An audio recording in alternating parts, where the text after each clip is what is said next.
In a plain with nothing but bushes, Kim Suho, or rather, Lloyd Frontera, observes with his pets and his loyal servant a vast sea of money. Digging his shovel into the ground, Lloyd activates his ability, turning that vast plain into a cluster of future buildings. This is the story of a civil engineer who completely changed the medieval world. But before that, let's go back a few years. You have been randomly chosen by the Absolute Being as a candidate. From now on, you will be a character in the novel. Knights of Blood and Iron. This was the message Kim Suho received as soon as he opened his eyes. Instantly, he realizes he has ended up in the fantasy world of the novel he read the night before but is confused because he woke up on the ground. He gets up, freezing, his mouth paralyzed from sleeping on the road. The system mocks him, leaving him stressed and making Lloyd try to hit it. Regaining consciousness, he knows he has possessed someone from the novel. But the only person who sleeps on the street and lives in the rural area is the young Master Lloyd. His bodyguard,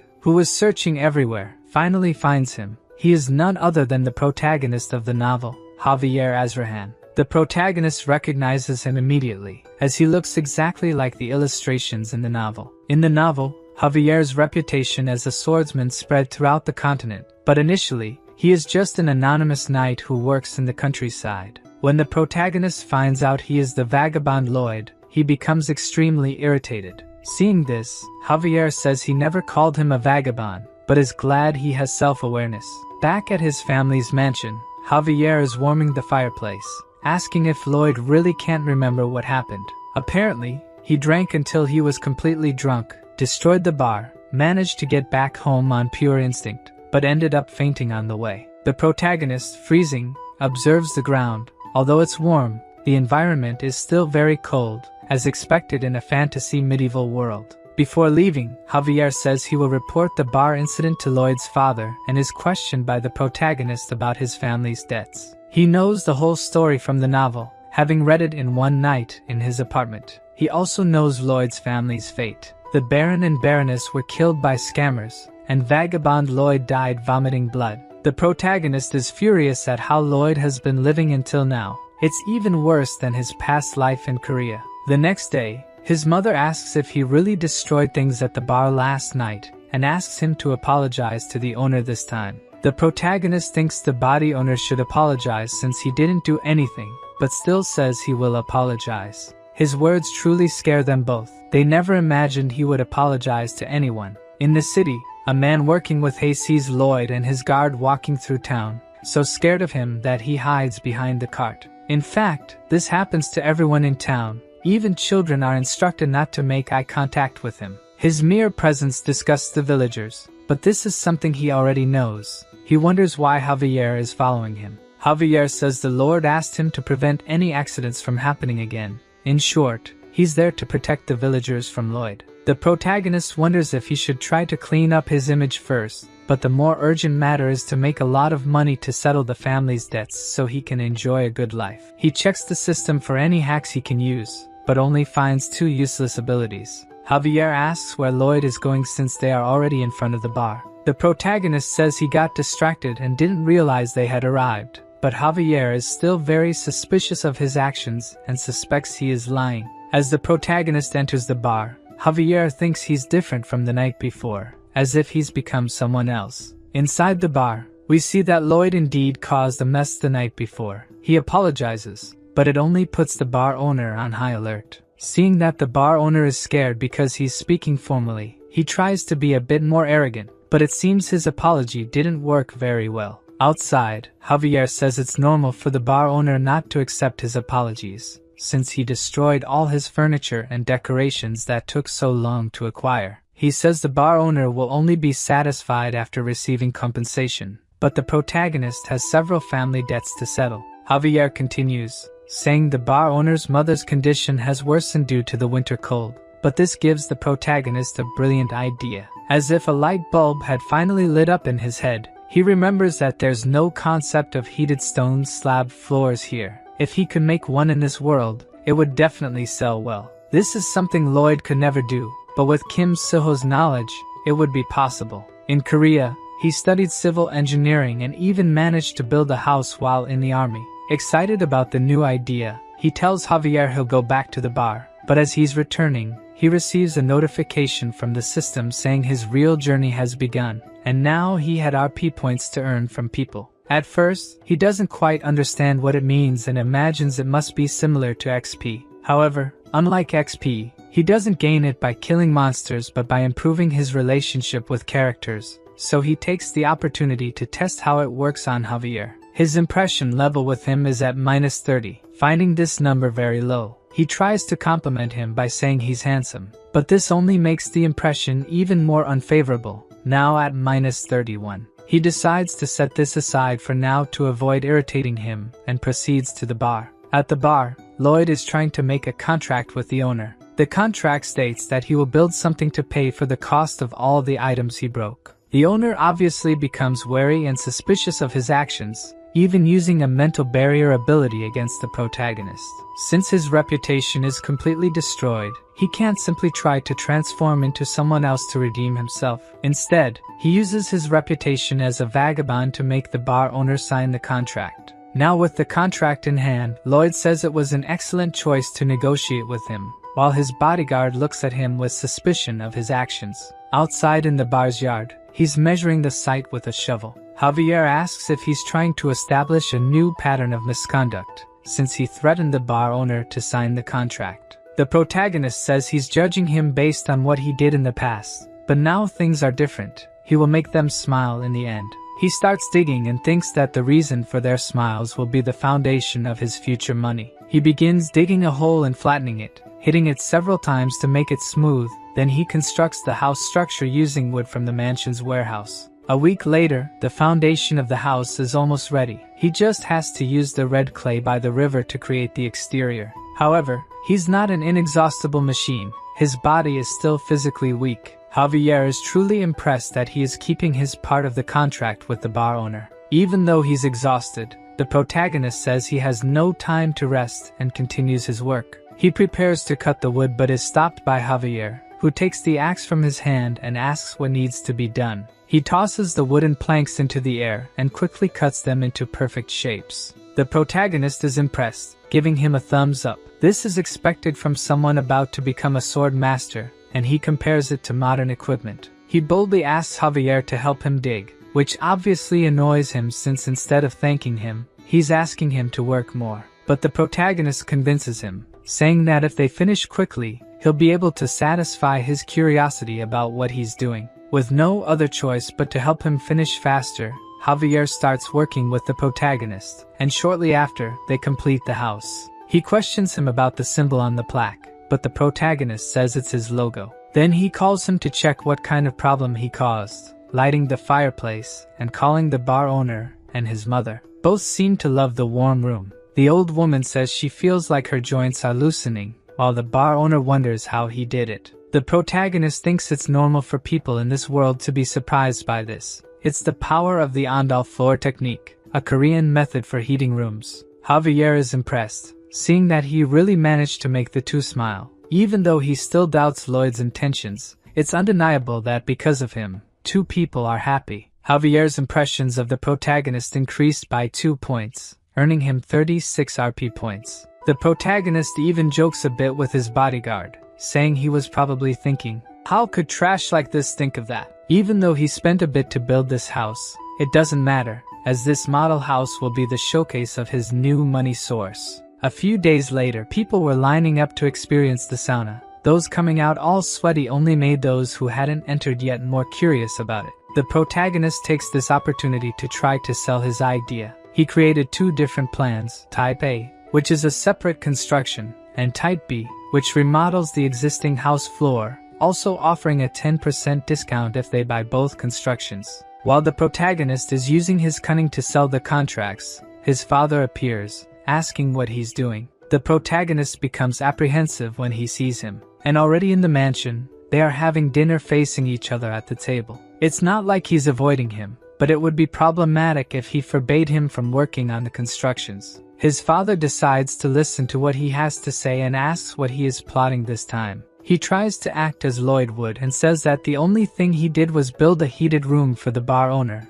although his father already knows about the contract he made with him and warns that lying and deceiving the population will not be tolerated. The protagonist says that's not what he's doing and asks to leave, but his father asks if he's worried about the family's situation. He continues to say not to worry, that he will overcome this situation immediately, and asks him not to stray from the right path. The protagonist remembers that in his past life, he also heard these words from his father. At the time, he thought everything was fine, but it was all a lie. As he leaves, he tells his father not to give up and to keep going strong. Those were the words he should have said to his father back then. While walking through the corridors thinking about the requests he received, 2 loan sharks pass by him without even greeting him. In the Baron's room, they say he has 5 days until the deadline, and if he continues not paying, they won't stand still. The protagonist, who was eavesdropping behind the door, thinks this is the perfect time to appear. He remembers receiving some RP when Javier's impression increased and found out he could use them to level up his skills.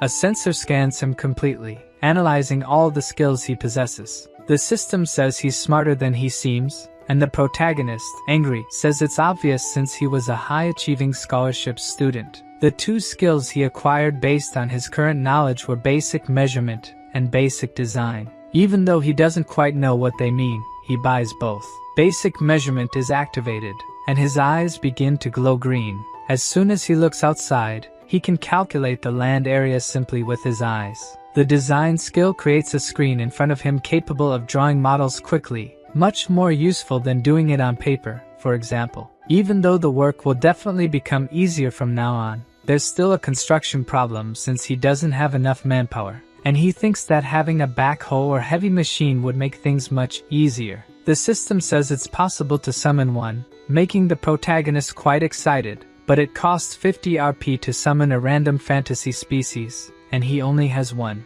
Still, that's great since if fantasy species are as he imagines, they will probably be more useful than heavy machines. Back to the loan sharks. They are threatening the Baron that if he doesn't have enough money to pay, they might end up taking his wife and maid to be sold. However, at that moment, the protagonist arrives, asking if they have no manners just because they are loan sharks. They ask why a child is interfering in adult conversations, but before they ask him to leave, the protagonist asks for their invitation letter. In the kingdom's noble law, in Article 3, Section 6, it says that all nobles have the right to protect their rights and interests, and entering a noble's mansion without an invitation is equivalent to invasion. The loan sharks say they've never heard of this law, but he tells them to check it together and calls Javier. As soon as he enters the room, the protagonist orders to cut off the invader's arms. The loan sharks ask if he's crazy and if he plans to resolve this in court. Then he says that's why he told them to check together. He wants to see which side the court will take. Seeing Javier unsheath his sword, the 2 loan sharks get scared and flee, saying they will regret this. His father questions him scared, saying this won't help calm the situation, until Lloyd throws a bag of money on his table. He says that's the initial payment he received and that it's a considerable amount for this month. His father thinks he's extorting money from people, but Javier tells him not to worry since he's monitoring the young master to keep his promise. Seeing that Javier trusts his son, he allows himself to trust him this time. In the corridors, Javier asks how he knows about the law, as he always thought he was an ignorant person, but the protagonist, angry, replies that he found it around. In fact, he found it in the novel. After the couple's death, the loan sharks wanted to dig and take the bodies to sell. At that moment, Javier talks about the law and cuts off the heads of the 2, knowing the novel's content is beneficial, but in any case, one message catches his attention now. He gains 60 RP as his father's trust increased. He goes to a secluded area away from people and activates the random spin. Several gears start floating in the air, forming a magic circle, but it's smaller than he imagined. From this circle, a small mouse comes out, falling to the ground. Seeing that tiny mouse, the protagonist thinks his summoning was a failure, making the poor mouse cry. It manages to communicate, saying that it's not a failure and can do many things. The protagonist asks what it can do, so it spits out a manual. Despite finding it grosses, the protagonist takes the drool-covered manual and discovers that besides being cute, they can have their constitution altered by feeding them sunflower seeds. Red seeds make them giant for 12 hours, while blue ones make them small. He asks if it can become as big as a human, since hamsters are good diggers. If it were human-sized, it would be really useful. When he feeds it, the hamster starts glowing and growing. It grows so much and so quickly that it ends up colliding with the protagonist, throwing him a bit away. The hamster, which could fit in his palm before, must now be over 10 meters tall. Besides, it has the digging ability, able to quickly dig through the ground. It can also harden the ground by rolling over it, and can store plenty of things in its mouth. The protagonist is happy because the heavy machinery problem is solved, but he can't just show up with these giant creatures since people might get suspicious. So, he will carry a book with him all the time and claim to be a summoning genius. The next day, Lloyd is instructing the workers with his slogans. He makes everyone repeat with him, "Safety first." The army of 30 people is clearly demotivated for work, even though they are still paid even if they don't work.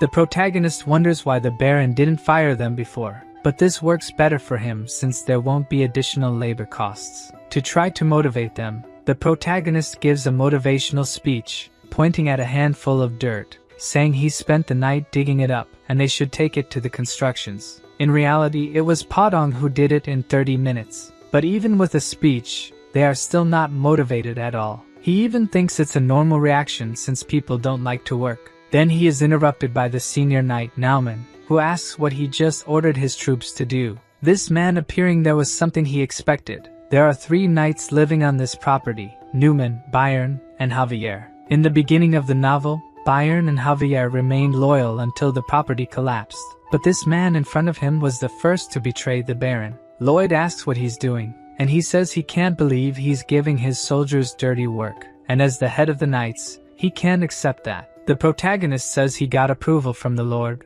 but he insists on talking about the past and that the protagonist must be using the soldiers for personal purposes. Lloyd asks if he wants a beating, and just with that, the guy gets quite stressed. He then makes the first move by throwing sand in his face. Everyone who sees that is shocked, while the guard asks if he really just tried to tarnish his reputation as a knight. The protagonist pretends he didn't hear what he said, then challenges him to a duel right away. Returning to the mansion, Javier asks if he has confidence in defeating Newman. His opponent has a man of heart, and is also known as a sword specialist, while the protagonist is just a wretch. How could he even think of winning against him? Javier gets irritated with Lloyd teasing him, almost cutting him with his sword. He tries to analyze his actions, but everything he is doing is very strange. After picking his nose, he asks Javier to teach him swordsmanship. Javier says he would never teach his swordsmanship to someone like him, as someone with bad character like him could use it against people around him.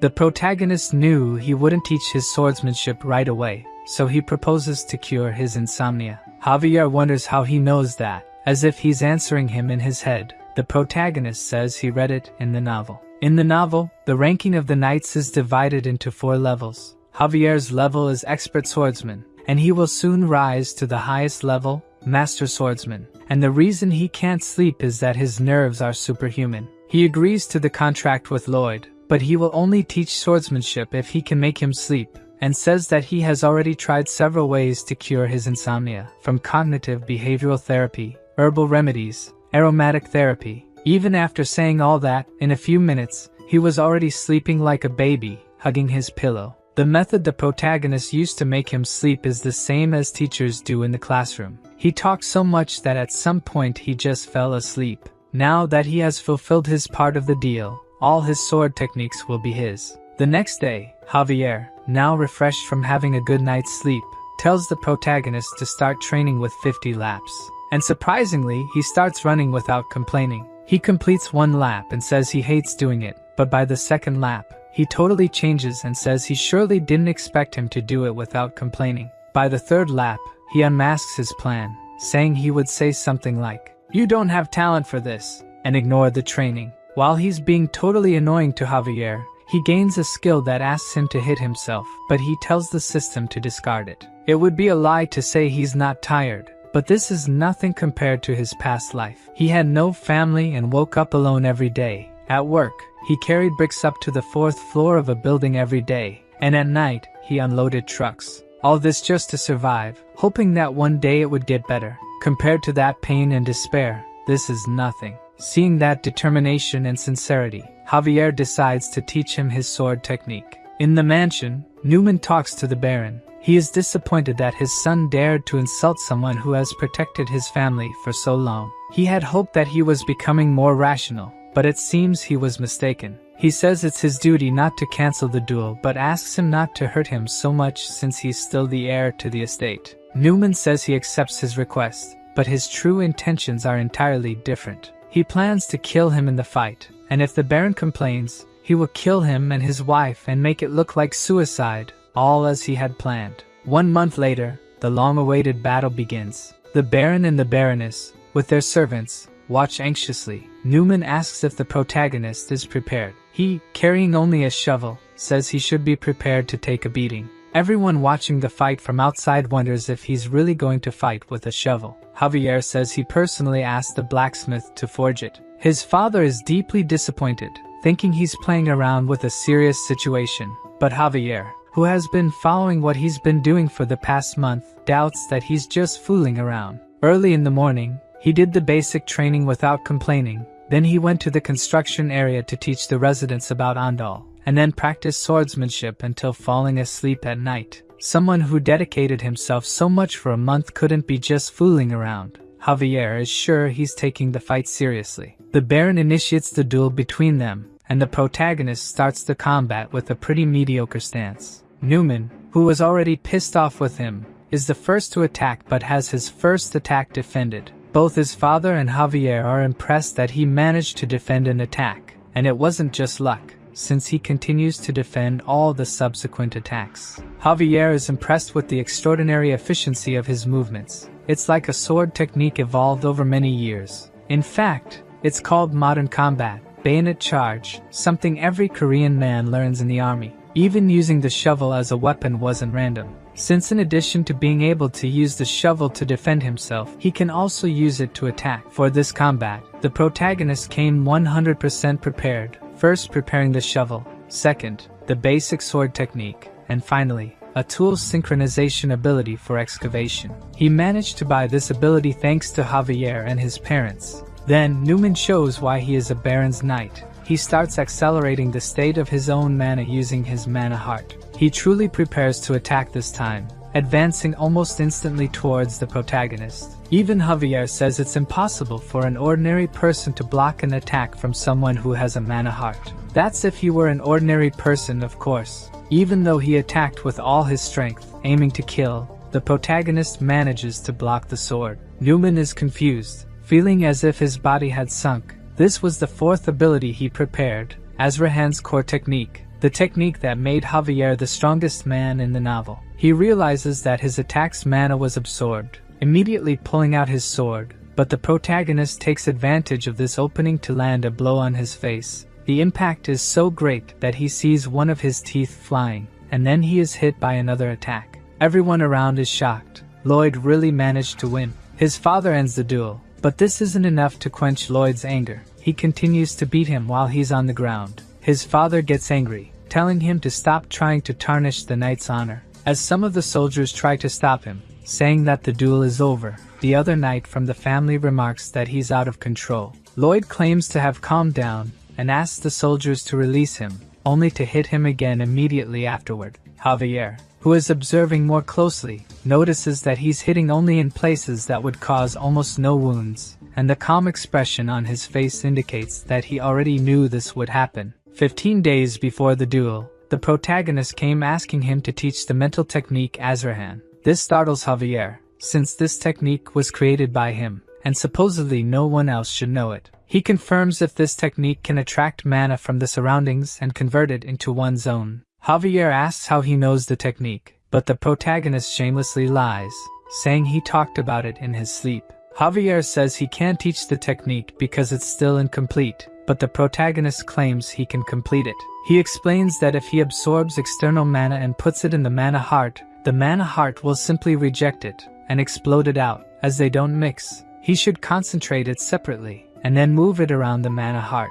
Javier thinks this might really be possible and asks how he came up with it, but the protagonist continues to brazenly say he just imagined it would work. That day, Javier was able to complete the technique he had been worrying about for so long, and on the first try, he managed to create 3 circles. Lloyd says he doesn't want to create a mana heart, All he wants to learn is the absorption part. He just wants to absorb what he can touch. Since he had learned this ability, Javier thought he could defeat Newman, but he triumphantly won. His father again tells him to stop talking about his reputation as a knight, but he tells him to look under the tablecloth and then say if this man deserves to be called a knight. He finds several letters, and when he reads their contents, everything is there. From the property's situation to the Baron's likes and dislikes and instructions on how to forge fake documents, these letters contain everything he has shared so far. Newman wonders how he found them since he had hidden them inside the wall, but due to the novel, he already knew where they were and sent his hamster to fetch them. He sees that his father is completely shocked. In the novel, he was described as a kind man, but this protagonist doesn't know the words kind and friendly. He suggests a way to get rid of this man. He proposes throwing fierce rats on his head and then banishing him from the properties or reducing him to a normal knight and giving him a chance to think about his sins. People are confused about why he wants to throw rats at him, since a measly rat wouldn't be able to hurt Newman. Both his father and the people around think it's a sensible and generous suggestion, albeit understandably dangerous. His father agrees to the punishment and asks if Newman has any objections to it. He obviously doesn't, and thanks for their mercy. If you treat an evildoer well, will they really reflect on their sins and return the given mercy? Or will they become even more determined to manipulate and figure out how to take advantage of that kindness? The protagonist says it's great to see his final smile, gives a red sunflower seed for his pet to eat, and says there's no best method to ask for forgiveness.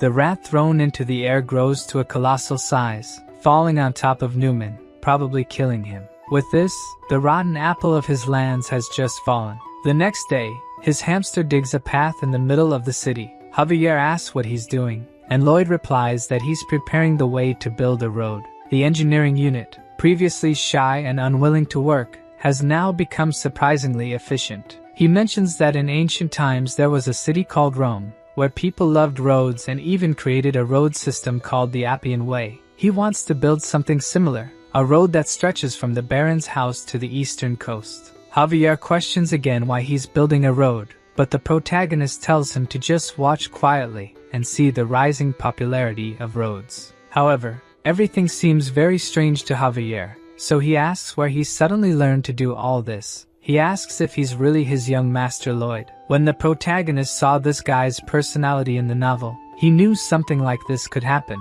He's the kind of person who would notice the change and immediately draw his sword. He starts using his Lloyd persona, claiming he studied without anyone knowing, and when questioned, since he only lived on alcohol, he says that Javier didn't watch him all day and couldn't know if he was studying or not. He asks how he explains the summoning, as it would be difficult for mages even with 20 years of experience. So the protagonist retorts by asking how he manages to use mana so well at 20 years old, and says that if he's a genius, why couldn't he be one too? Unable to refute his words, Javier just stays silent, so the protagonist seizes the moment to flee and get out of there as fast as possible. He goes to Knight Bayer and asks him to take care of everything while he's away. Javier says he'll accompany him, as it's his duty to watch over the young master, but the protagonist questions why he's stating something so obvious. Javier asks where they are going, and he replies that they are going to a distant place to collect unpaid debts. In a small, remote town in the Runia property, the scammer from Thor to Real Estate is very stressed because he lost a lot of money. His bodyguard says it's normal since he makes money by gambling, and also says that if he doesn't have enough money to pay him, he'll have to leave. The scammer gets scared, saying he can still pay and that he shouldn't go anywhere. He can make money by cheating others again, but since many people are looking for him, it's better to lay low for now. At that moment, the protagonist kicks the bar door open. The man asks what's wrong with him, but when the protagonist introduces himself as Lloyd Frontera, the guy is shocked as if seeing a ghost. The scammer immediately tells his bodyguard to run with him, and with just one leap, he jumps through the bar window. However, when he reaches the alley, a man is already waiting for him. Javier orders him to surrender the scammer and leave. If he refuses, he will be considered an accomplice. The bodyguard won't give up so easily, and as he prepares a spell, he asks if he even knows how to use a sword. The protagonist, observing the fight through the broken window, says that when Javier lost the Baron, he sought revenge and then fought this bodyguard, the first evil black mage he encountered. He had to fight against gravity power. At least that's how it is in the novel. The black mage then uses his gravity magic, directing it towards Javier. He manages to defend using his sword, but the magic expands and creates a gravitational field around him. The black mage then activates the gravity, causing him to break the ground with his feet. When Javier fought this guy in the novel, he was just an expert swordsman, but now this Javier has 3 mana circles and easily manages to cut the gravity magic. Seeing that it will be impossible to confront him directly, the black mage flees, saying that wasn't part of the contract. Javier asks if he knows what happens if he strikes a noble, intending to cut his legs, so he will crawl to the tribunal. However, at the last second, the scammer is saved by Lloyd, who steps in the middle of the attack and prevents it from landing. He shouts at Javier, saying he will be punished with death if he goes to the tribunal. Javier is shocked. Lloyd just showed kindness to another person. They tie up and lock the swindler in the room. Seeing him quite apprehensive, the protagonist tells him not to be so afraid since he won't kill him. After all, if he did, the people he owes money to would cause a mess. The swindler asks if the protagonist will forgive him, and Lloyd replies that he won't take it to the tribunal, but he expects compensation in money. But since he doesn't have money to pay, the protagonist has another way to forgive him. All he has to do is sign this contract, and that's it. The swindler asks what kind of contract it is. It's just an ordinary worker's contract, and he will be paid, of course, but 80% of his salary will go to repayments due to the high debt, to be paid after 520 years. This shocks both the swindler and Javier. It was obvious that he wasn't there just to sympathize and forgive. The protagonist thinks he'd never be crazy enough to kill a guy who owes him. He'll suck every drop of money he can for the rest of his life. The swindler asks how he can make such an unfair contract, but when the protagonist threatens to take it to the tribunal, he ends up signing the contract right away. Back in the cart on the way to town, we see the swindler still tied up.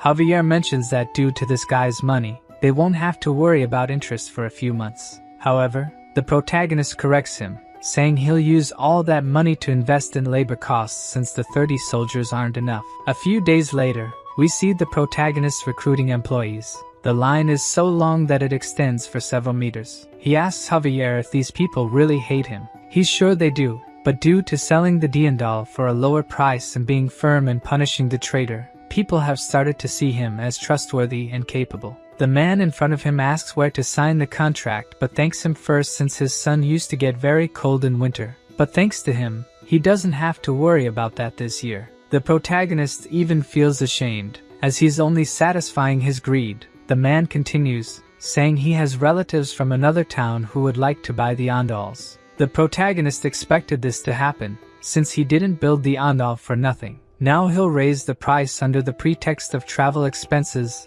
and make all the money from them. Up in the mountains, Lloyd tells Javier that one day this mountain will be entirely bare because the Andal consumes a lot of resources. The trees here won't last long. That's why he's canceling the construction of the Appian Way. At the end of the road, there's a reserve of bituminous coal. They'll extract and sell it for a high price. If the Andal gains a high level of approval, other countries won't be able to resist. Of course, the people in their town will get a discount, but just a little. Lloyd asks if he finds this unfair, but he says if he doesn't do it, he won't be able to pay off the family's debts. Javier agrees with this, but mining there is impossible as it already collapsed once. Still, he says he can do it because he knows modern-era excavation technology. He will use the shield method. Javier has no idea what this shield method means but says he'll continue to observe this completely different young master. However, even the protagonist who read the novel doesn't know everything. In this world,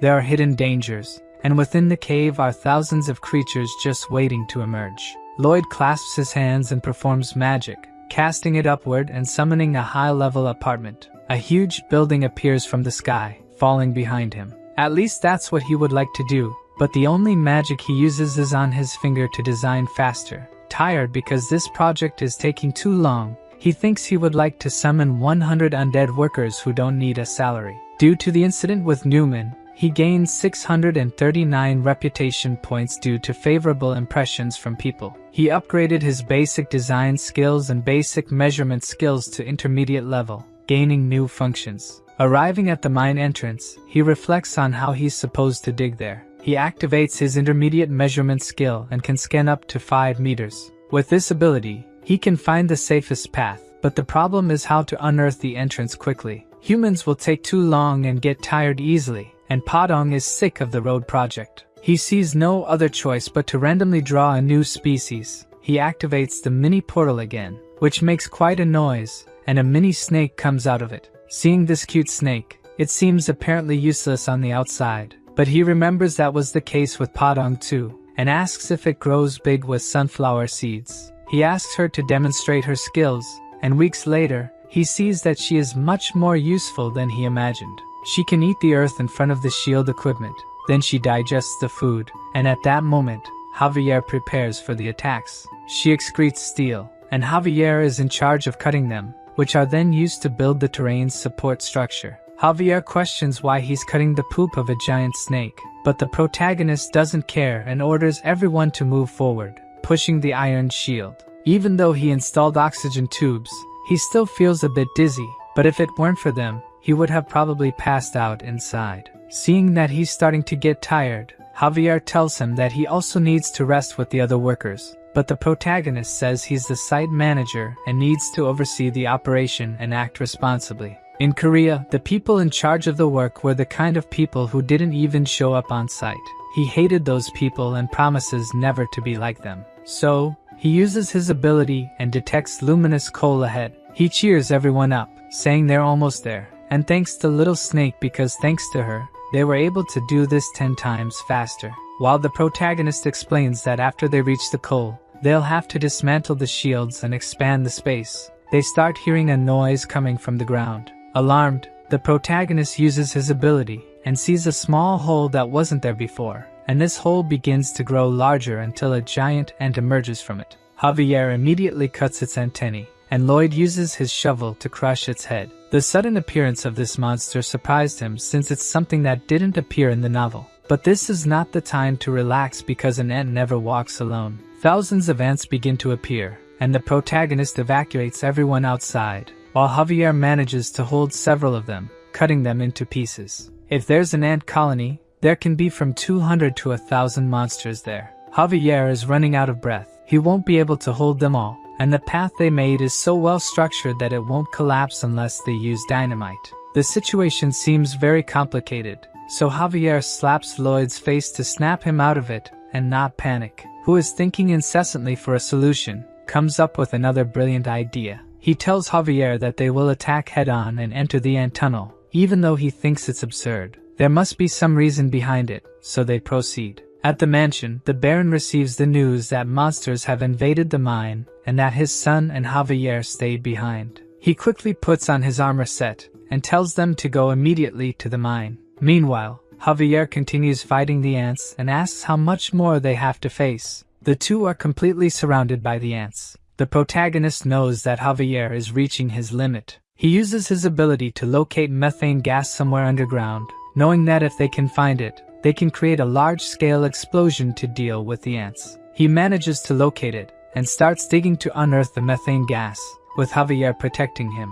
Things seem to be going well, but they both hear a very loud scream. The Ant Queen has decided to show up, and just by seeing her size, Javier says he can't face her. However, in this situation, he has no choice but to push beyond his limits, managing to defend against and counterattack the Queen's assault. While Javier fights her, the protagonist continues digging until he finally uncovers the gas. He tells Javier to get out of there as fast as possible and run to the entrance, while he grabs a still-burning torch. They run through the tunnel filled with dead ant bodies, and when they finally put enough distance, he throws the flaming torch towards the gas outlet. The Ant Queen tries to attack them but is hit by the massive explosion caused by the gas. Not only her, but all the ants in the cave are caught in the blast. Outside, people hear the noise and a great tremor from deep inside the cave. The Baron worries about his son and tries to enter the cave but is stopped by his bodyguard. Inside, the two survive the explosion,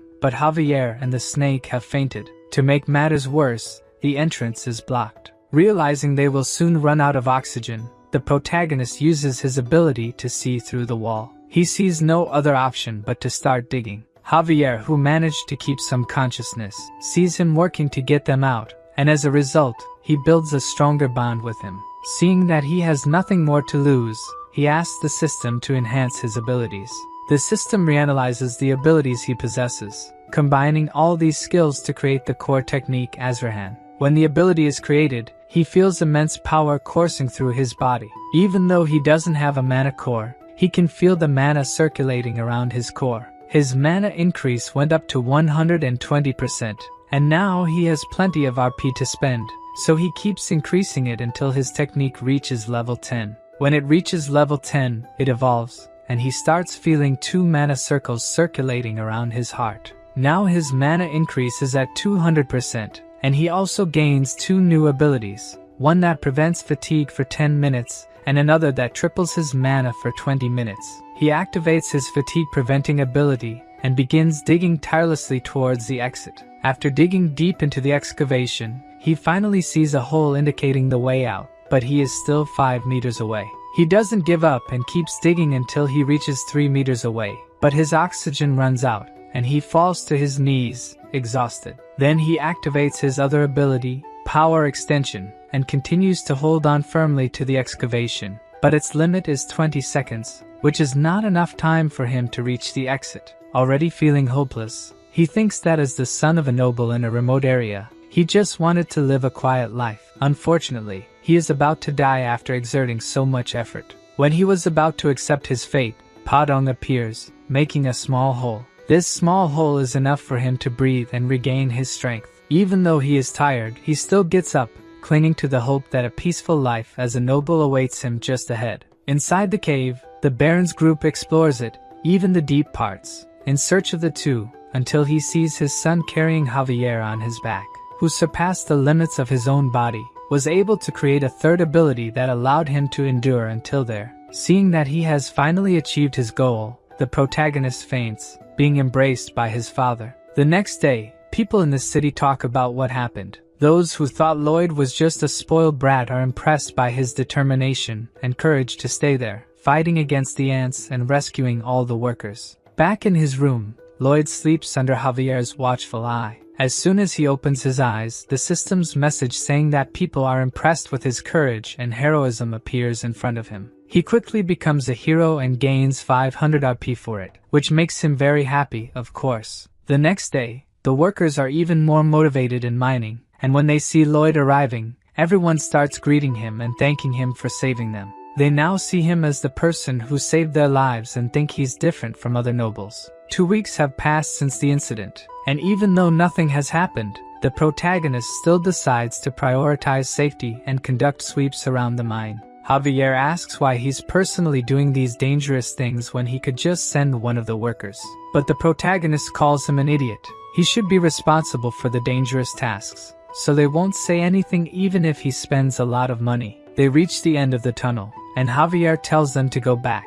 But the protagonist seems to have seen something with his ability. He starts digging to investigate, as there might be ant eggs that haven't hatched yet. But what he finds is something unexpected. An orc trapped along with several other animals, probably stored to be eaten later. Javier says he looks dangerous and intends to take care of him right away, but he's stopped by the protagonist. Lloyd asks if he's dead, but Javier says ants have a habit of only paralyzing what they're going to eat. The MC gives a wicked smile and says this is an incredible reward. Back at the mansion, the orc is already awake. His name is Hirosh, and he says he will never forget him as his savior. Hirosh, the son of the orc tribe leader, says he will do anything for Lloyd for being his savior. In fact, that was the exact reason he helped the Green One. Our prota asks for 120 orc workers to help at the mine, but his request is denied by the orc. As orcs are warriors, only other warriors can give them orders, and since young Lloyd is not a warrior,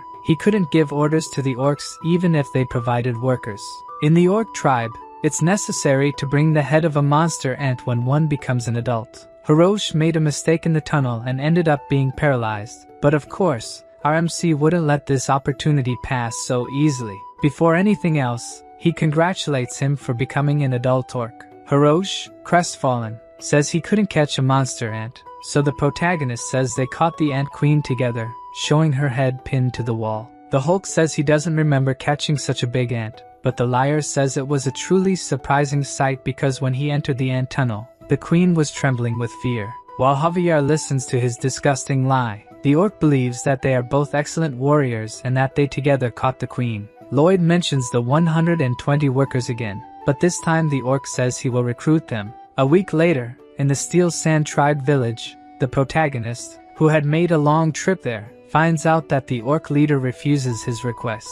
Shocked, he asks why. The orc chief says they need to hunt every day, and if they don't eat protein right after the hunt, they will lose muscle strength. Javier says these orcs are bodybuilding maniacs, so it will be impossible to convince them. The protagonist asks if there was a way to preserve the meat so they could go without hunting for more than 3 days, and he says he knows how to prevent the meat from spoiling even after several days. Let's go back a little in time to remember the moment they arrived in the village. The father and son, who hadn't seen each other for so many days, were extremely emotional to see each other again. They run to each other and give a tight hug. The impact of the hug alone was so strong that it caused a gust of wind to spread around. Lloyd says that if anyone had been between those two, they would have turned into mincemeat. Our mercenary thinks that if they can get 120 workers with these two, productivity will increase hundreds of times.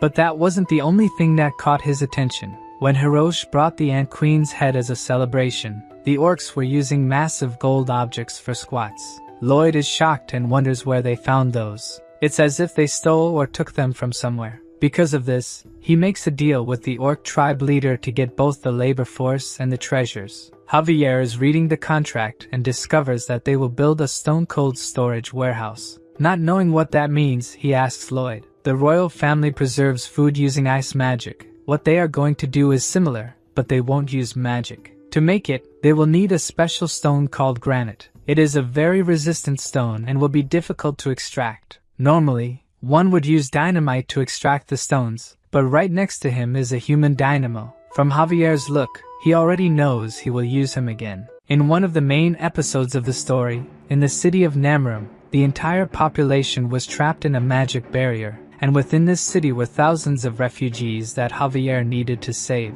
At this moment, Javier was a sword master with 4 cores spinning around his mana heart. At this moment of despair, he unintentionally created a skill. The explosion from the collision was so strong that, aside from destroying the magic barrier, it became one of his main techniques. Lloyd explains this technique that he could use. Javier again asks how he knows about this, but the protagonist says he just thought of it at some point. Even though the real reason he taught him this technique was to use him, it would still be a great strength boost if he could execute it. Protecting the mana heart with 1 core and moving the other 3, he releases an explosion into the rock. It was so strong that it tore through all his clothes and even ruffled his hair. Angry, Javier asks if he knew that would happen, but Lloyd says he had no idea and apologizes. Anyway, the idea worked. Now it's his turn to work. Javier speaks of his knight's honor, and that now he's being used for construction, but the MC realizes that this is just his way of showing gratitude. After this, the construction proceeded rapidly. The granite Javier cut was carried by Padang. The orcs who were addicted to training started working on their own. Because of this help, they will be able to finish 5 times faster, and the last thing they will need is the ice and thermal insulation. Lloyd asks Javier where the people with the insulating material are. He replies that it's been exactly 3 weeks, and the group should have arrived by now. There are 2 possibilities. Either the soldiers are lazy, or there was an accident. The protagonist says they must check immediately. Javier stops him and says that if this is a mission, he should do it alone since he doesn't know what kind of accident happened. It could be dangerous. But Lloyd has explained this several times. He is in charge of construction and responsible for the workers' lives. Exploring further into the mountains, he ends up finding one of the gloves he had custom made to use when handling insulating materials. Javier warns that he senses a strange energy coming toward the canyon, an abnormal flow of mana but very faint. Thinking about it, he tries to remember if he saw something similar in any of the novel's episodes, but something leaves him completely terrified. He immediately says there's no time, and they need to walk quickly, as everyone might be dead. They venture further into the canyon, finding several clues from the missing group, until they reach Rupalan's dungeon. This was a place Javier had been looking for since the beginning of the novel, the hideout of a black mage named Rupalan. The protagonist is deeply irritated that someone dared to lay hands on his workers. Javier is the first to enter the cave, telling Lloyd to stay behind him. He ends up stepping into a trap but is narrowly saved by the protagonist. MC asks if he's sure he's a knight. He should have thought that there might be a trap inside. In fact, he already knew about the existence of this trap since in the novel, Javier fell into it and had to continue through the dungeon all battered. But Javier is the type of person who never falls for the same trick twice. Lloyd comments that earlier, he felt a normal mana flow and asks him to use that technique since magical traps are linked to mana. He would be able to sense any abnormalities. Javier manages to detect where the traps are located and begins to guide the way to the back of the cave. The swordsman thinks that even though his master always lies or insists on annoying things, this time it seems like he knows exactly what's going on. He can't sense any special mana or energy, and thinks it might be a type of very powerful mana, but he decides to ignore that and focus on rescuing the workers. Inside the cave, a black mage senses the presence of intruders since one of the traps was activated. They probably came to rescue the recently kidnapped people. However, the black mage has already finished the preparations he needed to make and approaches a large iron door.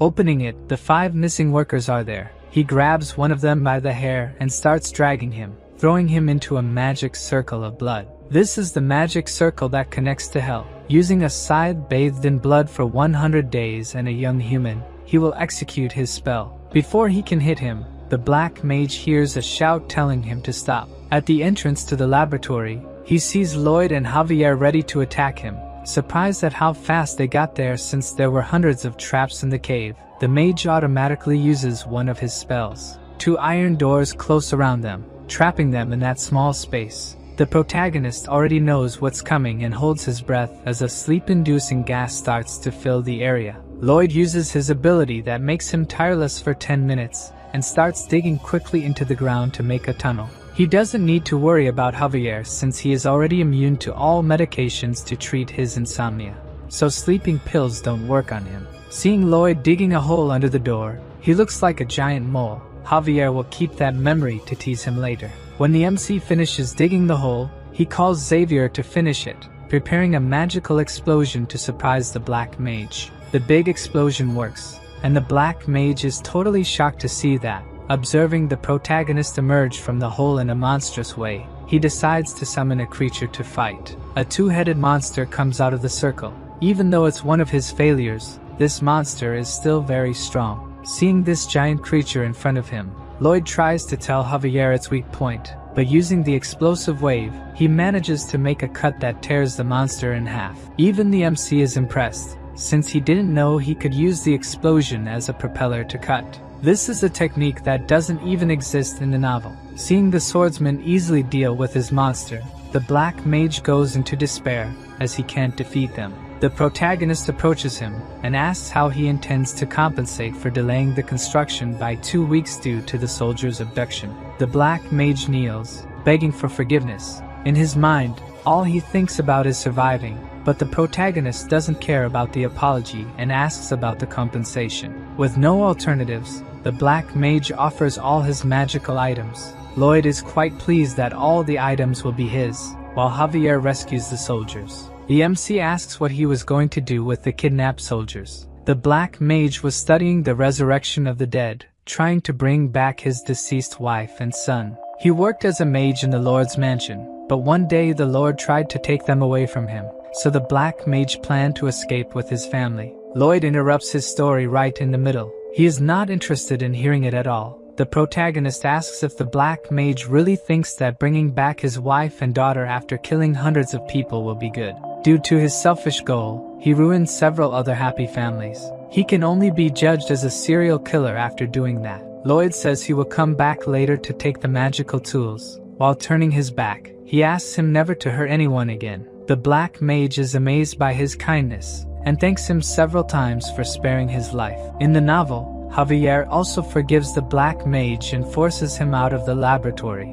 Repellent kills hundreds and transforms into something strange, becoming a demonic villain who fights Javier several times. Even knowing that he was beyond saving, Lloyd still turned his back because he knew from the beginning what he would try to do. Quickly, Javier finishes off the black mage who was ready to attack, removing his head from his body. Before becoming Lloyd, in his past life, he met a man who simply mistreated him for no reason. The supervisor acted like this every day, and the MC always apologized. Thinking that kindness begets kindness, he lowered his head, but precisely because of this, he chose him as an easy prey to be mistreated. One day his anger finally consumed him, and he couldn't stay calm anymore. That day the protagonist gave the beating that bastard deserved. While hitting him, all he could think was that he was screwed. But the result was completely different. The man started to fear him and avoid him. On that day, he realized that there are certain moments when violence needs to be stopped with violence. Villains must receive punishment equal to their crimes. Returning to the orc village, the protagonist notices that his men are very tired. Seeing that he could faint at any moment, Lloyd instructs him to hand over his backpack. The worker hesitates to comply, but Lloyd explains that if he faints, someone will have to carry both him and his backpack. In reality, the young master takes backpacks from all the workers, ties them together, and declares that if anyone complains from now on, they won't receive bonuses. Javier isn't sure if he's doing this just for the backpacks or for the soldiers as well, but the truth doesn't matter to them, since all the soldiers see Lloyd as a trustworthy leader they can follow. The system sends messages asking if he doesn't find this rewarding, but for the protagonist, his only reward is money, nothing more. Arriving at the orc village, the stone-cold storage is already complete. Inside, the young orc notes that it is indeed a bit colder than outside, but not enough to prevent the meat from spoiling. Lloyd says it's still not complete as they lack ice to cool the area. Hirosh asks how he's going to get ice since their living area is very hot. With a smile, Lloyd says he'll get it one way or another, which makes the orc doubt him, thinking he brought a swindler to the village. However, the young Hulk decides to trust him, since his savior shouldn't be a bad person. When the orc leaves, Javier asks how he's going to make ice, but that's something even the protagonist doesn't know. Javier questions him signing the contract without a plan, but Lloyd explains that to be successful, you have to make the impossible happen. At night, the protagonist sits on rocks pondering how to make ice. First, he made molds and asked his pets to fill them with water, but he doesn't know how to turn it into ice. In this world, there are ice mages, but he doesn't know exactly how their magic works. He knows that magic is a way to control mana freely, a technique based on changing the arrangement of mana in the atmosphere. There are various types of different mana. If he can gather just one type and concentrate it, then he might have what is considered magic. Lloyd asks his pets to fill the giant ice cubes. Even though he can't use mana freely, he can do something similar. Placing his hand in the water and using the Azrahan core technique, he will try to draw only the warm mana and leave the cold in the water. In the first attempt, he does the opposite and pulls only the cold energy. Javier thought he was just being reckless, but apparently, the young master is finding his way proudly. A few days later, he actually succeeds. The orc chief and his son are shivering in the cooling room. What causes all this cold is a huge block of ice made from several smaller ones. Both of them are truly happy. Now they don't need to hunt every day or waste protein. Lloyd looks at Javier with a look that says, "This is the mind of an entrepreneur," and the swordsman agrees that he was indeed right. The orc lord says he is deeply indebted to Lloyd, who has now gained the 120 workers, mentions that he was merely following the contract. However, the chief states they don't take things for granted just because of a contract. Therefore, he and the entire Steel Sand tribe now declare Lloyd Frontera's family as blood brothers, and to celebrate, all the orcs strike the Arnold pose. All friends of the Frontera family will also be their friends, and all enemies will be considered enemies of the entire tribe. The protagonist, pleased, reciprocates by flexing his few muscles. After a week, when they arrived in the city, people's reaction was exactly what they expected. It's obvious they were scared to see 120 muscular orcs entering the city. Lloyd wonders if he should have made a formal announcement to calm the people. It seems even that wouldn't have worked since even his parents, who knew the orcs were coming, were scared. Besides the points the protagonist gained from the orc village, the story of how he saved the workers from the dark mage also spread, leaving him with a total of 911 points. The Baron said he would look for wealthy merchants to buy the orcs' equipment. Now all that's left is to figure out how to use the dark mage's tools. While looking through a book, Lloyd finds something so surprising that he immediately rushes to the mine. There, he searches for the defaulter everywhere and tells him he has great news. The clause in the contract stating he would work for 520 years was a joke, since it makes no sense for someone to live that long. But now he won't have to worry about it, as he found a spell that can turn someone's body into a ghost and control it. This means he will be able to work for the next 520 years. The protagonist asks why he's the only happy one there and tells him to smile. The defaulter forces a smile, while shedding tears of despair. His actions were so cruel that the system says the king of hell is enchanted by his personality. Returning to the mansion, there are things he needs to discuss personally with the Baron. He looks for him everywhere, but a maid says the Baron received a visit from loan sharks.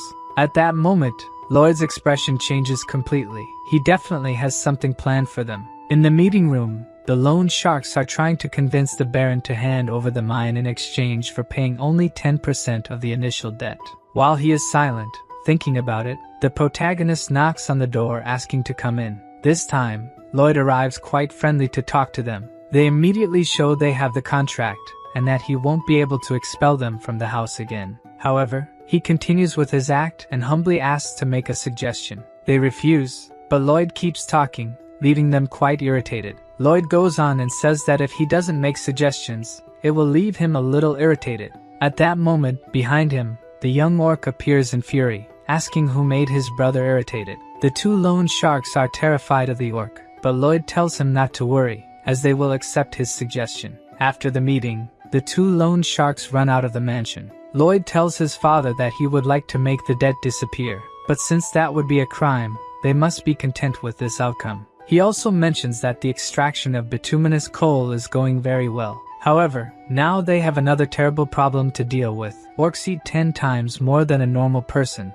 and if they can't resolve this, they will end up with more debts. As he expected, the orcs are great miners. Some of them mine for over 24 hours without stopping and have to be forcibly removed by humans. Their productivity is 10 times better than he expected, and they also refuse to receive wages. Their payment is in food, but the cost of this food has increased so much that Lloyd considers raising taxes to meet this demand. However, continuously raising taxes would be theft, making the population dissatisfied and work less. The simple solution to this problem is for the population to earn more money, and for that, they will use the wasteland in the north of the village, turning a swamp into a farm. Obviously, this won't be easy. Even with knowledge from another world, the protagonist still struggles to create a perfect drainage system. After 21 days of effort and hard work, even Javier asks the Baron if he should stop Lloyd, as he's not sleeping or resting properly. But the chief says that he used to hate his son,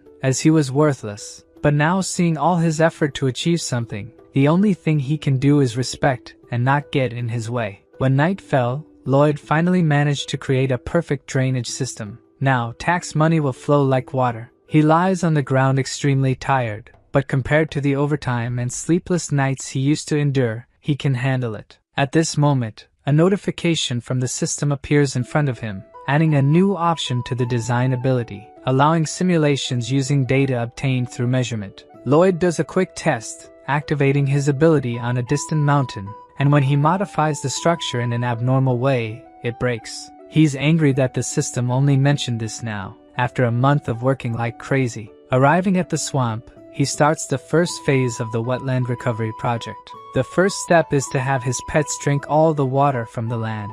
The MC knows that just the two of them won't be able to do it, so he intends to use all his points to summon as many pets as possible. With his current number of RPs, he can summon 4 of them. The pets don't need to have special abilities. They just need to be big enough to drink all the water. The creature that comes out of the portal hits the protagonist's face due to its speed, and when it lands, Lloyd is surprised as it looks like a hippopotamus, an aquatic animal. The 3 pets celebrate by playing among themselves. The protagonist, now hopeful, asks him to show his instructions. Like all the others, Hippo spits out a card, and Lloyd, accustomed to this, picks up the card and reads it, discovering that it won't grow even if fed sunflower seeds. As Hippo doesn't grow like the others, it won't be suitable for this mission, so Lloyd decides to ignore it and summon another. His pets become irritated by his attitude and console their new friend. The The protagonist tries to explain that he's not suitable for the job, but the pets go on strike, insisting he acknowledge their values. Lloyd decides to give it a chance and asks about its ability. The small hippo demonstrates the one gulp ability, which allows it to drink a lot of water in just one gulp, but it can only drink what its stomach can hold. Lloyd briefly thought this would be the best ability for the job, but is once again disappointed. Hippo decides to show what it can do and starts drinking water from the lake. The protagonist thinks he's hallucinating. As Hippo seems to be getting bigger, it begins to drink the entire lake, leaving Lloyd astonished by how much it has grown. In a few seconds, that immense swamp dries up. Hippo seems satisfied after drinking so much water, while the protagonist is completely shocked by how much he managed to drink in such a short time. The other two pets look at their master with a "I told you so" expression, while Lloyd asks the system if this is really random since he always gets the magical beasts he needs, but the system is vague and only says he's lucky. Hippo asks if it can keep drinking more. The reincarnated architect tells him to drink until he can't anymore, since the construction of the Matrix terrain will start tomorrow. The next day, the workers are amazed at Hippo's size. He's part of the first process, drinking the maximum amount of water and spitting it into the river, repeating this process several times until everything is dry. Then the workers remove the roots of the herbs and the rest of the plants in the soil. Using mana explosion, holes are made, and bamboo is placed while Padong compacts the soil to remove water from the deepest part of the ground. Hippo uses the bamboo as straws. Only after all this, using his simulation ability, they build a dam. With all these processes completed, they have just finished the first sector. Lloyd shouts that after they finish, they'll have a big celebration, cheering up all the workers. After a few days, even Javier is impressed that they turned that abandoned land into cultivated land, but he also wonders when a swordsman started working in construction so naturally. Lloyd arrives shouting his name. He asks Javier to spread seeds along the way to combat some insects. The great swordsman has been reduced to a farmer. Next time, he'll be sure to refuse these requests from the young master. At that moment, the Baron and Baroness arrive, seeing that wonderful scene, and everyone must be thinking the same thing they are. What they're witnessing is a miracle. The people of the village start to show respect for the protagonist, earning him even more RPs. Javier is also happy taking care of his plants, watering them as if they were his daughters. Lloyd says the only thing left to finish everything is the water wheel, a device to prevent the swamp from flooding again. They start to hear horse hooves approaching. An entire cavalry is heading towards them. Lloyd asks who those men are. Javier says that's Viscount Racona, who owns the northern part of the swamp. When they arrive, the protagonist identifies himself as responsible for the construction. One of the mounted subordinates says this is the Viscount's land, and they should leave immediately. The Mara's swamp is a place that hasn't been visited by anyone for hundreds of years. The northern part is land administered by Viscount Lacona, while the southern part is administered by the Frontera. However, they obviously claimed rights over the land out of nowhere, aiming to take this fertile land without any effort from the start. It makes sense for them to insist on handing over the land, since a part of the swamp is indeed their property. That much is clear until now. Lloyd asks the Viscount if he's really saying that his land was invaded. The man on horseback tries to speak but is interrupted by the protagonist, who says this conversation is among nobles. The man gets angry, while the farmers question the young master's actions. Lloyd introduces himself as the eldest son of the Frontera family. The Viscount comments that his behavior is indecent and asks to call Baron Frontera. The MC pretends not to have heard and scratches his ear. When questioned, he says the only thing he heard was the sound of a dung fly. The Viscount looks for the fly but is alerted by his guard that the young man is referring to him. Lloyd talks about the laws of the kingdom's lands, Law number 321,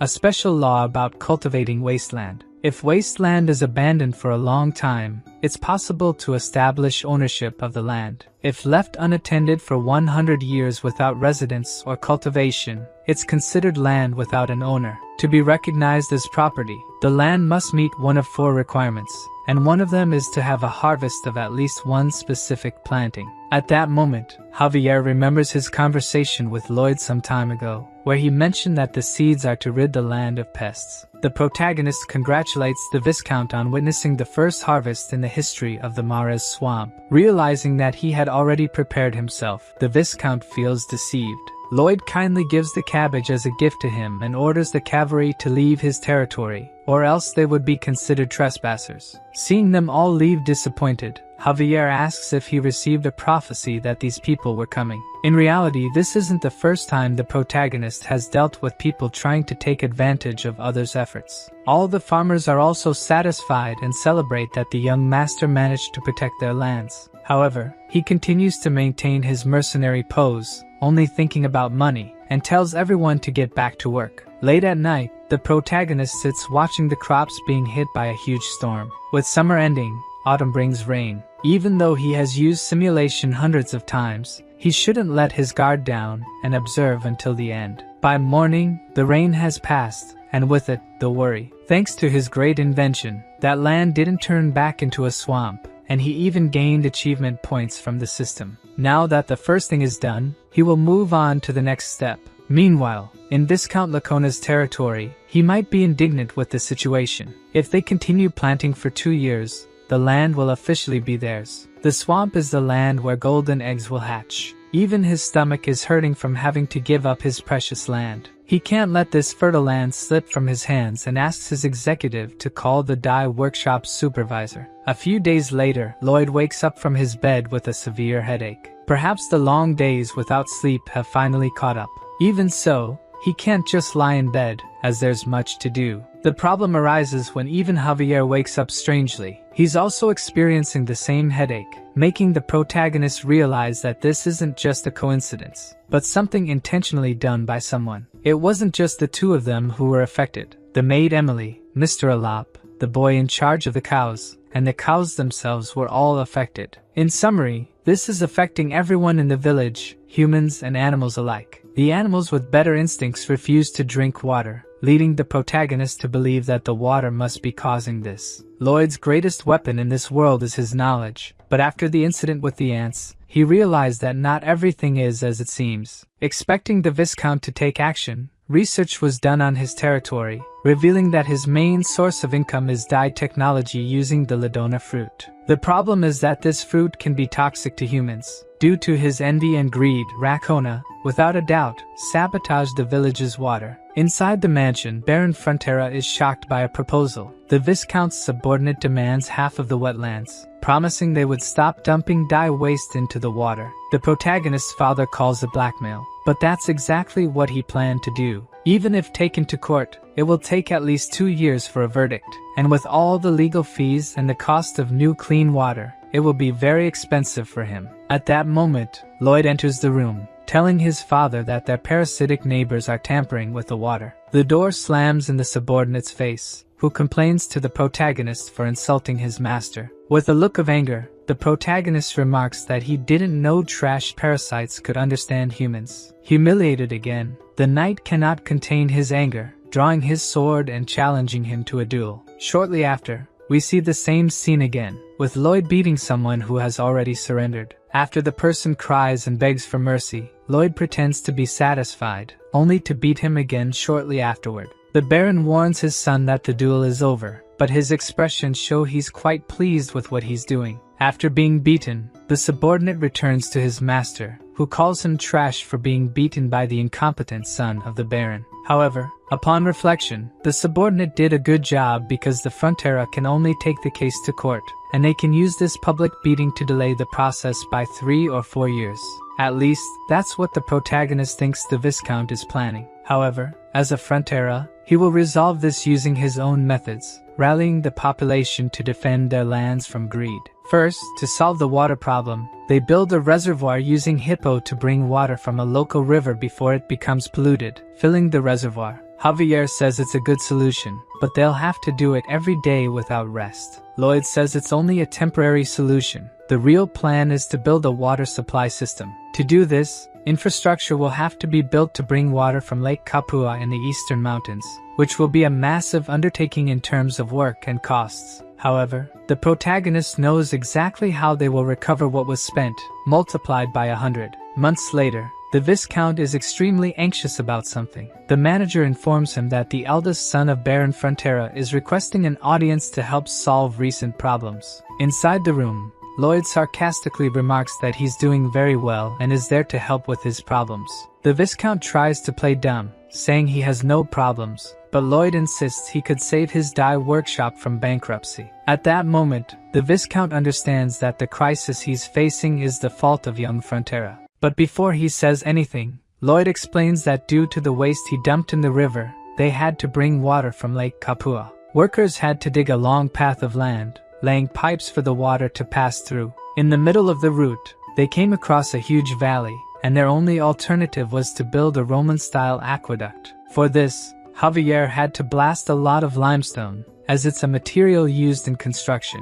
Some limestone rocks ended up accidentally in the river. Anxiously, the Viscount asks, "What the hell does this have to do with your paint workshop?" Lloyd explains that the water flowing to the workshop is full of limestone, which caused their clothes to be dyed brown. Rakona says she will take them to court, and the protagonist says it will take at least 2 years, asking if anyone will remember their products during that time. Afraid of going bankrupt, the Viscount is totally shocked. Lloyd, having already satisfied him by dispelling his doubts, bids farewell. But as he's leaving, he's threatened by the Viscount, who says he'll make his life hell. Outside, Javier questions Lloyd's intentions. All he did was provoke him, but that man is truly dangerous due to his connections in the capital. The MC asks him to wait and see who has more to lose. A month later, the Viscount kneels to beg for help to save his paint workshop. With a tone of superiority, Lloyd asks if 2 of his prosperous connections said he couldn't win this case. Deeply regretful, the Viscount apologizes, but the protagonist isn't interested in pride or apologies. All he wants is for the Viscount to sign a contract. If he signs it, water will be supplied to his workshop in a week.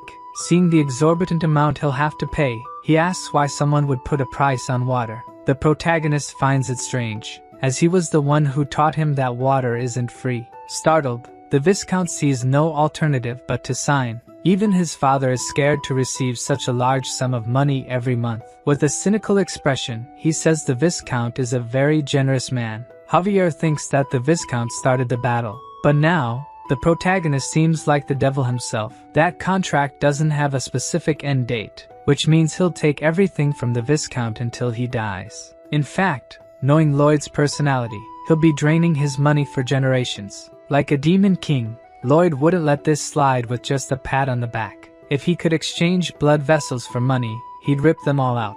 The Count also has great news to share. He found a buyer for the Orc tribe's treasures. When the protagonist asks who bought them, he finds it really odd, as someone like him would easily be able to buy new pieces. His father doesn't know the details exactly, but it seems like he wants to build a statue in the sea. At that moment, we see Count Cremo looking out his window. On the horizon, something starts rising from the sea. A great monster emerges from the depths of the oceans. The Count looks at it angrily. The creature comes entirely out of the sea, ready to attack everything in its path. The next day, we return to the Frontera territory. Javier reported to the Baron that they would be leaving in a week, and, to minimize expenses, the young master requested about 10 men to accompany him. Taking care of a plant, he said that if that's what his son wants to do, then he should fulfill his request. Javier asked him not to worry since he would be monitoring him closely. The Baron mentioned that when the night of Viscount Lacona came to blackmail him, he was terrified and actually considered giving up the lands.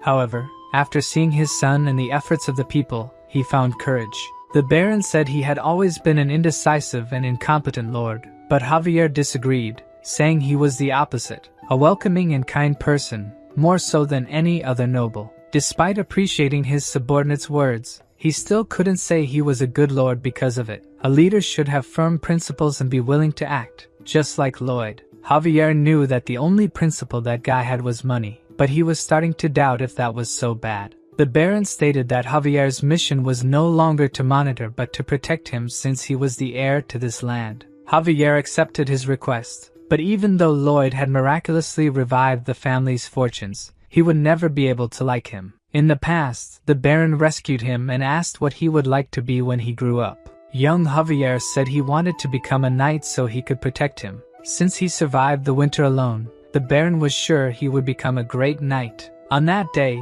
he carved a wooden sword and gave it as a gift, but young Lloyd mocked him, asking how an orphan could become a knight, and broke the sword his father had carved. Javier returned to his room, taking off his coat while looking at the broken sword he had kept for so many years, sure that he could never like Lloyd. The MC started attending to his recurring client, joking that Javier couldn't live without him anymore. To help him sleep, Professor Miram began reciting the discharge compression method. Almost falling asleep, Javier was sure he should hate him, but it's as if he had transformed into a completely different person. It's hard to admit, but he had become a decent person. In the middle of the night, while both were in a deep sleep, an assassin invaded Lloyd's room and blamed everything on him. The assassin leaped from the window ready to stab him, but Javier quickly woke up and attacked the assassin, cutting his sword and leg. Due to the commotion, the protagonist woke up and saw Javier immobilizing the knight of Viscount Racona. The next day, while monitoring the work, he reminded his employees of the company motto, "Safety first."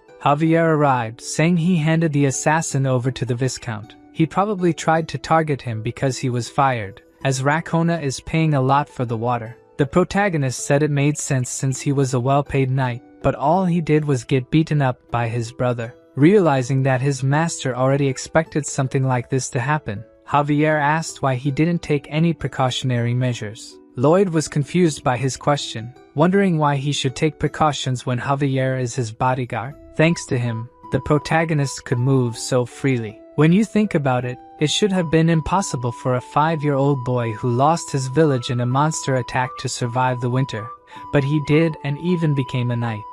Is there anyone more reliable than him to be his bodyguard? Hearing the sincere words of the protagonist, Javier slowly started to let go of his long-standing resentment. He hated himself for thinking it, but Lloyd really is a decent guy. Since they would have finished the pipe construction by tomorrow, they could finally prepare to go to Cremo to make a lot of money. On the way, the protagonist falls asleep on Javier's back, which angers Javier enough to elbow Lloyd in the face. Lloyd wakes up, asking if he really just got hit. The MC decides to get off and asks Javier to teach him horseback riding. Javier retorts that he is a knight, not a teacher. Lloyd says it's an order. Javier calls him repulsive, but the system continues with automatic translation, making the protagonist angry and telling him to shut up. Then he receives a truly useful notification. Rumors of his incredible construction work have spread, earning him even more fame points. Realizing that fame means money, the protagonist now sees a great future ahead. The journey there isn't short. Winter arrives while they're still on the road, so they only manage to reach Cremo in the middle of winter. The Baron there greets them. He had heard rumors about a talented builder, but never imagined he would look so young. However, he's not saying this to the protagonist but to Javier. Lloyd tries to interrupt, but the Count is determined to marry Javier to his daughter. Due to the interruption, the Count gets angry, asking how a mere servant dares to interrupt a noble's conversation, even making the system laugh at the MC's face. A while later, they manage to explain the situation. Lloyd is in deep depression, while Javier struggles not to laugh. To make matters worse, the Baron says it's Lloyd's fault for being born with the appearance of a servant. This man in front of him is the Lord of Cremo, the commercial city, and also an important character from the novel, helping Javier when he became a criminal. He wants to buy jewels to decorate a statue to be placed in the sea. However, his business is declining because some years ago,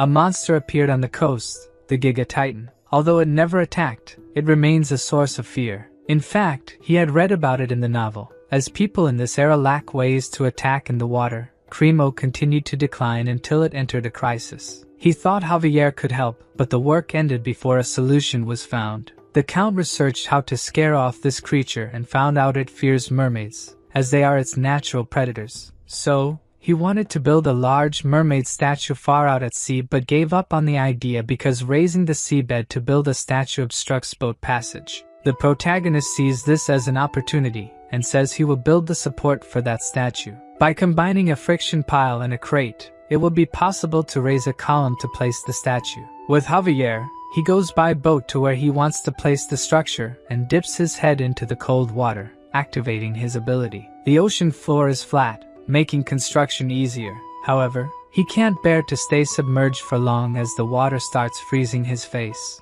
Javier seems happy watching Lloyd shiver from the cold and apologizes, saying it's the first time seeing someone suffer that makes him so happy. Also, Javier is curious about how Lloyd will build something from the ocean floor to the surface. To do this, he'll need to use magic. Lloyd says the only magic he'll need is cement magic, but the question is how he creates cement in this world. Back on the deck, Javier sarcastically tells him not to look where he's going and fall, to which Lloyd responds that his sarcasm is reaching master swordsman level, calling him a master of irony. Looking back, a young blonde lady asks if he's Master Lloyd, and seeing the love letter in his hand, the protagonist blushes. Lloyd, however, is disappointed when the letter is delivered to Javier. He kind of expected it, but seeing the swordsman tuck away the love letter, as if nothing happened, fills Lloyd with rage, asking how he could look at the love letter and act like it was nothing. At that moment, Javier becomes startled,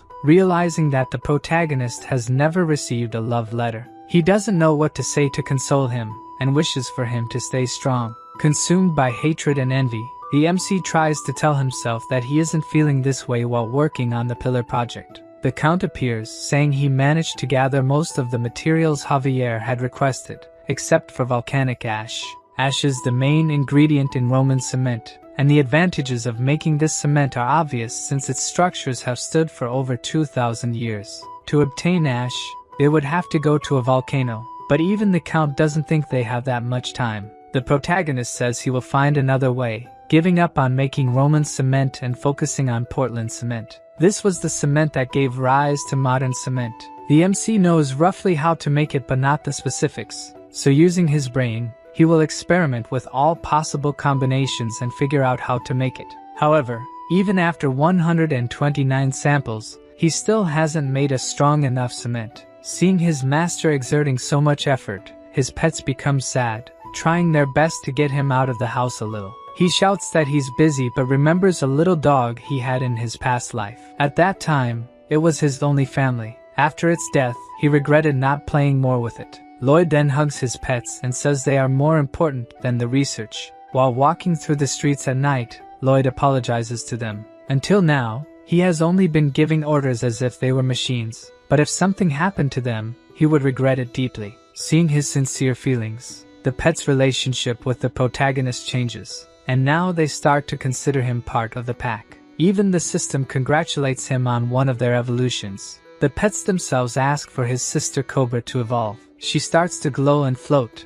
gaining several new abilities. But the ability that catches Lloyd's attention the most is volcanic explosion. The next day, a huge explosion is seen from the mountains, and the people in the city are frightened by it. Even the Lord thinks it might be an enemy bombardment, but it turns out it was just the protagonist testing the new ability of his little snake. Using her ability, he analyzes that the ashes are indeed volcanic ashes. Excited, he tells Javier that this is an absolute gift, but due to the explosion, Javier isn't hearing anything. Thanks to Bangul, the cement problem is quickly resolved, wasting no time and moving on to the first step of the pillar construction. They built a massive diaper to collect the volcanic ashes, and when Bangul activates his ability, the diaper prevents the ashes from spreading. The entire population is impressed with Lloyd's ingenuity, especially the Baron, who will keep an eye on him and analyze his creations to make an impartial report to His Majesty the King. Once the ingredients for the cement are gathered,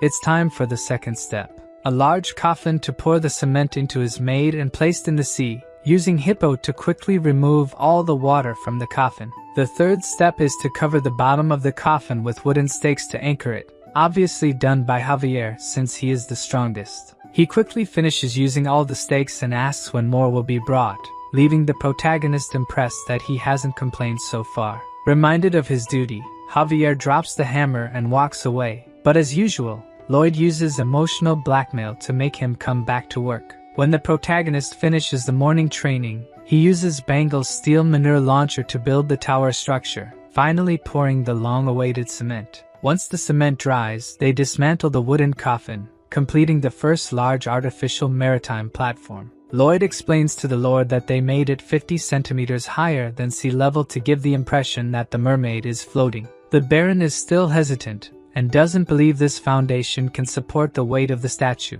But if it does work, he won't be disappointed with the construction fee. At night, the statue is finally placed on the platform, a grand mermaid statue covered with sparkling jewels. To celebrate the achievement, a nobles' party is held on the ships. The protagonist, obliged to participate, feels uncomfortable in his outfit and asks Javier how he can stand wearing it. The Lord introduces Lloyd, saying it was this young man who made the statue a reality, and once again, the protagonist is ignored by people who mistake him for Javier. He knows he's smarter than most and prefers money transfers to compliments, but the look of sadness on Javier's face annoys him greatly. To completely crush his self-esteem, the Lord appears, saying it's because of his face. While the party is going on, a little distant from the ships, at the bottom of the sea, the Giga Titan observes the statue. Seeing that mermaid, his natural enemy, all he can think about is attacking her. He quickly approaches the ships, where the protagonist chats with other nobles,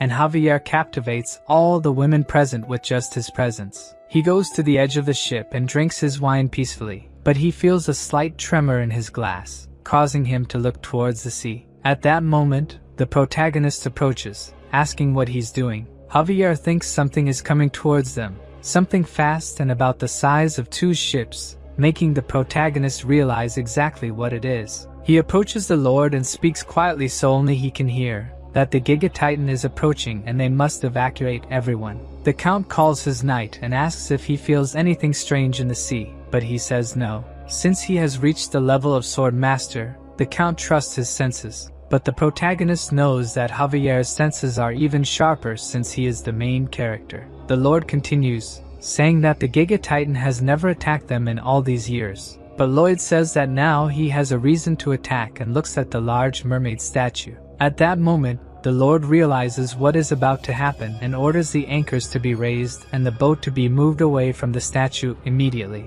Realizing that this will take too long, the protagonist asks Javier to take care of the anchors. Without hesitation, he jumps into the cold water while the protagonist throws Padang at the statue. Under the sea, Javier prepares an attack on the chains, using his mana to heat the blade. He cuts them easily, while Padang breaks the ropes that are attached to the statue. When Javier finishes cutting all the chains, he realizes that the Giga Titan is speeding up. Even though the ships are already loose, it is too late. The Giga Titan appears, knocking everything in its path. The protagonist and the others on the boat are thrown into the sea, while Padang dodges the monster's attack.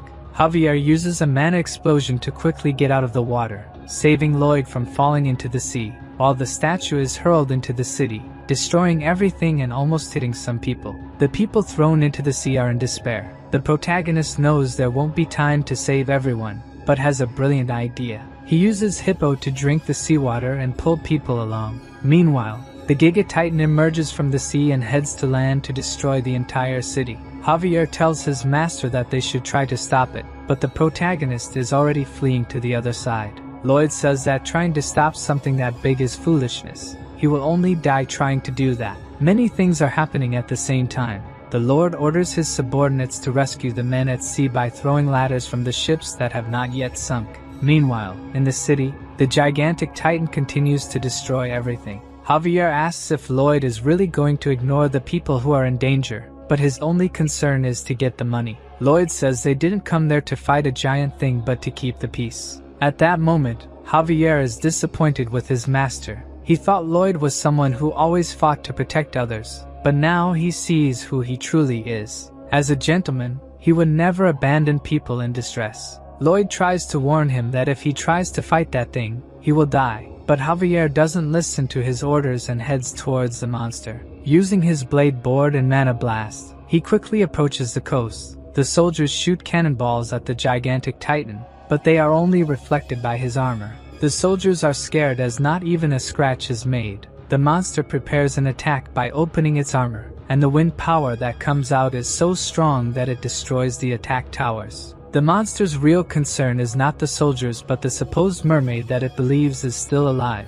Only its advance towards the statue destroys a large part of the city, causing fear and panic among the population. A man who fell on the ground is almost trampled by the gigantic Titan, but Javier appears to save him. He attacks the monster directly, hitting one of its joints, but even using the mana blast, his attack is reflected, only making the Titan angrier. Javier dodges its attack, but the monster takes advantage of him being in the air and fires a burst. Even trying to protect himself, he is hit directly. With just one attack, Javier is already quite injured. He knows it will be impossible to defeat this creature, but he is willing to sacrifice himself so that as many people as possible are saved. While Javier fights to save the population, the protagonist tries to escape on a table. It's not like he's an overpowered character or anything. Even if he spent all his RP, the only skills he has are related to construction. It's not that he's not sad about people being hurt and the city being destroyed,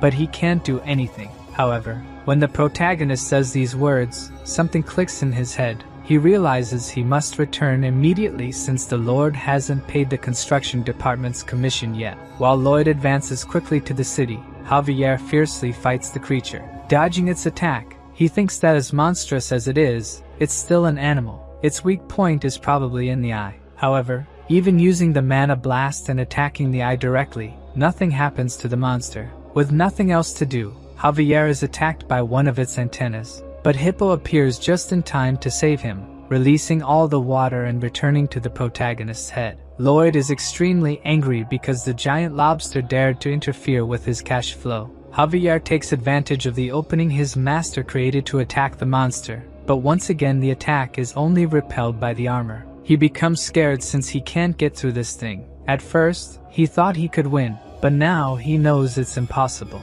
However, even though the situation is unfavorable, he remains calm since his master has returned. There is a possibility of victory. 2 minutes earlier, the protagonist was using the Padang to move through the city, observing from afar as he tries to find a weak spot using his ability to understand what it's made of. Its armor is 1 meter thick, a mix of dentina and quintina, molecularly a triple honeycomb structure tightly intertwined. When Javier attacks, all the impact energy is transferred to his horn, releasing it into the air. Inside the creature, there is a sac for its hydraulic claw. If they can destroy the beak and hit that sac with the blessed mana, the creature will surely be killed.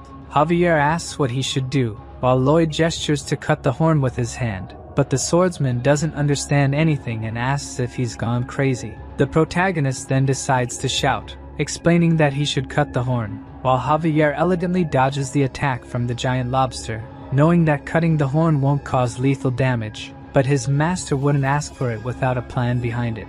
Lloyd warns that even though it's hollow inside, it won't be easily cut and that mana circles aren't just about hitting. Javier doesn't exactly know what he means by that, but instead of just hitting, he uses the mana circle like an electric saw to cut. The protagonist is happy knowing that his theory really worked. This time Javier's attack really seems to damage the monster, and when he is about to be attacked, the MC uses the Padang to defend him. Javier finally manages to cut the horn, making the creature scream in pain, but the only thing that falls to the ground is his sword, leaving the protagonist totally shocked. Even knowing he would be crushed by the Giga Titan, Javier stayed underneath it to attack. He was willing to sacrifice himself to defeat it. However, at the last second, Padang rescued him. The hamster scolded Javier, who, even though he didn't understand exactly what he was saying, understood that he was probably being reprimanded for being reckless. After thoroughly analyzing the Giga Titan, the only remaining option to defeat it was the combination of Plan A plus D. To do this, he first called Padang and told him to take him to the location he mentioned earlier. Lloyd warned that the creature now saw Javier as a threat, so he asked Javier to lure the monster into the forest. The protagonist had bought enough time. They should have finished by now, so the only thing left to do was to trust the Count. 15 minutes earlier, the Lord was in shock watching his city being destroyed by the monster. His knight apologized for not detecting it earlier, but the Count said the fault was actually his. It was a mistake to think they could drive out the beast with just a statue. At that moment, the protagonist stated that the statue did drive it away. That monster only came to destroy it, and recommended taking advantage of this obsession. He would buy as much time as possible for the Count to prepare something. Javier continued dodging the beast's attacks, but even he was reaching his limit, yet he kept luring the creature relentlessly into the forest. The Giga Titan remained an unstoppable force that destroyed everything in its path, and Javier couldn't run anymore, getting closer to being caught by the creature. Before he was caught, the protagonist shouted, asking for applause for the bronze statue. When Javier looked, Lloyd was bringing the statue, now fully patched up. Seeing its natural enemy, the Giga Titan flew into a rage, leaving Lloyd quite pleased with its reaction. Through the novel, He knew he could trust the Count to reassemble the statue. His plan was to use it to create an opening for Javier to attack. When they got close enough to the monster, Padong drifted the cart, and they began to lure the Titan towards them. Javier seized the opportunity to attack the creature's weak point, hitting it precisely with a mana blast. Even though the attack was powerful and created a huge explosion, all it did was create a crack in the armor. Javier was saddened by his weakness, but as he fell, he heard Lloyd say to leave the rest to him. As your master spoke with great confidence, he knows he can now relax. Before he hits the ground, Hippo appears to cushion his fall. Lloyd shouts that he will protect this city no matter what. Padong is also at his limit, and he can't ask for more from him. At his signal, Padong throws the protagonist towards the Giga Titan. Earlier, when he was still heading to save the city,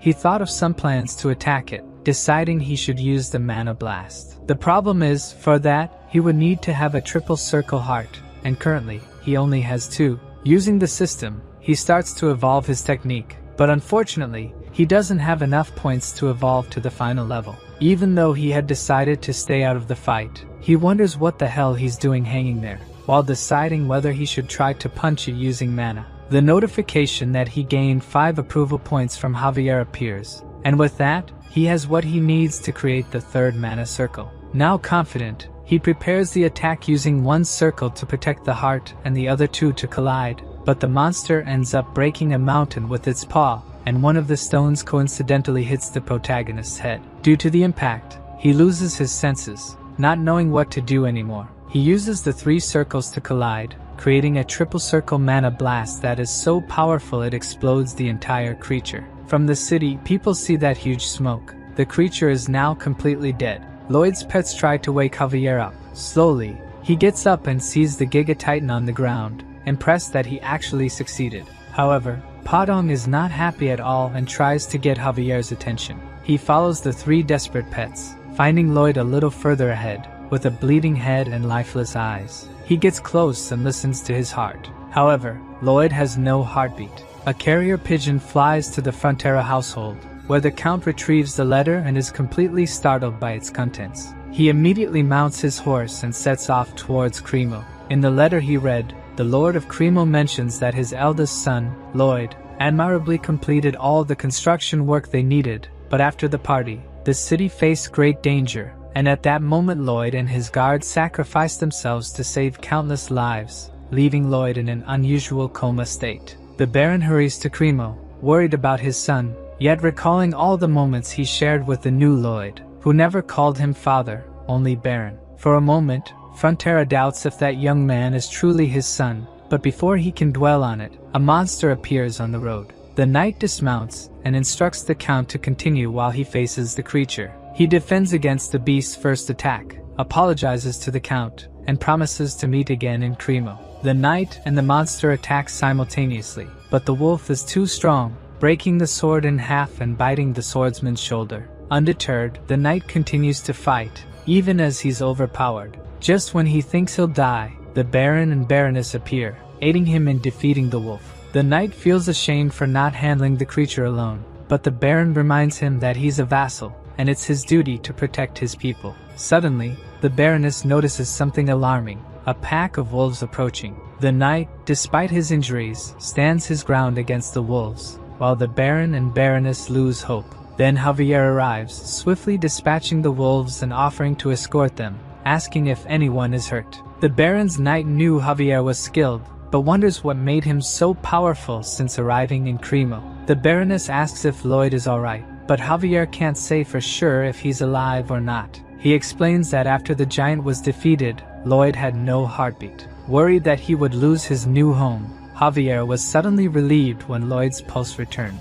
Although he's sure Lloyd's heart has stopped, he still has a pulse and is breathing. Touching Lloyd's chest, Javier feels the triple circle heart spinning at an incredible speed due to the magnetic fields they're generating. He can't determine the condition of his heart, only that these fields are keeping him alive. Returning to the present, people are trying to rebuild the city. Javier explains that the young master is at the Count's mansion, under a doctor's care, but his condition hasn't improved. The Count reflects on their battle against such a monstrous creature, but Javier insists he was just a sword Lloyd was using, it was his own strength that defeated the monster. Hearing this, not even the protagonist's parents believe he has this power until they hear that other nobles are heading to the Count's mansion to pay respects to Lloyd, acknowledging that without him, everyone would have frozen to death. Lloyd didn't just save the people from the sea, he also helped a soldier trapped in rubble, preventing a massive fire from destroying the city. Indeed, the entire city recognizes that they were saved thanks to Lloyd Frontera,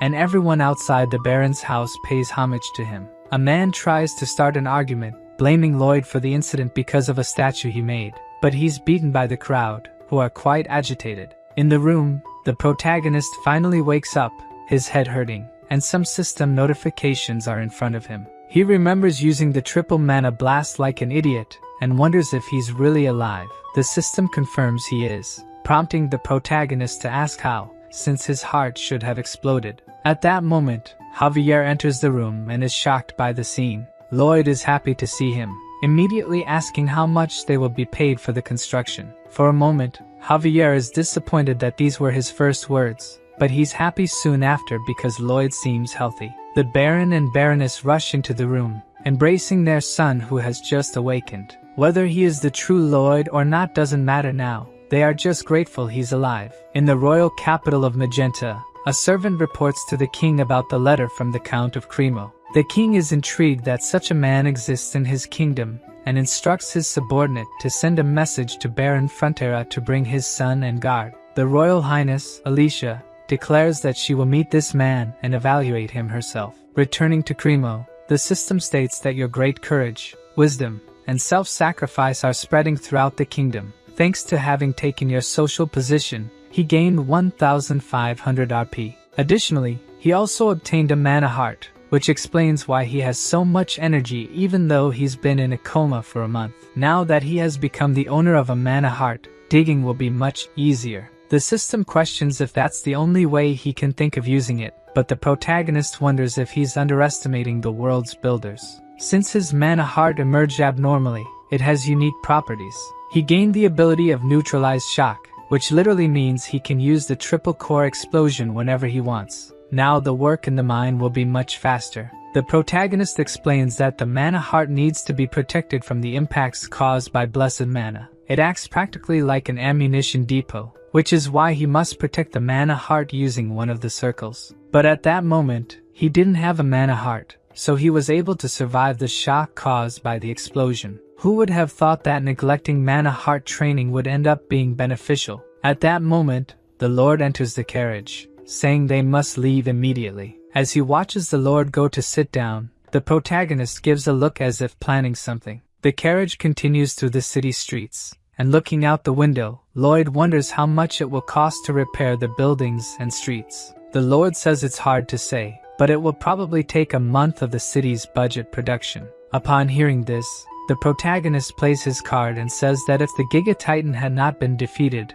it would probably take half a year of production to repair everything. Realizing what's happening, the Lord immediately asks what he means by that. Lloyd says that what he's gaining compared to what they'll save in construction is a small portion. He continues using his manipulation game and mentions that he heard from some attendants that the Lord would financially compensate anyone who worked for the city's public interest. Realizing he has no choice, the Lord increases the amount he will receive by 1.5 times. The atmosphere in the carriage remains heavy. The protagonist says he wasn't asking for money, but he finally realizes that for the Lord, the lives of his civilians are worth 1.5 times the commission of his construction. Due to emotional blackmail, the Baron doubles the commission. Lloyd remains silent with a cold expression on his face, causing the Baron to increase the proposal to triple. At that moment, we see in the window's reflection the monstrous expression the protagonist is making. The Baron realizes he has just been extorted, while the MC extends his hand to him.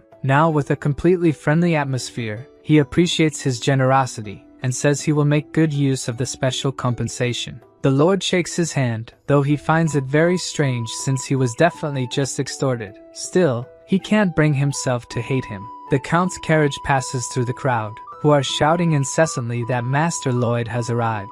For someone who is a complete nobody in Korea, this is a lot of pressure. The Lord says they have prepared a podium for him, using a voice amplification sphere. The protagonist thinks of giving a generic speech since he won't make money from it. So on stage, seeing the crowd shout his name, the only thing he can think of is making money from each of those people. Instead of giving a speech, he asks if the citizens have heard of Andal coding. Realizing they haven't, he begins to explain how Andal will change their lives. All the time they spend by the fireplace will be replaced with peaceful family time, greatly improving their quality of life. Anyone interested should visit Baron Frontier's mansion, located in the Frontier Barony. Instead of a speech about saving the city, he just sold his product. The Lord understands why he doesn't hate him. Someone so obsessed with every penny of profit that persists in their goals is someone you can't hate, but rather desire by your side. Returning home, or rather, his future golden goose, Lloyd thought that the oldest knight, Lord Byron, earned far too much compared to his level of skill, which barely reached intermediate. However, the man in front of him left him completely amazed. He neatly organized the ongoing mining plans, the list of names and details of land construction, and simply everything that needed management, even down to sales and profit. Startled, the protagonist asked if he had done all this while he was away. Byron replied that he had left it for him to take care of, so he was just doing his job. A worker arrived and reported that the interior of the Andal floor project was complete and awaited inspection. Outside, he meticulously observed every detail of the floor, praising the workers for this time there were no flaws. Lloyd was simply shocked looking at him. This man he thought useless was extremely capable. If he had been born in modern Korea, he would probably be a director of a major corporation. The large-scale contract was entirely handled by the Baron and Baroness. These two had a gift beyond being lords of a state, making the protagonist realize that your luck starts the moment you are born. Javier asked if they really needed such a large warehouse for coal, but the protagonist said yes, as it would continue to come in all the time. With what he earned from construction alone, he managed to pay off more than half of his debt, and thanks to foolish neighbors, he would continue to pay without problems, leaving him truly glad that his retirement of fun and joy was almost here. Seeing the disdainful expression on his master's face, the only thing Javier thought about was punching him several times. But before he could do that, they both heard a trumpet, and the worst part was that neither of them knew what it meant. When they looked, a man on horseback holding the royal flag approached. The protagonist was angry at this ridiculous display and wanted to get straight to the point, feeling a terrible foreboding that this meant trouble. The man began to read the king's letter. Due to what he had done in the city of Cremo, his efforts to protect the nobles and civilians had been noted, and the king wished to meet with the two heroes who defeated the Giga Titan. His father was extremely happy, but Lloyd realized how problematic this situation was. If there was one thing he had learned in the army, it was never to stand out too much. Once, a superior found out he was a civil engineer and asked him to build a sauna. He studied like mad to create one, but that was also his worst mistake because it turned out too perfect, and then the superiors started making many requests of him. Upon hearing that they had to visit the Majesty, he knew he shouldn't have built that platform in the ocean. Inside the royal carriage, he felt completely hopeless. Javier said he looked like he was going to be executed, which was unexpected since his master would probably have said something like, "How much can I extract from Majesty?" This made him see a bit of color in the world again since he had read the novel and knew some things that would happen. If he could use all that to his advantage, he would surely get the most money possible from the Majesty. Arriving at the palace, Lloyd and Javier knelt before her. When they looked up, Lloyd almost had a heart attack because of her beauty. When the protagonist introduced himself, Majesty was surprised that he was Lloyd Frontera since he and his side had a much more noble aura. She also sensed a different mana flow coming from Javier, and he seemed worthy of being her fighting partner, as expected of one of the kingdom's two martial masters. She immediately discerned that Javier was special. It seemed awkward flattery wouldn't work on her. The queen appreciates the courage and altruism he demonstrated. However, she doesn't judge a man based on what others say, but rather on what she sees. As the protagonist already expected, she wants to test his abilities. The opportunity Lloyd was hoping for has arisen. If he does well, he'll secure a contract with the Majesty. So the queen asks which construction he thinks is most urgent in the royal capital. Even though the protagonist has just arrived, he obviously knows, having read the novel. The queen thinks that if he is truly capable, he will perceive it the moment he enters the royal palace. The most important construction at this moment is repairing this ruined palace. At least that's what she would like to hear, but Lloyd says that the most important construction now is a bridge over the Magenta River. The Queen looks at him with a displeased look. The protagonist knows this is not the answer she expected, but given his personality, the test won't end here. Queen Magenta is the one with great authority and absolute power, a tolerant, fair, impartial woman who listens to everyone regardless of their class or rank. She asks why the bridge is necessary. The protagonist says other men might think differently and say that repairing the royal palace is most important. He knows a dragon with a bad temper took down 2 towers of the palace, which is why the roof is so heavy. However, this weight is pressing on the ground and its pillars, causing it to slowly collapse. Even after all this, the protagonist says that the repair can be postponed and that building the bridge is more urgent. The Queen realizes he knew what she was thinking and still gave a different answer, while the protagonist knows that she knows he gave a different answer. The Queen, like a lion ablaze, shows her power, while Lloyd is like a puppy chasing after a construction contract. He says the current Magenta River Bridge has been rebuilt 20 times and regularly collapses due to not withstanding the rising waters in spring, asking for Majesty's trust to build a new bridge that will never collapse, clearly referring to a modern suspension bridge. Seeing that the man in front of her just criticized her decision,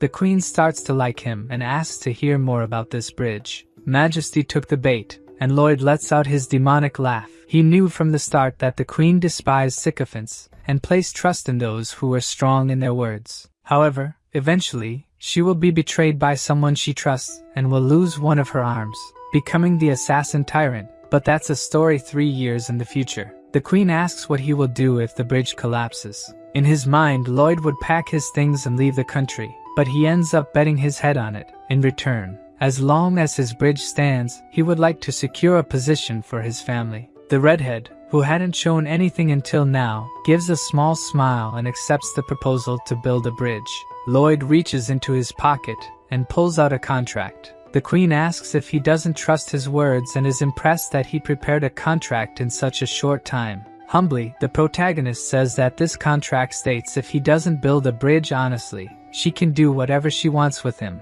thinking of it as a loyalty contract from a humble man to Her Majesty. The Queen ends up signing the contract and finds it strange that she was led to do so, but she doesn't mind. As a gesture of gratitude, the protagonist raises his but while holding the contract. Walking through the palace following the butler, Lloyd twirls and shows off the contract he managed to get from the Queen. Javier asks him to be a bit more careful, since she could have taken his head if she wanted. The man next to the Queen says that he is quite intelligent. She really thinks he's more cunning than she imagined. When Kyler asks if she wasn't displeased since he knew from the start that he could defeat her, the Queen says no, as he seemed pathetic and adorable. A few days later, Lloyd prepares to leave with a large bag on his back. Javier asks if it's okay to go alone, but the protagonist says it's even better without him, since his presence alone attracts all the women in the region. Before heading to the royal city, his mother asked him to deliver a bag full of blankets and clothes to his younger brother, Julian. As he goes to him, the protagonist tries to remember what happens in the novel. At this point in the story, the Baron had already lost everything, and his younger brother was probably expelled from school and died wandering a back alley at night. Lloyd feels incredible for saving lives and sets out to find his brother, without even knowing what he looks like. Arriving at the Royal Academy, Lloyd looks at his brother with curiosity. Even though he's the same age as Javier, he's practically a garden gnome, and the way he's looking at him makes it seem like he must have suffered at Lloyd's hands. The protagonist decides not to be too nice and acts as if he's turned the page. Maybe then Javier wouldn't suspect so much, throwing the bag full of clothes at him, saying their mother sent it. Julian finds it very strange that Lloyd didn't insult him. Moreover, he wonders if he really came there just because their mother asked. The system warns that his brother suspects his identity because he's being too kind. To try to act a little more like Lloyd, the protagonist leaves cursing at him, but Julian finds his human behavior even stranger since he left without beating him up. Before leaving, Lloyd reminds him that their mother asked him to have lunch with Javier, even though he finds it a drag. He asks if there's any fancy restaurant around. Julian questions why he's asking, and Lloyd says he'll take him to lunch since their mother asked. At the restaurant, His brother is extremely suspicious. He orders a basic set, but the protagonist tells him to choose something more expensive since he doesn't frequent these kinds of places often. Julian wonders why he's acting so normal. He used to hit him just for looking at him directly, and starts to find it even stranger when Lloyd says he quit drinking. A few days ago, someone from the palace came to say that his brother saved the city of Cremo from the Giga Titan attack. At the time, Julian thought it was an unfounded rumor or that he stole credit for something Javier did, but seeing his current behavior, it really is like he's a different person. Suddenly, Julian gets a slap on the head. The man asks what a nobody like him is doing there. Even as he tries to explain, the man keeps punching him, saying a poor Baron should eat where he can't be seen. The protagonist looks around, and two students are laughing at the situation. There are even teachers and staff there, but they're just ignoring what's happening. They call it an academy, but all they really value is family status. Lloyd wonders if he should intervene, but if he did, his brother's life would only get worse in there. Then suddenly, the student beating up his brother mentions that his family has the renowned Lacona painted fabric in their title. Immediately, Lloyd associates that this young man is the son of Viscount Lacona and again makes that demonic expression, probably planning something. Lloyd approaches and asks who his father is. The blonde says it's the merciful and wise Viscount Lacona and tells him to move, getting slapped immediately afterward, losing 2 teeth. Lacona's son flies and lands at the end of the restaurant. That's the anti-horse slap, but the system says that's not an official skill. Another student yells at Lloyd, asking how he dares to touch a member of the elite union, but he also receives a slap that knocks out a tooth. Another student who is considered the best second-year fighter appears, but is neutralized with just 1 slap. Extras keep appearing. The twin brothers get beaten up at the same time, and the guy who introduced them also gets beaten up. Even the two who were just laughing at the situation against Julian get beaten up. Lacona Jr. appears behind the protagonist, punching him in the face, but immediately realizes that was the worst decision of his life as Lloyd looks at him as if he's going to kill him. He beats Lacona Jr., but before killing him, he's stopped by his brother. Julian is worried that he will be even more intimidated at school after this, but the MC says with a smile on his face that if they die, they will never bother him again. Julian is completely shocked at how he can say something like that with such a bright smile. Lloyd continues beating and thinks he's seen many guys like this in high school. The best remedy for dealing with them is the fear of death. Suddenly, soldiers appear, commanding him to stop immediately. An old man says this is the Sacred Academy and asks what he's doing. The protagonist, still holding the Viscount's son like a demon, leaves his brother scared, thinking he will try to hit the guards too. But to his surprise, his attitude changes completely, and he calmly introduces himself as the son of Baron Arcos Frontera. He apologizes for the commotion, but says he was only defending Her Majesty's honor. The old man says this is ridiculous and asks who would dare tarnish Her Majesty's name. Lloyd says Lacona's son was intimidating his brother, and even points to a teacher who witnessed the situation. But since there was no intention to punish him, he had to intervene. The reason he didn't do anything is obvious.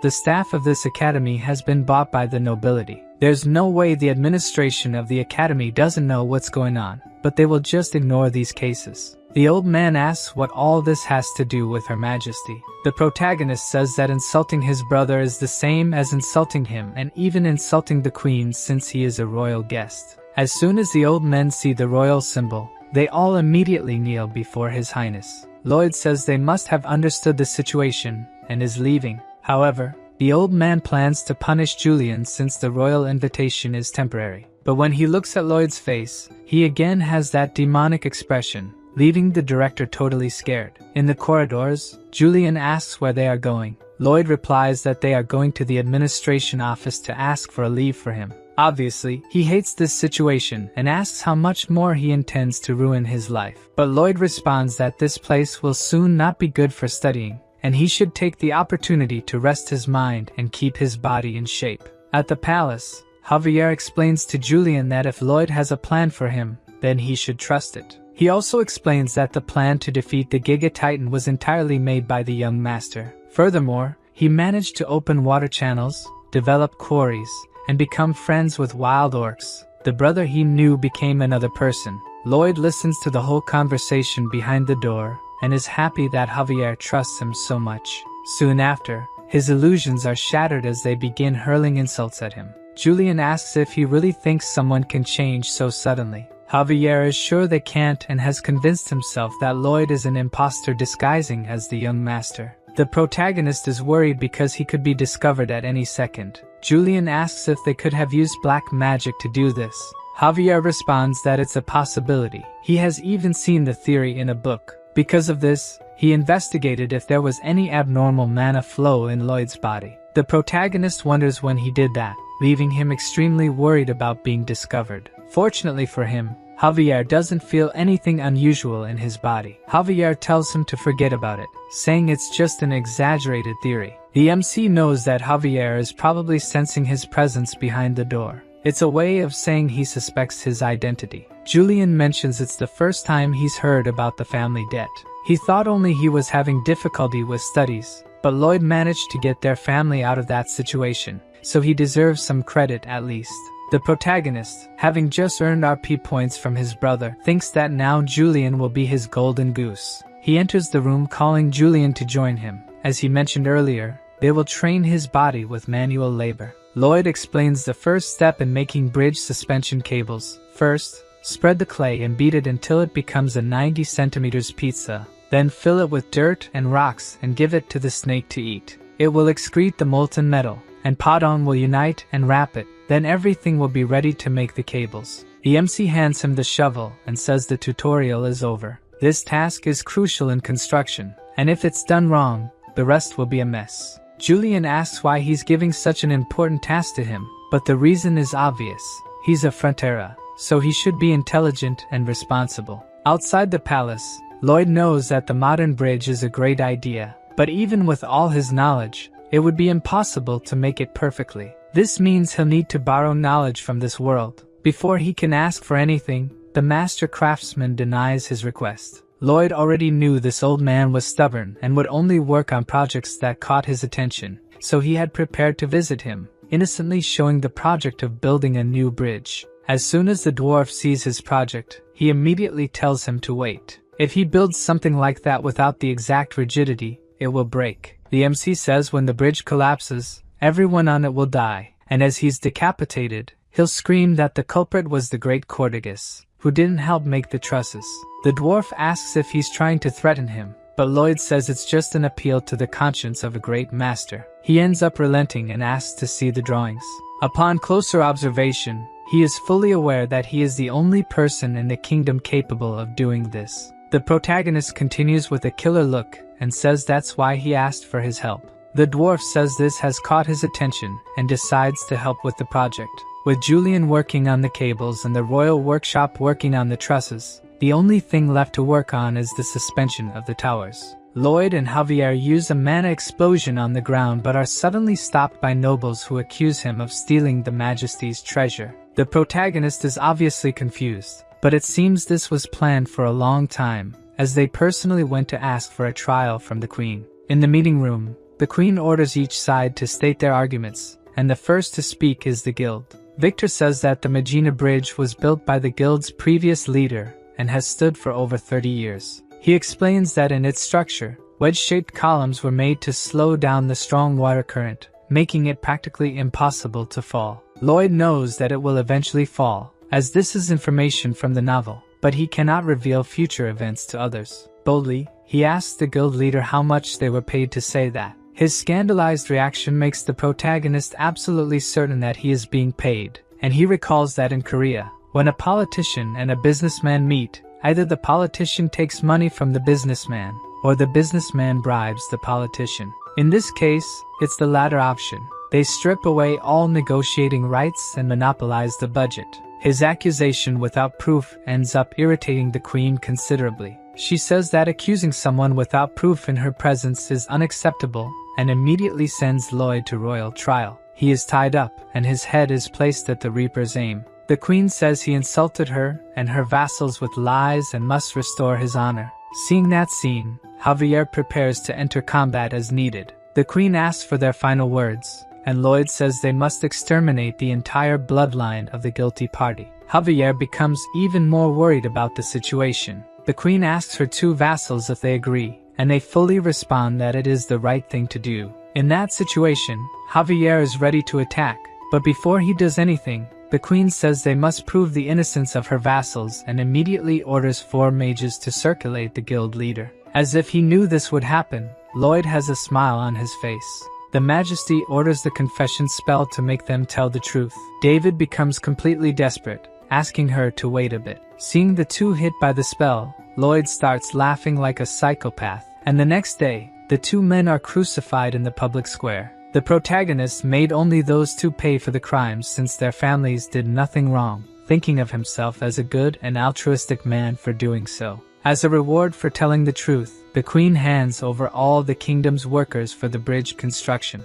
The archmages use gravitational magic to lighten the weight of the stone blocks, making the construction extremely fast. Bangul is tasked with taking the suspension rope to the other side, using her volcanic explosion to quickly cross the river while Padong tries to hold it. Seeing this incredible construction method, Julian says his brother is amazing. Javier also thinks he is and says that even though it's his first time doing hard work, he managed to do it every day. Before, Julian couldn't learn his sword art because he had a fragile body, but looking at his body state now, that shouldn't be a problem anymore. After some time, the bridge construction is finally complete. The queen says this bridge will be called Lojavi, a blend of Lloyd and Javier's names. She also grants him the title of Master Builder, leaving the dwarf irritated as he built the entire platform. Lloyd thinks that only the commission money will be enough to clear his debts, but now he has another major obstacle. The queen is probably thinking of how to use him to her advantage. If he fails now,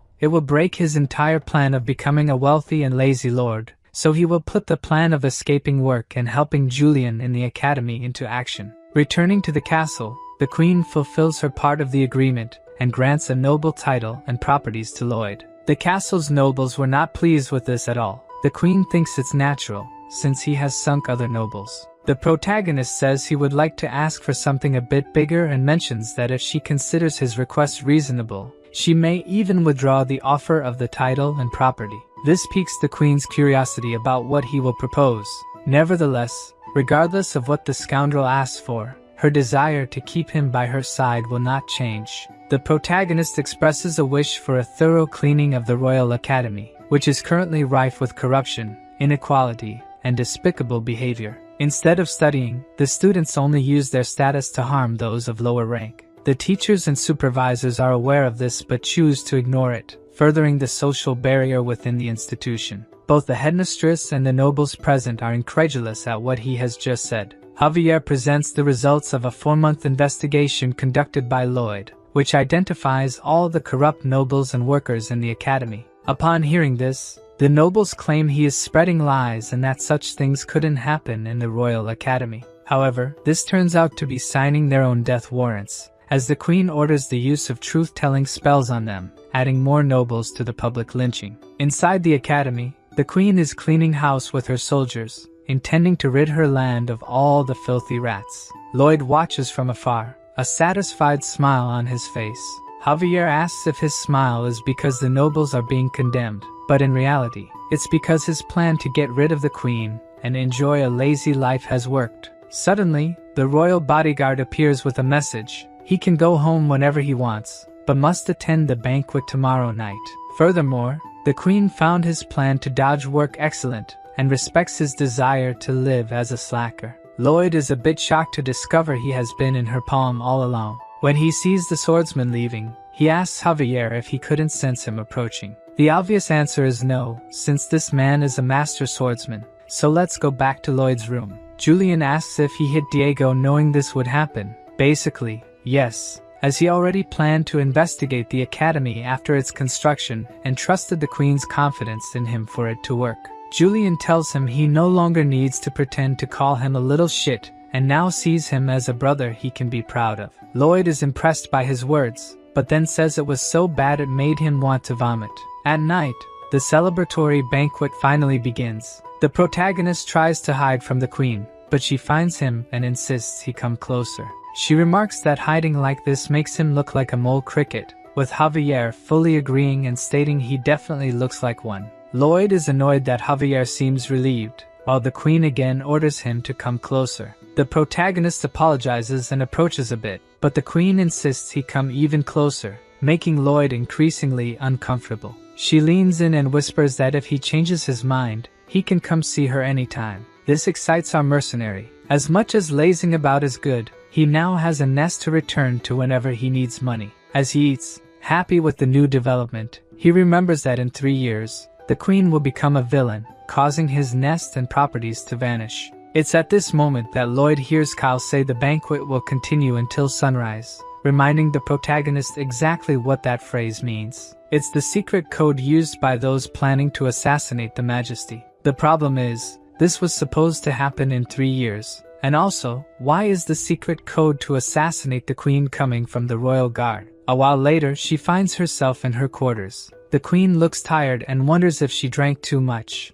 but she thinks it must be because she's been working hard in recent days. This excessive work is due to Asfahan, an enemy state where King Samarkand has been amassing an army. But it's probably not for an invasion, since trying to invade through the jungle would be a suicide mission. At that moment, the queen feels a strong headache. She finds it strange, since the effects of alcohol should be neutralized by the mana in her body. Soon after, it becomes difficult to control her heartbeat and breathing. She tries to circulate mana to neutralize the effects, but a sharp pain hits her heart, preventing her from circulating mana throughout her body. The queen has no doubt it's poison and tries to walk to the door, calling for help from anyone who might be there. The front door begins to open, and her knight Kyle appears. The queen says he arrived just in time and that she needs his help, but the help Kyle offers is different, leaving the queen incredulous at the betrayal. Meanwhile, Lloyd, still at the banquet, tells Javier that they have a problem. The swordsman simply starts following him without asking anything, surprising Lloyd that he doesn't inquire about what's happening. He asks if Javier can knock out a master swordsman. Javier knows he's not joking but asks for some sense, and says he'll try to stop him for a maximum of 3 minutes. Turning the corner, they come across a pile of bodies. Inside the room, Kyle does his best to kill the queen, but even poisoned, she manages to defend herself. She asks why he's doing this and receives a kick to the stomach.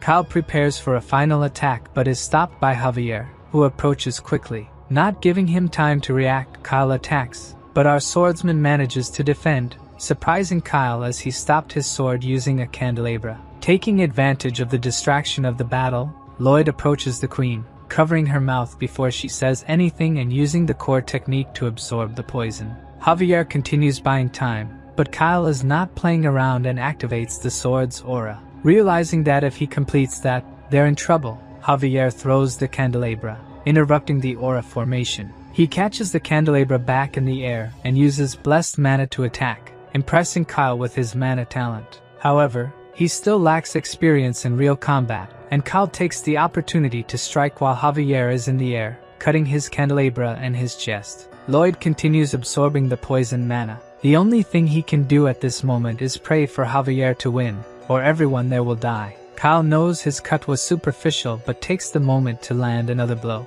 However, our lunatic swordsman isn't afraid of death and charges forward, dodging the strike at the last second. Javier shouts the name Padon, who tosses a sword towards him. With the blade in hand, he's perfectly ready to face a master swordsman. Javier uses blessed mana again, directing the explosion at Kyle. Kyler manages to defend but is thrown back by the impact, stunned and scared, wondering how Javier can wield the power of a cannon. Before he can think, another mana blast heads his way, but this time he manages to dodge. Javier decides to attack from all sides, dividing the blessed mana into multiple explosions, making a master swordsman run in fear. Meanwhile, Lloyd continues the process of absorbing the poison. The queen wonders how this is possible. He's only absorbing the mana contaminated by the poison. But before she can ask where he learned this ability, our protagonist tells her to shut up, angering Her Majesty as he just reprimanded her. But seeing Lloyd spit blood, she wonders if he's trying to sacrifice himself to save her. In the banquet hall, a huge explosion is seen as Kyle is thrown back, watching Javier advance slowly. The master swordsman realizes he can't handle him alone and shouts to the guards that Javier is an intruder who tried to assassinate the queen. With a single sword swing, our mini-monster sends several elite guards flying back and, concentrating a bit of mana, causes an explosion to keep them at bay. Kyle has never heard of a man who could do something like this in history, and is scared at the possibility of him becoming a sword master. However, that won't happen as he will personally ensure Javier is eliminated. Seeing the sword's aura, Javier knows he's in trouble. Just swinging his sword makes the ground stones float. Shortly after, Javier is thrown away by the aura, heavily injured, as Kyle approaches to finish him off. At that moment, the protagonist finishes absorbing all the poison, but it's too much for his body to handle. He starts vomiting black blood, and the queen says he will die like this, instructing to gather all the mana in his arm. However, our mole man refuses to lose an arm as it will make digging harder. Lloyd grabs a butter knife and activates Mana Blast using all his mana, expelling the poison all at once. The explosion is so massive that it destroys part of the castle, leaving Kyle questioning where all this power came from. But before he can dwell on it too much, Javier rises, ready for the second round. He made a vow to Lloyd, and he needs to keep that vow alive. Before reaching the royal capital, Javier admits he was hopeless from start to finish. He was supposed to be Lloyd's guard, but he abandoned his duty and ran to the gigantic Titan. Because of this and his lack of strength, he no longer feels capable of fulfilling his duties as a knight. Lloyd tells him not to worry too much, as he'll deduct 6 months from his salary, leaving Javier impressed with his lack of shame. Perhaps this shamelessness of his master is rubbing off on the swordsman, as he tries to negotiate the salary deduction down to 3 months. He promises to become a sword master in a year, but the protagonist remarks that these are quite ambitious words for someone who couldn't keep the promise of losing 10 pounds. Nevertheless, Lloyd decides to help him, explaining the concept behind becoming a sword master. Before finishing the explanation, Javier interrupts, saying he'd like to do it without his help. He advances determinedly but is impaled by Kyle, who is surprised that he survived. Most people would have been torn apart as soon as they were hit by the aura, but our prodigy concentrated all his mana into one point to strengthen it. Kyle would like to see more of his tricks, but he's running out of time. At this moment, Javier starts to catch fire but still manages to hold onto Kyle's hands, preventing him from escaping. The aura is burning his body, but while holding Kyle's hand, he manages to absorb the aura directly from the mana heart. Realizing the danger, Kyle throws Javier away, who simply falls to the ground without showing any signs of life. Even the master swordsman can't detect any breath from him. As Kyle has already wasted too much time, he moves to take the queen's head but is stopped by Javier, who rises unexpectedly. Javier says he now understands mana and activates the aura, creating a new sword blade. Kyle is at a loss for words. In all his life, he has never seen such a cursed brat. Javier further increases the aura of the sword, making it giant and attacking immediately. The swordsman tries to defend, but the power of his aura is completely overwhelmed, and his arm is severed. He screams in pain as the other guards approach. Javier orders everyone to retreat, warning that they cannot face the sword master. In the room, the queen is worried about Lloyd, who shows no sign of life. The protagonist slowly wakes up and discovers that he is now immune to poison and can absorb mana from the environment. He is quite happy since these seem to be great, but due to his creepy face, the queen reflexively punches him. He is confused about being hit out of nowhere, and even the queen cannot explain why she did it. She just says that when she saw his face, she felt like hitting him. Putting that aside, she asks if he is okay and can stand up, but that massive surge of mana left the protagonist incapacitated. As the only option, he uses his new ability to absorb the mana from the environment, even drawing mana from the queen who is nearby. She is frightened by this ridiculous absorption power, and tries to get the MC's attention, but he does not seem to hear anything. The queen simply accepts it, saying he can take all the mana he needs and go help his knight. After a few minutes, he finally manages to restore all his energy. Lloyd feels his body much lighter, probably now fully restored, but before celebrating, he remembers he needs to help Javier. When he turns towards the queen, he sees she is completely out of mana. Magenta says she will ask for details later. The priority now is to stop Kyle. The protagonist puts her on his back and heads towards Javier. The queen knows he is strong, yet it is not enough to face a sword master, or so she thought. As soon as they turn the corner, they see Javier facing the guards. At that moment, The protagonist notices the sword aura and Kyle on the ground, groaning in pain.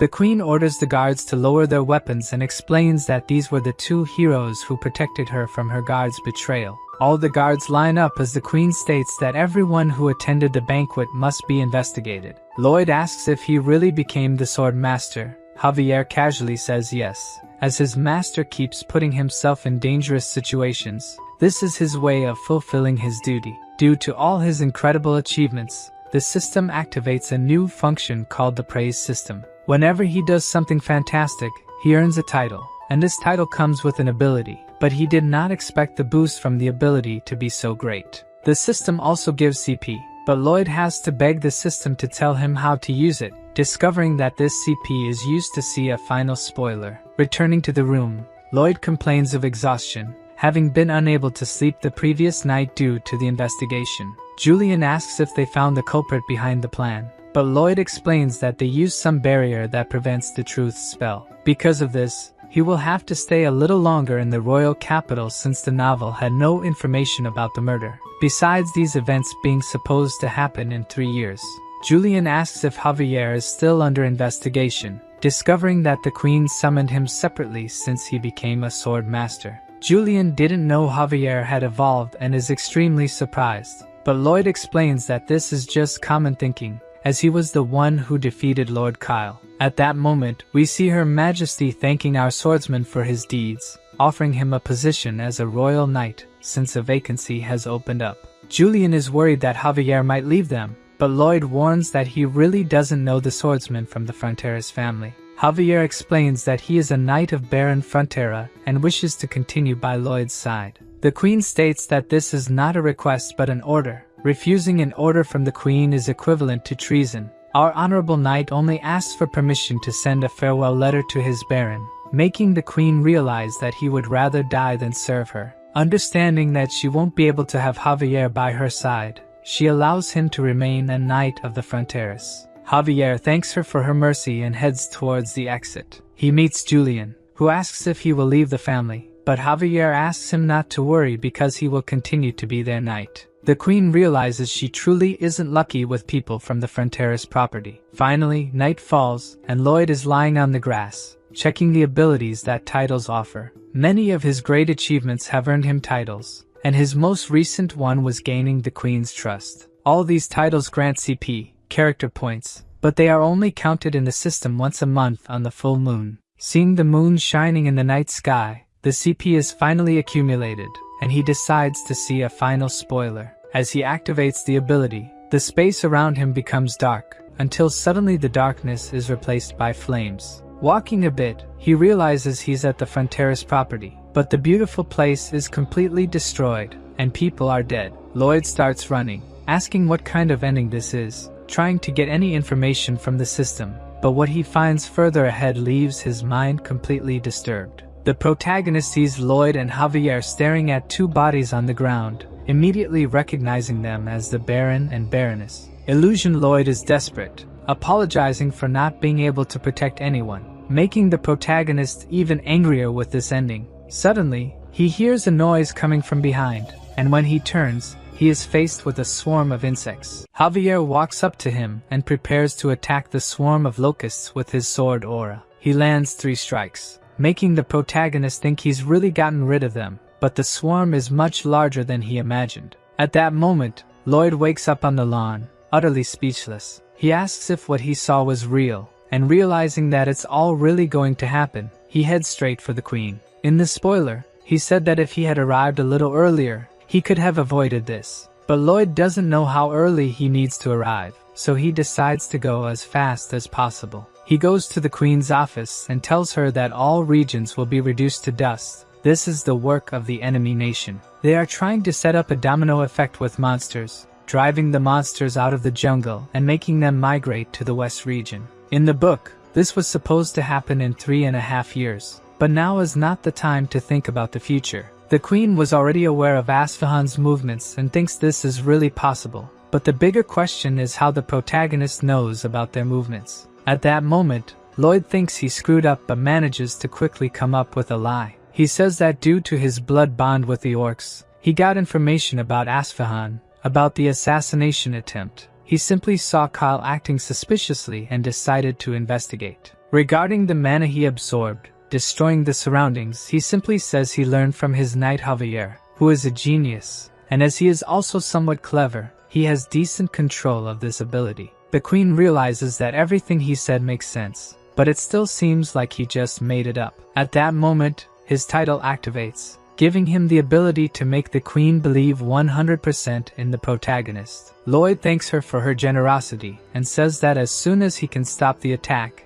he will give her all the credit for the resolution, restoring the honor of the crown that was tarnished by the assassination attempt. The queen has never met anyone as suspicious as our protagonist, but she's glad they understand each other so well. Lloyd and Javier head to the Frontera territory. The horses' legs have been reinforced with magic, making them run at supersonic speeds, which further distorts Lloyd's not-so-pretty face. After a whole night of travel, they finally arrive at the territory just in time, since the locusts have already begun to appear in the sky. Seeing that black cloud forming, the field workers don't know what to do until Lloyd appears, telling them to hide in their homes and asking for the largest pot lid they have. The invasion of mutant locusts continues, spreading rapidly through the city, even invading the Baron's house. A maid passing by is frightened by the insect, but is saved by the Baroness, who crushes it using a chair. At that moment, several other insects invade the mansion. The two start running in fear, and when the Baroness peeks out the window, she sees that the swarm of mutant locusts is so large it almost covers the sky. The Baron appears, telling them to join Byron and the other soldiers, but when they open the mansion door, they attract the attention of all the locusts outside.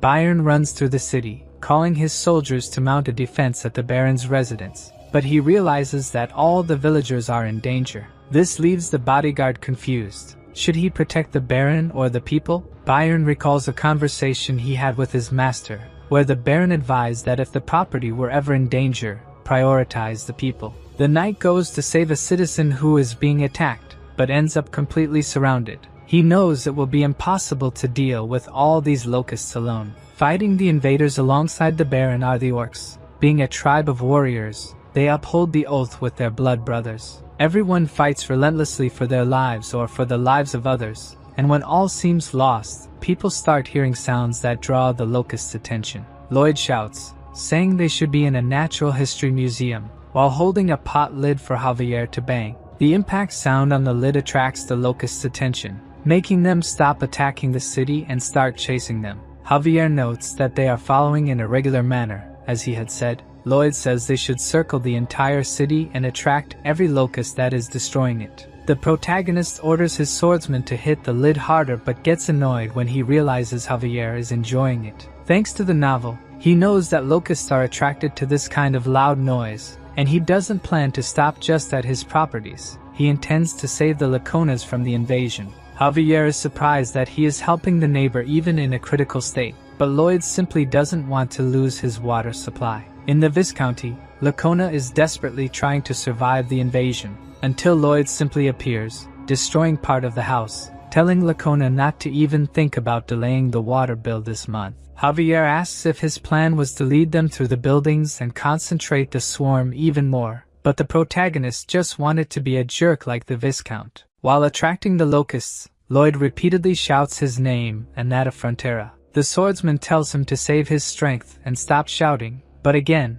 all of this is a plan to make everyone know who their savior was. Not even Javier knows what's wrong with this guy, but since they've already attracted most of them, now they must go to the wetlands. Heading to the plantation, their path is blocked by another swarm of locusts, but of course, for a master swordsman, this swarm is nothing. Javier simply passes through, cutting down all that stand in his way. Moving forward, Lloyd realizes that the horses can't run anymore, so he has a brilliant idea. He jumps on Javier's back and uses him as his horse. Even pissed off with this, Javier goes along with the idea and starts running, but they're not faster than the horde and almost get caught. Lloyd shouts, calling Bangul and Hammon, who emerge from the water at the same time. Hammon uses his volcanic fart to explode a large number of monsters, but it's still not enough to eliminate them all. So, Hippo uses the accumulated water as a pesticide to kill even more insects. Round 3 belongs to the protagonist and Javier, who who used mana explosion and aura at the same time to eliminate the rest of the locusts. Javier says they managed to take care of the majority, but there are still at least 1,000 left. Lloyd tells him not to worry, as the cavalry is arriving. 300 orc warriors approach with 500 soldiers of the white cavalry. The rest they can leave to them since they'll have something else to worry about. The monster domino effect never ends with just one wave. Meanwhile, the soldiers of the white cavalry do their job. The mages enchant the knight's swords with a fire spell, making it easier to subdue the insects. The orcs don't even need magic. With just a stake, they can impale 3 at once. As they are crazy about protein, they roast the insects and eat them right away, saying they found a strong protein source. The maid, saved by the orc earlier, hands him a gratitude flower, leaving the warrior quite happy. The baron and the baroness rush to their son, worried he might have been hurt somewhere, and embrace him, asking why he likes saving people so much. In fact, the protagonist only did it for his retirement. Everything was for his own benefit. Anyway, now he must prepare for the second wave. At night, the commander of the white cavalry appears and asks why Lloyd called him at this hour. First, he thanks him for helping exterminate the locusts, but the knight tells him not to say nonsensical things. Anyone can see they were just responsible for cleanup. Valalardi says he is a brilliant strategist, even being an engineer. Nonetheless, his pride is hurt. He sent the mages back and asked the cavalry to stay. The greatest pride for a knight is to fight and die for the queen's honor, so he didn't like Lloyd preventing that. In the novel, this knight fought against Javier, defending the honor of the queen who had become evil. At that moment, Javier wasn't yet a master swordsman, so he barely managed to win. However, what increased respect for this character the most was that, on his deathbed, the only thing he wished for was for someone to stop the queen's evil actions. With unwavering loyalty and a natural warrior, this knight is needed in times of crisis like this. Lloyd knows he won't get far if he keeps going in circles, so he proposes a duel. If he wins, the white cavalry will have to obey him. If he loses, they can return to the queen right away. Valalardi says he can never fight a civilian without the queen's orders, but the protagonist reminds him that he is the one commanding them now, and that's an order. The knight asks if he has a weapon. Of course, Lloyd shows his shovel, but this time the knight doesn't underestimate him. He knows that shovel protected Frontera's property. Even reaching the 3rd mana circle, Lloyd's chances of winning this duel are 0, but as always, he has a strategy to win. The knight says their levels are very different, so if he dodges any attack, he'll be the duel's loser. As soon as he finishes speaking, the protagonist prepares an attack. He uses Mana Blast with all his mana, causing the knight to dodge. The attack only stops when it hits a mountain, creating a huge hole in it. Lloyd falls to the ground with no energy left in his body, but still has enough energy to smirk wickedly with the easy victory. With that, the 500 strongest in the kingdom will become employees in the Frontera barony. Of course, the knights wouldn't be happy about it, but their leader says there's nothing they can do since he lost the duel. At the top of a mountain, Javier asks if this will really work. Lloyd says it was tested by the orcs, so it's a method with 100% effectiveness, showing a large sculpture being made on the mountain walls. After a few days, the second attack finally begins. The villagers hide in their homes. The entire Frontera property was drowning in terror. At the same time, they all shared the same feeling, that young Master Lloyd would protect them. The leader of the white cavalry observes smoke approaching. He finds it hard to believe, but what Lloyd said is indeed true. A huge herd of mastodons is quickly approaching. A few days ago, the leader of the knights asked for evidence for Lloyd's certainty, but Lloyd simply dodged the question, saying it was obvious which animal would attack in the second wave. Regardless, he was right. Without a doubt, it's time to fight. The cavalry's plan is to slow down the herd, then encircle them and attack from the outside in. They will likely have some casualties on their side, but if they use this method, victory is guaranteed. One of the soldiers says that after the battle, he will propose to his beloved, but the leader of the knights thinks that maybe what returns to his beloved won't be a ring, but rather news of his death. As they advance, he says there's nothing to fear, as that is the fate of a knight. But before the confrontation begins, they are stopped by Bayern. The knight asks what he's doing on the battlefield without armor, but Bayern simply says that his master said he wouldn't need any. In fact, he is there only to decipher Lloyd's message, who is on top of a mountain observing the mastodon's arrival. Suddenly, Lloyd begins to signal using 2 flags. Byron translates that he's sending the soldiers of the White Cavalry to the southeast border of the village. This leaves the commander confused, since he's practically asking to clear a path for the mastodons. If they go to this location, they won't be able to stop the mastodons' advance. But Lloyd signals that if he keeps arguing, he'll report him to Her Majesty. The knight asks how he's saying all this just by waving flags, and he'd also like to understand what he's planning, since it goes completely against all common sense. Lloyd warns that the mastodons have arrived, and with that, the first phase of the plan begins. As the herd encounters the monster sculpture, they automatically stop running and start dropping to the ground. This extreme fear reaction is because that creature is their natural enemy. The second phase of the plan is to have the troops march forward, making a lot of noise, movement, and kicking up as much dust as possible. The mastodons, already scared by the appearance of a natural enemy, think another one is approaching and start fleeing, successfully completing the plan to move the herd. They start heading towards the hole that the protagonist had the knights dig. They all fall into the trap, and at that moment, Hippo appears pouring water on all of them, leading that gigantic herd away. Lloyd throws down the 2 flags he was holding and is pleased with his flawless performance. The knight is impressed that they managed to win without even fighting. Lloyd says that there is plenty of food down there, so there's no reason for them to return to a place with their natural enemy. Normally, after a battle, at least 5 men don't return home. They are tasked with delivering this news to their families, and even though they tell themselves that dying in battle is honorable, they know there is no honor or bravery in death. Deep down in their hearts, they all know that the only thing left behind are hellish days for those who remain. However, now, their soldiers celebrate a complete victory. They hope to be invited to their comrade's wedding, while their leader is happy that they had no casualties. Lloyd says that they will probably still have to deal with dozens of hordes like this one, but executing a large-scale plan every time something like this happens will cost too much. Lloyd would like his swordsman to try to guess what he's thinking now. Javier has spent a lot of time with him, so he will probably try to end the invasion using the least amount of resources possible. The captain of the White Cavalry appears, saying that the knights will help with his plan. What he saw today was a true victory, making him understand that he has been an incompetent leader until now. As a sign of respect, he kneels and asks for permission to learn from his wisdom, joined by all the other knights. This is perfect for our protagonist, who was already thinking of pleading for them to stay a little longer. Everyone heads to the meeting room. Lloyd reminds them that his father was firmly against the construction of the canal in Lake Kapua, saying that a legendary beast lurks in its depths. This time, the plan is precisely to awaken this legendary beast. Obviously, the Baron and the Baroness are against this idea, but the commander and Javier are in favor. The Baron questions how a bodyguard can accept this, but the truth is he knows he won't win this argument even if he tries, so, by democratic process, the construction in Lake Kapua will begin. All the new workers march towards the mountain. Javier asks if he will try to control King Storma in some way, but Lloyd is not a wizard or anything like that, so the only thing he managed to do was study his habits.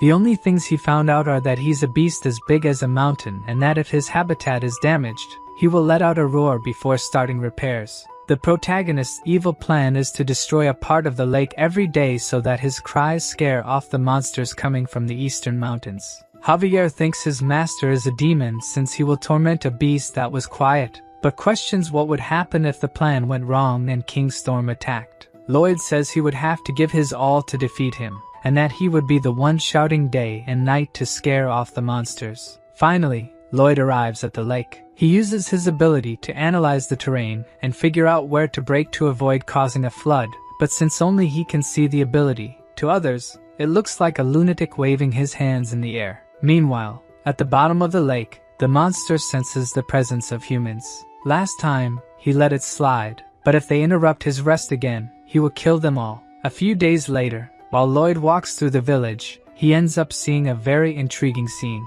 As soon as Byron realizes he's being watched, he stands up and asks if he can take care of the mastodon pups that have been separated from their mother. Lloyd finds this dangerous, as they tend to become fiercer as they grow, but Byron says that won't be the case since they are adorable. Realizing that the manager is a true animal lover, the protagonist simply gives up and tells him to do as he pleases. Anyway, the Lord will do a good job using them, and if successful, Perhaps these animals could become a great asset. Because of the domino effect, the orcs also have to return to their village. It's a shame to lose such an important ally, but Lloyd understands and sends 5 men along with the tribe. Finally, all the preparations are complete. Today is the day they will awaken an ancient beast. Lloyd gives a motivational speech to the White Knights, who this time are quite excited to work, even praying for the blessing of the Grand Shovel. Seeing all those knights marching with shovels in their hands, Javier truly laments for the White Knights. Through simulation, they modified the land so that when they broke the dam, it wouldn't cause a flood. Using Javier's destructive power, he destroys part of the mountain with his mana blast, causing a great tremor. Lloyd tells everyone to duck because the thing is coming. The lake, which was calm, starts bubbling, and King Storma finally emerges from the depths. Everyone is impressed by his colossal size, but what truly emerges from the lake is a giant beaver. Lloyd is clearly disappointed, as he expected a scary mythological creature. However, somehow, he manages to understand everything King Storma is shouting, probably because he's like his other summons. Anyway, that doesn't matter since he's a beaver. His attention is focused on repairing the dam, but what Lloyd didn't count on is that he can smell the metal and knows exactly where they are hiding. Storma realized they were purposefully damaging his dam, and is going to eliminate them right away. At that moment, the protagonist knows he screwed up. He didn't expect this creature to be so intelligent. The commander asks what they should do now, but Lloyd is totally desperate, not knowing what to do. King Storma puts his hand in the lake and raises a large amount of water, drowning all the workers who were trying to flee. Javier is the only one who manages to escape the flood and attack the creature using mana blast. But not even the power of Sword Master is enough to even harm this creature. Seeing that they have no choice but to kill him, Javier activates the sword's aura. But before he can do anything, he is stopped by Lloyd, who says he has come up with a plan. So, instead of attacking, Javier just keeps dodging his attacks like a fly. Taking advantage of the gap, Lloyd swims towards King Storma, but is almost detected by his keen senses. The swordsman keeps attacking to get his attention, but even using the sword's aura, none of his attacks are effective. The situation isn't good, since mediocre attacks won't be able to get this thing's attention. In desperation, Javier uses all his strength to shout in King Storma's language, managing to catch his attention, but he gets confused for being called mommy since he's a male. Javier starts shouting various things in his language, not knowing what he's saying, leaving King Storma sad because he's saying mean things. While the two are arguing in a completely strange language, Lloyd takes the opportunity to climb onto the beaver's head. Even trying to get him off, he can't because his arms are too short. The protagonist jumps and throws something into his mouth, making King Storma shrink. He gets confused as to why the world seems so big, and is captured by Lloyd shortly after. Of course, King Storma won't let himself be caught so easily, hitting Lloyd in the face with his tail and using the opportunity to escape. The protagonist uses his Pokemon to catch him, but Storma took boxing lessons and punches Padong. Our guinea pig won't let it go and punches back. The two start fighting until Hippo takes the opportunity to hit him from behind, but Storma manages to dodge the sneak attack and flee. Lloyd quickly appears in his path, ordering the snake to catch him. King Storma is a beast born for unknown reasons even to himself, spent 500 years simply breathing and sleeping, but for the first time in his life, he witnessed the light. In short, the squirrel fell in love. Obviously, Lloyd notices this and asks if he's now willing to talk. Storma tries to pose as a gentleman, and says he will talk to him since he is a knight. Going to the Frontera mansion, the beaver asks what his request is. Lloyd just wishes for him to scream once in the morning and once at night. The 500-year-old squirrel is not a fool and says that if he's going to propose a deal, he has to give something in return. But the protagonist doesn't exactly know what to offer and says that if he does this, everyone will be happy, especially Bangul. Storma is totally in love and accepts the request right away, making the protagonist scoundrel want to use his passion repeatedly for slave labor. Bangul, even being of the opposite sex, has zero interest in him, so King Storma will be an eternal bachelor. At that moment, Lloyd remembers that he is also single. In fact, both of them are eternal singles. Storma, who was previously confused about what he was doing, ended up feeling the emotions Lloyd wanted to share. So Lloyd asks if he can call him by Byung from now on. At that moment, One of the workers arrives in the room, and Greg informs them that the orc tribe is being attacked by a group of megalania. Even though they are a tribe of warriors and all very strong, they are still not enough to penetrate the thick skin of these lizards. The leader is thrown far away with just one attack, yet he orders the other orcs to keep fighting. Lloyd orders the entire white cavalry to gather at the entrance of the village and tells Javier that they need to take advantage of this golden opportunity, turning the monster's domino effect against themselves. Storma eats a red grain, becoming gigantic and scaring the townspeople. Lloyd tells him to show his cool side and win Bangle's heart, while Javier is confused about what he's talking about. With just a few leaps, Storma quickly reaches the desert. The orcs continue to survive the lizard attack, but at this moment, the giant beaver appears. Lloyd tells them to spread the word that if the monsters keep heading west, they will become the food. With just one slap, Storma throws several lizards at once, sending them flying kilometers away. He shrinks back down and looks at Bangle, waiting to see her reaction. Seeing that she is quite happy, Storma blushes and feels embarrassed. The leader of the White Cavalry says that even though they accompanied them, they didn't manage to do much, while the orc leader says they are no longer in a blood pact. Now that he has saved them twice, the Steel Sand tribe will swear loyalty to the Frontier Barony. Lloyd seizes the opportunity and tells them to start the third project, resurrecting the Steel Sand tribe. Some time ago, Asfahan burned the wheat field region for a certain strategic purpose, causing a massive domino effect of monsters to follow. Among these monsters were some from barbaric societies that possess intelligence. It was these exact ones who saw 3 apex predators being tossed around like paper. They spread the news that there was a beast the size of a mountain to the west, so large it could touch the clouds. Its eyes were black as the abyss, and its fangs could devour all living beings in the world. Moreover, there was the master who controlled the beast, with demon eyes that looked like hell itself. In the palace of Asfahan, a man informs the king that the Steel Sand tribe abandoned their settlement and migrated to the Magentano forest. The Sultan says his plans worked and asks how Magentano reacted to this. The man replies that the tribe managed to reach the kingdom without any problem, leaving the king disappointed. Before leaving, the messenger reveals that there was another problem. The group of monsters the king expelled have returned and are now attacking the kingdom's border walls. The king gets nervous and asks the messenger if this is really happening. According to the servant, they are doing their best to repel the monsters, but the monsters seem to have gone mad with fear of something and won't stop attacking. He tells them to gather the soldiers and set more fires in the reed fields. It seems the domino strategy has backfired on them. It should be impossible to stop such a massive movement of monsters unless there is a true demon living in the West. At that moment, we see the protagonist instructing them to sign a document. The 2 loan sharks are confused about what kind of document it is, but Lloyd explains that, as it says, it is a receipt for the full payment of the debt.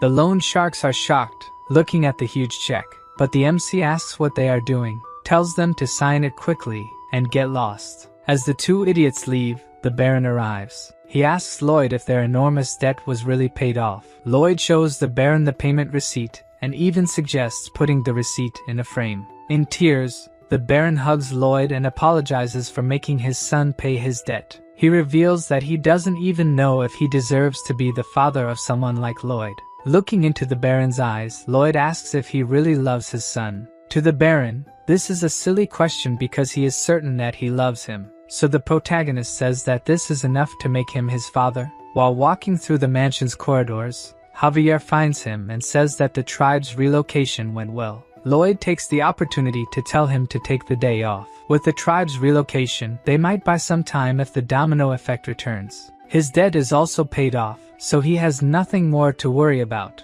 However, it is strange.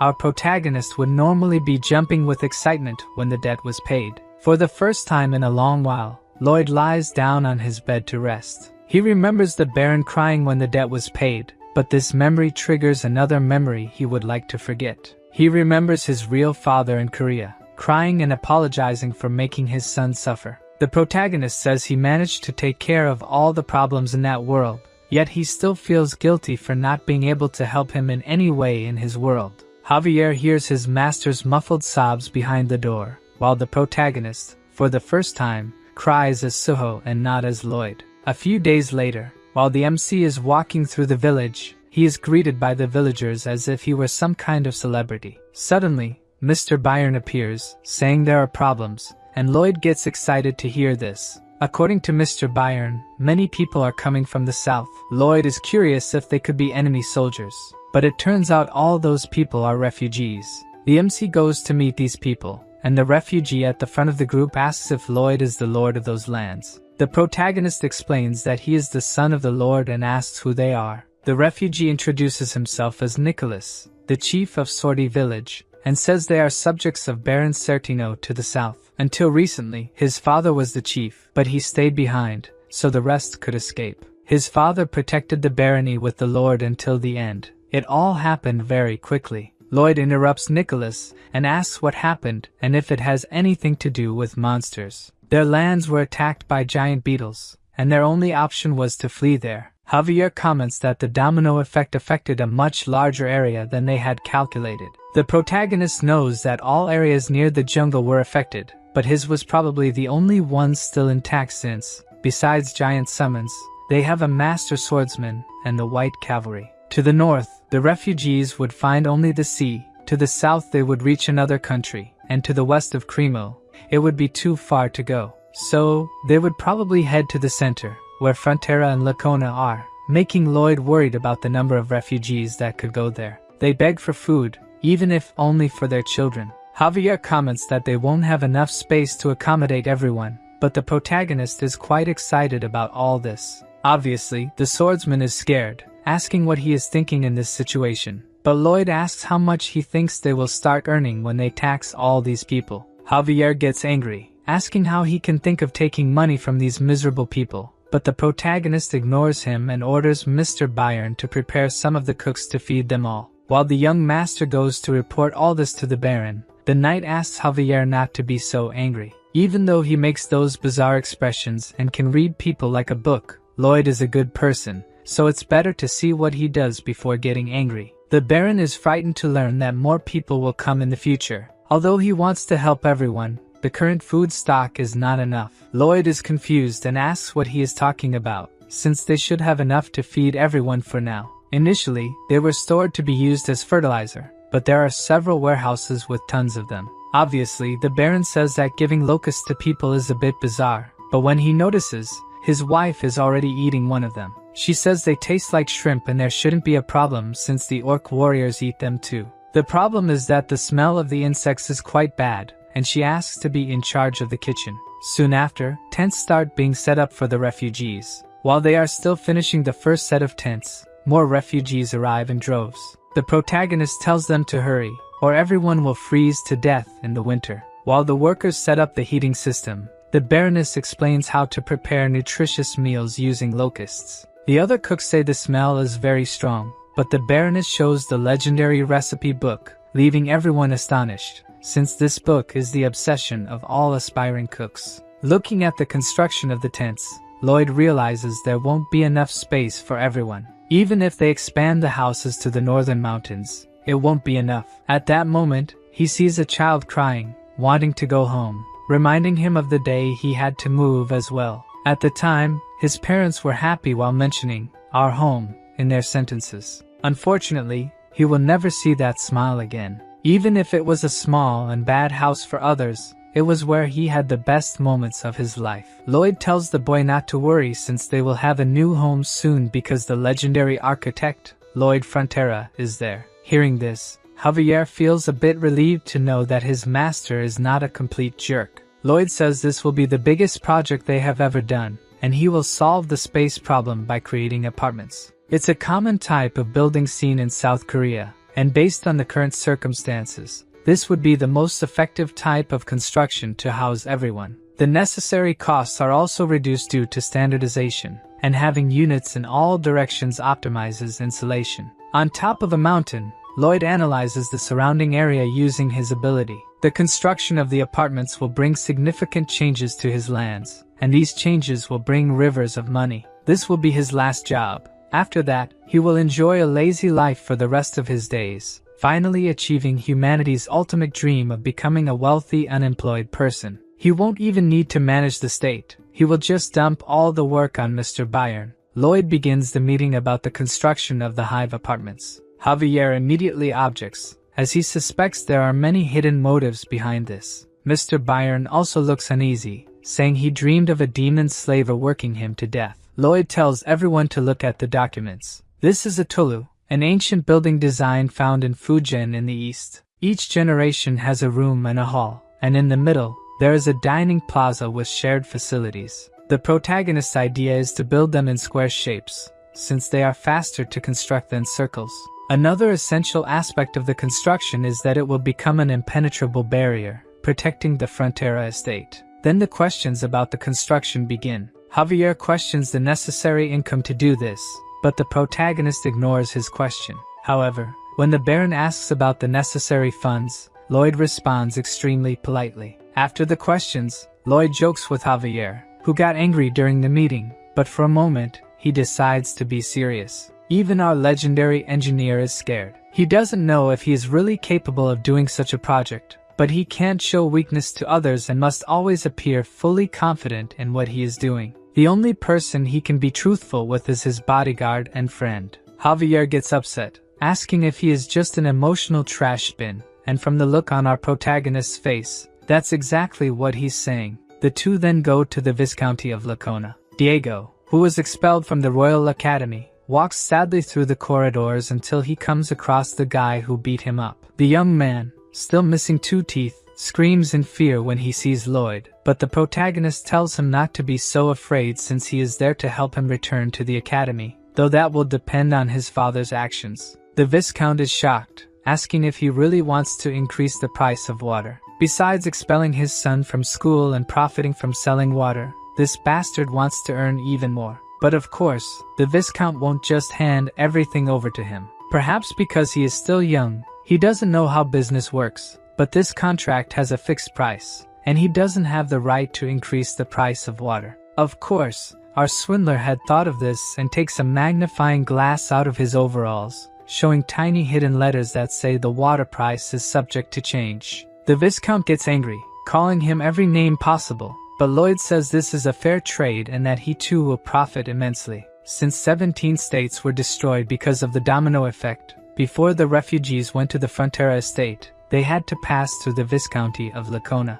As a fair exchange, he won't tell the Queen that a Viscount ignored his needy population. Basically, he is threatening him, saying he will spare him, but of course, our good-hearted protagonist really cares about his neighbor and will send a letter to Her Majesty requesting his son's return to the academy. With this tempting offer, the Viscount asks how much he will have to give, but Lloyd says that speaking like that makes it sound like he's a gangster extorting someone, and he only hopes that he gives enough to ensure there are no cracks in their strong friendship. The poor Viscount just wanted him to give a number. Javier is really scared of his master's actions, thinking that he really is a disgusting person. The MC tells him not to feel pressured, as he will be grateful no matter the amount decided. The Viscount starts with 20%, but Lloyd's expression makes him change his mind instantly. Fearful, he raises the offer to 30%, but Lloyd's face only worsens. Completely desperate and unsure of what to do, the Viscount looks at Javier, who signals with his hand,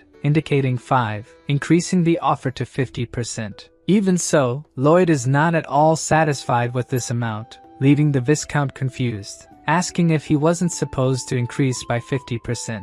Javier shakes his head, indicating that he meant 5 times. This drives the Viscount crazy, as 5 times the initial value is utterly ridiculous. But the protagonist says he doesn't want 5 times, just 4 is enough, making the Viscount immediately agree to this amount. However, after analyzing the contract a bit more, he realizes he has just been thoroughly extorted. Outside, Javier feels bad, saying he feels like he has become a blackmailer. Lloyd tells him he shouldn't feel like a blackmailer, as he already is one. The swordsman says his duty is to protect him and that he won't help with his frauds, but the MC says if he doesn't obey, he'll stop singing him lullabies. Javier says he has become a master swordsman and can now control his senses perfectly, no longer needing his lullabies to sleep.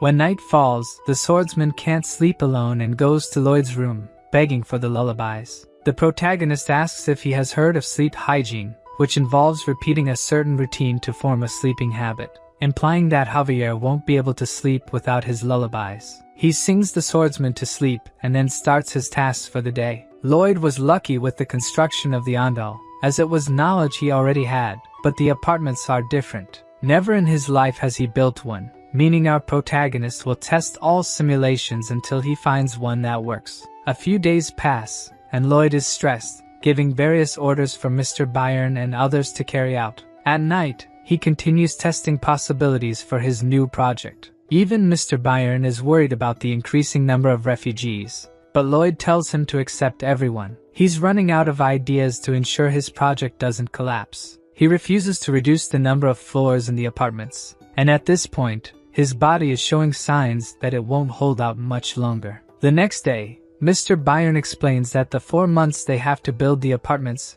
will not be enough. Although Lloyd insists it will work, it is clear he is exhausted. Suddenly, Lloyd's efforts take their toll, and he collapses on the sidewalk from overwork, leaving everyone around him worried. In the royal capital, the kingdom's knights prepare to shoot with crossbows. The target of all their shots is the queen, who is undergoing simple combat training. All shoot in her direction, creating a rain of arrows, but the queen, also a master swordswoman, manages to deflect them all. Despite this impressive feat, she doesn't seem satisfied with her progress, all because of that humiliating situation she went through. An old man appears, saying that the messenger from the Frontera barony seeks an audience. This messenger is Javier, who reads the letter sent by his master. The queen is obviously suspicious, as anything from that sly fox is dangerous. The letter states that, thanks to Her Majesty's wise judgment, they were able to save the territory. However, other territories were not as fortunate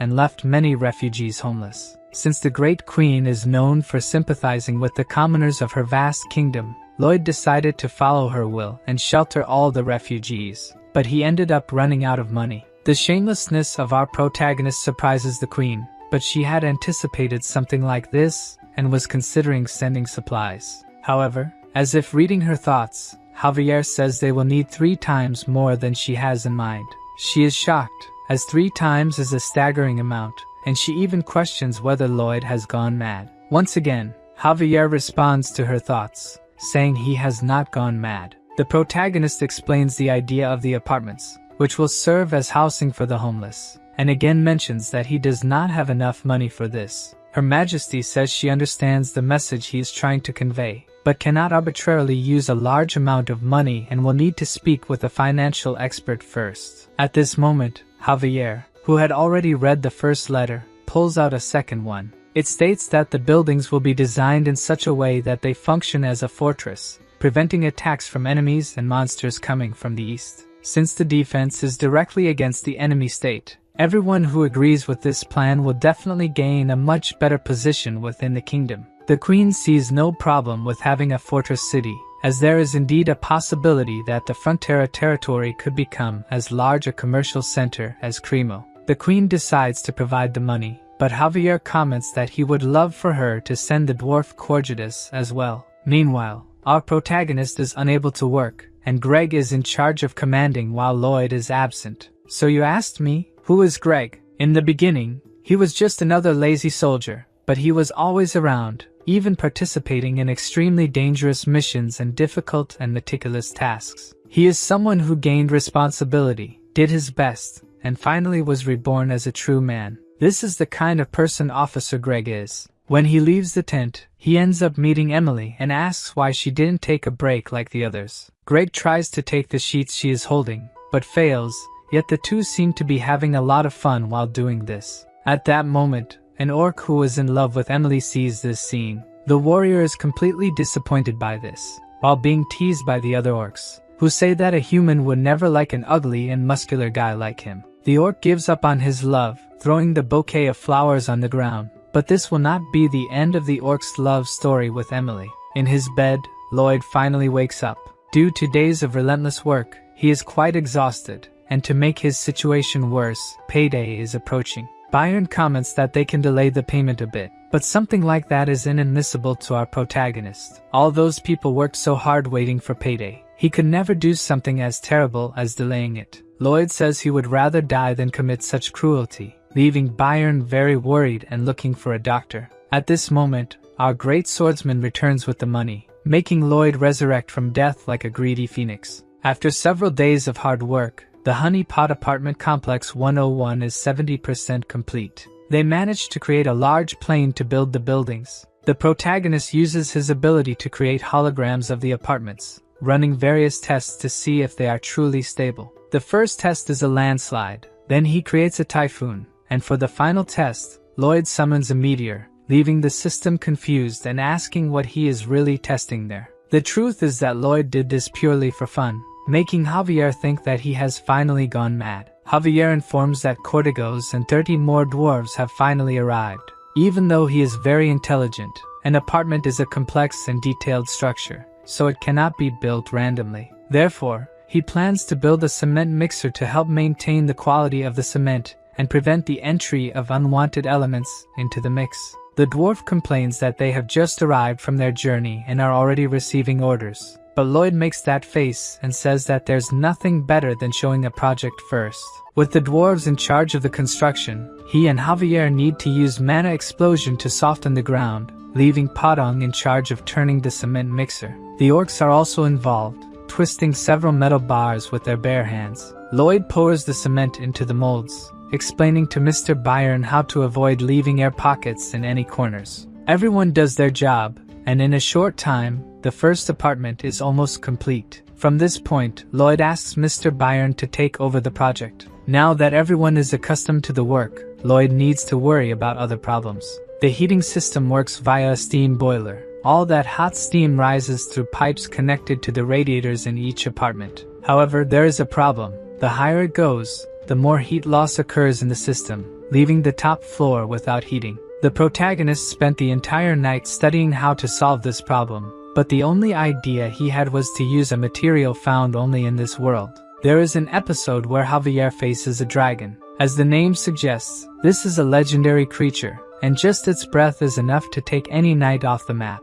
However, Javier withstood the breath head-on, thanks to armor with absolute fire resistance. It was created using the sap of the Alencia tree, simply the best thermal insulator in the world. Therefore, the two are on a mission to find this tree. The problem is that the tree is exactly where the elves live. As soon as he finds this out, Javier tries to escape this suicidal mission. The elves hate humans and are not a race that can be negotiated with, but regardless of this, he is unfortunately the escort knight and will have to accompany him. Javier asks how he plans to convince them, since no one has managed to contact them for over 500 years. But Lloyd's real intentions are to steal and leave quickly. Upon arriving in the forest inhabited by the elves, the place is teeming with life. The protagonist warns that they must now remain silent to avoid drawing attention. Javier, unable to hold back, sneezes, but the problem is that he does so like a Hollywood heartthrob, prompting Lloyd to ask why he sneezes that way.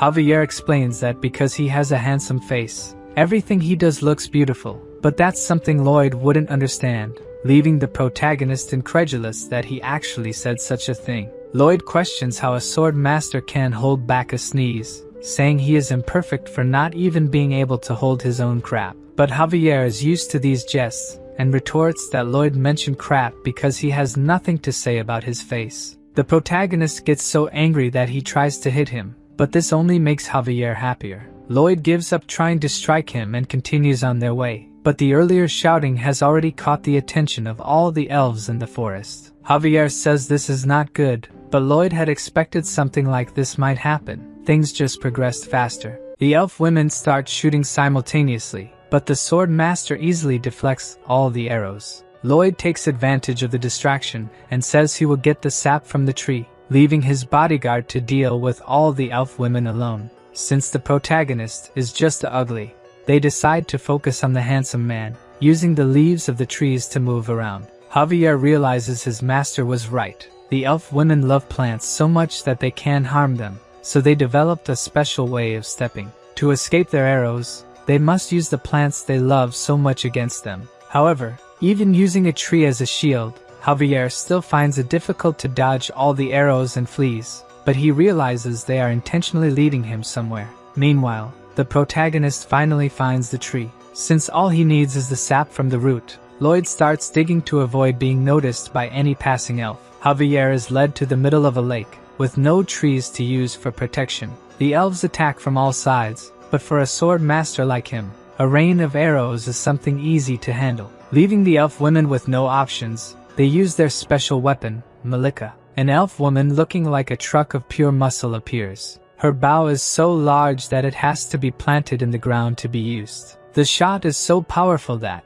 even using aura on his blade, Javier is still thrown far away. The swordsman uses all his strength to try to stop the gigantic arrow. Using sheer brute force, the elf was able to snatch Javier's aura sword. Since Lloyd warned that if a single elf were hurt, all the others would come after them, the swordsman cannot counterattack the elf. Their assassination skills are far superior to those of the orcs. Javier raises his aura-infused sword to defend against another shower of arrows, thinking it's time to go to his master. Even without knowing exactly how he will drive the elves away without injuring any of them, Malika has another giant arrow ready to hit Javier. The swordsman shreds all the normal arrows that were shot at him. At that moment, the brute elf launches her gigantic arrow, and Javier uses his power to deflect the flying arrow. The deflected giant arrow heads toward another one launched by the warrior elf, and the two collide. Meanwhile, Lloyd is in the hole he dug, collecting Elancia roots, until someone calls him a demon, and he turns to see who it was. Behind him are 3 elf archers trembling with rage because he dared to cut the precious tree roots. Lloyd apologizes, obviously without any remorse, and says that many lives depend on him. Of course, the elves do not back down and warn him not to move, or they will fill him with holes. The MC says they can do that if they want, but the elves do not understand what the stranger means by that. Then Lloyd turns around holding a mandrake and threatens to burn the plant if they attack him. This horrifies the elves, who love all the plants in the world. The MC continues threatening to burn the mandrake if they do not back off. Furious, the elves start cursing Lloyd, one of them saying that it is because of his behavior that he is not popular with women. This hits the protagonist like a blow, and he almost burns the plant in anger. The elves retreat as he asked, until they reach a wall. With nowhere else to go, one of them says it's time for them to talk. Lloyd does not want to talk and starts biting the mandrake, which cannot stand the situation either. The MC orders the elves to climb out of the hole, and with no choice, they do. Outside the hole, Lloyd is still holding the mandrake, waiting for Javier to find him. The problem is that outside, he is more exposed and could be found by other elves. If something like that happens, it will be the end of our protagonist. One of the elves starts to feel sick after being nervous about the whole situation. Soon after, another one also feels unwell, and their leader insists they must endure and not show weakness before the plant killer. The elf barely finishes saying this, and her stomach growls loudly. Thus, the 3 fall to the ground, feeling ill after seeing Lloyd threaten the poor mandrake. Lloyd looks at the elves, not quite sure what's going on, and he remembers that earlier, when he and Javier were surrounded, they seemed to have tired eyes. Thinking back, since he entered the forest, he has not heard a single bird or seen any animals.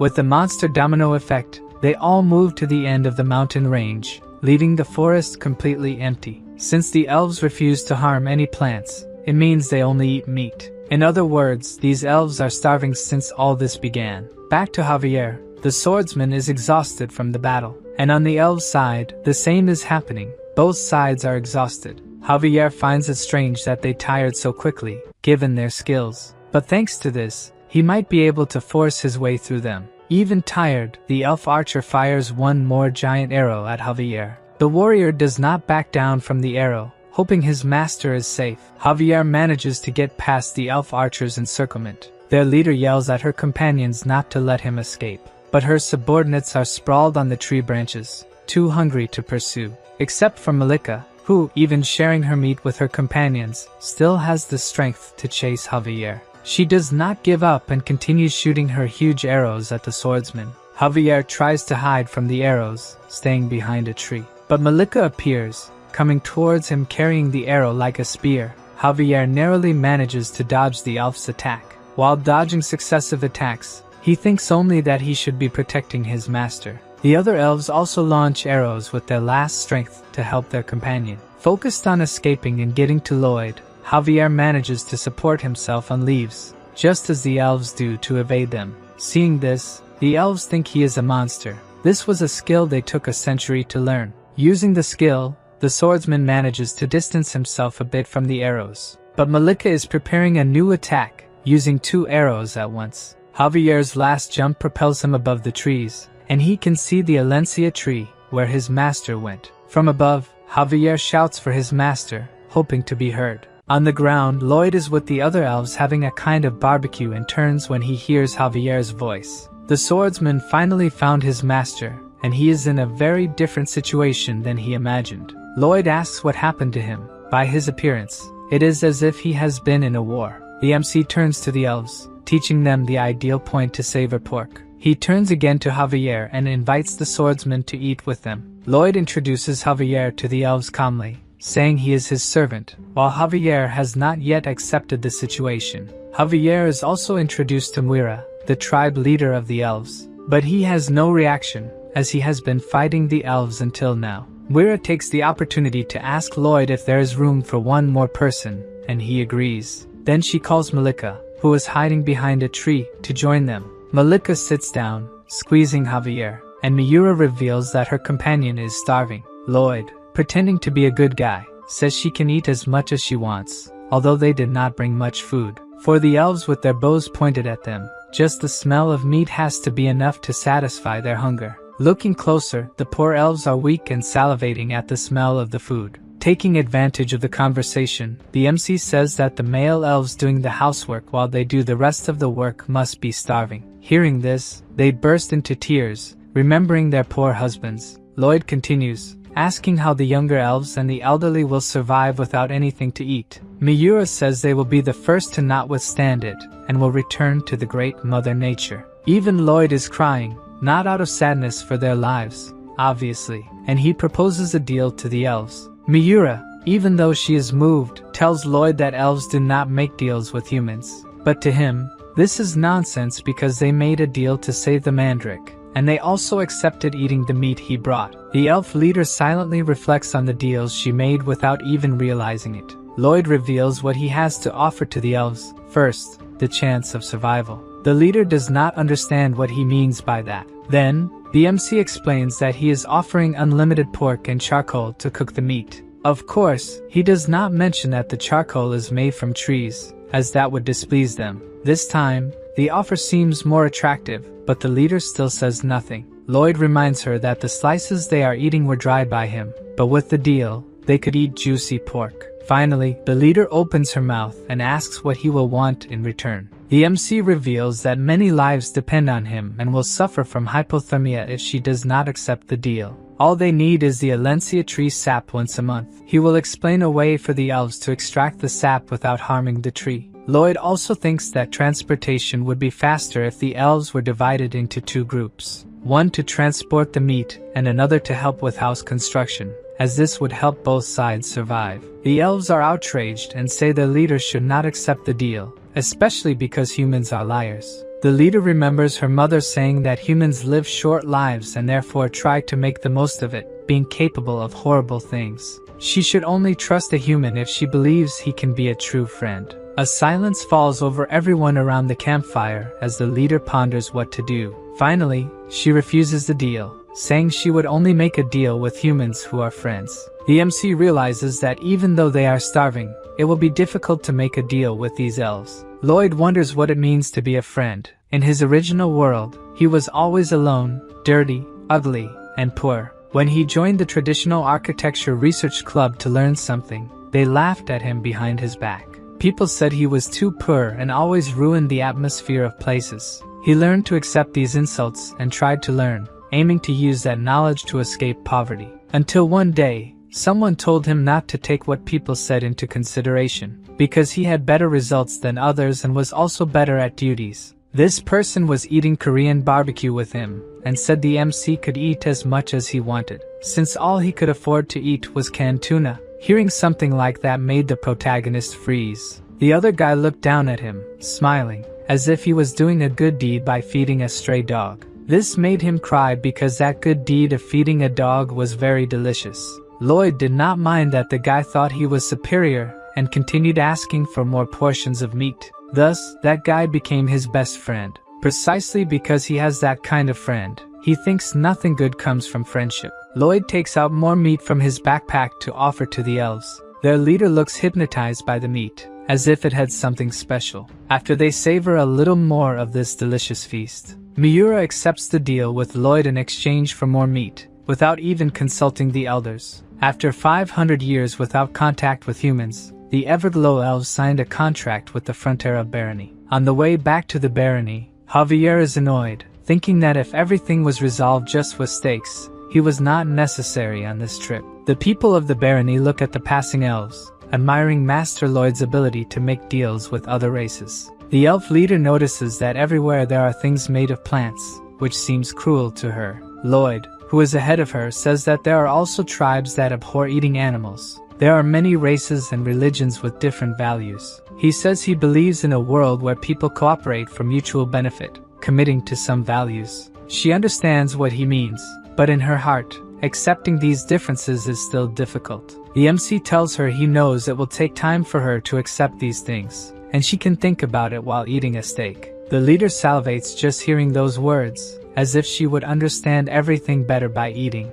The construction of the Honey Pot Apartments 101 and 102 continued while Lloyd was away. One of his concerns before leaving was whether they would be ready before the temperature drops below freezing. If the water in the concrete freezes when the temperature drops below zero, it will only thaw at the end of winter or when it gets warmer. If these water droplets become impurities inside the concrete, it will be a disaster. However, this will not be a concern for him. The elves, using their skills to jump from place to place at incredible speed, it will make the construction progress much faster, and after the day's work, they will eat meat. On the first snowfall of the year, the Honey Pot Apartments 101 and 102 are ready. Now, they will start finishing things to accommodate everyone until the next autumn. They will test using Alencia tree sap mixed with soybean oil to make thermal insulation. As soon as they finish insulating the pipes from the first to the 8th floor, Lloyd orders the boilers to be turned on to see if the insulation worked.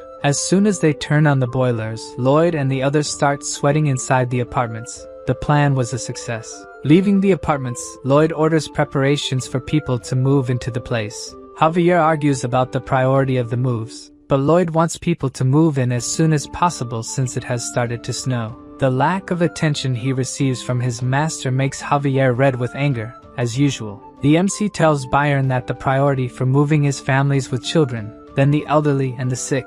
People who cannot move into the apartments will be placed in other heated houses, so they do not suffer from cold or hunger. Thus, they will owe a big favor to Lloyd, and it will be easier to get them to work. With this part decided, Lloyd decides to go to the Baron, telling Javier that they still have a lot of work to do this winter. Even wanting to punch his master, since Lloyd's personality changed, Javier stopped hating him. After changing so much, the protagonist managed to gain the trust of everyone around him. While they are walking, they hear a trumpet, and Javier says it is the royal messenger from the Empress. The Baron and the Baroness are bowed before the messenger. The messenger starts reading the Queen's letter, saying that since the Frontera barony set an example, given the recent events, she orders that from the date her orders reach the Frontera region, the barony will be promoted to a county, and congratulates Count Frontera on the achievement. The Baron and the Baroness have tears in their eyes. They certainly were not expecting this news. The messenger describes the Baron's contributions in stopping the monster invasion, protecting refugees who lost their homes, and rebuilding part of the eastern region, transforming it into a fortress. Because of these contributions, the county becomes independent of Cremo and now has the duty of reconstructing the east. The royal family will provide sponsorship and resources for the reconstruction of the East for 10 years. And lastly, they will be exempt from paying taxes to the crown for 20 years. Lloyd is ecstatic upon hearing this. The Queen must trust him greatly to believe he can complete the entire reconstruction in just 10 years. He turns to Javier, saying they need to return to the village because there is something there he has been preparing for a long time. He leaves, boasting that all the territories bordering the east now belong to the Frontera, including the Viscounty of Lacona. The Baron looks at his son with tears in his eyes, thinking that all of this is thanks to him. It's as if Lloyd were a miracle in person. Later, in front of a statue of the Empress adorned with flowers, Lloyd,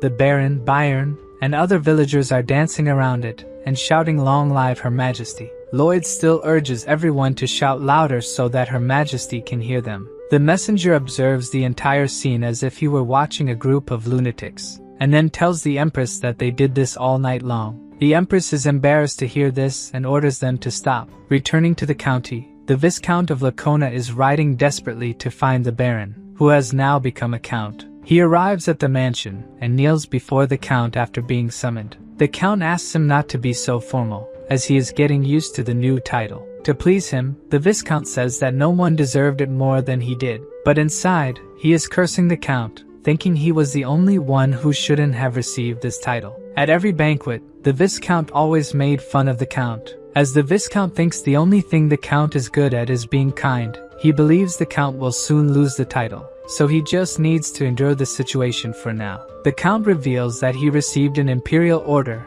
and will have to rebuild many areas in the east. But unfortunately, they do not have enough labor, so he asks if the Viscount could provide some engineers for him. The Viscount agrees immediately and asks how many engineers the Count needs. The Count says that if the number is too high, it might be problematic for the Viscount, but he wants as many as the Viscount can manage. The Viscount raises his head a bit, looking incredulously at the Count who has just made the request. This time the Count has the same devilish look as his son, and says it would be best to send what he asked for so their friendship is not strained. Now the Viscount has learned that he is no longer dealing with just a kind Count. The Count looks at the Viscount through the window. This was the first time he said something like that, and it felt incredible. Meanwhile, Bayern informs Lloyd that the admission of residents to apartments 101 and 102 has been completed. It is time for the MC to reap the rewards of his hard work. In one of the houses built for the refugees, a family is excited to eat the meal they received,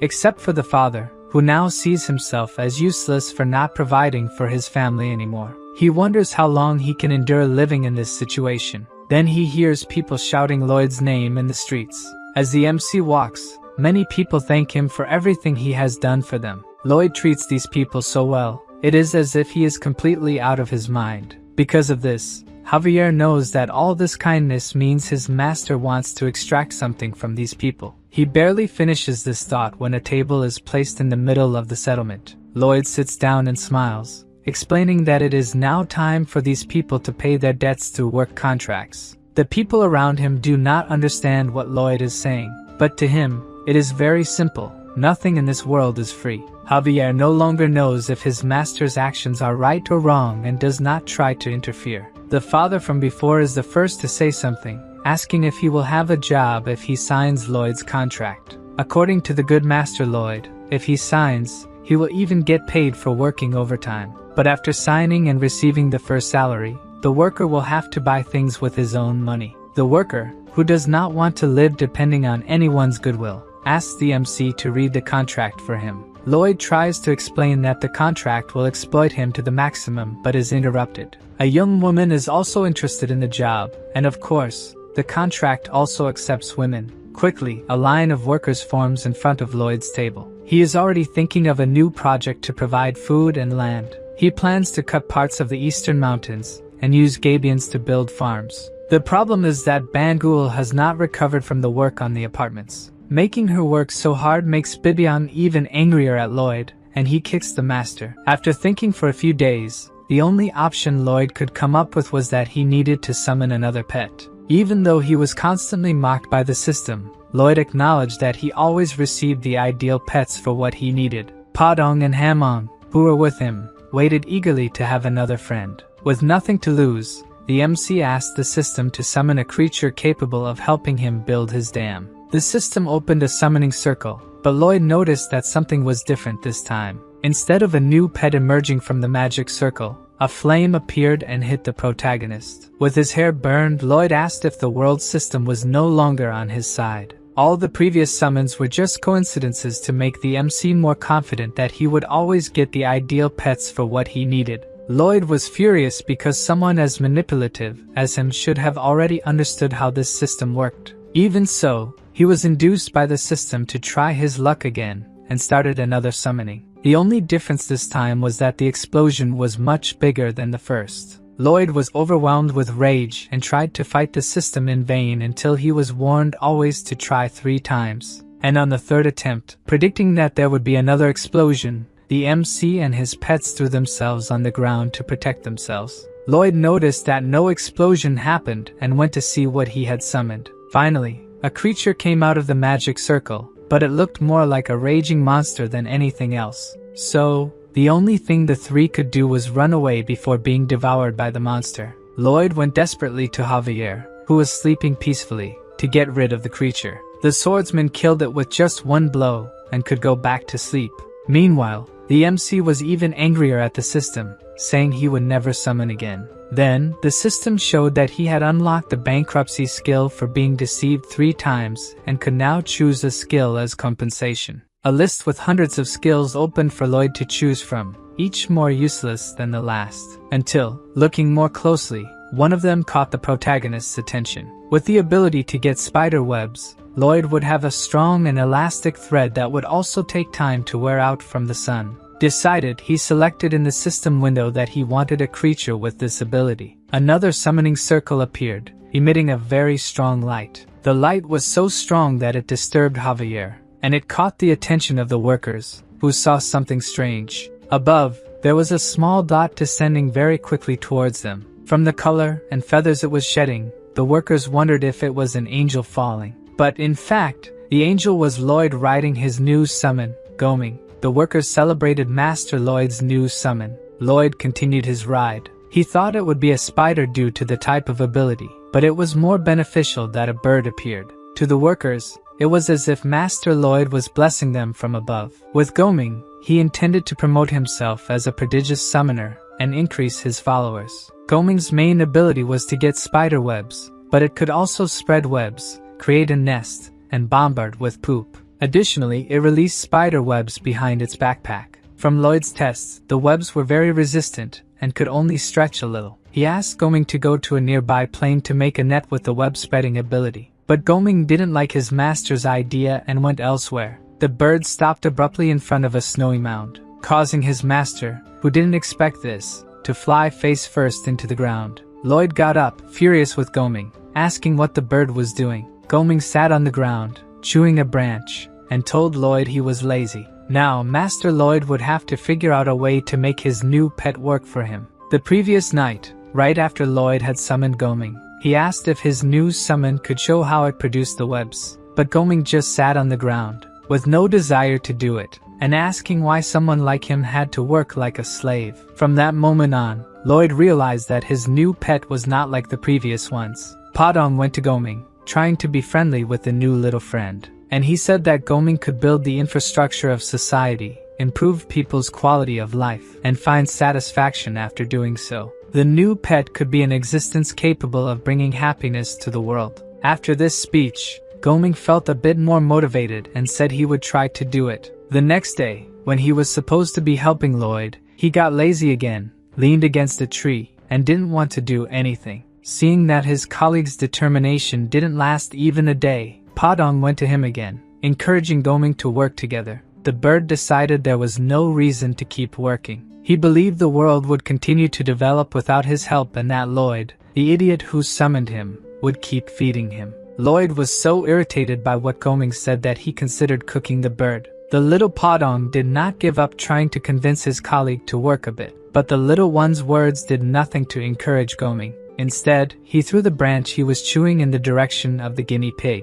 Poor Padong didn't even have time to dodge and took the hit right in the forehead. Seeing that friendly conversation wasn't going to work with his colleague, Padong asked his master for a sunflower seed. After that, an explosion could be seen in the forest, and Goming was trying to flee in panic. But before he could do so, Padong, now giant, grabbed the bird by the leg. The bird, desperate, screamed for help as the guinea pig started punching him in the mouth. Even Lloyd couldn't believe the scene he was witnessing. His pets weren't supposed to do something like this. At that moment, Padong practically swallowed his colleague, who was giving his last screams of despair. Fortunately, the taste of the bird must not have been very good, and he was spat out by Padong. Wiping his lips, the guinea pig asked if his colleague wanted to do it again. Proving he was just lazy and not stupid, Goming was now determined to work. Satisfied with the decision, Padong gave an evil smile just like his master would. Not that Lloyd wasn't also pleased with his pet's persuasive power.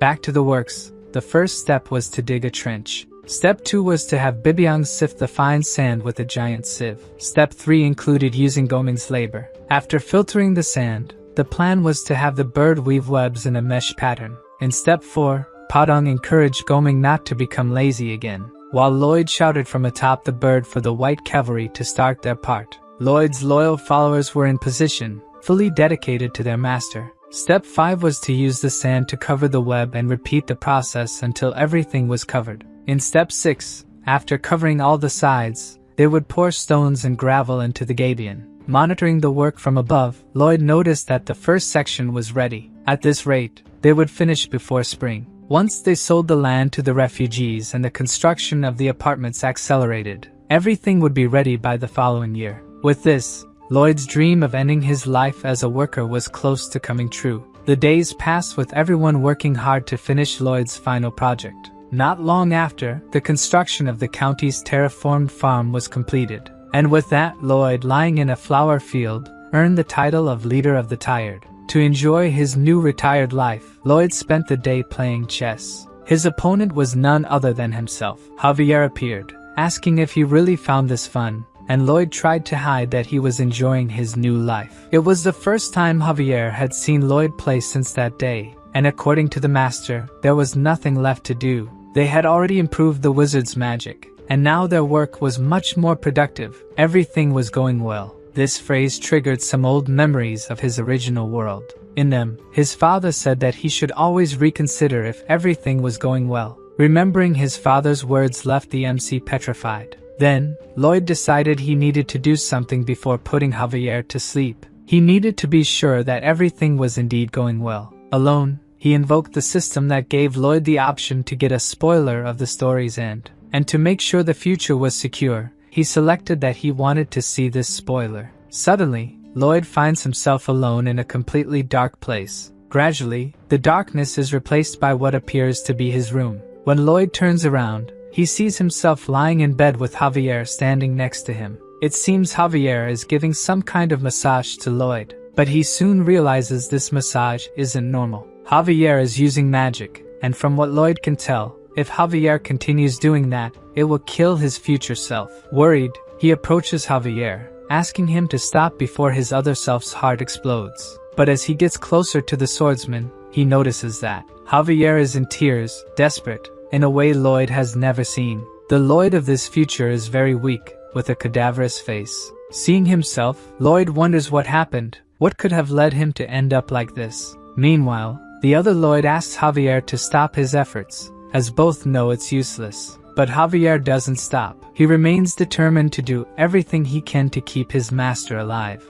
Lloyd, with great difficulty, says that he is actually not the Baron's son, but Javier interrupts him, saying that he is the hero who protected their home and saved countless lives. This is how he will pass on his master's story. Without the strength to do anything more, the Lloyd of the future meets his end. His pets, all gathered around him, begin to cry over the loss of their master. And since they were all summoned by him, as soon as he leaves this world, they also begin to disappear. Our Lloyd, who continues watching his horrible future, tries to stay calm. This isn't the first time he's seen his end, and he needs to analyze this situation. Since this Javier isn't much different from the one he knows, this future must not be far off. This Lloyd is very thin. He might have suffered dehydration, but for what reason? Javier carries Lloyd's body, and from the landscape, all this should happen in the spring. Our Lloyd keeps following the swordsman, analyzing where he is going. At the end of the path, Javier reaches a place full of bodies scattered on the ground. Lloyd looks at what seems to be a real massacre. Even the Count and his wife are bandaged among them. Then, Javier starts spreading oil over everything, and shortly after, he appears with a torch. Now we begin to understand what is happening. As he intends to burn everything, it's likely some kind of contagious disease has spread and infected all those people. Lloyd concludes it must have been some epidemic that caused all this. But when he thinks about what disease could do such a thing, he has no idea. He doesn't even know if it's possible for a disease. He wasn't a doctor in the other world. Suddenly, Javier starts talking to Lloyd, something that should be impossible. He says that his master asked that when he was cremated, Javier should say these words. With a lost look, Javier says his master's last words. Remember Vienna. The swordsman's words shock the MC even more, who discovered this terrible future. Then, Lloyd returns to the present. The spoiler of the end is over, but the last words spoken by Javier linger in his mind. Perhaps it was a coded message. And it must really be that because that Lloyd already knew how the end would be. So this might be a message for himself, something related to epidemics. Suddenly, Lloyd stops walking in circles. Things are starting to fall into place in his mind. And of course, in the end, his conclusion is that his future self was an incredible genius. A few days later, Lloyd has a conversation with Byron. He explains that he needs some professionals as soon as possible, even though Byron warns that the cost will be very high. But for Lloyd, there's no choice. The Count of Cremo will have to provide these professionals, though it hurts that they'll have to incur new debts. Byron wants to understand how big this new project will be, and according to Lloyd, it will be even bigger than the apartment project. Since he wants to prevent an epidemic, the MC explains that the project will cover the entire Viscounty. He continues by saying they will need tunnels. His new plan is to build sewers. The tip Lloyd gave before he died was about Vienna, where the population grew significantly during the Industrial Revolution without the city having sewers. Thus, people's waste was simply dumped into the river, where it would normally dissolve and decompose naturally. But the brutal winter caused a terrible disaster. With the river frozen, the waste didn't dissolve and remained solid, polluting all the water. And in this way, cholera emerged in that place. Looking down at the Viscounty, Lloyd reflects that the same will happen to them if the river freezes. Just when he thought he could enjoy his life as a rich retiree, he has to go back to work. Anyway, no matter what comes, be it diseases or demons, he will achieve his dream of retirement. Even so, knowing that he is in debt once again dampens the MC's spirits. In addition to worrying about paying the employees, Lloyd also needs to think about the cost of accommodations and other things. The poison of so-called indebtedness consumes the protagonist's thoughts. Meanwhile, near the construction site, we see the love-struck orc. He has just spotted Officer Greg flirting with a girl. The officer is telling the girl that ever since she arrived in the Viscounty, his heart has warmed like the sun. The girl starts to laugh at his silly words but still likes them. This scene becomes increasingly strange for the orc, who continues watching from a distance. From the smile the girl gives the officer, we can see that she likes him. The orc also notices this and becomes completely enraged at the officer's actions. Suddenly, a soldier appears saying that Byron is looking for Greg, forcing him to say goodbye to the girl. As the officer goes to meet Byron, the orc calls out to him. The orc is so angry at the human that it's as if flames of fire are coming out of him. Then he asks how the officer could do something like that, but Greg doesn't understand what he means by that. Kuga, the orc, shouts in disbelief that the officer could court a girl when he already has Emily. The officer doesn't like what he hears and asks what the orc is talking about. What did he mean by someone like Emily?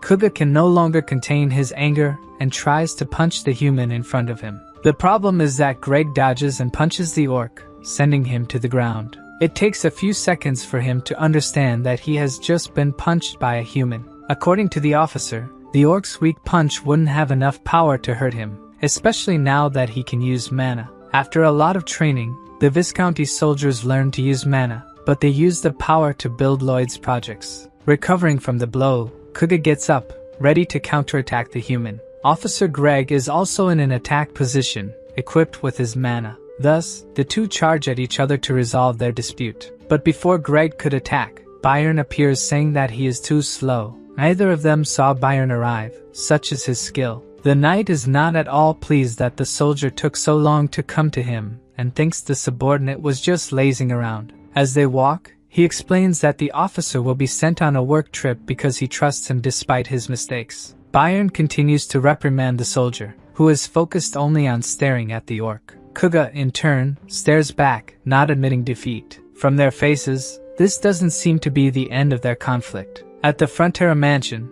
Byron and Greg are saddling the horses to go to Cremo in search of reinforcements for Lloyd's new project. Without knowing the importance of the project the MC wants to implement, Greg tells his boss that he doesn't think it's necessary. Tired of working, Lloyd receives a message from the system saying that his achievements and accolades are generating a combined effect. The MC looks at the message without knowing what this effect is. he was able to punish the traitor of the Viscounty and pay off the debts they had. He accepted the refugees and gave them a home, faced a great disaster, and emerged victorious. Thus, the citizens and refugees of the Viscounty would like to repay the favors Lloyd has done for them. Even with the system's explanation, the MC doesn't understand how they will repay him, and the protagonist starts hearing voices. He gets up and opens the window to see what the voices were talking about below. A crowd is gathered at the mansion's door, saying they would do anything for Master Lloyd. They would even work for free, do everything for their master. At first, he doesn't even know how to react to this crowd. Then, the MC gives the best possible response, shouting for all of them to shut up. This proves they would really do anything for him, as the crowd immediately falls silent. He reminds the crowd that he never gave them anything for free, so they better not even dream of working for free. To avoid this, he will make a contract immediately. After hearing these words from the MC, the crowd becomes even more devoted to him. Inside the mansion, away from the others' eyes, Lloyd wipes his tears. Elsewhere, a carrier pigeon is arriving with a message. It came from spies the Sultan sent to the west, to the village taken over by the domino of monsters. In the village, they found a strange bird capable of opening the skies, a beast so powerful that it destroyed the land, another with the ability to swallow an entire sea. They also found a snake that devours mountains, and finally, a monster whose roar echoes in the skies. The workers of this place can defeat orcs with just their hands, and the old men are faster than the wind. The white cavalry uses shovels instead of spears, and the elves and orcs are building something, so the combat strength of this place must be unimaginable. After reading this report, the Sultan can only conclude that something is very wrong with this place. The next day, in the town of Mr. Lacona, we saw his son watching two men fighting in a fist fight. He says to put more force into the punches, but judging by the men's faces, they are being forced to fight each other, because the boy is threatening to let their wives and children starve. The men, powerless to do anything, start fighting with stronger punches. The blonde boy gets excited that it is now more fun to watch the fight. But look who appears beside him, even more excited and smiling. The boy almost dies of a heart attack from the shock he receives. Lloyd asks who the two men fighting each other are. The blonde boy says they are servants in his house, and Lloyd gets excited about this competition and also wants to participate. But the boy, trembling all over, says there is no way he can fight against the two men. But Lloyd says he is asking to compete with the blonde boy, not the men. The boy freezes like a ghost, and Lloyd says his opponent will be Javier, who already materializes his aura sword and says that if it is an order, he must comply. Mr. Lacona's son kneels in apology, and says Javier is a master swordsman. It wouldn't be fair. Lloyd agrees and then says the blonde boy will fight him instead. But this was what Lloyd really wanted, and the boy, scared to death, doesn't have time to breathe and already takes a very light punch from Lloyd. Poor blonde boy loses 3 more teeth. Lloyd is writing a letter of recommendation for the boy to return to the academy he was expelled from, and Lloyd will add everything that happened today to the letter. The protagonists Pigeon and Rat deliver the message, while Lloyd looks at the men who were fighting, and tells them to seek out Mr. Byron and that from today, they are residents of the Frontera. The men let some tears escape out of so much happiness. Meanwhile, Mr. Lacona wakes up scared from a dream that Lloyd was in, which is a nightmare for him. He thinks the day is not going to be good because he dreamed about Lloyd. Mr. Lacona's servant knocks on the door, saying he needs to tell him something. But Lacona gets very angry and grabs a whip he uses on the servants. But Lloyd opens the door while shouting that he missed Mr. Lacona. But the old man's heart can't take it, and he faints. Lloyd asks if his face is that scary, and Javier says yes. Lloyd goes up to the mansion's terrace and shows Mr. Lacona the areas that will need terraforming. But the old man is uncomfortable, wondering why all this is necessary. But Lloyd asks if they will need to resolve this the hard way while pulling on his mustache. Lloyd tells him that for making these tunnels, it's better to use granite than cement. He also tells the workers to make the path straight to Lloyd's estate. On the way to the construction, there's the residence of the Lacona family, but the workers follow the protagonist's orders without any curves. Count Lacona just watches incredulously from his window as the building cuts through the middle. Lloyd says the Viscount doesn't need to worry, he'll build another house for him. In the next scene, we see a patched up tent. Inside it is Malika, the bodybuilder elf who looks like He-Man. Mr. Lacona is also there with his son. Malika asks if they are okay and why they are trembling, but they say it's nothing. Lloyd appointed Mr. Byron as the supervisor of this work front, praising his leadership abilities. Lloyd also doesn't need to worry about the heavy work. After all, they have many monsters on the team to do that job. They are even using monsters as vehicles to carry soil. The elves are in charge of building more apartments. Now Lloyd is racking his brain about what to do with the waste. The best option would be to incinerate it like in modern times. But only he, Javier, or Bangul have the ability to burn it. However, they can't be tied to this job, as if something happens and they need to leave, it's going to be a disaster. After thinking a lot, Lloyd has an idea of who can solve this problem. So he asks the dwarf blacksmith for armor made from the sap of the Alentia tree. The giant dwarf asks if he's going to hunt a dragon to need such armor, and Lloyd, in the most natural way possible, says yes. The dwarf asks who is capable of doing this, and Lloyd points to Javier, who has a look of, well, I'll leave it to you to say what Javier thought in that image in the comments. In the mountains to the east, deep within, precisely in a grotto where a stream flows slowly, a large red dragon is sitting on a pile of precious stones, while whining that he can't refine any of them. He is very upset, saying he wants to get married, but for that, he needs to create beautiful gems to feed the offspring. And since he breaks all the gems, the females don't like that, and he can't get married. The dragon complains that it wasn't so hard to make precious gems in the old days. At that time, dragons could invade human castles and steal them, or they could kidnap a dwarf and force him to work. But one day, an idiot called the Dragon King married a human woman and created the Dragon Law, which prohibited dragons from invading properties and intimidating other species. Someone in armor arrives saying they understand the dragon's feelings, but the dragon gets furious and asks how he got through all the traps. Yes, it's Lloyd and Javier who are there to talk to the dragon, and Lloyd says he disabled the traps. Lloyd asks if the dragon's name is Solitas and says he has a proposal for him, but the dragon spits fire at them without even hearing the proposal, shouting that he can't get married because of humans. But while in the middle of the fire, Javier asks what the plan is, and Lloyd says he already told him the plan, but Javier says he didn't hear. And while the dragon unleashes a shower of fire, the protagonist tells Javier that the plan is to capture the dragon. Javier tells him to stop joking and say what he needs to do right away. Lloyd insists and says step 1 of the plan is to fight the dragon and step 2 is to capture it. Then he pushes Javier into the dragon's field of vision, who immediately notices the human that was hidden. He's surprised he's not burned and wonders if the armor has some special power. If fire doesn't work, the dragon will crush him then. At least Javier has Lloyd's moral support. Javier summons his aura sword as the dragon's paw approaches. He dodges as his sword grows even more.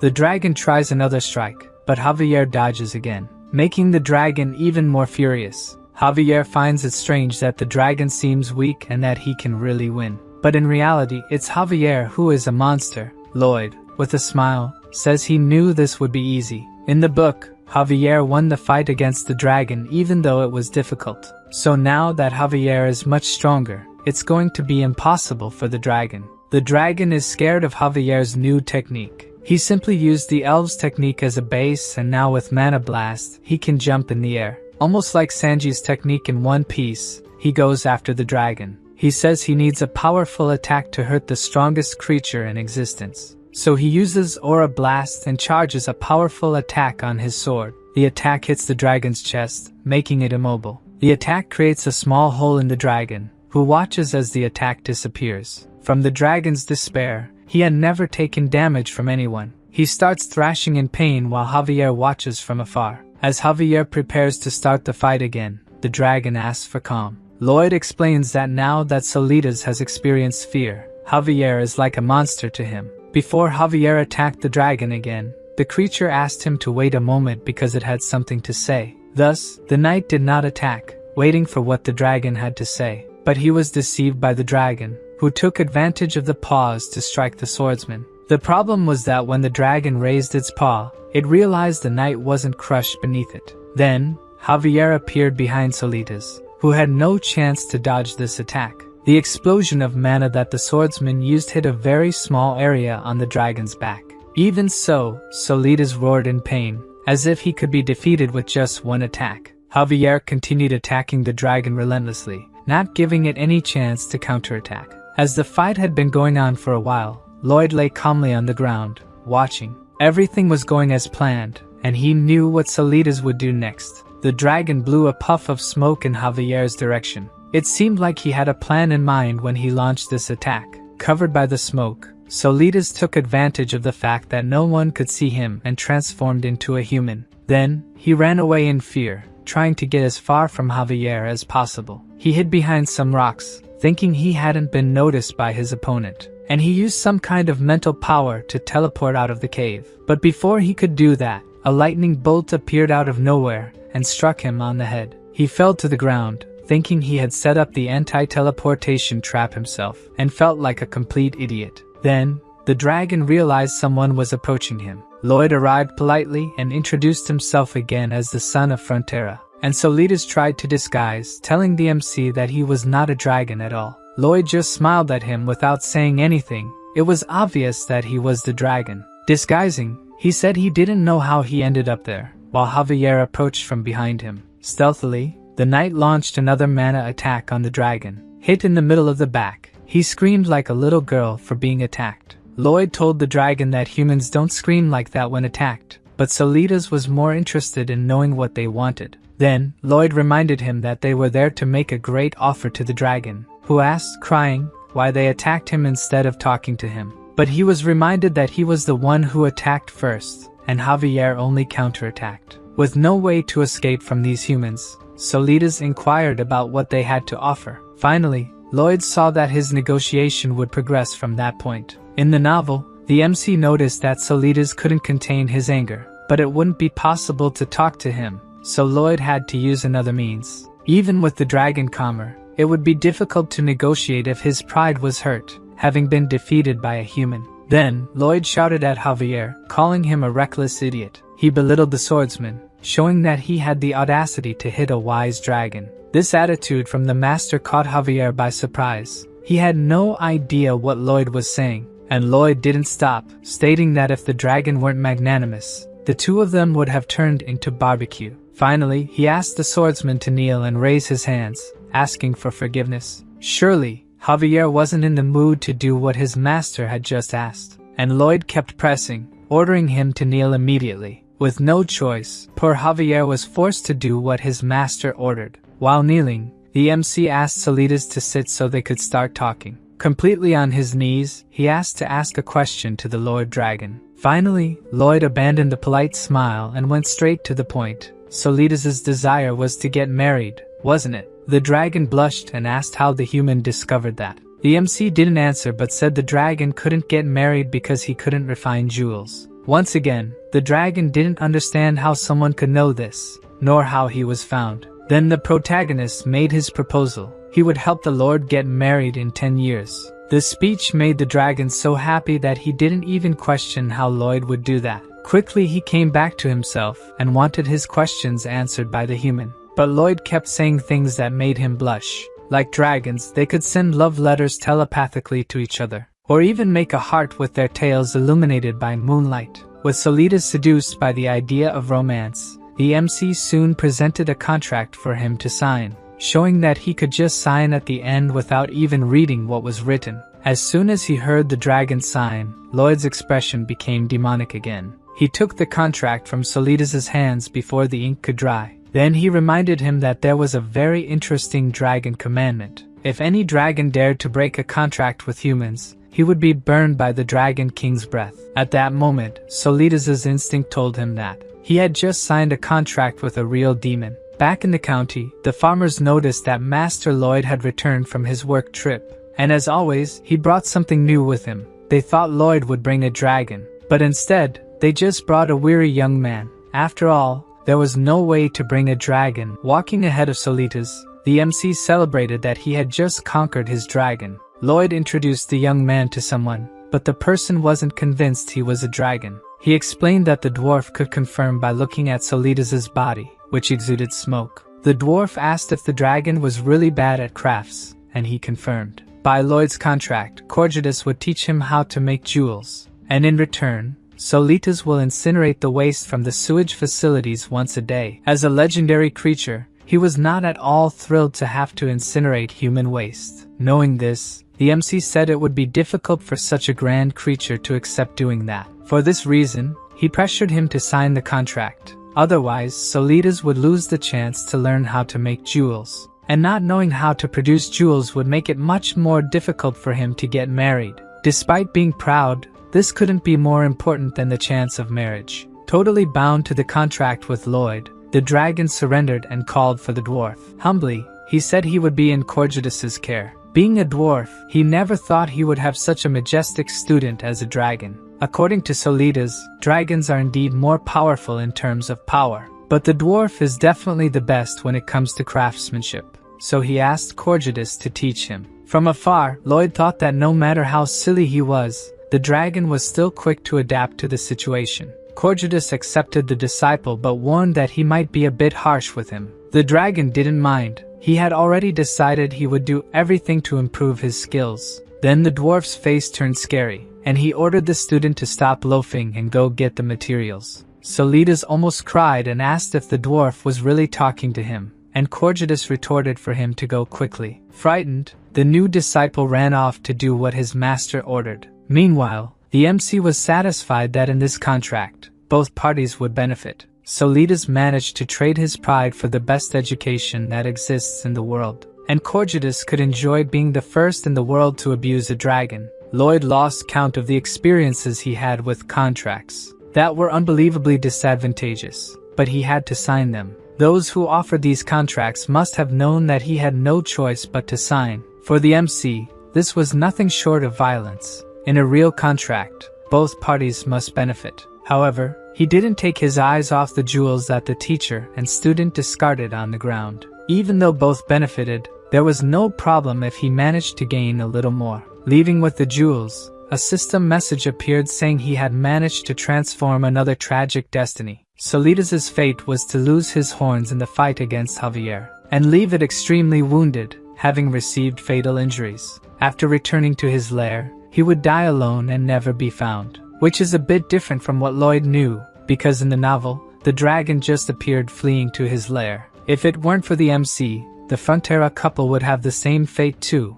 The Count is multi-talented, and without the debts, he can focus on jobs he couldn't do before. He is happy now, thanks to Lloyd. Julian, who would have perished in a foreign land, is now recognized as the best student at school. All thanks to the MC. It's impossible to calculate the number of lives he saved. With the compliments, the protagonist became convinced, but what he needed now was the skill to build the sewage system. The estimation skill doesn't gather information from the whole county at once, and that makes Lloyd's job difficult. This skill stagnated at a point, and Lloyd knew that in business, he needed to do what's necessary to evolve. Therefore, he starts spending the points he has to level up the skill. After investing a lot, the skill's estimation radius more than triples, and the MC also gains a new skill option, Construction Guide. To test the skill, Lloyd summons the 3D construction diagram. The system then prompts him to activate the construction guide. As soon as he activates it, the MC is impressed by what just happened. In front of him is a hologram of a life-sized house, allowing builders to work much more precisely. In other words, the skill can reduce Lloyd's workload by at least 50%. Immediately, he decides that he needs to test it on a real project. Lloyd creates a hologram on the ground and explains to Javier that he is to excavate this area. The swordsman is suspicious of his master's plans, but the MC will give him the details later. Javier notices that the green outline is not just on the surface, but also inside the hole he is digging. To test, Lloyd asks him to dig outside the green light area. As soon as he does that, the light turns red, indicating there was an error in the project. Additionally, a hologram with the MC's face appears, saying the work is being done poorly. To Javier, this appearance is a true monstrosity. Probably no one would mess up their work if they had to see Lloyd's face when they did something wrong. Seeing his master remain silent, he finds it strange and asks if something happened. Without a response, Javier asks if the MC is going to say he was a genius with a magical illusion, or if it's a magical tool he stole. Since the question came out of nowhere, Lloyd doesn't know how to lie convincingly. So he just asks which story the swordsman finds more plausible. Since it seems easier to believe that he stole the skill from a mage, that's the story they will use. Even he will pretend to believe that was what happened. Lloyd won't tell the whole truth about his skills, but he asks if there's anything Javier would like to know. But the priority for Javier at the moment is not his curiosity. It's that his master can save all the people of the county. In his thoughts, Lloyd is grateful for the trust the swordsman places in him, and he says, of course, he will save everyone. On another day, Byron explains to the workers that they will build a sewage system to prevent the people of the county from getting sick. He shouts to the workers, asking what their motto is, and they respond that safety comes first. They will not get hurt. Lloyd and Javier watch the workers devoted to the work and their master. The MC comments that they seem crazier by the minute, not knowing how they got that way. The waste thrown into the sewer will flow to the main pipeline. Even alone, Padong is capable of digging a smaller sewer, but he alone won't be enough to dig the main tunnel. So, what they need right now is encouragement. Watching Bangle's encouragement, Bibyong's heart starts pounding wildly. He gets more than encouraged and starts working at full power. Suddenly, one of the workers digs in the wrong spot, and the area turns red. Then, a hologram of Lloyd criticizing his lack of attention appears. All the workers stop to see the projected image of Master Lloyd, and instead of being intimidated by it, they get more excited to continue the work. From above, we can see several holograms summoned, and the workers competing over which one is the ugliest. This makes Lloyd furious. They weren't supposed to be playing with the holograms. And he asks Javier why his workers started acting like lunatics. A heavy spring rain falls over the county, and the construction of the smaller sewers increased drastically in just 3 months. Using the construction guidelines, the construction of the main sewer progressed rapidly. And with that, the project quickly extended northwards. At a ravine, Lloyd gives Byron instructions on where the main sewer will pass and where the sludge treatment station will be. Byron remembers that the mastodons are in that area. But for Lloyd, as long as Bibyong is there, they won't attack recklessly. Anyway, he warns Byron not to let the workers agitate the mastodons and to approach quietly. They did as instructed, but no mastodon was seen, perhaps due to Bibyong's presence there. At least that's what they thought. With nothing to do for a while, our protagonist started playing games. Playing with himself out of pure boredom and still finding it fun. Until Padong appears, looking sad and asking why his master seems bored. Then he starts explaining something very seriously to him. From what Lloyd could understand, his pet found something very strange. A crowd of workers is gathered around a large hole with something at the bottom. Lloyd arrives, asking for passage through them to see the hole. And when he gets closer, he falls completely silent. At the bottom of the hole is what was once a mastodon. Approaching it, it seems it hasn't been long, as if someone had killed and buried it there. The question is who would do this and why. Bibyong catches his attention by saying he smells something. Then Lloyd asks the workers to dig a bit more in that area. They barely start, and already find something that catches their attention. From the edge of the hole, the MC is astonished by what he is seeing. Down below, dozens of mastodons in the same state as the other one were unearthed. This kind of thing wasn't in the novel, so he is no longer sure about anything that is happening. But there was something in the novel that resembled this. In the episode of Namarin where Javier learned to use the mana blast, the purple light emanating from the mastodon is similar to the dark magic from that city. He quickly yells for all the workers to get away from there immediately. That is corpse explosion magic.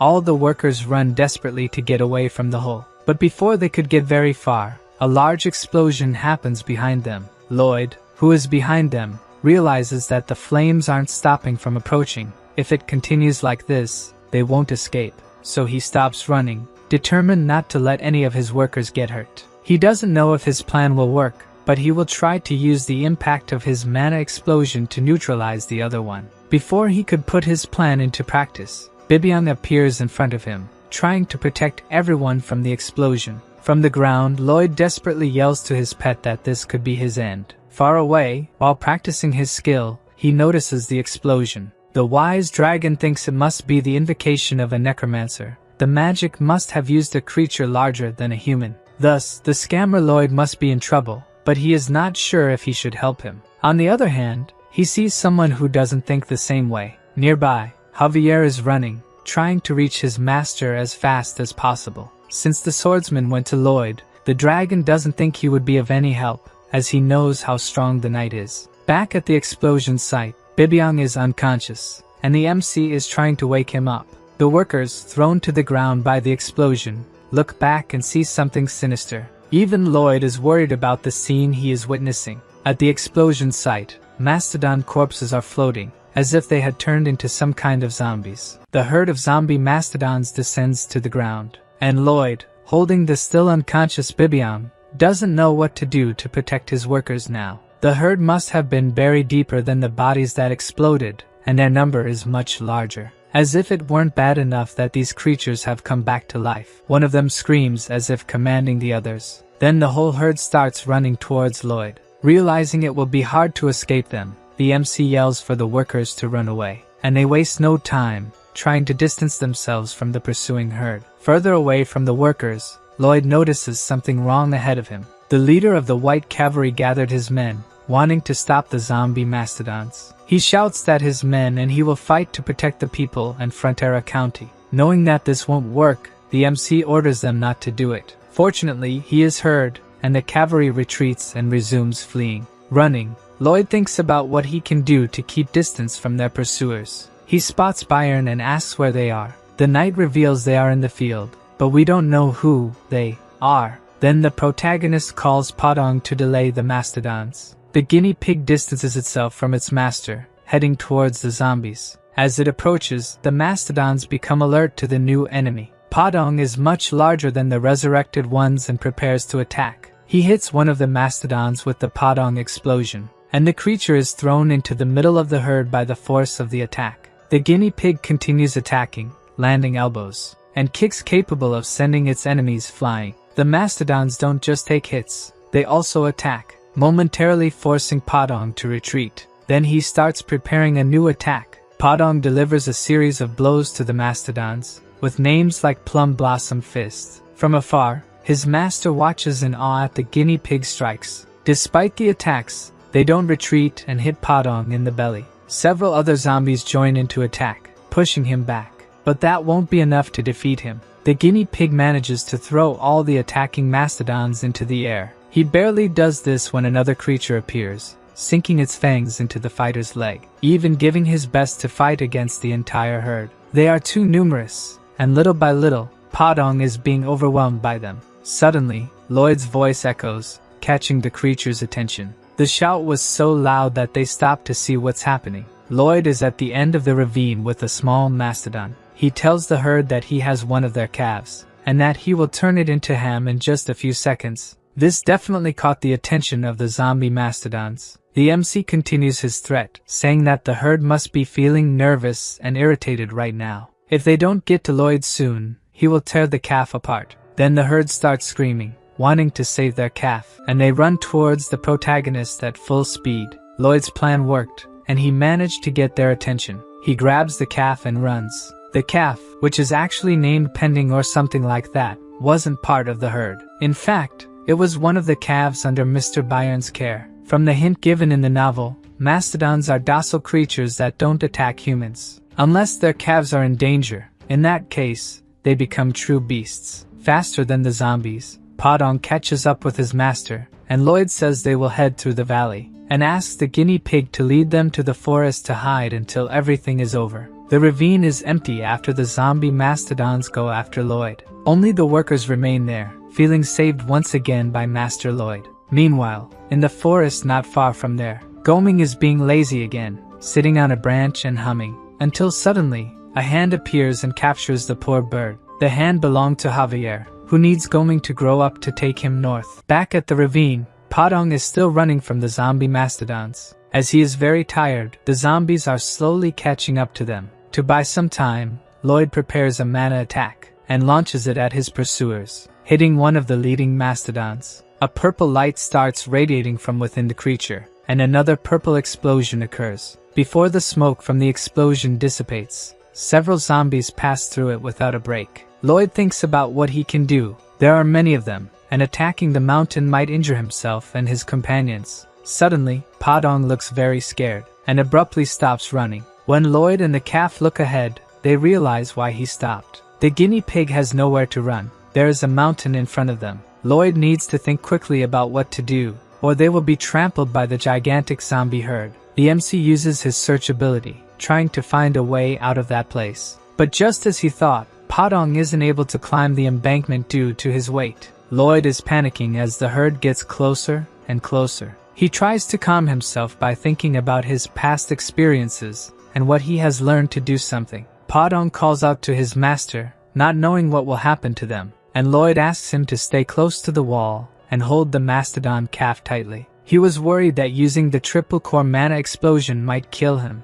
but actually, this is the trick to getting through this. So, the MC gathers his mana for the decisive attack, and invokes the triple core mana explosion. A gigantic flame shoots out of his shovel. The flame rises toward the mastodons, with the 3 tongues of fire reaching toward the sky. The heat from the explosion was so intense that Lloyd's shovel almost melted. Very tired from using something so powerful, the MC falls to his knees with the shovel by his side. Meanwhile, the mastodons haven't slowed down and are very close to the group. Then, Lloyd's overload ability activates, and a purple light starts emanating from him. As soon as the ability hits the mastodons, they immediately begin to decompose, turning into just small remains in the end. The MC is absorbing all the mana from the things around him, and he struggles to direct his target. Then, he raises his hand, showing that the target is in front of him. Lloyd intends to absorb only the mastodon's mana, leaving Padong and the valley out of it. With the ability focused only on the zombies, they disintegrate completely as they run out of mana. While doing this, he remembers using this ability on the Empress to level up his mana heart. The MC had asked to feed off Javier's mana, and although the swordsman disagreed, he had no choice since it was an order from his master, who was planning to increase the level of his mana heart by using overload to absorb Javier's mana. Then he begins the mana blast several times, until he ends up completely without mana, to thus be able to activate the overload ability. But the ability started to suck the mana from everything around. So Lloyd focused all his efforts on taking only the mana that mattered, Javier's. Even having his mana sucked, the swordsman showed no concern, while the MC laughed diabolically that he would take every last drop of mana from his servant. That is until a system message showed that his body couldn't withstand this type of mana, and he fell to the ground, powerless after his plan failed. Then, with a satisfied smile, Javier asks if the master is alright. After failing, Lloyd learned to establish a direction and target, and now will take all the mastodon's mana. While doing this, several of his abilities are improved, such as his expanded mana heart. The problem with this absorption is that the mana from these zombies is rotten, making it necessary to use more powerful rotations of his mana core to convert this rotten energy. The system warns that the mana heart was damaged and then healed with purified mana. Right after, the process repeats, and the mana heart ability evolves several times. The mana heart continues to be damaged and healed in turn, until the ability's rank is updated. Now the MC's physical capacity increases by 600%. After using the ability for so long, he can barely stand. Then the system communicates that a new mana heart ability has been activated. Lloyd commands all the zombie mastodons to kneel before him. He gained the undead domination ability, and all the mastodons kneel. Behind his master, Padong is impressed with Lloyd's powers. The MC throws a blue sunflower seed to his pet. Finally, it's time for them to go home. Lloyd's new ability allows him to control any undead with less mana than him. Those who are dominated will follow all his orders faithfully. While walking on the zombie mastodons, the system alerts Lloyd that there is a catch to the ability. The ability can only be used if he is looking directly at the zombie. Upon learning this, the MC looks at the mastodons behind him. They are all turning and heading towards the protagonist. The system informs Lloyd that he has 40 seconds until the 308 zombies are no longer controlled by him. Thus, he, Padong, and the calf begin to run desperately. They have only a few more seconds to escape, before being caught by the zombie mastodons. But time runs out before that, and Lloyd embraces Padong and the calf, trying to protect them. Suddenly, a white rope descends from the top of the ravine. Somehow it attaches to Lloyd, pulling him and his protected ones up, avoiding being crushed by the herd. Catching his breath, the MC looks up, trying to see who saved him. Goming is flying above him, and used his web-spinning ability for the rescue.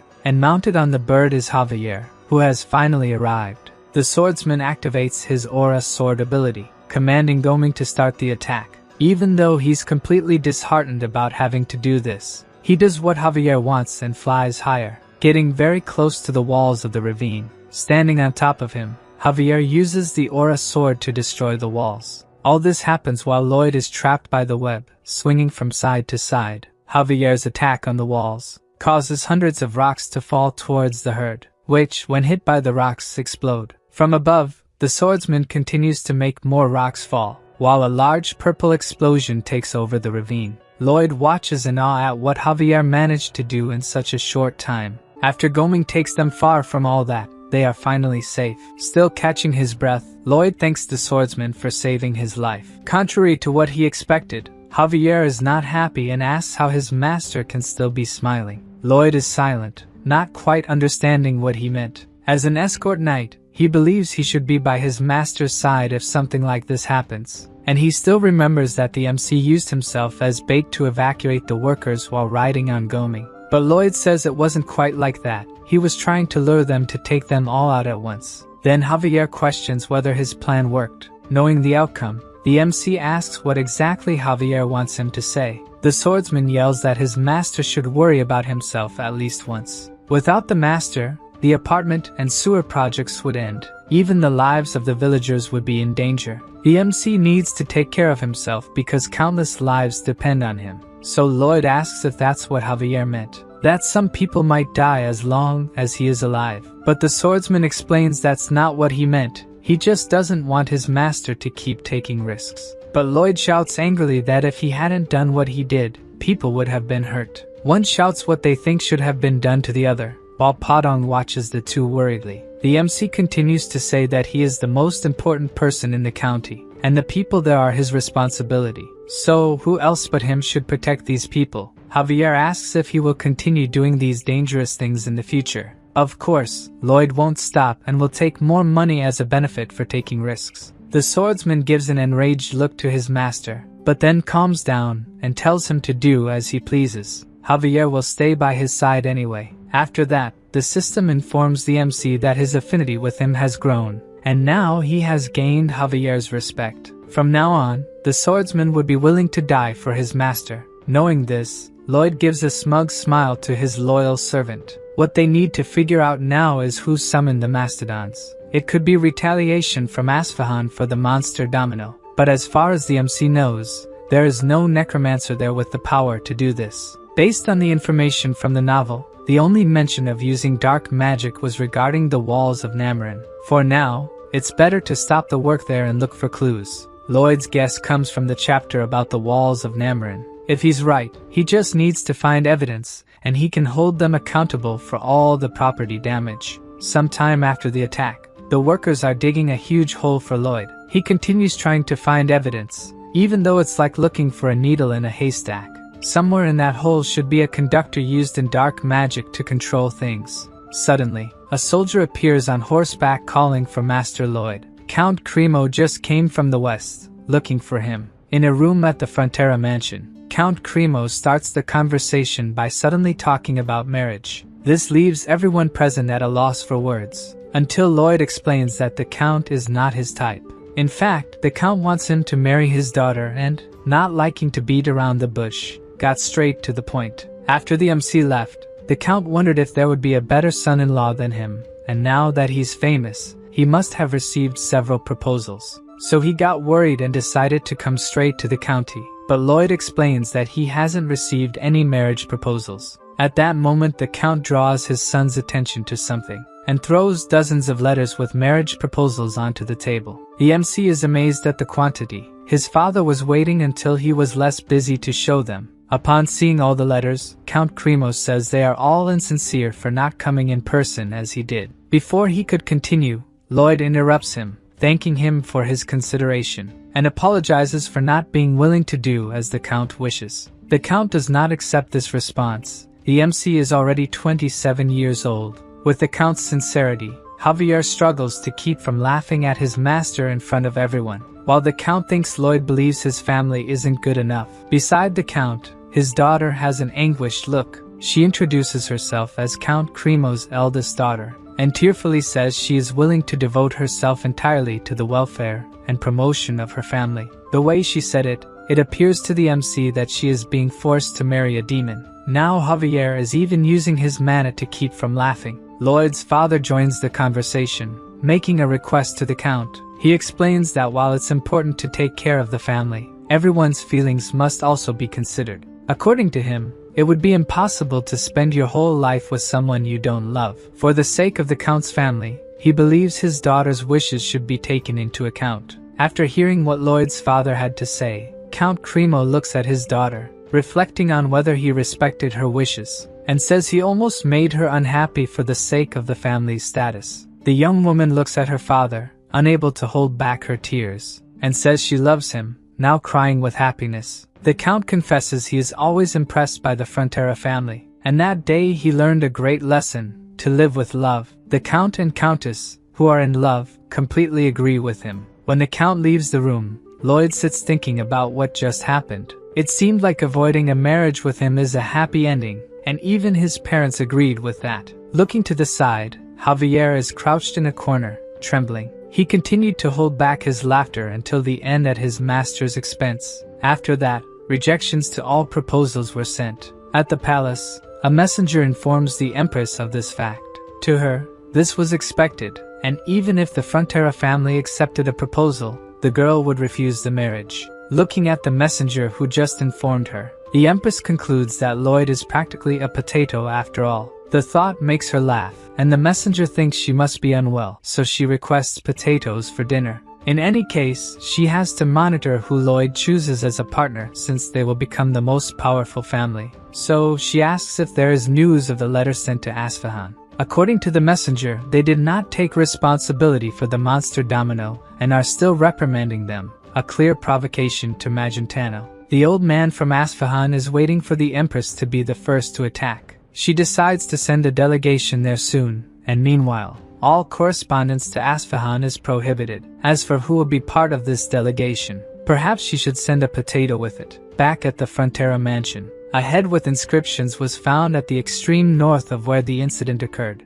That's why Mr. Byron believes it is involved in the incident, but there was no need to put a rotten thing on the dinner table. Lloyd analyzes the symbol on the goat's head, and remembers seeing it before, in an illustration from the novel. In the novel, the symbol was on a large red flag, and it represented the symbol used by the new Dark Queen Alicia in her new kingdom. This brings up another fact that wasn't in the novel. The walls of Namarin and Queen Alicia must be connected. His presence in this world caused several changes. The queen did not turn evil, and the events that enabled Namarin to disappear. The refugees who would be the trigger for Namarin did not happen, and so someone is trying to do something that didn't happen in the novel. Cannavaro, the dark mage who made the walls of Namarin and sent countless people to their deaths, is Lloyd's main suspect. The MC asks Mr. Byron to resume construction, and as soon as it's completed, they need to go somewhere. His parents are worried because he has barely rested these days and is already thinking about going somewhere. Lloyd reveals that he will go to Namarin and catch the bastard responsible for this.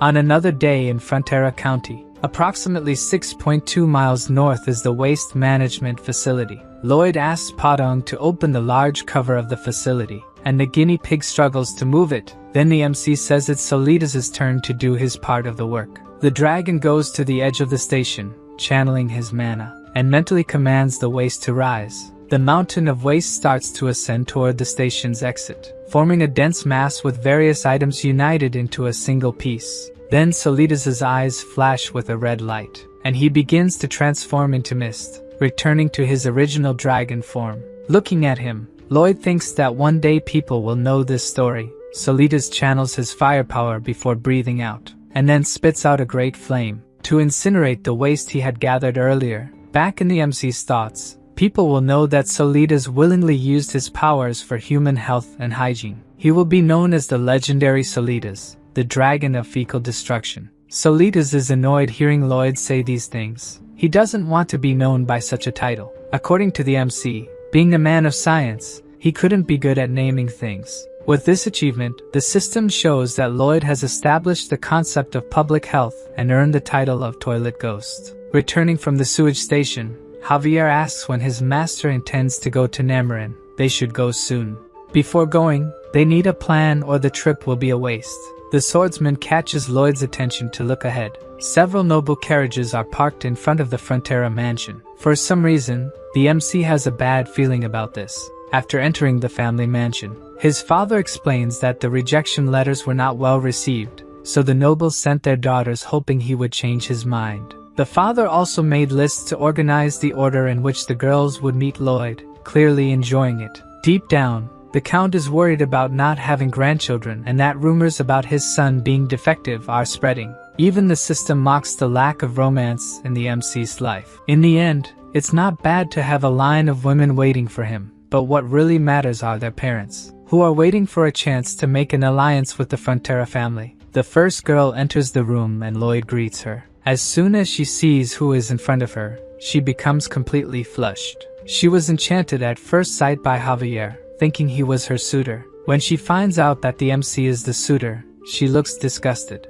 Knowing that she has no interest in him, Lloyd says goodbye to her. The door closes, and the MC waits for the next candidate. As soon as she enters, he introduces himself to the girl. She doesn't even hear him, as she is focused solely on Javier, thinking he is her suitor. Once again, Lloyd explains that he is the son of the Count and not Javier. This girl also looks at him with disgust, having no interest in him. So, the MC says goodbye to yet another candidate. As soon as he and Javier are alone in the room, the swordsman reveals that he is not finding this amusing at all. According to his master, he knows very well how the girls judge him. Then a new candidate enters the room, and it seems that this one caught Lloyd's attention. She looks familiar, and the MC is sure he has seen her in an illustration from the novel. She bows and introduces herself as Siluria Namarin, the eldest daughter of Count Namarin. In the novel, Lloyd had thought she was the heroine and Javier's love interest, but she ended up sacrificing herself to protect the people of Namarin. This left the readers outraged because the author always kills those Javier loves. Siluria says she is there at her father's insistence but confesses that she found the suitor much better than described. Then, Lloyd explains once again that he is her suitor and not Javier. Surprisingly, she knew this and also that Javier is a renowned master swordsman. Realizing that she found the MC pleasant leaves both him and the swordsman petrified. The girl sits down and says it must be strange for Lloyd to receive these proposals at a time when he is so busy. She explains that on her way to the mansion, she saw the buildings and roads he is constructing, so it's incredible that he has any free time. Thinking she will be rejected, she asks to leave, but the MC wants to talk a bit more with her. Lloyd asks if Namarin is going through difficulties recently, like a significant population increase. Then she sits down again and asks how he knows this. Indeed, 400 people, refugees due to monster attacks, went to her county, led by someone. Just as Lloyd imagined, Namarin's walls are a spell designed to absorb the vital energy of those within them. They were built to trap the refugees needed for Cannavaro's spell. The MC had thought all the refugees had gone to his county, but some ended up in Namarin. If things happen as in the novel, thousands of people from that place will be sacrificed. And all this to summon the knight who calls for death, the Knight of Hell. According to the novel, no matter how strong a master swordsman is, he is no match for a Knight of Hell, which means the destruction of that territory cannot be contained. This is much worse than Lloyd had feared. On another day, the MC is ready to begin his journey, and Javier is holding a basket full of letters. These are letters given to him by the girls before they left. Lloyd asks what kind of letters they are, and the swordsman explains that they are love letters. He realizes that his master may have never received such a letter, and he confirms that he really never has. Not everyone can be as handsome as Javier,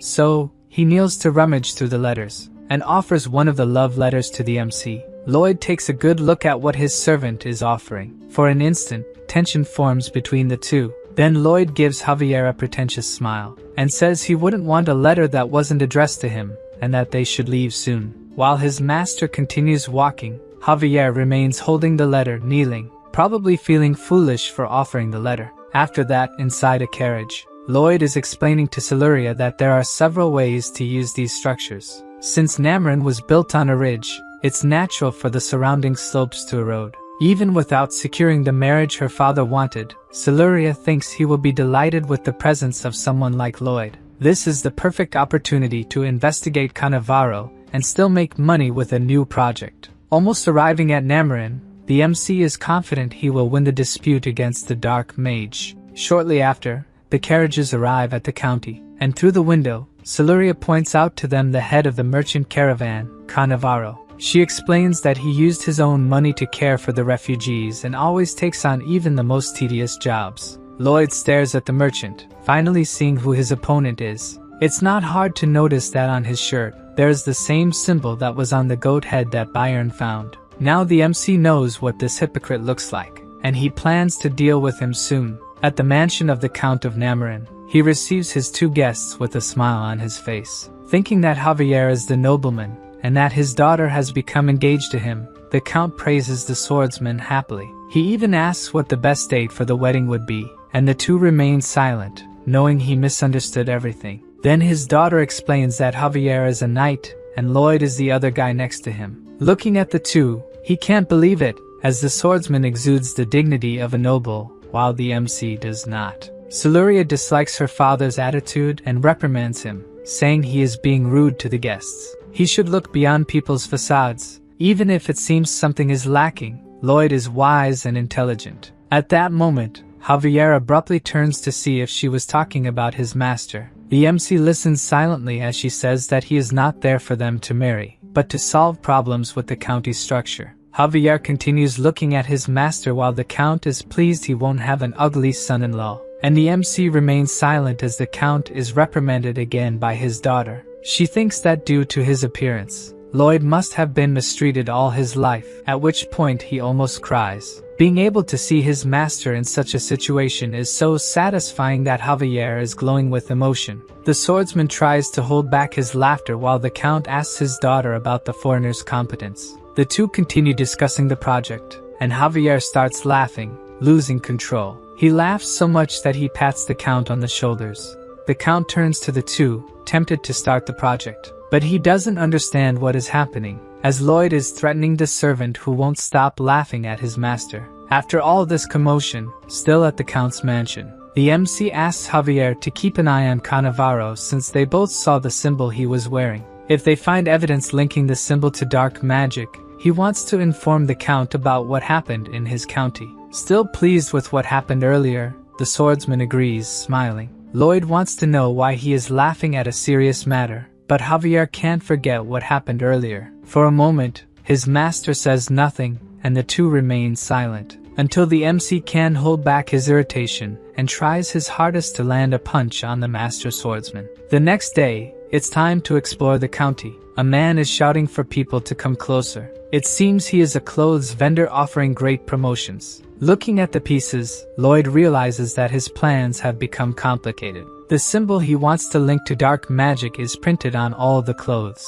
Then Javier appears, and his master asks if he found anything suspicious. But he hasn't seen Cannavaro do anything besides taking care of the refugees. So, the swordsman wanted to investigate the merchant's house, but it is guarded by a magical lock, which he could easily break, but he might be caught doing so. He also discovered that the symbol on the clothes is from the Wandering Minstrel, and because it is very popular, it is sold in all the big cities. Lloyd thinks that maybe they need to find the minstrel, but if the wall is built in the meantime, it will be the end of them. The novel didn't give details about how the wall's magic is produced, so it will be more challenging to figure out and stop it. Maybe the MC should send Javier out of the city. He could break the wall, but Siluria would meet the same fate as in the novel. The novel mentions a Grand Master, much more powerful than a Master Swordsman. Without knowing how to become this great master, the MC cannot train Javier to become one. Continuing the conversation, the swordsman says they should keep investigating Cannavaro. With that lock, he has something to hide. Javier reveals that there is another way for them to get in. His master just needs to be patient and trust him.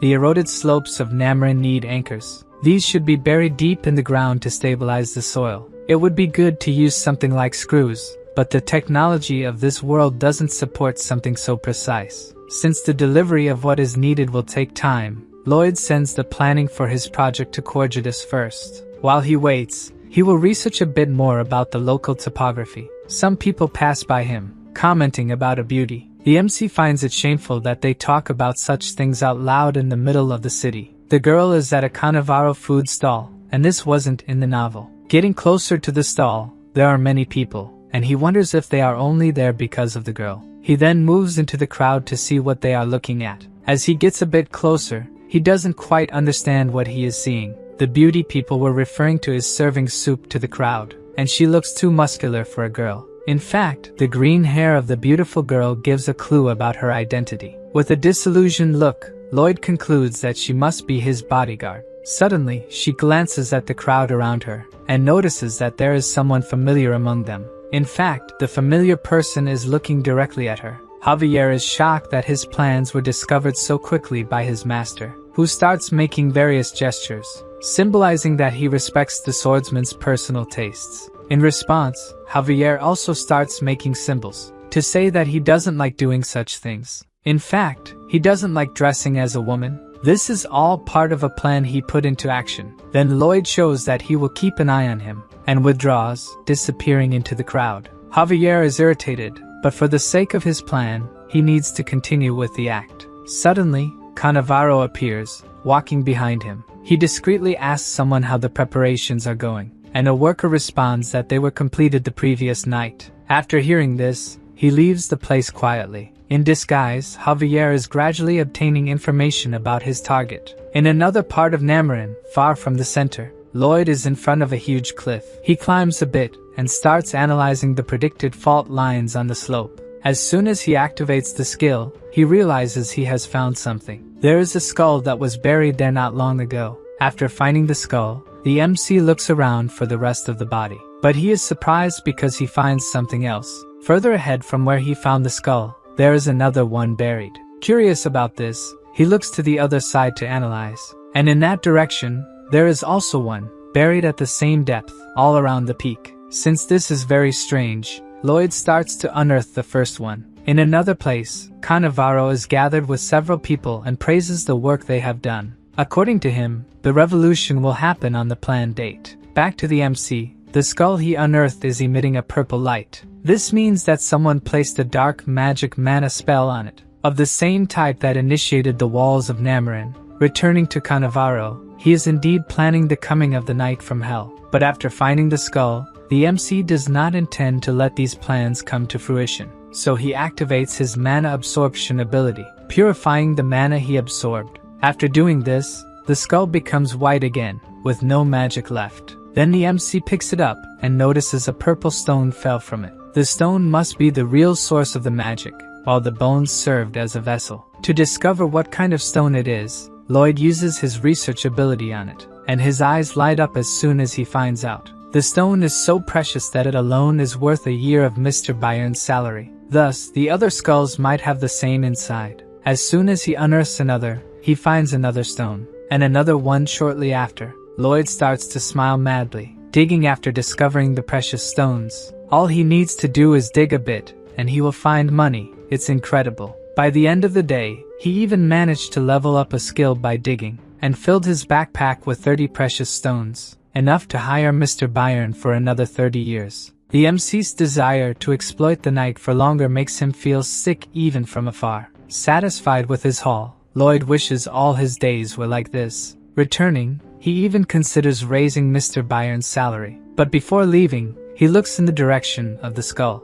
The piece that was once part of a human being is exposed on the ground. Lloyd approaches, asking if it is the result of a natural death or not. Obviously, the skull remains silent. But regardless, the MC thanks each one for giving him Mr. Byron's annual salary. Then he picks up the first one he found, and starts collecting the others to place them in a sunny spot to rest in peace. Quickly, he gathers a bag full of them. During the night, at the Count of Namarin's mansion, Lloyd is talking to his bodyguard, who tries to explain the reason for dressing as a woman, but Lloyd interrupts him, saying that he knows everyone in this world is different and understands that the swordsman is unique. Javier remains silent, realizing his master didn't understand anything he was trying to say. But he tries to explain again that he disguised himself because everyone in the city recognizes him, and this way he could gather information. Again, he sees that Lloyd did not understand. The pair remains silent after that, until the MC asks when Javier discovered that he liked this sort of thing. This time, the swordsman loses his patience and shouts that he didn't do it because he likes it. Lloyd sees no reason for him to be upset. It's not like there's anything wrong with that hobby. Returning to important matters, Javier was sent to Cannavaro's house while in disguise. In the basement, there was a door that led deeper underground. The first time he saw him, the swordsman thought he was a good person and that his master was wrong. But he must be hiding something behind so many doors. Maybe the MC is right about this guy too. Therefore, Javier will try to find physical evidence about Cannavaro. The MC agrees with him and reminds the swordsman that he doesn't need to be ashamed of his hobbies. That same night at Cannavaro's mansion, he is furious upon learning that all the Noctanium is gone. A man tells him that both the stones and the bones have disappeared. So he wonders if this was something planned or if someone found them by accident. Some men criticize Cannavaro, saying that he claimed the plan was foolproof and that they invested a lot to create a world for dark mages. Trying to calm them down, Cannavaro says that not all is lost. The stones were in those places only for security. If they help once more, it will still be possible to bring the knight from hell as planned. The next day, a bucket full of water appears floating and falls on the muscular beauty's head. Javier, disguised as Javiella, tells a concerned woman that he accidentally got wet. She says that Javiella can change at Chief Cannavaro's house,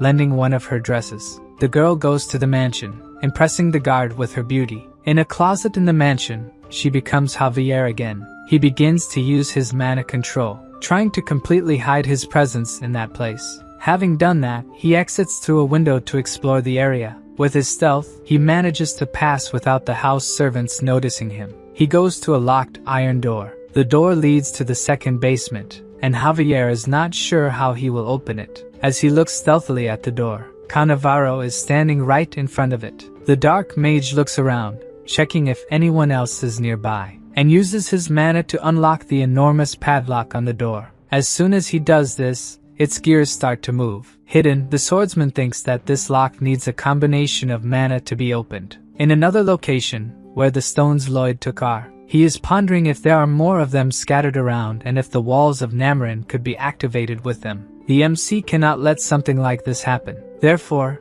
it's time to go after more easy money. Back to Javier's espionage. He observes Cannavaro leaving the basement and hears the lock closing again. He waits hidden until the mage climbs the stairs and leaves the room. Then Javier approaches the padlock that keeps the door locked and tries to replicate what he saw Cannavaro do earlier to unlock the padlock. It really works, and the padlock opens. The swordsman goes through the door, entering a dark corridor. He notices that there is something else there, and after descending a few more steps, he realizes there is something strange about that place. There is a small bright spot coming from the end of the corridor. As he gets a little closer, the spot takes the shape of a person. Javier takes a good look at what is approaching. In fact, the thing looks much more like a zombie than a person. It approaches very quickly, and the swordsman barely has time to dodge its punch. Filling his hand with mana, he punches the creature right in the middle of its belly. As strong as Javier is, his attack seems to have had no effect,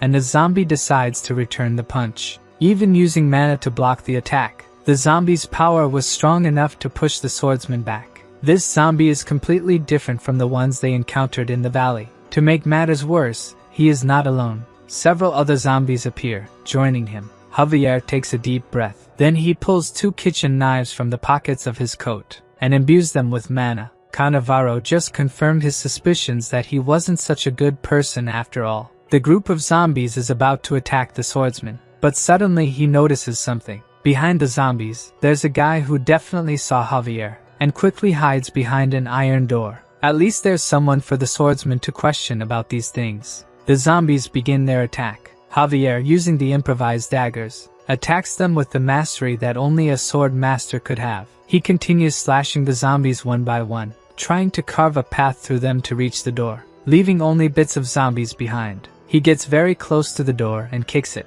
making it fly into the other room, taking the guy behind it with it. The guy falls on his back, appearing just like a weak human. In front of him, Javier looks imposing, holding the pair of daggers. Scared, the guy begs the swordsman to spare him. Then Javier says he has questions to ask him. But before that, he steps on the guy's leg, making him scream in pain as his leg twists to the wrong side. If he hesitates in his answers, the other leg will end up the same way. Javier wants to know what Cannavaro is planning in that place, but the guy says he doesn't know, he just does what the wizard asks. He was hired as a funeral agent, and the wizard asked him to use a special product for embalming. The swordsman wants to know where the wizard acquired the bodies. According to the funeral agent, they belonged to refugees who died of illness. The information stirs some memories in Javier. When he was still undercover, Cannavaro talked to a refugee, saying he would take care of her sick father. He grits his teeth upon realizing that the wizard wasn't caring for the sick refugees. Both the skulls that Lloyd found and the zombies must have been refugees at some point. Then he asks if the funeral agent never found it strange that the bodies kept appearing.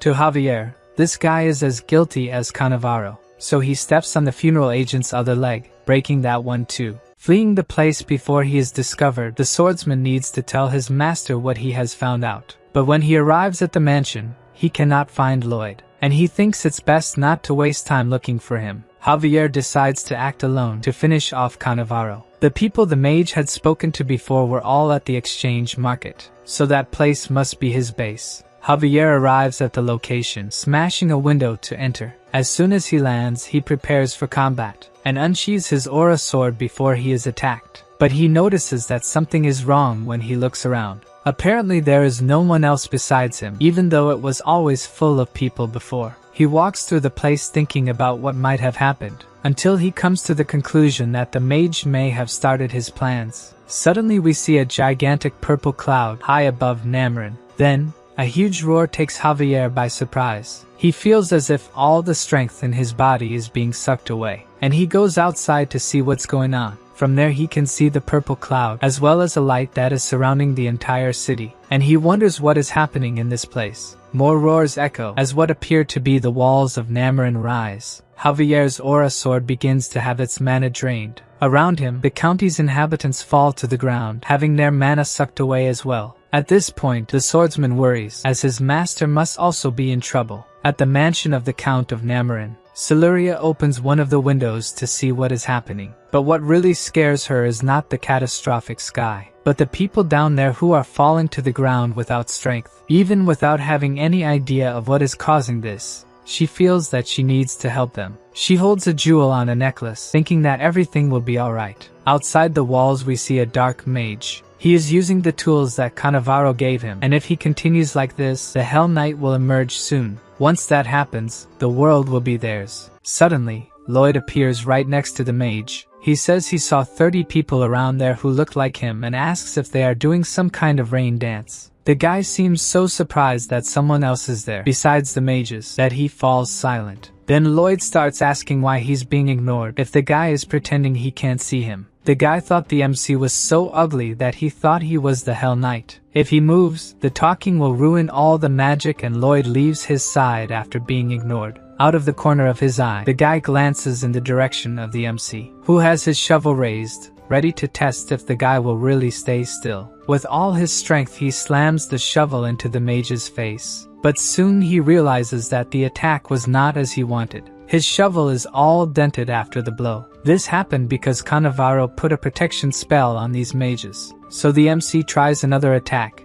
using mana this time. And now the dark mage is afraid to take the blow. After Lloyd's second attack, smoke starts to rise from the shovel, and he finds it strange that even his mana attack didn't have much effect. Even with 2 missing teeth, the mage is celebrating that the barrier around him is impenetrable. As things are not going as planned, the MC needs to focus on what he needs to do. He tries to absorb the mana that is in the mage's stone. But unlike the stones that were in the skulls, this one reacts to the absorption, leaving him unable to do anything. The MC asks if the mage doesn't move because he doesn't want to or because he can't, as it would ruin the spell. As always, the guy remains completely silent. Without an answer, Lloyd will just test his theory, returning to the city, more specifically to the City Hall building. A man is walking towards the building, passing by several fallen people without mana. One of them tries to grab this man's foot. The weakened man asks Cannavaro to help him, but the mage looks at him with disgust, calling people pests, and kicks the face of the poor man who was asking for his help.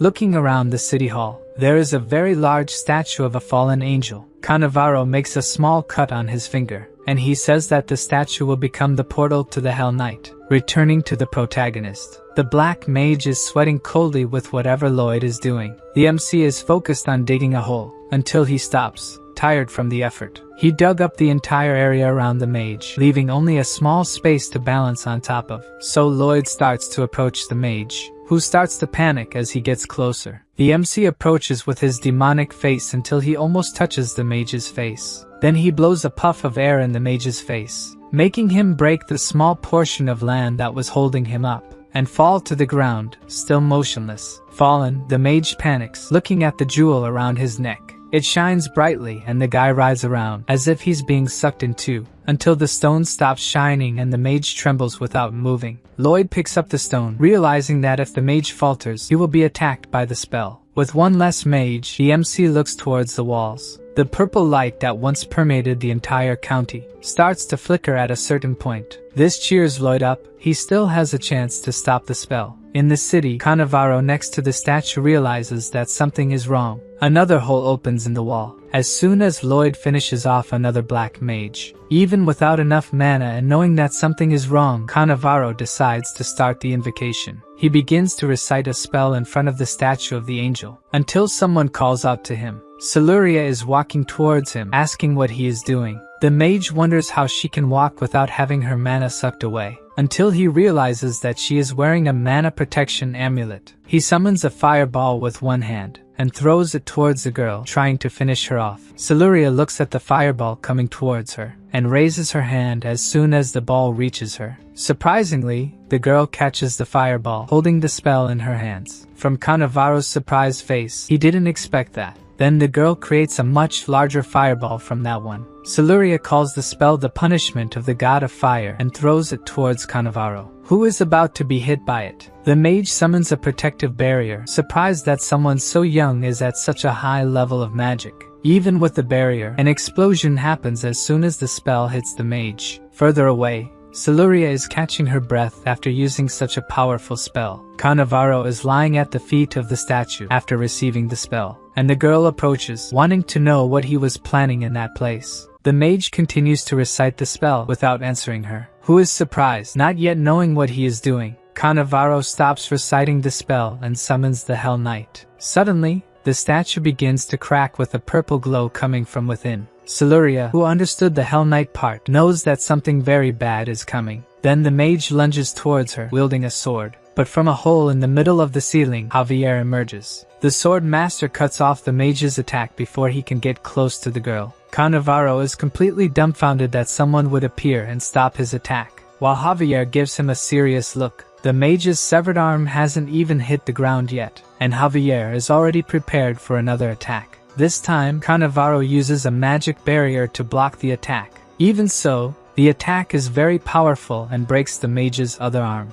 Then the statue starts to glow even more intensely. The sword master looks at it, not knowing what is about to happen. Then a powerful lightning bolt strikes the roof of the building they are in, breaking the statue into thousands of pieces and casting a red light over the area. The problem is that the debris flies towards the people, so Siluria invokes a magic to protect them. Using the Earth God's shield, a barrier appears around the people, preventing the debris from injuring those who are already weakened. A little further away, the fight between Javier and Cannavaro is not over. The mage says that now it will be the end of the swordsman, calling him a worm. For the mage, those people are worthless scum who deserve to turn to ashes by the hands of the Hell Knight. Behind her there is a pair of bright lights looking like eyes. Then, a hand appears from the middle of the smoke caused by the lightning, and we see a red sword being dragged. Cannavaro looks back in fear. Javier also looks worried at what is coming towards them. Behind them, the Hell Knight dragging himself and his great sword. The mage wonders in shock where the knight's horse is and, more importantly than that, his legs. Without enough mana coming from the walls, he couldn't summon the whole knight. Still not complete, Javier worries if he will be able to defeat him. Even without legs, an evil aura emanates from the knight. The knight asks what is the desire of his summoner. Then the mage says that the swordsman dared to raise his sword against the knight. Knowing this, he prepares to attack, and even without legs, he advances quickly to attack Javier.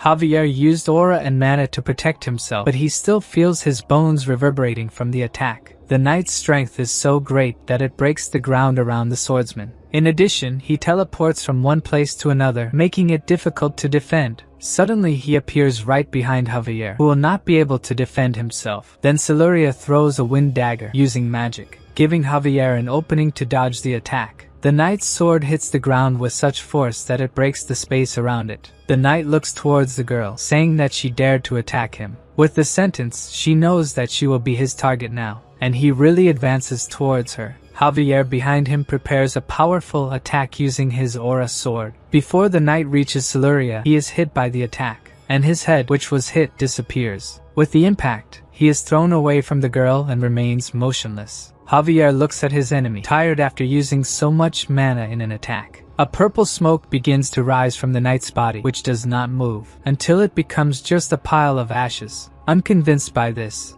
Cannavaro says that this should be impossible. Then a sword is pointed in his direction. The sword belongs to Javier, who tells the mage that they were able to defeat the knight thanks to Siluria. Meanwhile, the people behind him are gathering to help the wounded and take them to the count's mansion. Javier says that the details about what the mage did will be discussed in the royal palace, and he will not be spared from execution. For some reason, the mage, who seemed breathless, starts to smile in a strange way, making the swordsman wonder what is happening. Cannavaro says that Javier is an ignorant who does not know what a being from hell is like. Now the sword master knows that something is wrong, and he looks back towards the knight. What were once just ashes is taking shape again. Now an expression of panic takes over Javier. The Hell Knight's body is complete once more. Cannavaro laughs and celebrates, saying that no matter how many times he is cut down, the knight will rise again. The knight apologizes to Javier for thinking he was too weak at first. Then he grabs his sword again,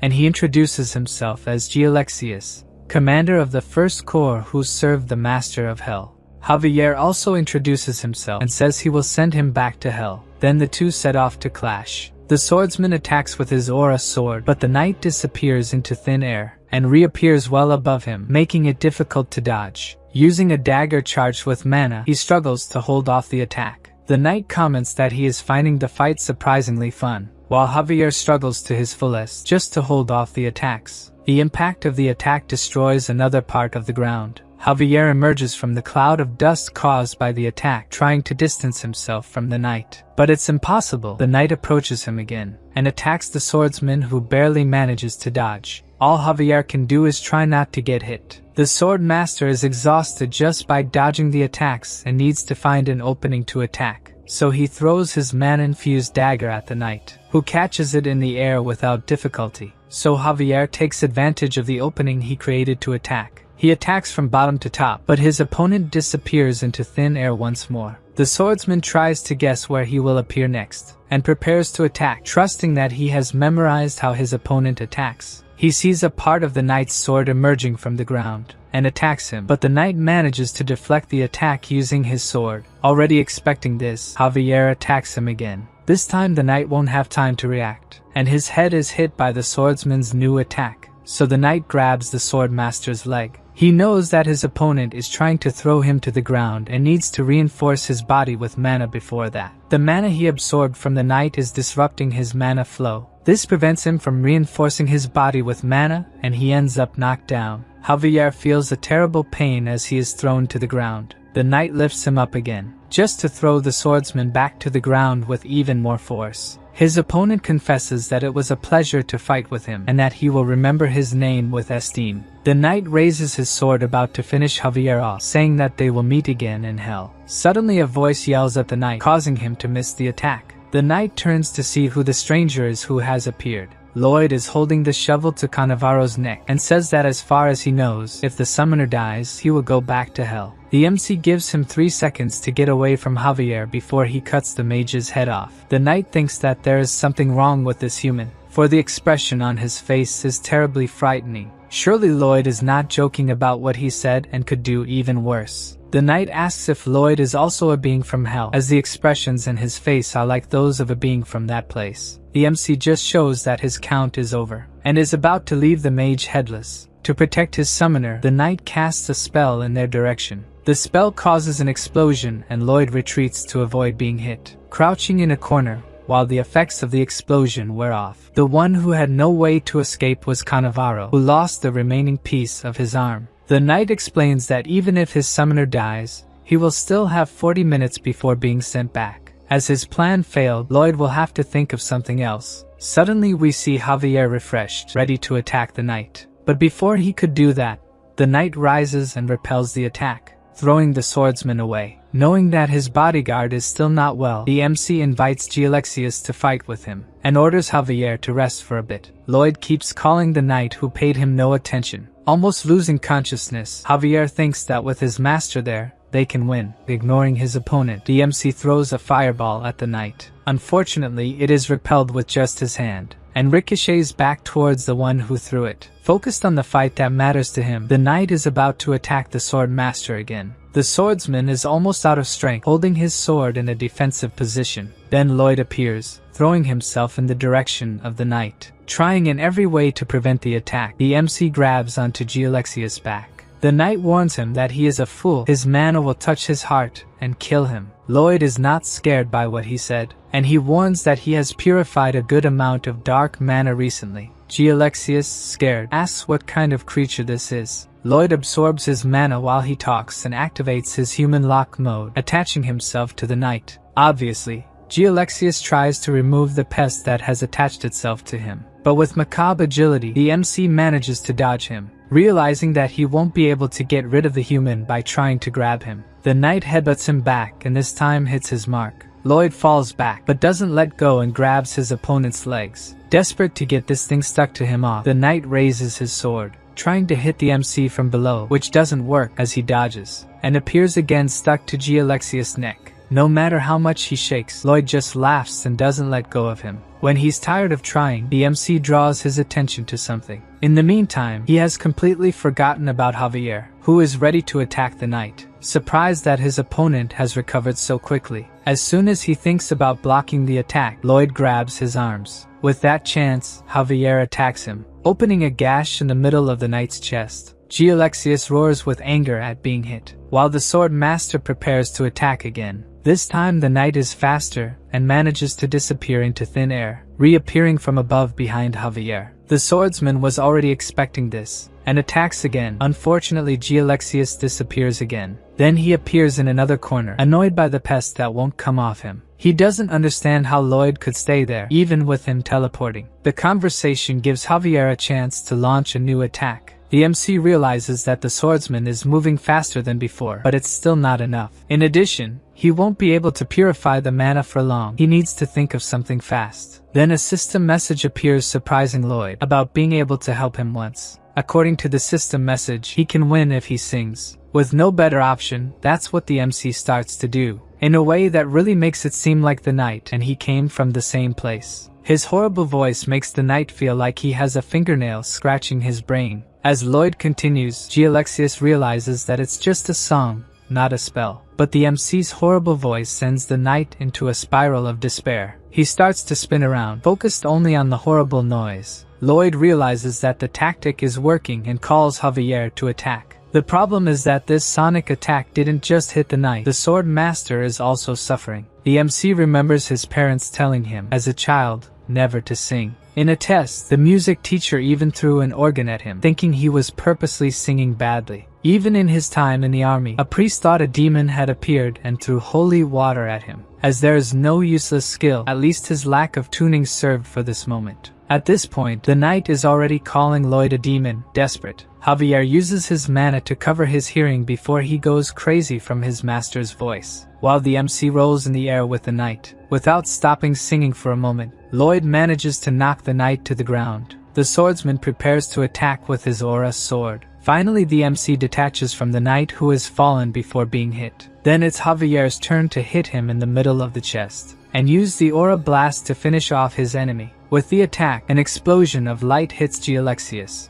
A large area around them is destroyed by the impact. Lloyd barely manages to get away and avoid being hit. The knight's body disappears, but Javier remains kneeling breathless. The MC approaches him, saying that they won. But according to the swordsman, it's not over yet. Lloyd doesn't quite understand what he meant. Then Javier tells him to pay attention to the mana in that place. Analyzing the mana more carefully, the MC realizes that his bodyguard was right. Thus, the two remain alert to what may be coming. A purple smoke appears, taking the form of the knight, and Javier advises his master to stay behind him. But Lloyd says without concern that Gialexius will not rise again. The swordsman doesn't believe it, as he has already seen the knight regenerate after defeating him. Even so, the MC asks if he doesn't want to bet, as he is sure the knight is dead. Lloyd picks up his shovel from the ground, and bets that if the knight returns, he will call Javier master for a year. Otherwise, the swordsman will have to dress up as Javiella on the way home. The MC raises his shovel towards the ceiling, and fires a triple mana explosion combo, which opens a hole in the city hall ceiling. Almost out of mana, he kneels on the ground,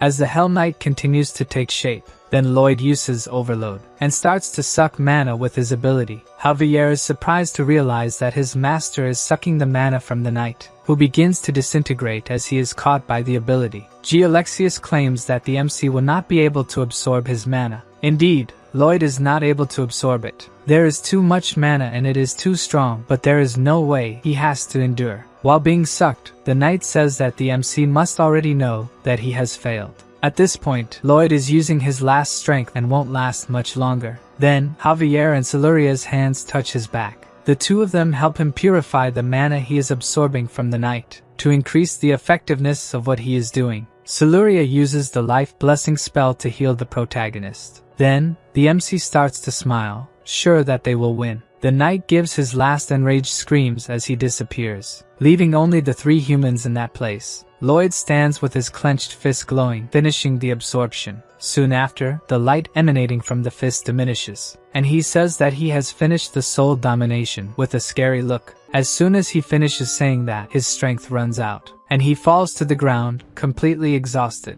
The girl gets worried and tries to help him, but Javier explains that her master usually ends battles this way. Looking at him, Siluria can't help but worry about someone who is passed out. Unconscious, the system reports that Lloyd defeated Gialexius, which surprised the King of Hell, who now wants to meet him. A few days after all this commotion, Cannavaro was arrested and transported to the capital by the Royal Guard. At this point, Lloyd has a big problem. He can't continue with the construction. Due to the walls, none of the workers have enough energy left to work. If he had known that something like this would happen, he would have asked for workers from the county in addition to the anchors. Thinking about what happened won't help. He needs to find a way to make money, no matter how. As soon as Lloyd woke up, the system showed that he had received a new skill. His zombie domination skill evolved into a new type of independent skill. If the MC can dispose of zombies, he will no longer need to pay for workers. In addition, he also received the title of the Possessed Tenor. What he needs to know now is how to get zombies and if it's really viable. For now, the only thing he finds incredible is the power of hell that makes his eyes shine. The MC's poses in the mirror are interrupted by a knock on the door. He opens the door asking who it is and has something strange on the other side of the door. In front of Lloyd, there are several headless skeletons surrounded by a purple glow. There are dozens of skeletons scattered around his room. Trying to understand the situation, the MC asks who they are. Then one of the skeletons starts making noises, and a gelatinous head starts to form, saying that they are. The scene is disgusting even for Lloyd, who refuses to look at it. With a plaque, he explains that they are the ghosts of those who lost their bodies to the hellish enchantment. They felt the power of hell that materialized them, and came looking for him. The MC is surprised to know that they are happy to feel that he has calmed their souls. All those skulls that he had found before, and he buried respectfully, must have belonged to these skeletons. They have no memory of their life or a purpose, and would probably wander until they were exorcised. So they all kneel down, asking Lloyd to keep them together and let them repay his kindness. The MC asks if they need to be paid. He also asks if they need to be fed, but they don't have a digestive system. As for a place to stay, all they need is a large coffin. Lloyd thinks quickly about this new workforce. From that day on, they will be part of the Frontera skeleton squad. Finally, the MC has gotten the free labor he always dreamed of. Javier wakes up to his master's macabre laughter, and the first thing he sees is dozens of skeletons celebrating. Being something that his master provoked, he shouldn't have to worry about it, so it's best to just go back to sleep. The skeletons continue to work without ever getting tired, sleeping, or eating, and especially without receiving salaries, the part that makes Lloyd most happy. When the Count of Namarin went to see the construction, he ended up fainting because of the skeletons. So the MC explained to him that he is a summoning genius, but the Count did not believe it. If Siluria could be a genius using magic, Why couldn't he be one too? The Count thinks about it for a bit, and ends up apologizing for thinking that Lloyd would not have that ability. In winter, the anchors arrived and the cliff stabilization project reached its final stage. Sitting on a cliff looking at his own hand as the snow falls, Javier remembers when his hand touched Siluria's, the moment the two of them tried to help his master. It's like he felt something different in that touch. Then a familiar voice calls out to him. Siluria is right in front of him. The swordsman comments on the construction and that his master can give more details, but she reveals that she is there to see him. He doesn't understand what issues she would have with him. She says that she can improve her magic skills and maybe he could help since he controls mana so well. Javier would be more than happy to help her. The girl is happy and a little blushed that he accepted. From afar, Lloyd watches the two talking. They are sitting next to each other talking and laughing. This moment triggers some memories of the MC about the novel. In the story, the price for defeating the Hell Knight was Siluria's life. People stopped asking for his help, thinking that he brought death to those close to him. He was destined to live in loneliness without getting close to anyone, or he would end up taking that person to death. His unprecedented strength determined his lonely future. Fortunately, in this reality, Javier is smiling, living happily, and seeing that makes the MC happy too. Sometime after that, the construction was finished, and if repaired periodically, the Count would have no more problems. The troop of skeletons is packing up their master's belongings for the departure. Lloyd thanks the Count for paying the construction costs, and even a little more. The Count does not think the amount is enough, as he saved the county and the villagers celebrate it. The MC listens with satisfaction to the cries of gratitude. And what makes him even happier is knowing that with this amount he will finally be able to relax in peace. The Count asks one last time if Lloyd would not consider marrying Siluria and becoming his heir. But according to the MC, who wants to live a quiet life in the Frontera County, the Count already has a great heiress, who will soon be the greatest mage on the continent, Siluria. Finally, they say goodbye to the Count and his daughter. Before going, Javier takes one last look at Siluria, who was also looking at him. Then Lloyd calls for his bodyguard, saying that it is better for him to stay in Namran, where he would receive better treatment and rise through the ranks faster.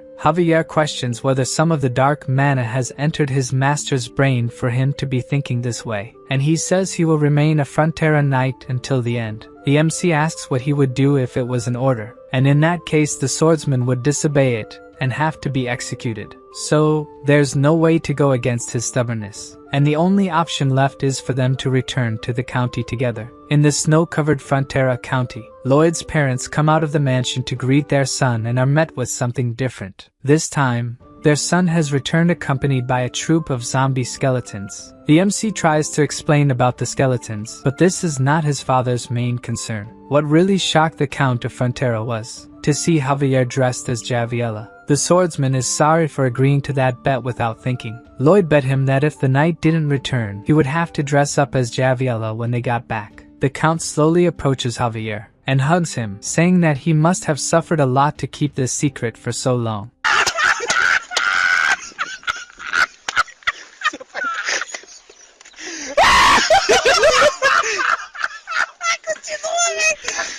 The swordsman tries to explain that it's not what it looks like, but the Count says it's okay, he's just a little different from the others. Embarrassed, he tries to say that it's not quite like that, while Lloyd is crying with laughter at his friend's situation. The MC is happy to finally be home. Now he can spend his days relaxing with his fortune. From now on he can finally live a life without having to do anything else. The poor protagonist barely has time to finish this thought, and is surprised by the Queen's messengers. The messenger says that by royal decree, Lloyd has been selected to join a special delegation to Asafahan. The protagonist is completely shocked by what has just happened, so the messenger explains that he must leave soon. For sure the MC is not at all eager to leave again. That's why the royal guards grab him by the arms, forcing the poor protagonist to leave with them. The royal carriage follows the road, and inside it, Lloyd couldn't be more discouraged. He's trembling, and at least Javier is with him. The swordsman comforts the master, saying that he looks extremely ugly when he does that. There are two other men with them in the carriage. The leader of the delegation, Count Ventura, does not understand the MC's frustration. After all, they are on a mission given by the Queen. pouring his hatred of the queen into his thoughts. Lloyd says he is crying with emotion, but Ventura remains irritated with him and remembers to have asked the queen why she selected the MC for the delegation. Maybe it was to represent the refugees from the monster domino, or because he had a diplomatic profile. Alicia thinks about Lloyd being suitable as a diplomat, but that kind of thing had nothing to do with her decision. She assured him that when Lloyd was summoned, he would cry, saying that it would ruin his plans for a peaceful life. The report on Namaran said that the soldiers defeated the knight and Lloyd only helped by giving information. A lie. Ordinary soldiers would not win. The MC must have asked to have his and Javier's names removed from the records. As the Count could not do this, he reported that the two helped. Lloyd is not the type to seek fame or glory. That's why the queen thinks he'll do something no matter what. Being a greedy man who holds grudges for a long time, unscrupulous and materialistic. The words leave Count Ventura wondering if she was praising or insulting the MC. The queen also predicted that one day he would stop crying and discover something he could get from Samarkand. In the carriage, our protagonist still couldn't stop crying. Count Ventura sure didn't like him, thinking he was a materialistic pig who didn't know honor. The delegation's carriages are arriving in Isfahan. At the palace, a messenger informs the Sultan that the Magentano delegation is approaching, and the Sultan asks them to be given a proper reception. In the palace of the Sultan of Isfahan, Count Ventura is outraged by the accommodations given to him and the other envoys. But according to a servant, there was no mistake at all. They are just following the orders of Sultan Samarkand. So Ventura demands to see the Sultan, ordering them to be introduced. The MC still hasn't recovered when the servant explains that Samarkand is very busy and it will be difficult to see him. They must wait at least 6 months to have an audience with him. The delay and unwillingness of the servant completely infuriate Ventura. Suddenly, the servant shows the Count a kind of pendant. It's a padishar. As long as he has it, he will have all the kindness the Sultan has to offer anywhere in Isfahan. To the Count, it just seems like they are offering alms to beggars. The servant claims that he is mistaken. Receiving the padishar is an honor. However, he throws the pendant on the floor when he says this. So the servants leave the room, asking the guests to make themselves at home. Ventura is enraged. For him, this treatment is practically a declaration of war. He wants the messenger to communicate with Magentano and other kingdoms about this and ask for a larger delegation. The Count hears from the messenger that Lloyd disappears and doesn't care. Another thing that disappeared was the padishar that had been thrown on the floor. During the night, in the kingdom of Isfahan, a poor girl is selling torches on the street. A man passes by her, almost knocking her over. Without having sold any torches, she looks for an alley to sleep in, until a man appears, asking if she needs a place to sleep. Lloyd says he will help her and asks her to go with him. Then we see a kind of mansion all lit up. They are in front of the most expensive hotel in the capital, and the girl refuses to be a burden to them. The MC explains to her that he bought this hotel. All she has to do now is sign the deed and the place will be hers. And he has all this because he fell into the good graces of the great Samarkand. With the padishar, Lloyd goes to the most expensive restaurants, orders the best dishes, and even pays everyone's bill. With the power of this pendant, he offers food to everyone who is hungry and is applauded. Holding the padishar, the MC says that the great Samarkand is blessing all of them.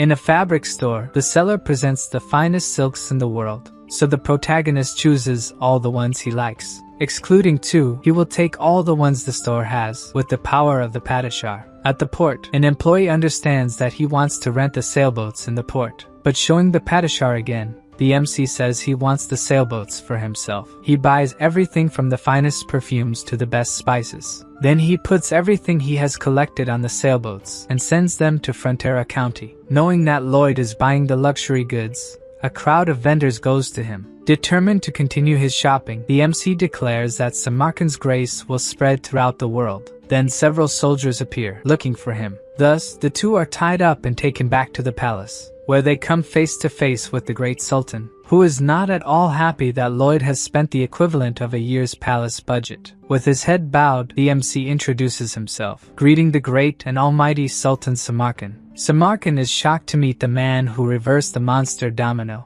Recognizing that what Lloyd was looking for was a meeting with him, the protagonist continues to be threatened by a sword wielded by the guards. Samarkand is not happy with this encounter. With his head lowered, Lloyd knows he needs to avoid a war with the Sultan. If that were to happen, the Frontera county, located at the border, would become a battlefield. The Sultan acknowledges in his thoughts that the first one he would encounter in a war is the MC. Even with all the military strength of Isfahan, the fall of the Frontera territory is not guaranteed. Samarkand has no idea of their military power or what strategy they would use. Perhaps he should end Lloyd now. But looking at the situation a bit more closely, there is someone very powerful in that place. And even if they defeated Javier, all of Isfahan could turn to ashes. Smiling, the MC knows the Sultan must think carefully about his actions. Perhaps the great leader should try talking to his guests. Not knowing what they plan, Samarkand feels blackmailed, and even trembling with anger. The great leader takes a deep breath and orders the guards to release his guests. With this gesture, Lloyd feels he has won the first round of the battle. Then the Sultan asks if he enjoyed the padishah. The MC raises his arms to make a deep bow and bends to the ground, wishing a long life to the great Sultan after having enjoyed the power of the pendant. This time, instead of being angry, Samarkand is astonished by the honesty he just witnessed. Indeed, Lloyd did not lie. He is immensely grateful. It's as if the CEO of a company had given him a corporate card to use. What other choice would he have but to spend extravagantly? The leader inquires if he isn't worried about what his country might think after bowing to an enemy nation. The MC responds without hesitation that he doesn't care, shocking the Sultan once more with his high confidence. Then Lloyd explains that the amount he spent is just a little less than what he received from the Queen. Incredibly irritated, Samarkand asks if he would be willing to betray the Queen if he paid more, receiving a positive response from the guest. The leader of Isfahan doesn't know what to think anymore. It's very difficult to understand someone like this. Either way, if the protagonist decides to serve him for money, he might not receive the Sultan's trust. Samarkand takes a long look at the two. The sound of his laughter echoes among the prostrated. He keeps thinking that the MC really dared to speak calmly with him, then asks why Lloyd did all this to talk to him, wishing to have him by his side. With this, the protagonist feels he has won another round, and asks if the great leader desires war. Samarkand responds that he desires it if necessary. The MC says that must be why he turns his attention to a foreign enemy instead of dealing with the drought. Certainly, the great leader did not expect outsiders to know about this. Lloyd proposes to end the drought in exchange for the Sultan seeing the Magentano delegation. The leader thinks for a moment about the proposal he just received, and asks him to continue with what he was saying, which means our protagonist won the third round. After that, he laughs while talking to Javier about the Sultan's face when he signed the contract with him. He hears from the swordsman that he tricked the Sultan with a high price, but that expense is nothing compared to a war. The drought in Isfahan and the lack of help from Samarkand caused the provinces to form a rebellion. As the events of this world changed compared to the novel, if a war begins before the rebellion, the damage would be enormous. After night falls in the Isfahan Empire, the Sultan receives a visit from a girl, and we hear her call him father. He has a mission for his dear daughter Scheherazade, to be Lloyd's bodyguard during his trip to Kandahar, and make him hers, using any means necessary. The girl makes a small bow and agrees to do what her father wishes. The next morning, Scheherazade introduces herself to the MC, saying she is the bodyguard assigned to him. He explains that he already has Javier for that, but the girl pretends not to hear and says she is eager to serve him. In his thoughts, the MC concludes that she is stubborn and might be there to observe them. Thinking a bit, her name sounds familiar. Then Lloyd remembers that she is the princess. But why would a princess escort him? She starts making some strange movements. Striking a pose, Scheherazade says again that she is there to serve him, leaving the MC astonished by the sudden suggestive pose. Despite her look, seeming like she wants to tear him to pieces, suddenly, he finally understands what she intends. Scheherazade is trying to seduce him. This plan could only have come from one person, the Sultan, as if Lloyd hadn't had enough marriage proposals already. The key to overcoming the drought is a kanat, a type of water transportation system used by the Persian Empire. With the scorching desert heat, any water flow evaporates quickly, so the route has to be underground. The mountain ranges miles from the city are covered in snow all year round, and they will take advantage of that. Our group arrives at the capital of Kandahar, Kandara. Lloyd is relieved to finally have a break. At least that's what he wished. but looking to the side, it seems that won't be possible. Scheherazada's strange insinuations continue, and her eyes make the MC think she would try to dismember him when he sleeps. Knowing he won't be able to relax, he sits on the bed, asking to talk with the girl, but first for her to stay in a natural position. She tries to convince him that she is naturally like that. Scheherazada is the youngest of the Sultan's 4 daughters and the most beloved, a very skilled swordswoman from a young age. The identity of the princesses is kept secret, and the MC will continue pretending he doesn't know who she is. Lloyd inquires if she doesn't need to rest, but she says she has to stay by his side day and night. He insists that he doesn't need protection, be it day or night. Scheherazada seems not to understand what he is saying, so he points to Javier, explaining again that he already has a bodyguard, who is a high-level sword master, much more powerful than a normal sword master. In fact, he is more powerful than 10, or rather, more than 50 people of Scheherazada's level, so he doesn't need her. Hearing this leaves the girl completely enraged, so much so that she even draws her sword. Lloyd pretends to be scared, and starts mocking her by showing his neck. I seriously love Lloyd. By Javier's face, this is another moment when he finds his master pathetic. He continues mocking the girl, saying she will never be a sword master. Then she can't take the jokes anymore and punches the MC. Lloyd starts screaming for Javier while being punched multiple times by her. Unfortunately, the sword master is too busy laughing at seeing his master get beaten. Scheherazada, holding back tears, stops hitting him and leaves the room, leaving the two alone. Even with his face swollen from the beating, Lloyd celebrates that his plan worked. Javier finds it strange that his master has such a fetish, and the MC tries to explain that he should have been protected by him. The swordsman apologizes without any remorse, thinking his master deserved that, but he is curious about the provocation. The MC needed her to abandon the mission once and for all. A talented swordswoman like her shouldn't waste time after a guy. Still upset by what happened, Scheherazada keeps training alone. The next morning early, the girl appears inquiring where the two are going. Lloyd explains they are going to the construction site and that she would delay them if she went alone. Still, she insists on going, but the MC says it won't be as easy as she imagines, since she is not a sword master. Scheherazada gets irritated again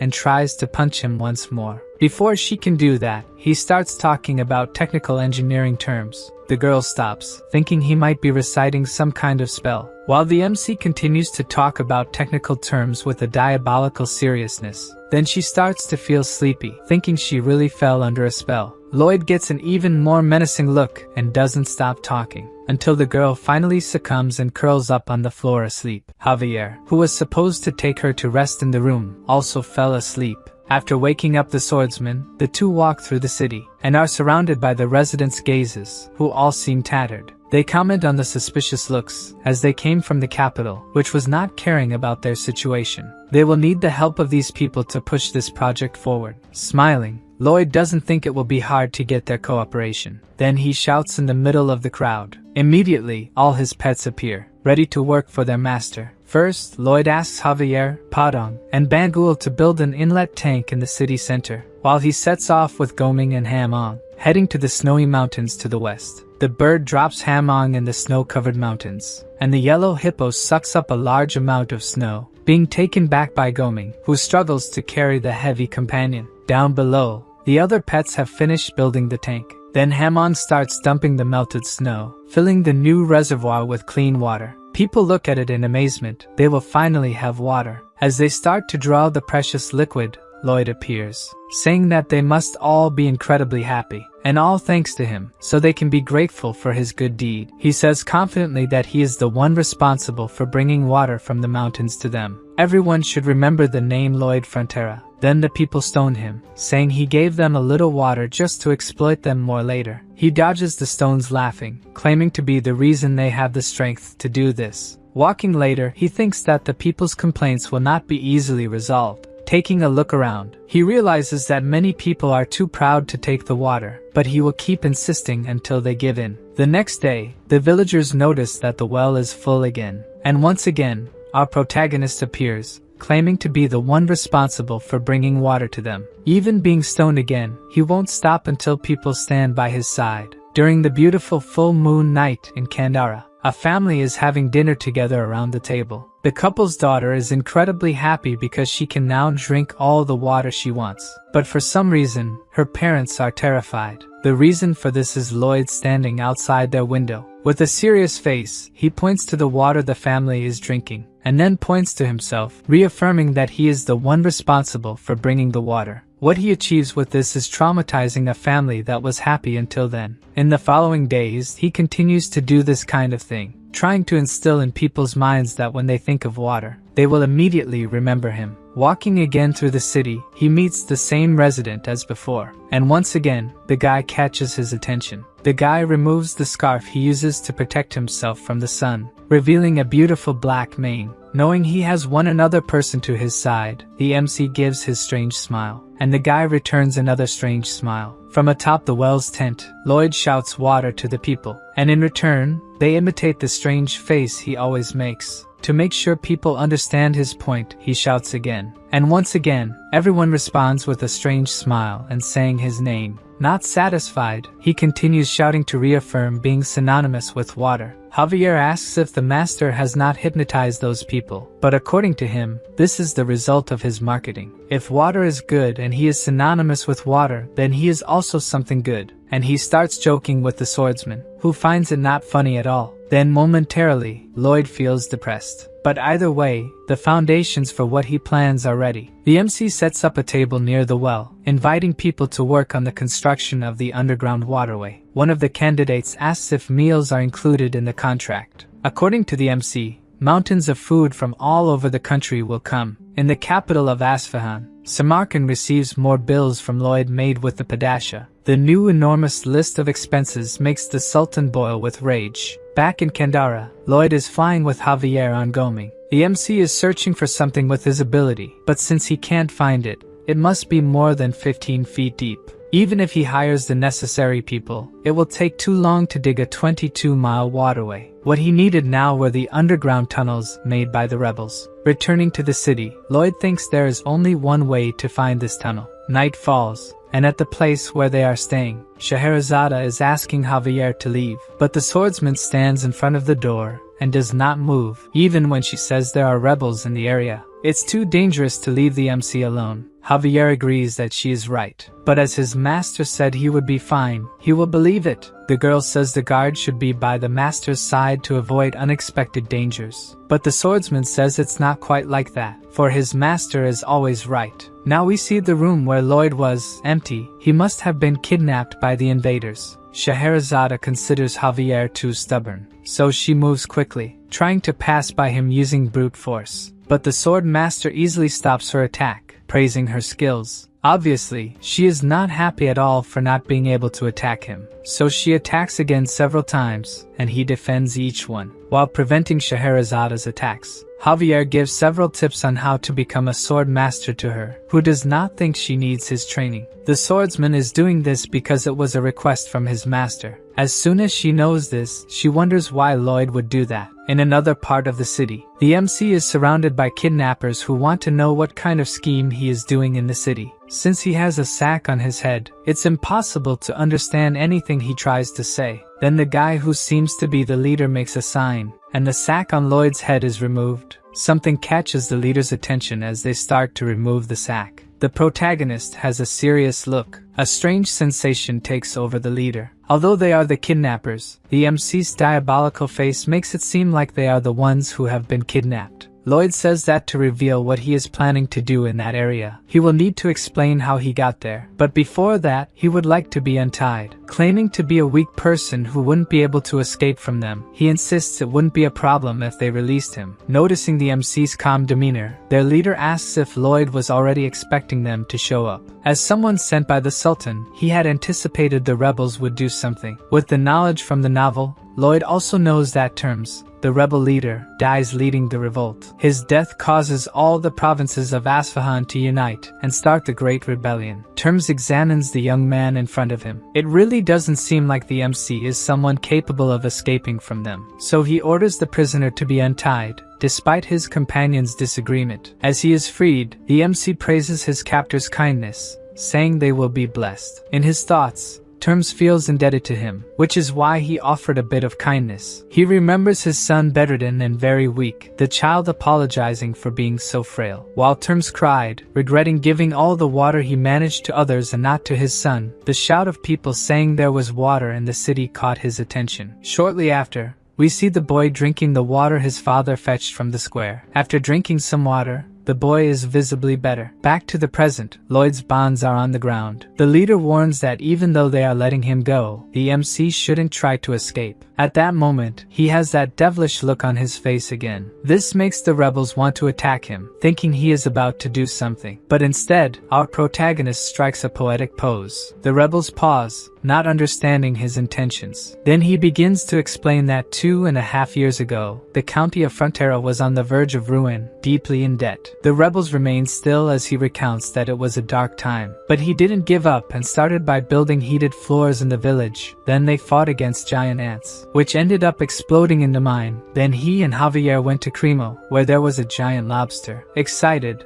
the MC explains the size of the giant lobster's head that they defeated. The rebels are surprised to learn about the protagonist's feats. He continues telling about Javier's incredible battles. At this point, the rebels are already eating popcorn to follow the epic story, excited about the sword master's deeds. Then the leader realizes something with these stories, wanting to know where the MC is going with them. But Lloyd explains that he hasn't reached the good part yet. The leader gets irritated because even his companions didn't like him interrupting the story. The MC continues telling how they were attacked by locusts the size of dogs. The whole sky turned dark when these creatures arrived attacking. Even Terms is startled by Lloyd's reenactments of the battles. The night passes as he continues to talk about everything he went through with Javier, until the sun begins to rise in Canara. Goming, as lifeless as always, is carrying his master and Terms. The leader is in a panic, not knowing where they are going, and Lloyd explains they will see the queen, but he doesn't remember how they decided this. So he decides to tell the whole story again, but Terms stops him from doing so. Since Lloyd will need the underground tunnels for the waterway, they go to the queen to ask for asylum for the rebels. Terms really remembers talking about this with the MC, who assures him that all companions and family members will be sheltered in Magentano. Then they spot the royal palace, where Cannavaro is being restrained by the court magicians. He begins to tell the queen something about Targa having said something to the dark wizards, but he has a coughing fit, probably caused by the excellent treatment he is receiving. So the queen determines that he has said enough, thinking she needs to find this Targa. As she is returning, a messenger says that Lloyd is waiting for an audience with her. She is a bit puzzled because the MC was supposed to be in Asfahan. Then, before her, he and Terms kneel, asking for asylum for the rebels. Without much thought, the queen grants asylum to all of them and their families. Lloyd thanks her, while the rebel leader is surprised by how easy it all was. He can hardly believe that the MC brought him to the queen and secured asylum as if it were nothing. Even though things didn't go as she expected, the queen is happy that her orders are being followed. Thanking him for the compliments, she begins to talk about an old saying that says skilled men must work until there is nothing left of them. Her words leave our skilled man extremely worried. Changing the subject, she says that Cannavaro's interrogation has progressed and she will need his help soon. With a bitter face, he says he will gladly help the queen and is tired from the long journey. Then Alicia approaches, inquiring if he missed her, as she wanted him to come back to see her. Her question makes Lloyd start to sweat. Holding his face, she asserts that he is not a selfish person who comes to her only when he needs something, and feigns ignorance when she says she wants to see him. Who would have thought that the greatest enemy to our protagonist's peaceful life would be the very leader of the nation, Queen Alicia? Back in the kingdom of Asfahan, Javier continues to block the door to his master's room. Having spent a good amount of time there, he struggles to stay awake. Just like Scheherazade, but unlike her, she can hold out and falls asleep. A little later, she wakes up wanting to resume the fight with the swordsman. She strikes Javier several times, who continues to block the attacks with ease. As he does this, he wonders how much longer his master will take to return. But suddenly, Scheherazade's new strike is different from the others. Javier is caught by surprise as she is using aura in this attack. He needs to partially unsheath his sword to defend against this strike. Even though still a bit unstable, the girl is on the verge of becoming a sword master. She probably hasn't realized this and tries to attack once more. Right at this moment, Lloyd opens the door to the room, pinning Javier behind it. Since Scheherazade didn't stop her attack, she almost hit the swordsman, and as the sword pierced the door, it touched the MC's shoulder. Just the impact of using aura in the attack made his clothes tear, and the pets are left hanging from what remains. On the other side of the door, Lloyd is paralyzed, almost without clothes, and not knowing what's happening. Javier is furious that someone could have died from such an attack, while the princess doesn't recognize the MC. Only after looking closely at him, she realizes who he is. Immediately she wants to know where he was, but he raises his hand towards her and starts talking about engineering theories again. The psychic attack quickly takes effect and she begins to feel sleepy until she falls asleep peacefully on the floor, avoiding having Lloyd explain everything that happened to her. Then he turns to Javier, calling him to start the construction. But the swordsman was also affected and fell asleep. Wasting no time, the MC starts his plan by mapping the underground tunnels with his ability. Then they check which tunnels they will drill or close to make a straight path. The third step is to close the tunnels for use during the day, and open holes in the ones they will use at night, needing to be careful or everything could collapse. Then for the final stage, several hooded figures appear. Lloyd celebrates that these people arrived just in time. Terms asks who they are, and according to the MC, they are workers coming from the county of Frontera, necessary for this project to be completed. The group of skeletons, as always, is pleased to help their master. He explains that a gigantic amount of water is behind a wall. To see if they understood, he asks what will happen if they dig in that place. The skeletons know they will be swept away by the water if they do that. Since ancient times, people have risked their lives to make a canet. More precisely, they gave their lives for it. Usually, the oldest of the workers was chosen. This person should deliver the final blow. That would release the water trapped behind the wall. There was no nobler sacrifice than this, giving one's life for the community. This time Lloyd decides that the one who will have the honor to do it is Tords, who was brought to Asfahan by the skeletons. Even though the MC is proudly anticipating what will happen, Tords is sweating cold, not at all willing to make this sacrifice. Lloyd doesn't ask if he wants to or not and runs off, saying he will never be forgotten. So Tords chases after him, wanting to be swapped with one of the skeletons, but the MC doesn't want to make them die again. The guy is completely desperate and considers that the swordsman could do it and survive. But Javier has only one change of clothes and can't get them wet. Even to the system, he is more demonic than the devil. Speaking of the devil, the guy seems totally swamped with work. It seems he has just been informed by his messengers from above. Helkeros, the king of hell, wants to see how Lloyd will finish. Back in the scorching desert of Asfahan, after some discussions, the leader of the skeletons, Turtleneck, volunteered to deliver the final blow, which didn't make his master very happy, as he preferred Tords to do it. As soon as the leader of the skeletons strikes the wall, the water begins to gush through the tunnels, carrying him along. After the tunnels, it flows into several pipes that will direct this precious resource to the people who need it. Facing water-filled paths, people celebrate that they will no longer go thirsty. Then we see a child carrying a water pot. He goes to Lloyd and catches his attention, then offers him the water he brought to the village. Our protagonist thanks the boy for giving him water. Then the child takes the opportunity to ask something that made him curious. Why does this man keep walking around almost without clothes? Lloyd gives a gentle smile and replies to the boy that buying clothes is a waste of money. After opening the central waterway in Kandara, several other villages were connected to it. Almost at the end of the project, the system gives him the title of top-ranking person who only wears underwear. The title grants him 100% resistance to dehydration in all hot regions, which doesn't seem very useful now that he plans to relax from now on, without going anywhere hot. Suddenly, Terms appears and Lloyd asks if he's ready for the long journey to Magentano. Then the leader of the rebels kneels before him, leaving our protagonist bewildered by the warrior's gesture. Terms says that the MC saved countless people, stopped the drought, the war, and even managed to find refuge for them. Therefore, all the people present at that place will be eternally loyal to Frontera. As he was only pursuing his own interests, Lloyd is a bit embarrassed by all this gratitude. He is delighted that his approval with the rebels has risen and joined the approval of the county residents. That night, the skeleton squad guided Terms and his companions to Frontera County, just when everything seemed to be going well in the capital of Asfahan. The Sultan asks Lloyd to continue by his side in the kingdom. Kneeling, our protagonist apologizes and reveals that he prefers someone with a smaller physique. Then the Sultan, knowing that the MC has realized that Scheherazade is his daughter, asks if she doesn't please him, but he replies that the princess's feelings are much more important than his, making the Sultan remember that his daughter utterly despises this man. Samarkand sets aside this matter, and since Lloyd has kept his word, now it's his turn, who will finally meet with the delegation from Magentano. The MC thanks him for fulfilling what he promised. As the two are leaving the throne room, Samarkand gets a demonic look, thinking that as a ruler, he will always get what he wants. Somehow,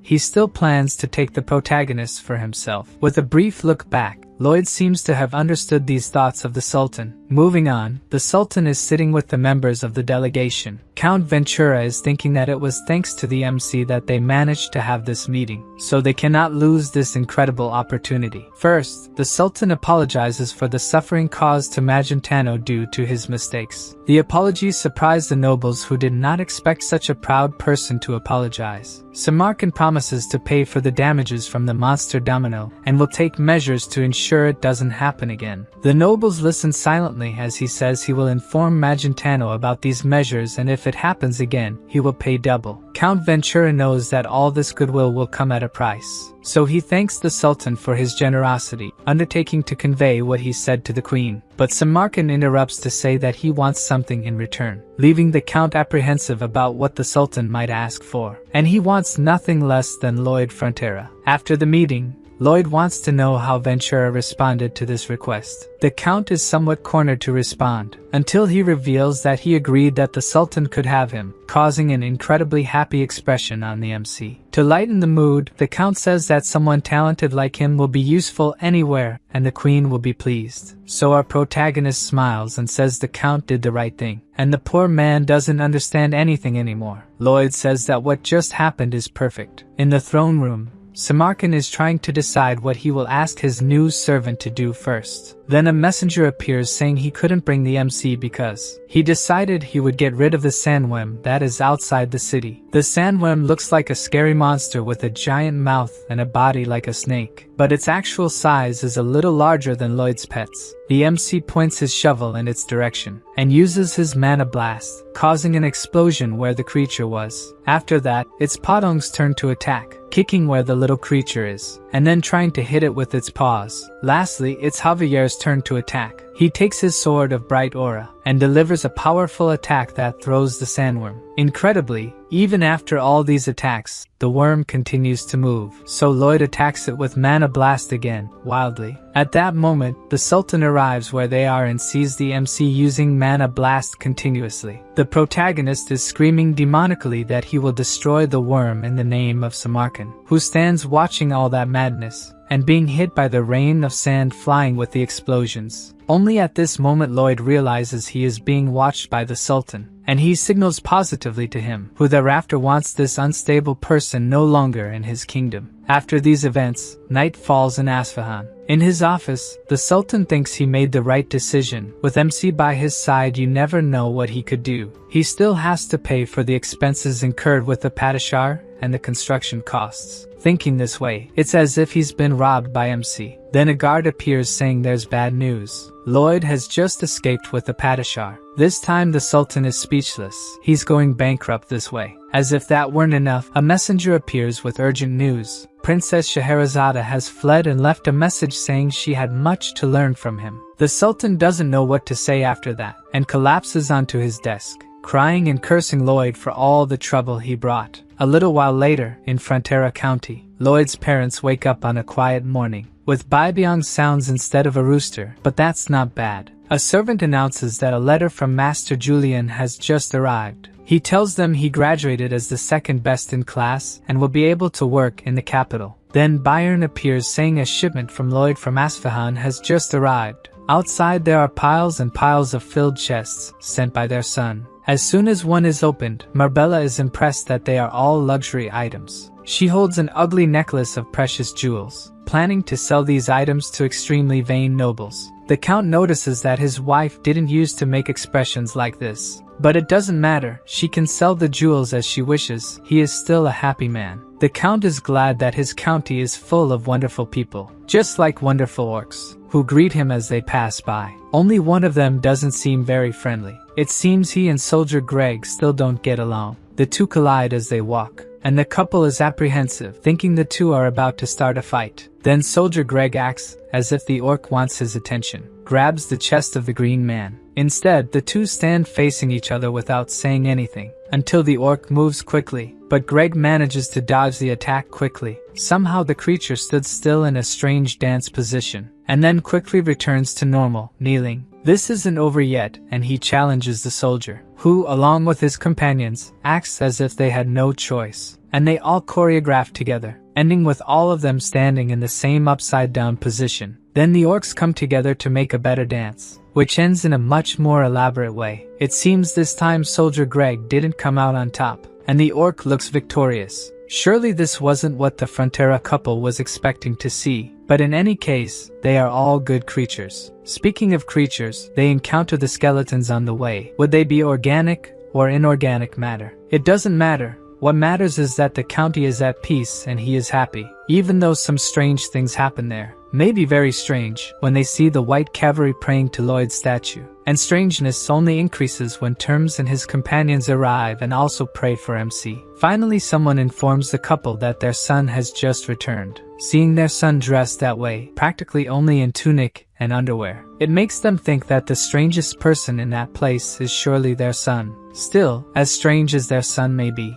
they are still happy to have him, and on the day Lloyd calls him father instead of my lord, he will be even happier. The Count hugs his son after a long time without seeing him, and asks why MC isn't wearing clothes, who replies that he already has many at home. Meanwhile, in the royal palace, Count Ventura is reporting on the agreement they made with the Sultan. Such an agreement seems unprecedented to the Queen, who asks if he negotiated it. Ventura is a little embarrassed, but admits he's responsible for the agreement. Then the Queen wants to know if it was Lloyd who asked him to tell her this, and asks what the Count thinks is necessary for people to live comfortably. She herself answers that they only need someone to work themselves to death in their place. As her Queen said this, Count Ventura fully agrees with what she said. Although this agreement resolves many things, Magentano and Asfahan have been enemies for a long time. How could they establish a relationship of trust? While the Queen thinks about this, Scheherazade has just arrived in the county, thinking about how she will take this state from him. Unaware of any of this, the Count is pruning the garden plants, and is surprised when someone appears calling for him. He has no idea who the girl in front of him is. Then Scheherazade introduces herself, and the Count wants to know why she is there. The girl explains that she is there to see Lloyd. The Count, still in shock, doesn't understand what she wants with his son. She takes a deep breath, and tells the Count that she needs this man to sleep at night. The Count takes a moment to understand what she is saying.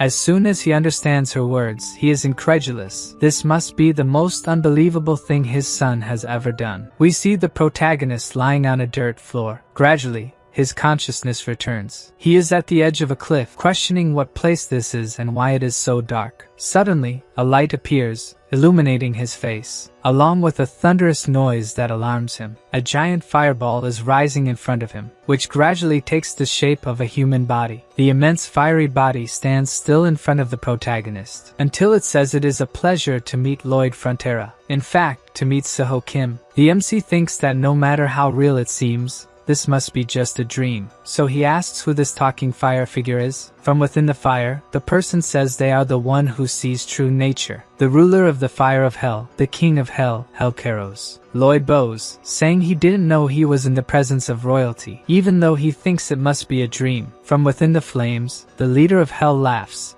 saying the MC seems very confident, and asks if he thinks this is just a dream. The MC explains that no matter what he thinks, since the leader introduced himself, he is probably not there to harm him. The flames become even stronger, and the commander of hell reveals that he has grown fond of Lloyd. The young man would be someone suitable for hell. He doesn't understand if that was a compliment. All he wants is to live comfortably with the money he earned. The commander says that all the MC did for his worthless dream, his face capable of intimidating his demon knight, his singing worse than the screams of purgatory. Someone like that could make the souls of hell wish to be killed once more. By the way he talks about Lloyd, it seems like he was some kind of demon king or something like that. Then the king of hell makes a proposal to Kim Suho if he would like to join the leader of hell, where he would use the full extent of his talents. While he gives this choice, Lloyd is fighting against Roots trying to trap him. They are very strong, and he probably won't win this fight. Then a system message appears, saying it's better not to intimidate him too much. After a while in silence, the king of hell inquires if the system hasn't interfered enough, as it seems it could interfere even more. Hellcaros decides not to argue, and decides to play by the rules they have established. As soon as he disappears, the vines trapping Lloyd also vanish. Then the protagonist wakes up in his bed, sweating. The MC is panting after everything he went through with the appearance of the leader of hell. His face is hot. It may not have been a dream, and he doesn't know who Hellcaros was talking to at the end. While thinking about this, Javier knocks on his bedroom door. The swordsman asks why the master is all sweaty, but Lloyd deflects. Then Javier explains that there is a visitor from very far away waiting to see him. The protagonist thinks for a moment about who it could be, and then makes his strange face, having an idea of who it could be. On the way, Javier inquires why the master didn't ask who it was, but he already knows it is Scheherazade. After she tasted the lullabies, he knows she would need more. By his master's expression, Javier knows he is plotting something. In a closed room of the mansion, Scheherazade proposes that Lloyd record his lullaby in a magic crystal for her. Knowing that this is what their meeting is about, the count doesn't know whether to feel relieved or sad. With a grimace, the MC asks if she wants him to do it without getting anything in return, and she replies that he will be paid for this work. His expression doesn't improve as he retorts that he already has a lot of money, leaving Scheherazade frustrated for making things difficult for her. Then the protagonist places a stack of papers on the table, proposing that if she signs the contract, he will do what she asks in return. Javier is surprised that the master had prepared a contract in advance for this situation. The girl gets irritated. The contract requires her to serve the county for 5 years, and the song would be given only after that time. To her, these terms are ridiculous, but the MC reminds her that she's the one who needs the lullaby. If she sleeps well and trains hard, she can become a sword master, but of course, it depends on whether she accepts or not. Javier realizes that when the master asked him to train Scheherazade, he probably had this in mind. A system message appears saying it's because of such actions that the demon wanted to be friends with him. Scheherazade is furious, knowing he planned to do this to her, but he ignores her complaints. Then, unable to hold her anger, she delivers a powerful punch to the MC's face, and leaves, calling him a piece of trash. A little after this argument, the girl is walking through the forest, still angry with Lloyd, thinking that if she signed the contract, she could become a sword master and be recognized by her father. Suddenly, something pulls her out of these thoughts. She's been walking through the forest, and now doesn't know where she is. The girl needs to find a trail. Then, from behind a tree, she sees something, a shiny brown mane, which makes her look more closely at who is in front of her. None other than the young Lloyd Frontera. The young man has an apprehensive expression. Scheherazade wonders who he might be. Julian remains thoughtful in silence, while she thinks he looks fragile and weak, like a herbivore that could be devoured by a predator. Then, suddenly, his expression changes, looking determined. A little ahead, some knights are trying to move a huge rock without success. Julian asks to help them, but the knight thinks he shouldn't be doing this kind of heavy work. The young man insists, but the knight says their duty is to escort him, and that he should sit and rest. His words have no effect, as the young man removes his shirt to help them, leaving the three astonished by the scholar's physique. Meanwhile, Scheherazade continues to watch the group from afar. In her imagination, he still looks weak, even with that physique. The four push the rock with all their might. The girl concludes that since he is returning from the capital, he must be Lloyd's younger brother, but he doesn't look like him at all, making such an effort to help the people with him. Since pushing doesn't work, he thinks it's better to dig around the rock with a shovel, because there's nothing a shovel can't solve. Then the girl appears, saying it's a good idea, but it will take all day, and that she will remove the rock from their path. Julian just watches without saying anything to the girl. It seems that young Frontera has just had his heart stolen. Scheherazade thinks that by doing this, she will gain some advantage in negotiating with Lloyd. Then, with simple movements of her sword, the huge rock blocking the path is shattered. The knights are shocked by the girl's power. She sheathes her sword, standing in front of the small pieces left of the rock. Then Julian thanks her for what she did and asks who she is. She reveals herself as Scheherazade of Isfahan from the east, and that she is currently staying at the Frontera estate. The young man listens to her, totally enchanted. Back in the county, Emily is walking down a street and sees a young orc coming her way. She greets him, calling him Kuga, but he keeps walking while she talks to him. Emily doesn't understand why the orc acted that way with her. In silence, Kuga remembers a conversation he had with her. He had called her while she was hanging clothes and asked if she loved Sergeant Greg. After a moment of silence, Emily told him that Greg was the most important person in the world to her. Her response left Kuga, who has feelings for her, furious. But at that moment, she didn't understand that. He still remembered Greg hitting on a refugee girl, and how his companions laughed at him, calling him ugly when they found out he liked a human. Thinking their relationship would never work, he decides not to tell her what he knows about Greg. Emily still inquires if he wanted to say something, but the orc just retreats among the sheets. Back in the present, Emily is sighing, sitting at a table. Sergeant Greg, who is near her, asks if something happened. So, calling him brother, she asks if people would find it strange if a human loved an orc warrior. Greg laughs, finding it ridiculous, saying that if the human's family knew, they would hunt her down. But suddenly he stops, remembering an argument he had, where Kuga fought with him, outraged, thinking the sergeant was cheating on Emily with another woman. It seems now he realizes their affection is mutual. At the Frontera mansion, the count is crying during the family dinner, happy to have raised two such incredible children. Scheherazade understands why, having one son as a diplomat and the other being one of the most talented in the kingdom. While for her father, she should either seduce Lloyd or become a sword master to prove her worth, understanding they come from very different families. Julian tells his father that when he is appointed in the capital, he intends to work even harder to make him proud. The count is more than happy and says his son can always come home if things get tough. Hearing something like that from a father shocks Scheherazade,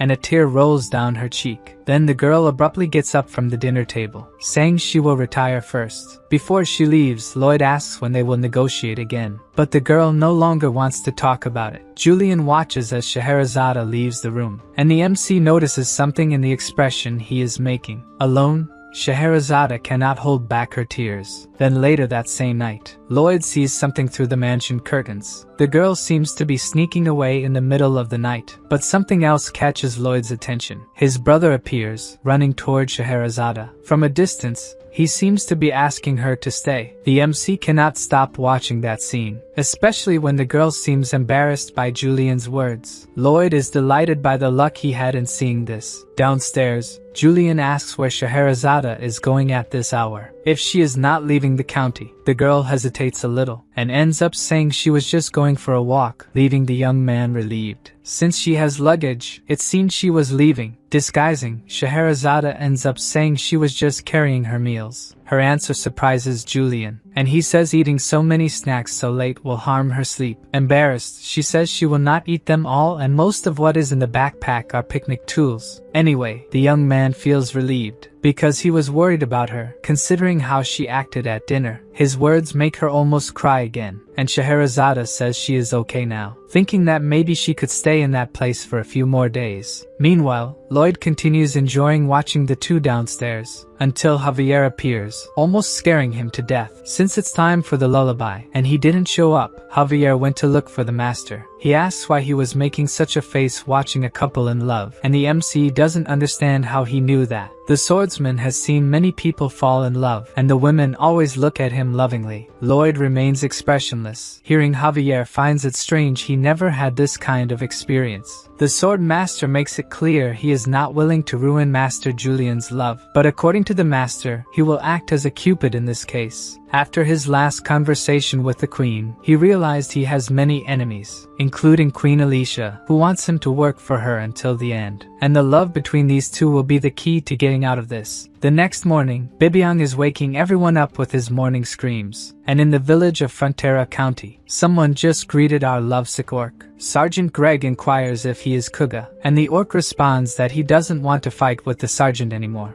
Then the human puts his hand on the collar of his shirt and throws a paper airplane towards the orc. It hits him right in the forehead. After that, Greg tells him to go to the place written on the plane that night to clear things up. Kuga reads what's written on the paper silently and says that an orc warrior never runs from a fight. At night at the Frontera mansion, Julian continues to think about Scheherazade, with her hair more radiant than silk, her eyes like pearls, and the sadness in her heart that she hides using strength. Then Lloyd appears beside him, asking if that's not what they call love. Julian feels as if the MC had read his mind, and Lloyd asks if something is wrong, but the young man just blushes without saying anything. Lloyd starts to annoy him until he asks what the MC wants. Then he reveals that he will record the lullaby for Scheherazade the next day, and after that she will leave. After that, he starts to leave the room, repeating what he said before, that she will probably leave, leaving Julian even more distressed. In the village, Greg was saying something about when the orcs arrived to his companions and suddenly they appear. Thinking they are plotting something against Kuga, an orc questions that Greg is a coward because the fight should be one-on-one. With a delirious face, Greg wants to resolve this relationship between humans and orcs now. Back at the Frontera mansion, Lloyd greets Scheherazade in a hallway, and she immediately punches him on impulse. Fallen on the floor from the punch, Lloyd tells her that Julian will be named soon, maybe the next day. As soon as that happens, he will leave the county, leaving Scheherazade as distressed as he left Julian. Alone, the young man thinks that she will leave and he will not see her anymore. In her room, Scheherazade thinks the same. Someone else is also impatient with this situation. Finally, the young man decides he cannot let her leave without telling her what he feels. The girl also thinks the same, going after him, while Lloyd is just waiting for his plan to work and the couple to declare themselves. In the village, Kuga is on a plane alone, until a noise catches his attention. At the mansion, Julian is in front of Scheherazade's room to confess his feelings to her. The girl is also in front of a door to confess, before she regrets it for the rest of her life. Back to Kuga. As soon as he turns, he meets Emily, who says she came to that place at her brother's request. Suddenly Sergeant Greg with other soldiers appears, coming out from among the trees. On the other side, several orcs also come out of the forest, heading towards the humans. Back at the mansion, the Count and his wife open the door to their room to see who is calling them, and Scheherazade is kneeling at their door. The orcs and humans push Kuga and Emily towards each other, and Greg declares that from this date, it will be the first day of the two as a couple. Finally, they will be together. At the mansion, Scheherazade kneels even more and asks the couple to entrust their youngest son to her. Knowing this, Lloyd thinks that once the two are together, the queen will no longer have as much power over him. Suddenly we see a large sinister castle surrounded by a valley. The queen is at the door of the old castle of the dark sorcerer Targa. She raises her hand to her army, commanding them to attack the castle with full force. Behind her fly thousands of red arrows. Most of them pass through some kind of magic barrier and set the castle on fire. Inside it, several dark mages try to defend the castle and protect their master Targa. Thus, a battle between knights and mages erupts. Then a large creature appears. Just the weight of its paw is enough to break the ground. The soldiers at its feet ask what kind of monster it is, and the queen's mages attack it with the fire god's punishment. Even being attacked, the monster does not retreat, stepping on the soldiers in front of it. Realizing that the attack is not going well, the queen orders the soldiers to retreat, leaving the castle, while the monster continues to roar and attack. Outside the castle, the soldiers are regrouping and counting the wounded, until they realize the queen is not there and look towards the castle. Queen Alicia is alone facing the creature. She wields her sword imbued with aura, and after a war cry, launches a large attack that reverberates towards the monster, which is hit squarely by the queen's attack. As soon as it is hit, a kind of green gas begins to escape from it, and Alicia covers her nose, because it might be poison. This was done with magic, but it doesn't matter. She trained her body to get used to poison. Thus, she walks towards a door, making an effort to open it. Queen Alicia is fully aware of what awaits her on the other side. At the feet of a giant dragon head stands the dark wizard Targa, enraged at being found by the queen. The queen asks if he is Targa. He nods, acknowledging that he is the one she seeks. Outraged that he plans a rebellion against the kingdom, she declares that she will decapitate him, doing so with just one swing of her sword. With that, his body falls at her feet, and she thinks that everything is finally over. But suddenly, she feels a severe headache. As it passes quickly, she wonders what just happened, and we can see that one of her eyes is different. Something is wrong with her. A little later,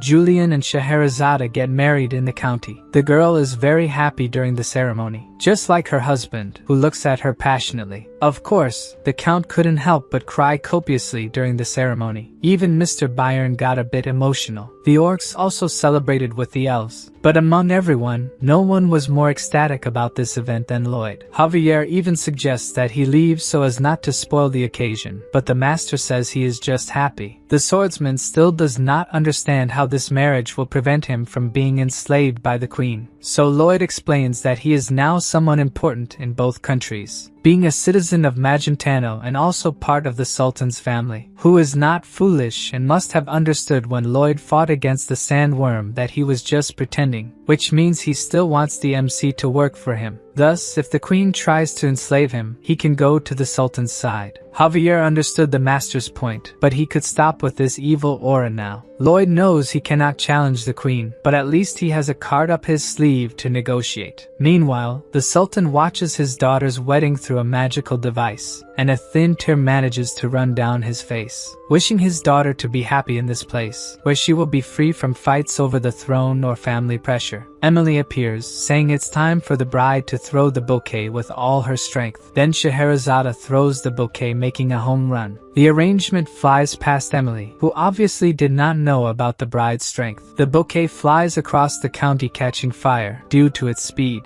until someone manages to stop what's left of the arrangement. Not knowing what was coming, Solitas grabs what remains of the flowers. As the new couple withdraws, Lloyd remembers that in the novel, Scheherazade dies protecting her father during the rebellion. Even if it doesn't bring money, it's great to know that she will have a different ending this time. Then the system appears, showing that Lloyd has saved another person from an unhappy death. Knowing this, he thinks the system is just stating the obvious. The counter of lives he saved starts moving quickly, catching our MC's attention. He watches as the number keeps growing. With more than 23 million lives saved, he gets an additional DP. When he has 50 million DP, he will be able to exceed the final spoiler. Thus, Lloyd will have the right to use the world's most powerful ability. It can be activated for 30 seconds, which seems like a very short time. Actually, it's the highest ranked ability, and not the strongest, meaning if he fights the strongest thing in this world, he would lose. Moreover, to use the ability, he would have to forfeit the system's support, his skills, summons,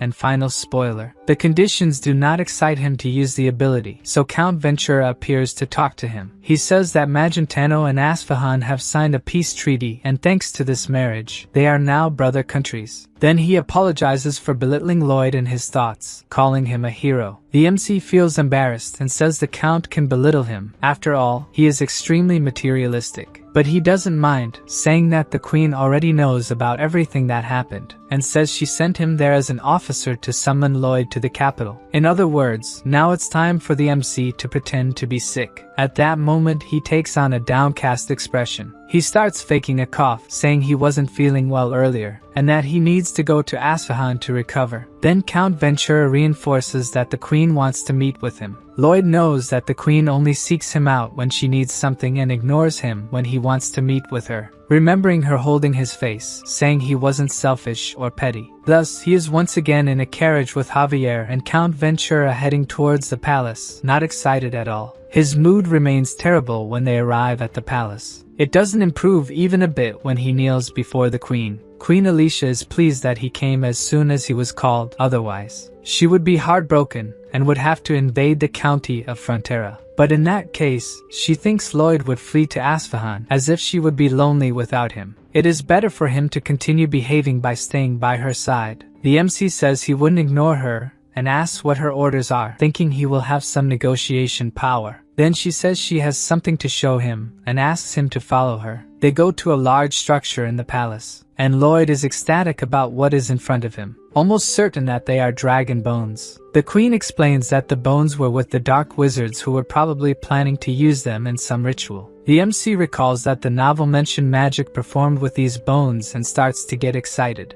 The queen is thinking of using these bones to show the strength of the kingdom of Magentano. She wants a statue of herself surrounded by dragon bones to use the defeat of a dragon as a symbol of the kingdom. At this moment, Lloyd decides it's time to use the social skills he brought from his world. He tells the queen that he is deeply honored by the task assigned to him, and to prove his gratitude, he won't charge for the construction. Aware that his behavior is odd, she asks if he wants something in return. Then MC asks to be allowed to do nothing for 10 years. The queen is silent for a moment, digesting what she just heard, until she asks if he really wants to idle away all that time. Lloyd needs to navigate this conversation carefully. He knows he's on thin ice. To Alicia, her servant is asking for much more than he should, so MC says it seems like what he asked for was too much. If he gets just one bone from the dragon's tail, that'll be enough for him. What he immediately gets is a punch from the queen to the head, and he's left wondering why this sudden violence. Alicia feels better after hitting him and allows him to take the bone. Lloyd is immediately happy with the news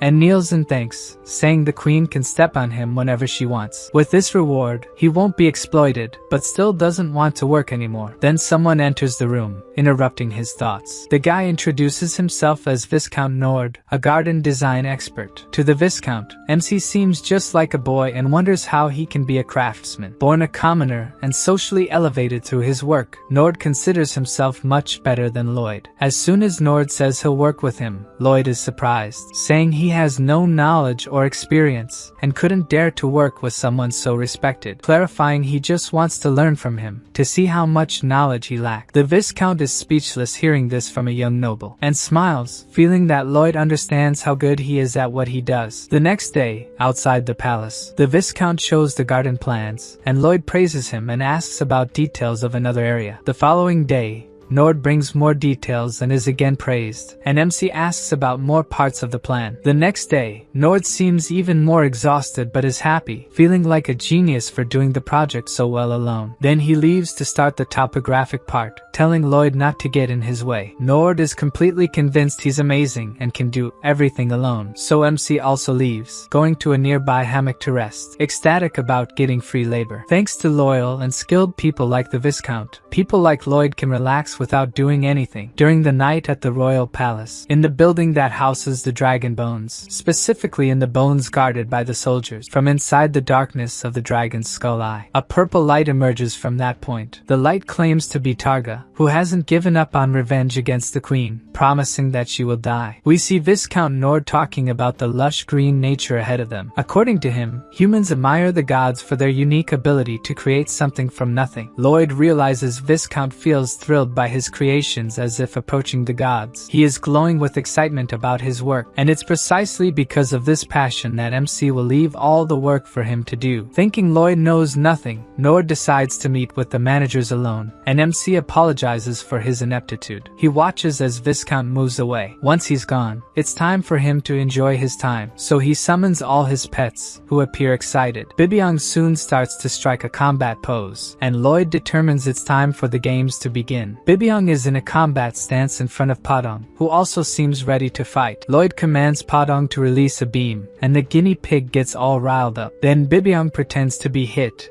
and starts shaking as if the attack was painful. Suddenly, we see someone running. It seems Javier desperately needs to find his master, who continues playing with his pets as if in a battle. Meanwhile, the swordsman leaps between tree branches in the forest, and Lloyd is hit by a strong attack from the guinea pig. He writhes as if in pain while the pets watch. MC is loving these moments of being a layabout, wishing to live like this forever. But all good things come to an end. Javier appears right behind him, and shouts that Her Majesty is coming. Of course, our protagonist wasn't expecting this, so he quickly sets up a table nearby, and puts several papers on it to appear as if he was drawing something. Finally, he sits at the table, pretending to be frustrated with some part of the project. At that moment, Queen Alicia arrives with some escort soldiers. Then Lloyd acts clueless as if he just noticed her presence. He kneels to greet her, but she, knowing him, says his treatment seems very fake, and asks if he's just been idle until her arrival. MC falls silent, making a face. He knows the queen isn't mistaken. She asks if Lloyd considers Viscount a fool, stating that a commoner doesn't become noble just because of talent, and wonders if he wasn't deceived by the Viscount. Sometime earlier,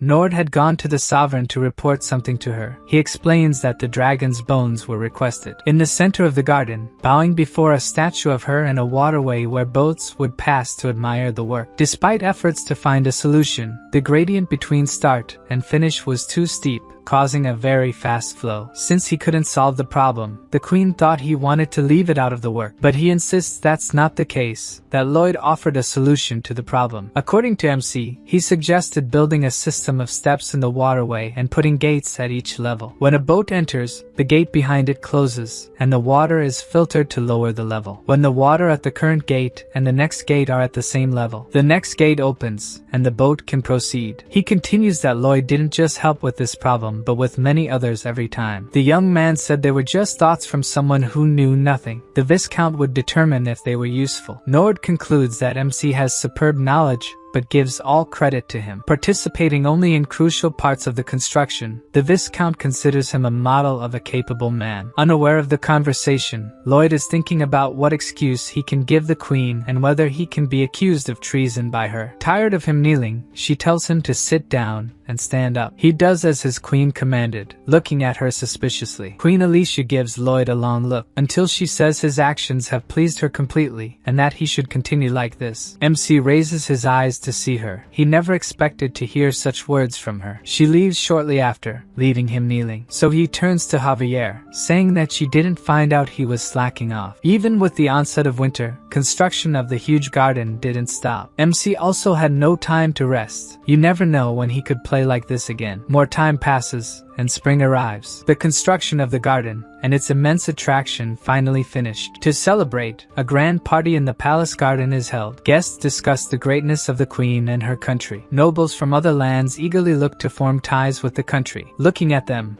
Lloyd thinks this huge project shows other countries the glory and power of Magentano, causing neighboring countries to grovel before them. Then something catches his attention. Javier is looking at a macaron, feeling he shouldn't eat it, when he asks why. The swordsman explains that suddenly he thought his master is someone unlucky. This causes MC to have a rage attack, wanting an explanation. What does he have that Javier doesn't like? Then he explains it's not like that. Whenever his master finishes a work and a party is held, some huge problem arises. If it happens this time means he is really unlucky. By the look on his face, Lloyd thinks the swordsman wants something to happen. MC barely finishes the sentence, and a loud noise interrupts the celebration. Out of nowhere, the dragon's head detached from the rest of the skeleton and fell to the ground. The queen looks at the scene, incredulous that this could happen, while Viscount Nord panics that his project may have collapsed.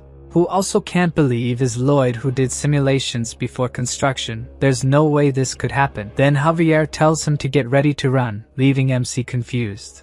He wonders if he should run now, and why Javier looks so scared. There's something wrong with the bones. A purple mist begins to emanate from the fallen head. It expands to the rest of the skeleton, rising far beyond the royal palace. From the atmosphere, it's possible to see the mist forming a whirlwind that doesn't bring anything good. A light starts coming specifically from the dragon's eyes. Facing the statue, a voice coming from the head says the queen's name. As the head moves toward the body, the voice says that before she decapitated him, he transferred his soul to the dragon's bones. And now the transfer has finally been completed, so the creature lets out a roar, moving its claws towards Queen Alicia's statue. The dragon leaves only unrecognizable pieces after the attack. Then he turns towards his enemy, the queen, who is apprehensive and surrounded by royal guards. Then he flies roaring towards them. Although frightened, they stand firm before the creature. The queen shouts that if the monster doesn't want to have a horrible death, it's better to run away immediately. She attacks, thinking he has mana enough to erase the sky and only a swordsman master can defeat him. But the dragon gives a paw to them. so strong that it throws the queen and the guests in the air. The dragon thinks he's moving slowly, maybe because he hasn't yet gotten used to his new body. But that's irrelevant at the moment. People seem to be nothing more than ants to him, making the ground tremble by flapping his wings, while giving a scary laugh. The queen thinks they won't be able to fight against this monstrosity using only strength. In this case, she calls for Lloyd. He'll find a way to defeat this thing. The only problem is that at that moment, the one she needs the most is running away from the dragon. Seeing this momentarily leaves her hopeless, until she remembers she still has another option and calls for Javier. But the swordsman is also running away, right behind his master. Now she has really lost the hopes she had. In the distance, the two continue running non-stop. They jump over tables with food ahead of them, as if they were obstacle race athletes. Gradually, Lloyd can be seen almost out of breath. Javier warns the master that if they escape, he may not be paid, and Lloyd says he only thinks about money, confusing the swordsman, since his master is motivated by money. Suddenly, Javier stops running and MC shouts because he is stopping. Then he explains that if they don't stop this thing, it will end up reaching Frontera County. Without stopping running,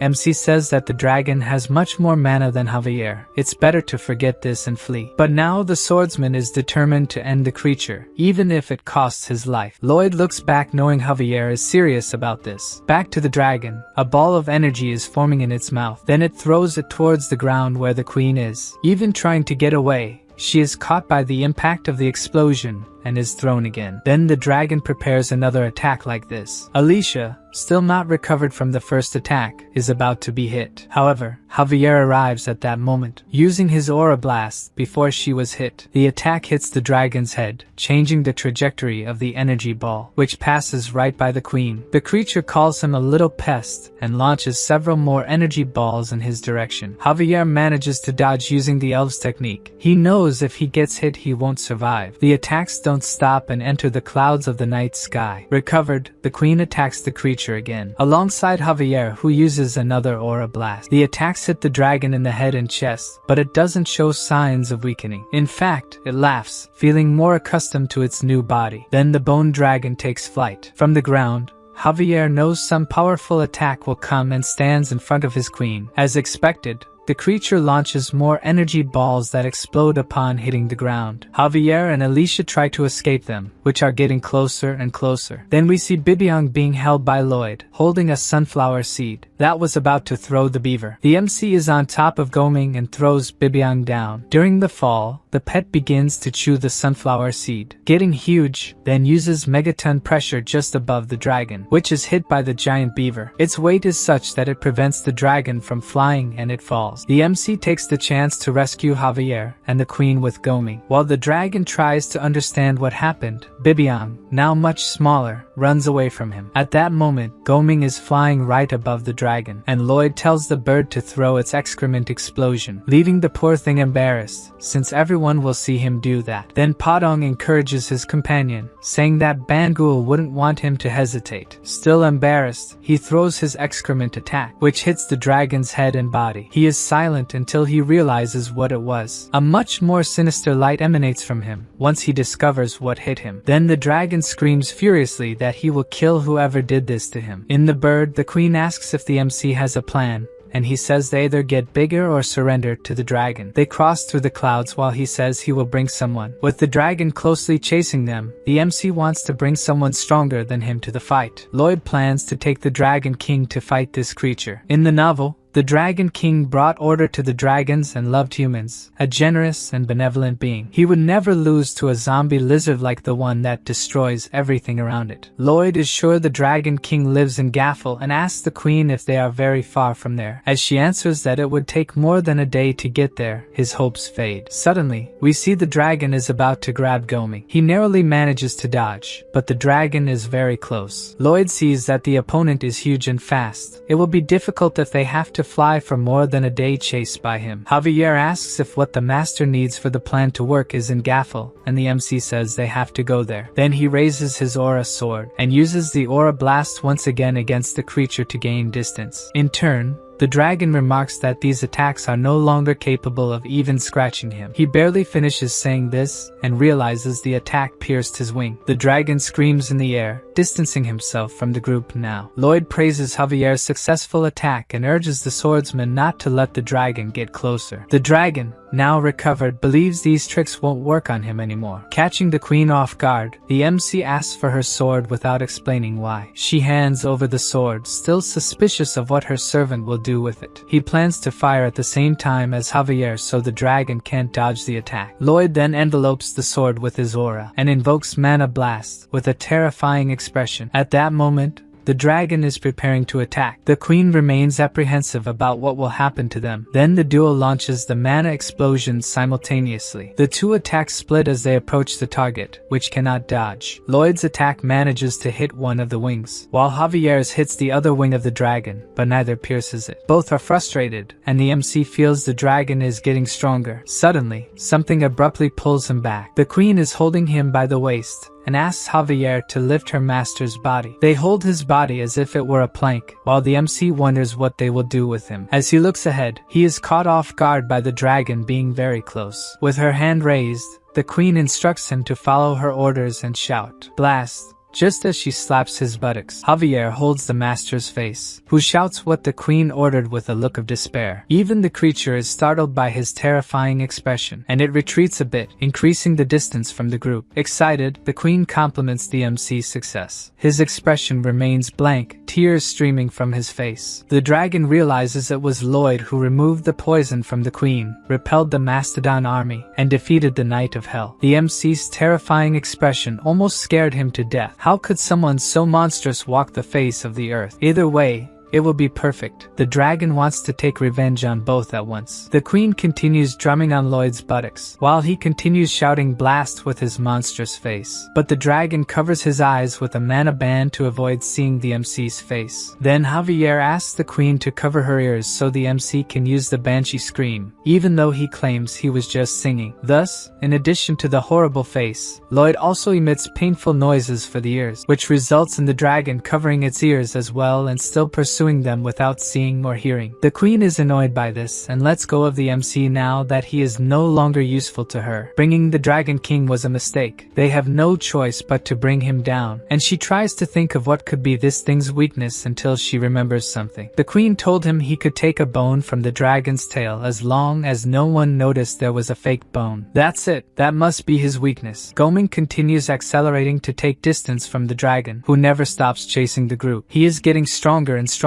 transcending natural human limits, and becoming a powerful being, while we see he is right behind Goming. Suddenly, he makes a sprint and gets very close to the bird. To prevent them from being devoured, Lloyd asks Goming to use the spiderweb glow. Goming releases a web that wraps around the creature's head and part of its body, who shouts that they are using the most annoying attacks against him. While he was busy trying to get rid of the web, the group disappears into the sky, and the dragon wonders where they went. Then we see Javier and the queen jumping off Goming, who was flying right above the dragon. The MC shouts for them to aim for the fourth bone of the tail, starting from the pelvis. The swordsman uses his aura sword to hit where the master asked. Then the attack approaches the tail without the dragon dodging, hitting the granite bone, reinforced with the dragon's power. Either way, he takes the blow right on the fake bone. Let's not forget it's not just Javier who is a master swordsman. Queen Alicia is also a powerful sword master. As she attacks, she shouts that she ordered Lloyd to use the bone of an empress Pala to make the fake bone. From above, he apologizes to her, saying that it's always better to save costs in construction while she attacks the dragon. Her aura sword's power is immense and shatters the granite bone Lloyd had made. He celebrates that they managed to destroy part of the dragon. His tail flies off after losing its connection to the rest of the skeleton, and the dragon screams furiously at what they've done to him. Suddenly,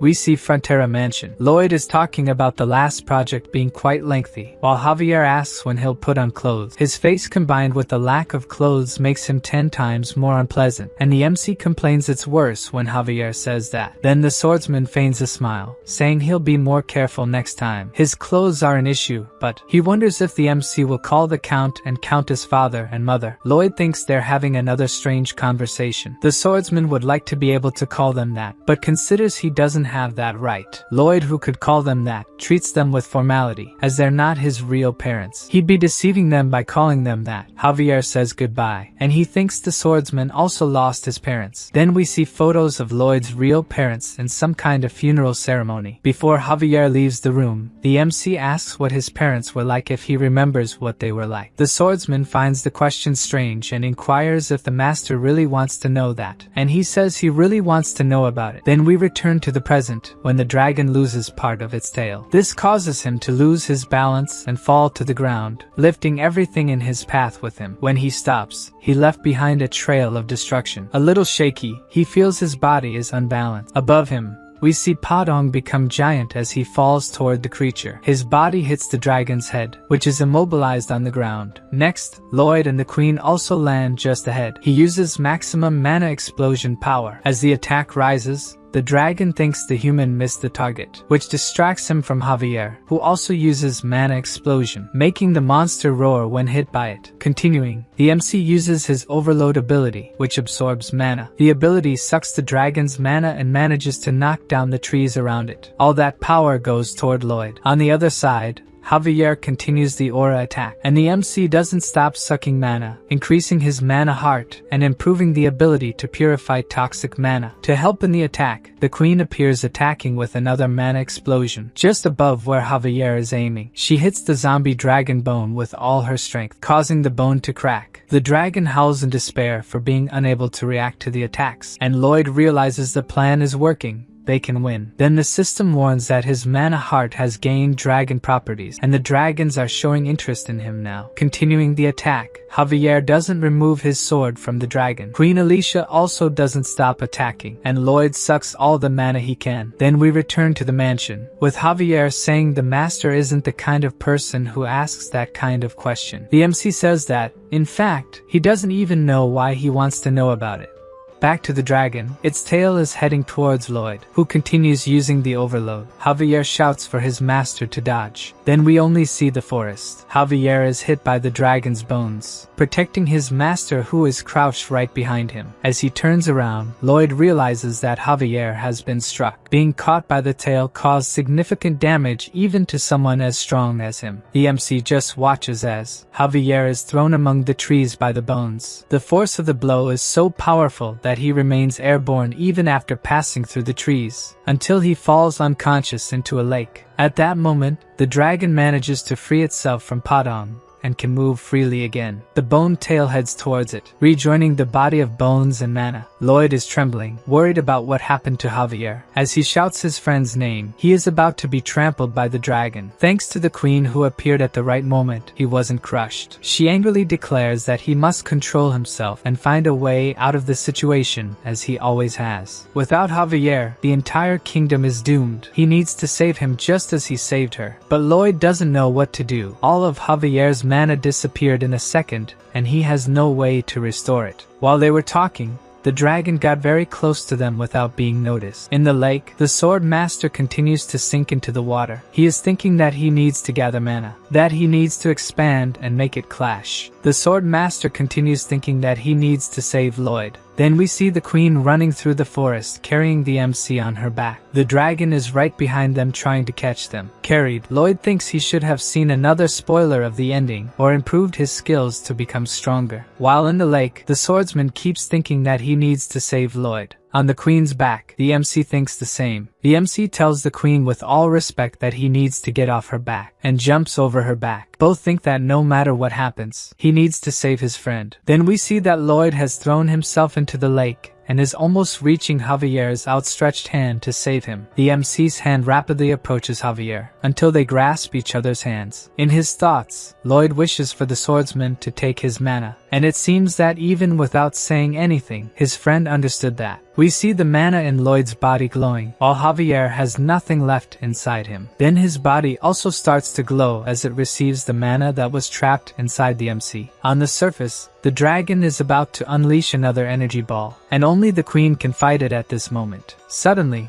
a large yellow ball appears spinning. It hits the dragon's head and continues spinning upwards. With that, Its attack is deflected into the forest, and the queen is not hit. Where it hits, a large explosion of fire is triggered. With the attack passing close to the water, it starts to move, making it difficult for the mana to pass between the two. Lloyd's mana feels strange to Javier. He wonders if it really is mana. It has the same form as mana, but it's different, completely different, as if it defies all the laws of nature. He is unable to control this mana. On land, Padong has just thrown Bagul. In the air, she uses the volcanic ash skill, leaving a dark smoke behind her. The smoke cloud manages to cover the dragon's surroundings, leaving it without sight of its surroundings. Then the queen appears before it realizes, aiming at the bone part that they managed to damage before. But she is paralyzed before the strike. That stain from before has returned to her eye. The queen curses that this had to happen right now. With the setback, the dragon prevents the attack by throwing her into the air. In the water, Javier is losing consciousness. He apologizes to Lloyd for not understanding the mana he contains, asking for forgiveness for not being able to stay by his side. In front of him, Lloyd's face is swollen, horrible, almost out of breath. The sight is so horrible that it brings Javier back to his senses,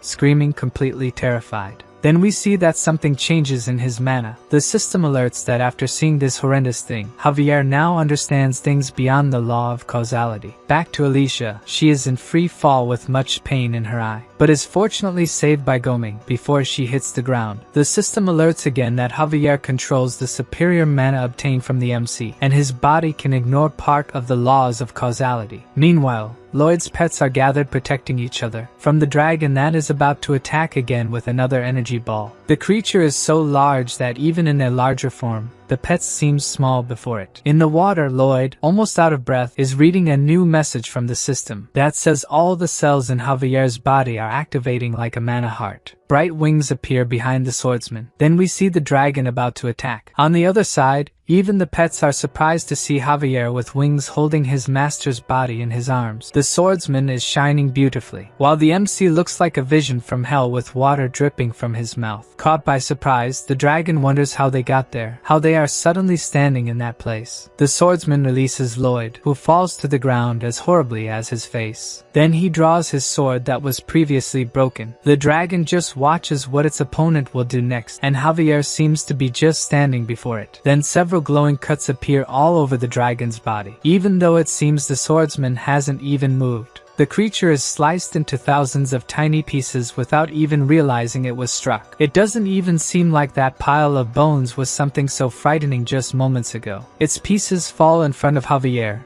and the MC, who thinks that the sword master finally did it. He became the most powerful being that was only mentioned in the novel, the Grand Master. Javier realizes that his master is calling for him. After a moment of silence, Lloyd tells him that if they need to cut something, it's his responsibility, thanking in his thoughts that his friend survived. Then the swordsman shoots an irritated look at the MC, but soon smiles, grateful that Lloyd is alive. In their normal size, Lloyd's pets hug their master, now that the danger has passed. Then the queen appears and the MC bows to her. As he does so, he sees a new system message. The number of lives he saved goes up by another 10 million with this incident, counting not only the directly saved, but also all the lives saved indirectly by this event. He wonders if at least those points could be exchanged for gold. Then Javier gets his attention. He heard that dragon bones have immortal properties, so they need to take care of this skeleton. The pieces are starting to move, and Javier suggests cutting them into smaller pieces. But the MC stops him with his level 2 zombie domination ability. He will let them resurrect on their own. He already has his demonic face planning how to use those bones, now that he can dominate zombie monsters,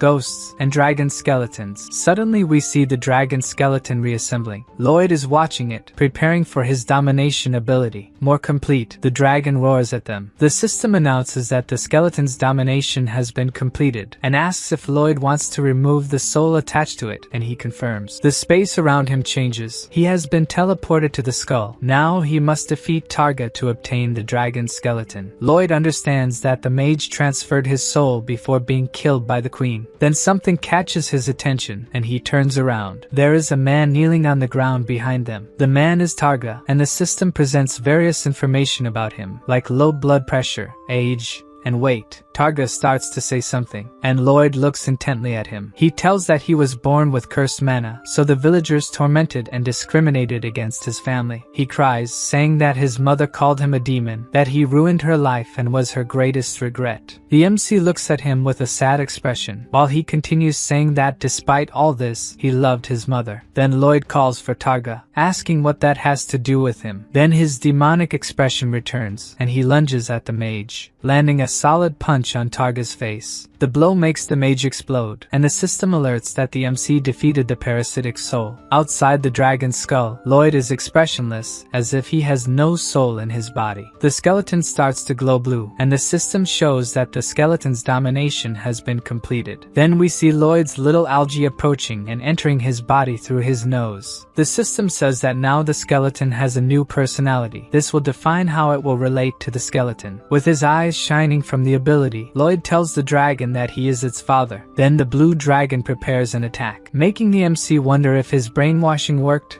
and the others get into attack positions. Then the dragon fires its energy ball, which rises high into the night sky and explodes like fireworks, forming a blue heart. Fragments of the heart fall onto the skeleton, while its wings almost form another heart, and it calls the MC father. He looks satisfied, while the other two are shocked. Then Lloyd extends his hand towards his offspring, touching its snout and saying that he will give it a name. Unlike a zombie, it is not a cursed being, it is the proudest dragon of all. So it will be called Draggy from now on. Both the Queen and Javier find the name terrible. Not even the system likes the nomenclature. Lloyd hugs it, finding the dragon very cute. Now he can topple a mountain in a second with his excavator Draggy. Queen Alicia silently looks at him. She thinks that Javier must have reached the level of a Grand Master, a legendary being that could defeat a god. And Lloyd now with Draggy has enough power to bring down an entire continent alone. This man has the power to destroy the entire world in the morning. He is no longer under her control. Thinking about this seems to leave Queen Alicia with a look of regret. The next morning we see the royal palace. The queen speaks to a crowd that her hasty actions worried many, and she will take responsibility for it. They were able to overcome this enormous disaster thanks to just one man, and this man who saved them is. In the middle of the crowd, Lloyd is signaling for her not to say his name under any circumstances. He begs with his horrible face for her not to do it. With a smile, she thinks that the most powerful man in the world who dreams of being rich and staying in the countryside deserves it. That insolent pest. So she says to everyone the name Lloyd Frontera,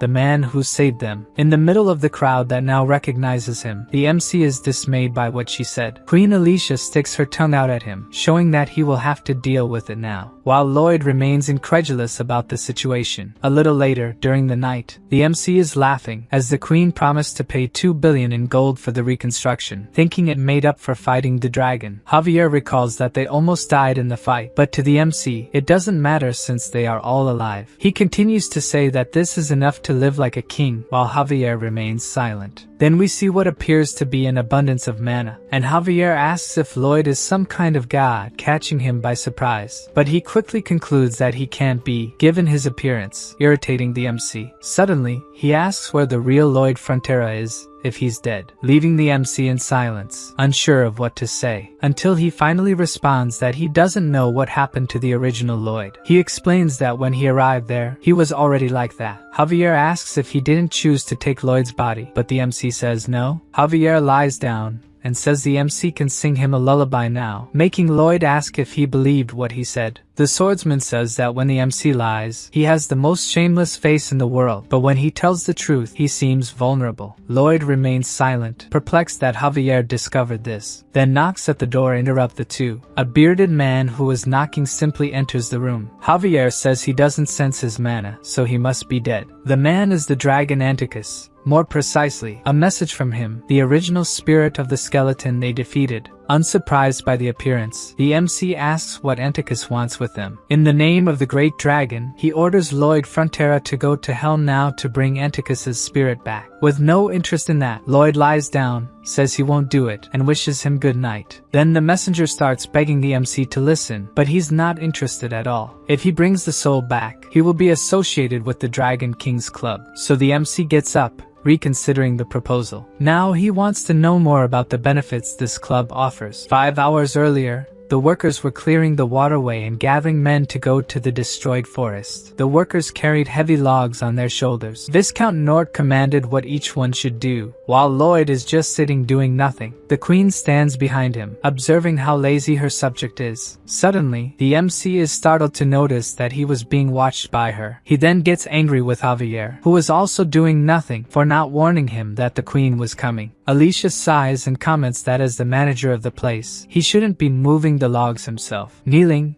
Lloyd uses the excuse that he was just organizing his thoughts when she arrived. The queen asks her bodyguards to leave and tells the MC to come closer as she has a private matter to discuss with him. She watches as he crawls toward her, focusing on the MC's rear, which is facing up again, making her remember when she slapped his behind. Her hand even trembles, tempted to do it again, but she tries to push those thoughts aside. Having this man as an enemy would be the end of her kingdom. Alicia thinks that even as queen, she can't go around slapping behinds, but that's exactly what she just did. Then she grabs her hand, unable to control herself. Despite what she did, Lloyd continues to shake his rear in the air, as if wanting her to continue. He says that if he did something wrong, he will willingly accept punishment, surprising the monarch who thought he would disapprove of her actions. Javier looks at him, saying he knew his master liked that sort of thing. The queen wants to know where the skeleton dragon is. There will be panic if anyone sees him, but the MC assures her he ordered him to hide. She mentions that both the dragon and Javier listen to him like loyal dogs and asks if he's aware that he has the most powerful army in the world. Lloyd responds that he understands her concerns. Traditionally, power is necessary to maintain peace and stability, but he thinks those who think like that have weak minds. That's why he's under her care, always remaining the queen's vassal, who remains silent after hearing this, until she says he thanks Lloyd Frontera. In return, he also thanks her. A little later, we see the royal palace, accompanied by her bodyguards. The queen is thinking about the MC's ability to control immense power. He is someone much stronger than he appears to be. Suddenly, the searing pain in her eye returns, causing her to fall to the ground in pain, alarming her bodyguards. The antidote for the poison from Targa's castle is not working. Then the system shows Lloyd that the number of lives he had saved has dropped. To make matters worse, the number keeps falling. It seems more than 10 million people will die. He thinks that just as the skeleton wasn't in the novel, more unexpected threats will keep appearing. Meanwhile, the queen continues to suffer severe pain in her quarters. A voice is telling her that Lloyd is a threat and must be killed. He is trying to kill her. She tries to argue with the voice, saying that the MC is not like that. But the voice continues to insist she should kill him, and she grabs her sword. Then we see her walking, totally transformed by Targa's poison.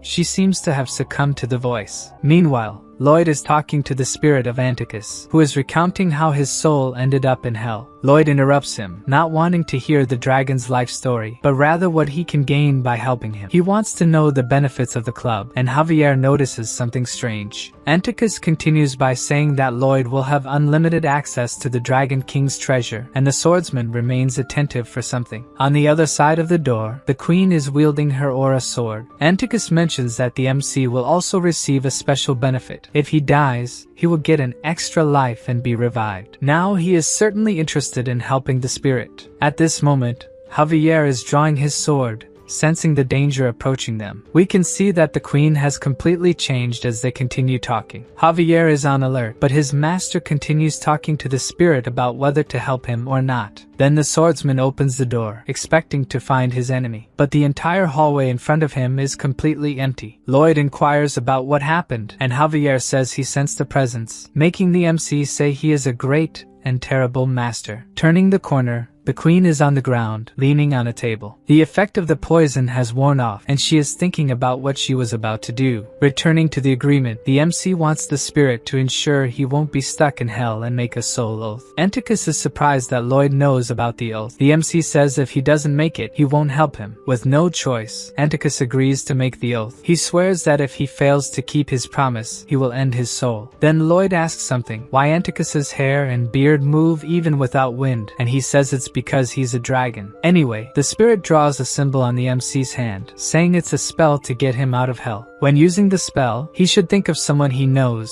and the portal will appear near that person. With his exit from hell guaranteed, the MC smiles. It's time to get an extra life, and he calls Javier to go with him to hell. Then Anticus summons a kind of portal. Javier looks at his master momentarily in silence. He says that since the destination is hell, his master should have at least asked his opinion about it. But Lloyd thinks it's unnecessary. If he says they're going, then Javier has to go too, even if it's hell. Jumping into the portal, he calls Javier once more to come with him. Javier thinks he doesn't get paid enough to have to go through this, and, with no enthusiasm, jumps into the portal right behind his master. At that moment, all the demons in hell receive a notification that there is a human intruder in hell. All the demons knew about what happened between the MC and the Hell Knight, and they all had the same thought. The best singer in hell has arrived to give them a concert. In hell, we see a small creature running, almost out of breath. The tiny creature runs non-stop, scared. Then someone much larger catches his attention. Two demons are saying that he is a small soul trying to escape. He is trying to flee to avoid being judged. The demon says he will chew him up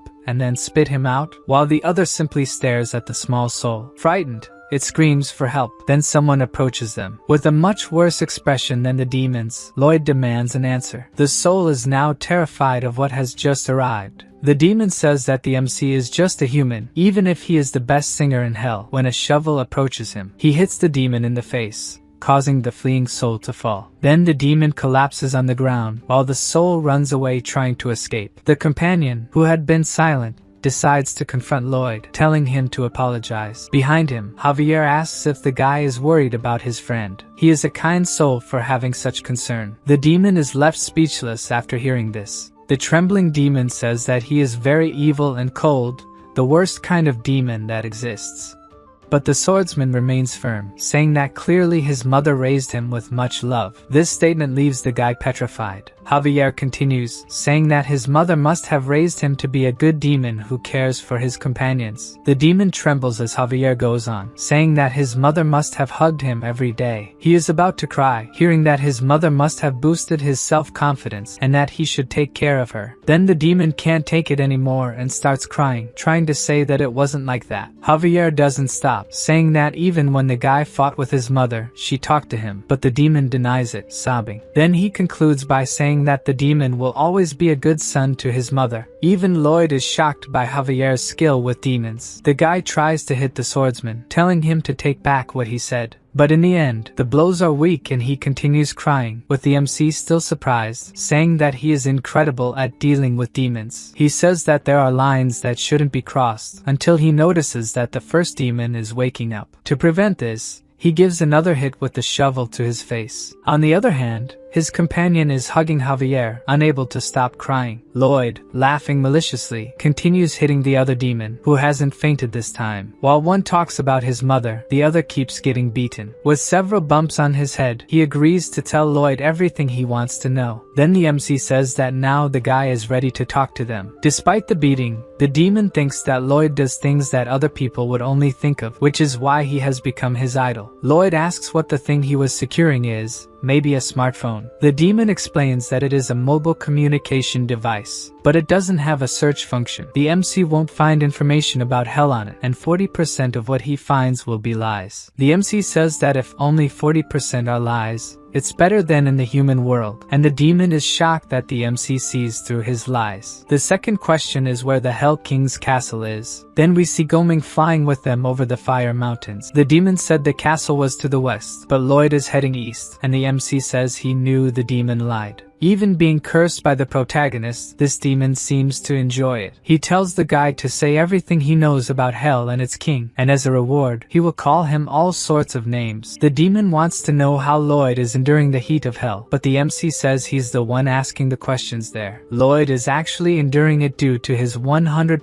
dehydration resistance ability. As they approach the castle, Tired, Goming finally manages to land. Then the duo walks with the MC, telling Javier that they will fight the Hell King, but they are interrupted by one of the demons who came with them. He questions why the MC didn't curse him when they landed as he said he would, but Lloyd responds that he's not in the mood for that and tells him to disappear. The guy is shocked by the human's attitude, making him even more enchanted by the protagonist, even blushing, while his companion is at complete peace of mind and bids farewell to Javier, who casts an angelic glance at the demon he converted. Now the duo is practically at the door of the Hell King's castle. The demons working inside are shocked. How can a human walk around there with such confidence? Suddenly, the MC turns to the demon with his demonic expression, almost scaring him to death. Knowing this, he continues to terrify the demons with his horrifying face. After traumatizing all the demons, Lloyd thinks that hell isn't so scary, but Javier says it's better to be cautious. Then the demon Helexinus, head of the Hell Security Office and commander of the 2nd Legion, wants to know what the humans are doing there. Although he seems strong, the guy falls after the first hit he takes from Javier. Thus, the duo arrives at a large door opened by Lloyd. He is the first to witness what lies behind it. As he expected, the Hell King was in that place. Now the MC is sure it wasn't a dream. The creature he saw in the flames was the Hell King. Lloyd bows upon entering, greeting the sovereign and introducing himself. Buried in work, the ruler says that the MC should have come at another time. He shouldn't bother him when he's so busy. Then licking his lips in a way only he can, the MC asks if he wouldn't like to finish today's work. The king then stops what he was doing. He says that if Lloyd already knows the answer to that question, he shouldn't even ask it. The MC claims he might be able to free the sovereign's knights from work. Something Lloyd learned from the demon's smartphones was that the King of Hell has been working non-stop for 670,000 years. The previous king worked non-stop for 3.5 billion years, and as a result, he became depressed and ended his own life. The current King of Hell, it seems, is following the same path as his predecessor. Finally, the sovereign stops writing and removes his glasses. He asks exactly how Lloyd plans for him to have his nights of rest. With a smirk, the MC says that's a trade secret. The king glares at the human for a moment. Then he says that daring to negotiate with the King of Hell, even knowing he was mad, went too far this time. Lloyd responds that if the king doesn't like him, he can feel free to kill him. Thus, he would spend the next 3.5 billion years working. The realization that the human knows about this shocks the leader. The MC continues to stare at him, showing that what he said was real. He knows there's no guarantee that Javier can protect him if necessary. There's no way to know how powerful the King of Hell is. Lloyd only has information from online videos criticizing the king, saying that he ignores laws and does whatever he wants. But there is no solid evidence of this, meaning the king only sentences according to the law. The MC's bet is that he is fair, being merely a civil servant. Then the king calls the MC Suho Kim, the name Lloyd had in his previous life. This grabs Javier's attention, as it's the first time he's heard that name. Meanwhile, Lloyd's heart is racing. He has no idea what the sovereign will decide. Then, the King of Hell asks what he wants. The MC returns to his grim expression, thinking he has the advantage in this kind of negotiation. He asks for the freedom of Antika's soul that the king has been keeping. With a snap of his fingers, a bright red vortex appears. The king says that Antika's soul, which is in a dome, is just decoration and means nothing to him. Now that the king is engaged with Lloyd's scheme, he wants the MC to answer how he will manage to get his nights off. With a confident look, Lloyd says he will achieve that with railroad tracks. The king has a huge problem with his workload, but besides that, there's an issue that pressures him more. Souls are sentenced by the king and then transported to the reincarnation gate, carried in carts. Due to the horrible terrain, the routes always change, but the demons are stupid enough not to find a new route on their own. So every time, the king has to find a new route, which is the main reason he can't get away from work. If the MC manages to build a railway, the king's workload will be reduced, and once he obtains Anticus, he will make it for the king. The sovereign thinks for a while before deciding whether to agree or not. Then he says he will prepare the contract, and Lloyd can start the construction. Great! Now the MC is excited about entering the Dragon Club. Since their conversation lasted a long time, the risk of extinction grows as the reincarnation of bacteria and microorganisms is delayed. He doesn't have time to help with workers or supplies, so the MC must recruit any workers he finds. This is his specialty. If the king sends a notification to his smartphone, it will solve the worker problem. Thunder echoes through the burning hell. Then we see the MC appearing from a portal with with Javier. The MC thinks the king is super powerful for having teleported them with just a snap of his fingers. Then something catches Lloyd's attention. In front of him is the reincarnation portal, which looks more like a black hole. The MC thinks that if they get too close, it will be the end for both of them. Then, out of nowhere, Javier asks if the MC's name was Suho Kim, but he says whoever the MC is, just tell him what the plan is. Even knowing that Javier is aware he isn't the real Lloyd, he never knows what the swordsman is thinking. Lloyd said he would build a railway, but Javier asks if the iron can withstand the heat of hell's lava. The MC says it obviously can, which is why he bet everything on it. We see a demon's smartphone with a notification that the best singer in hell will perform a concert in a few hours. Several of them immediately get excited about the chance to see the show, and they head towards the concert venue, talking about what they will hear. Lloyd had better not sing in key or stay on pitch even once. If he's even vaguely good, the demons will kick him off the stage. The MC has to be worse than them. Then we see the MC staring at the demons, while Javier seems uninterested behind him. A crowd is clamoring for Lloyd to start singing. Then the MC takes a breath and takes a few steps forward. He dramatically prepares to begin the performance, while the demons below are ecstatic, urging him to start. But instead, the MC seriously tells them no. The entire crowd goes silent, not understanding. They start protesting that they came all this way to hear him sing. Why isn't he going to do it? With a haughty expression, he says he's no longer in the mood to sing and calls his audience idiots. This enrages all the demons. They can't believe this is happening, and they scream at Lloyd to keep his word and sing for them. The MC turns to Javier, planning something, and says it's the swordsman's turn to act. He asks the demons if they think the MC should fulfill his promise, and everyone shouts that he should. Even from a distance, you can hear them clamoring for it. Then Javier says that they must have been well raised by their parents. Immediately, they stop with tears in the corners of their eyes. They ask Javier to take back what he said but are confused about whether to ask the MC to keep his promise now. Then the MC starts laughing with his horrendous face, calling them idiots, saying it's very easy to mess with them. Angry and almost crying, the demons say they can't stand it. Lloyd continues to laugh at them, saying that if they want to get him, they'll have to come up here, leaving the demons furious. The MC's plan is to drive them all completely mad with rage so he can then make them free workers. Suddenly, we see Goming flying over the demons. Lloyd is on top of the bird, further irritating the demons and telling them to catch him if they can. Furious, they shout that they will catch the MC. Then Goming lands on a rock surrounded by the lava of hell, and the MC continues taunting, saying they can't reach him there. One of the demons grabs a long pole and starts running, trying to jump to the island where Lloyd is. But the MC throws a rock at the guy. It hits the demon right in the face, making him lose his balance mid-jump. His companions are shocked that a human can be so malicious. Fortunately, the demon who thought he would burn in the sea of lava falls onto a rock near Lloyd and looks at the MC, frightened. In return, he has a disgusted look, saying it was close. In shock,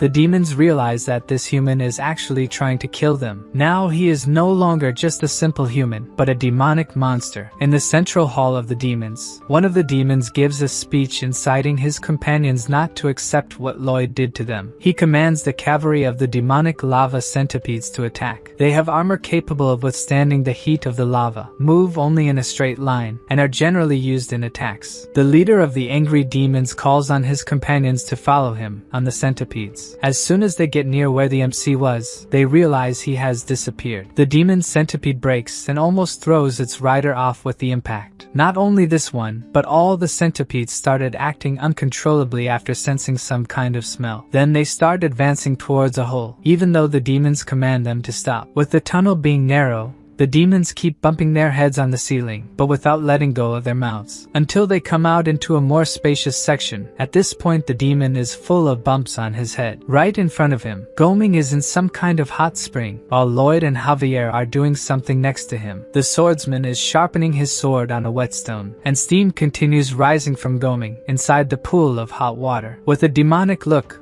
Lloyd says that the smell of roast chicken must have brought the centipedes there while Javier's sword glows. The demon trembles, realizing it was all part of the MC's plan for them to reach that place. Then, with extremely fast strikes, Javier slashes the first demon's centipede to pieces. The next demon looks at Lloyd in astonishment, knowing the same will happen to him, and thus the MC orders Javier to do the same. We only see the swordsman's strikes, cutting around the demon. Outside, the demons inside the tunnel shout to those further back to retreat, leaving their companions confused. There are only Lloyd's voices counting the slashed centipedes, while their riders scream in despair. Lloyd sits on one of the more than 32,000 blocks of centipedes. He says that the materials for construction have been acquired, and the plan to attract and capture the centipedes has been completed. Then he casts a glance to the side. The necessary workforce has also been secured with the subdued demons. Then Lloyd, with his frighteningly ugly face, orders his free laborers to start digging. From afar, someone is watching everything the MC is doing. The Demon King realized that the MC researched him and the creatures of hell before talking about the railway, even having initially thought that he could use his singing ability as a torture tool. Seeing how capable he is, maybe he can do the sovereign's own work. Back to the demons. It's clear that they wouldn't just start working easily. There were attempts to escape from work, but through aerial surveillance by Javier and Goming, the demons were quickly captured and sent back to work. They even started a rebellion, shouting that they wanted freedom and rights. But through Javier's verbal abuse, saying that this is the attitude of good workers, they fell silent. This is all the duo could use against them. Then we see a demon suffering while carrying a heavy sack and a younger one going to help him. But before he could do so, Lloyd interrupts them both. He extends his hand towards the fallen elder, angelically telling the demon to hold his hand. The older one does so, and the young one watches a little apprehensively. Then the MC gives a very strong squeeze to the old man's hand, crushing it. Lloyd shouts with a face more demonic than the demons, telling him to get up and work, as he can see he's strong enough. The other one also doesn't go unscathed for wasting 5 seconds being a good Samaritan, and will have his workload increased 5 times. After leaving the duo in tears, calling him the vilest thing in the universe, Lloyd withdraws. And that's exactly why they can't help but be charmed by the MC. He is a model for all demons, who should take note to learn from him. The MC won all their hearts. Amidst the sea of lava and rocks of hell, we see a small soul hidden among the stones. The small soul's attention is captured by the shouting voices. It seems that Lloyd's voice is not unfamiliar to it. Then it sneaks discreetly among the rocks, and from above, it manages to see the MC shouting that the demons do not deserve to receive safety equipment. The soul's eyes widen upon seeing him. The MC is shouting that his workers don't need breaks. They can rest as much as they want after they die. The soul, with hair very similar to someone else's, is incredulous that Lloyd could be there. We see the Frontera County a few years ago. One day, Lloyd's soul suddenly just left his body. Seeing his body fallen on the ground, he thought that his body had been taken from him, and is shocked when he sees his body rise again, without him. Lloyd's soul advances towards the body, saying that he wants his body back, but it crashes into some kind of barrier, preventing it from getting closer. He doesn't understand what's happening, who this guy in his body is,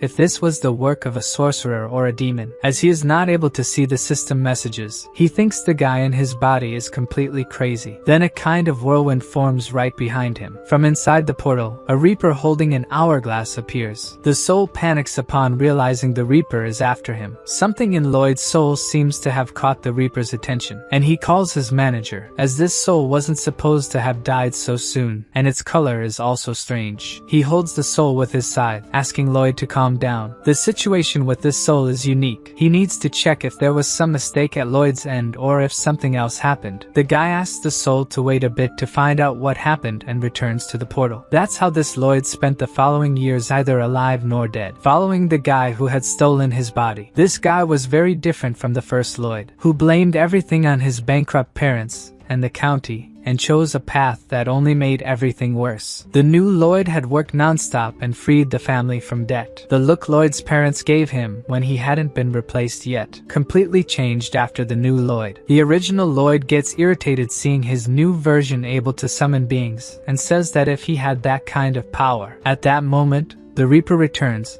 asking what he would do. If that person didn't have powers, he'd probably drink every day like a fool. But if he had the powers, would he have done something? The question leaves him silent. He knows he wouldn't have worked even if he had the same powers. The Reaper says his case is unprecedented, but since he's a soul, he shouldn't be in the living world. So maybe it would be better to consult the King of Hell. Seeing the idiot who took his body was like being tortured, as it made him realize how shameful he was. Since there were no laws about it, the King of Hell did nothing about his situation. So he couldn't reincarnate or disappear, thus he wandered while avoiding demons. This happened until the moment he reunited with the idiot who stole his body. That guy shouldn't be there. Our Lloyd is flying through hell with Goming. He uses his ability to analyze the soil of the place, which he concludes is terrible. The MC finds a flat area as needed, totaling 68 miles, but it seems a bit too long. But with 30,000 demons who he won't let eat or relax, the work will be done quickly. He dismounts from Goming, who is exhausted, and goes to check if there's any problem with the soil. While distracted by this, the original Lloyd's soul hits his face. Its force begins to twist the MC's face, pushing him back with a disproportionate force for such a small soul. With the blow, Lloyd even falls to the ground, and gets up angrily to see who did this to him. As soon as he does, the soul hits him with kicks in both eyes. While the MC screams in pain, the soul keeps jumping on him, calling him various names. But Padong appears behind him, grabbing the soul by the shoulder, then punches the soul in the stomach, making it spit out with the blow. Lloyd's soul is dragged by the guinea pig and doesn't stop cursing him. Then Padong throws him to Bibyong to hold, and Lloyd appears, possessed, asking who this soul thinks it is. Looking closely at his face, the soul is also horrified that the MC can be so ugly. Then our Lloyd realizes something and asks if that is the soul of Lloyd Frontera. The true Lloyd's soul screams that the other Lloyd is a fake and stole his body. The MC looks at the soul apprehensively, so it was in hell that the real Lloyd was. The soul wants to know why he died so early. If he was able to steal his body, he should have at least lived longer. He cries, saying that his parents were finally happy because he had become someone, and they must be devastated now, telling him to go back to the living world. Hearing such things leaves the MC uneasy. He asks the soul to calm down, but it can't and keeps shouting that it won't calm down. Then Padong takes drastic measures, punching him. Little Lloyd goes silent, and the MC says he now seems ready to talk, so they can resolve this. But the soul starts calling him a body thief again, and Padong seems to enjoy hitting him. So the guinea pig tries to calm the soul with its special way again, making it stay silent this time. The MC explains that he's not there because he died, but to complete a construction contract with the King of Hell. He also didn't steal any body and was quite confused when he woke up in Lloyd's body, but the soul doesn't believe it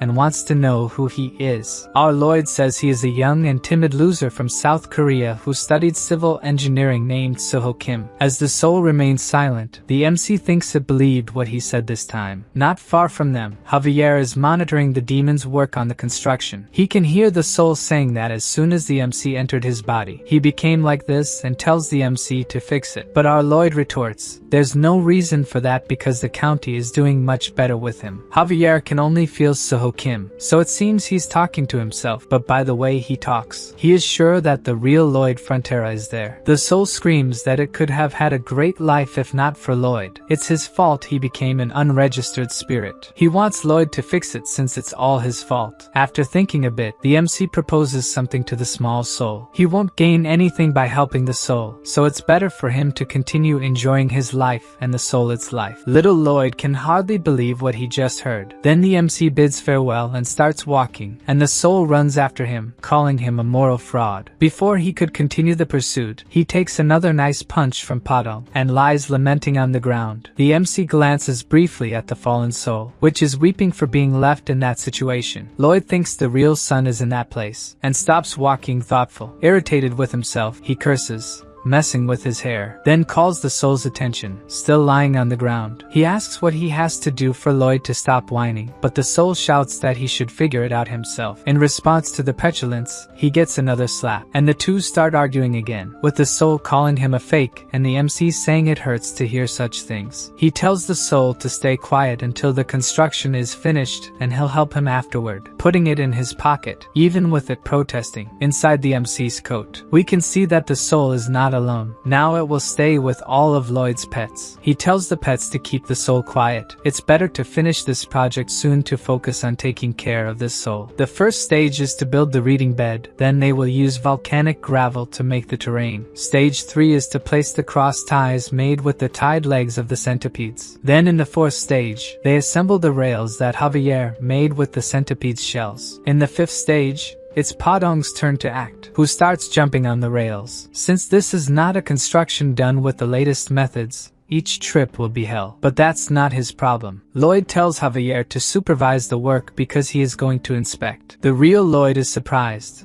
He already thought the protagonist worked a lot, but he has been working non-stop for a month. When does he go out for a drink? When does he have fun? Then he reflects on what kind of life this is, while remembering death, asking him if he would work the same way if he had powers. But he realizes that the problem was never the difficulties, but his lack of will and effort. Padong keeps jumping on the tracks to help Lloyd with the construction. And with that, the ground trembles and a lot of noise echoes through hell. Inside the lava lake, a suspicious movement starts to speak something, saying that it has been asleep for 20,000 years and now someone is making all this noise. And Padong keeps jumping and making a lot of noise, until the being in the lava lake decides to emerge, saying it can't stand this mess anymore. The creature rises slowly, carrying with it a mass of lava. And to my surprise, the monster is a fusion of Electabuzz, Magmar, and Snorlax. Irritated, Lloyd questions why something always has to happen when he is trying to build something. The monster, called Dunkleo's by the demons, was supposed to sleep for another 100,000 years, but it couldn't stand the annoying noise of the MC, who is the first to run away from the monster, pushing the demons out of his way. Looking at the railway under construction, Dunkleo's asks if that is what's making the noise and if stepping on it will make it stop. Furious, the monster kicks the railroad tracks. At that moment, Lloyd stops running. He curses Dunkleo's and heads towards the monster. The MC, irritated, says that life can be a bit noisy sometimes and he shouldn't care or behave like that. The monster can't believe Lloyd is yelling at him since he is the wrong one in this story. Their argument excites the demons, many of them rooting for the human. Dunkleo's, wanting to end the argument quickly, proposes they decide in a fight who will survive. With that, the MC calls for Javier, who appears at his side with his shining wings. Furiously,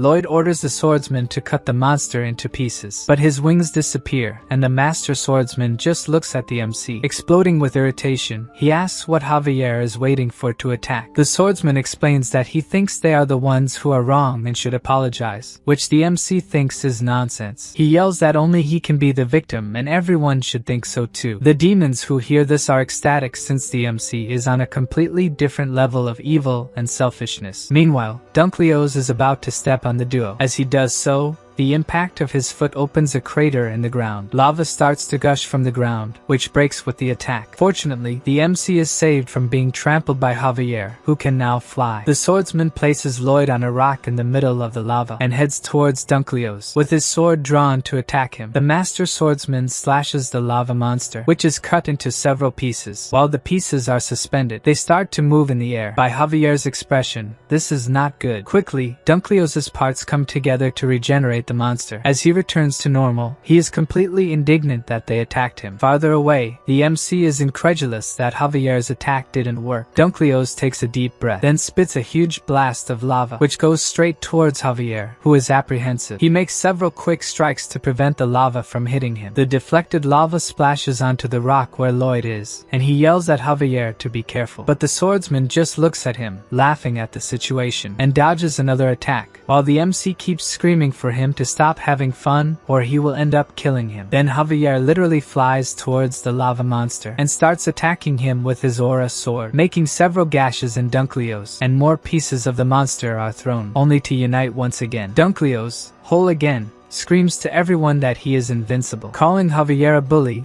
he says the swordsman was on his side before and asks why he is attacking him now. The master swordsman explains that he is Lloyd's bodyguard and that if the monster causes a commotion, it could hurt the demons. But the monster says he will not touch the demons, and Javier seems like a principled guy. To him, the MC is an unscrupulous ugly thing that is deceiving Javier, but he is still protected by him. Javier thinks that Dunkleo's might be right, and Lloyd yells, asking why the swordsman is listening to the monster. The soul of the real Lloyd screams for Javier to flee because he needs to survive to save him. Then he is pushed back into the MC's pocket, who says that fleeing is what you do after trying everything. Inside the pocket, little Lloyd thinks about what he just heard, since the MC was the first to run away before. The MC tells Lloyd to pay attention because this is the result of constant hard work. For the soul to act cool will not change his mind. At that moment, Dunkleo's is right in front of Lloyd. Then we see a landscape similar to hell but all frozen. The MC's dragon is sitting on a huge ice floe. He thinks it's cold and wonders when his father will call for him, remembering the MC telling him to hide in a place where no one would see him and to wait at the northernmost point of the world. So he remains sitting, bored and missing his father. Back in hell, Dunkleo's is attacking Javier with a lava punch, which is cut by the swordsman. At that moment, Lloyd raises his hand, showing the magic Anticus had given him, and he shouts the spell to open a portal to the other world. The spell glows green and he asks Draghi to appear. Then, the drawing on the palm of his hand starts to move, and a green light appears where the dragon is, bringing with it a large blue portal. Immediately, Draghi looks at the portal and gets excited, sensing the smell of his father coming from it. On the other side, Dunkleo's looks at the portal without knowing what it was, shrinking from the cold air coming from it. The cold begins to petrify his lava body, making him flee, screaming for them to wait as he will return. Before he flees, Lloyd says with his demonic face that he doesn't participate in rematches, and calls for Draghi, who comes out of the portal happily, calling the MC daddy. Now confident, the MC asks if Dunkleo's is cold. He points to the ball of lava that is fleeing, and Draghi appears right behind the monster, giving him a loving icy hug. For Draghi, the hug is very warm, but for Dunkleo's, who is made of lava, the hug is too cold, and he ends up being petrified as the lava cools. Victorious,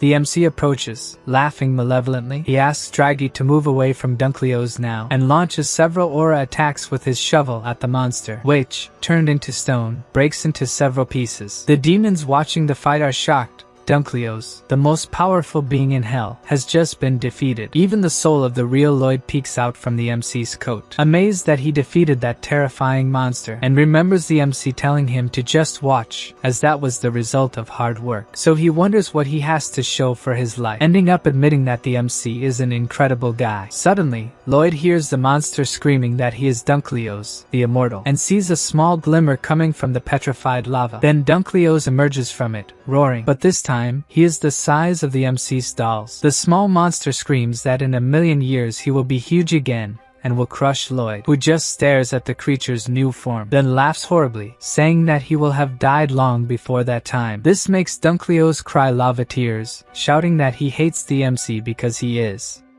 evil. Lloyd continues with his scary face, saying that if he is angry he should fight him, and the monster flees. The soul of the real Lloyd appears in the corner of the coat again, retracting what he thought about the MC being incredible, finding him just human trash. With the cold wind, the system announces that Lloyd has gained a new title, which gives him the power not to suffer from hypothermia even in freezing cold. With the new ability, he won't have to worry about extremely cold or hot weather. Then something behind him catches his attention. Behind him, all the demons are kneeling. One of them says that the MC is the biggest human trash in the world. Everyone there admires him for that and works for him as a result. Now they respect him as the best singer in hell and the one who defeated the great Dunkleo's, and will obey his commands. Lloyd gives a discreet laugh and says they are all pathetic for volunteering to be his slaves. For the demons, hearing from Lloyd that they are pathetic is invigorating. However, one of the demons says there is currently a problem. The freezing air coming from the portal makes the beings of hell very uncomfortable and could harm their ecosystem, needing to be closed. But Lloyd plays dumb,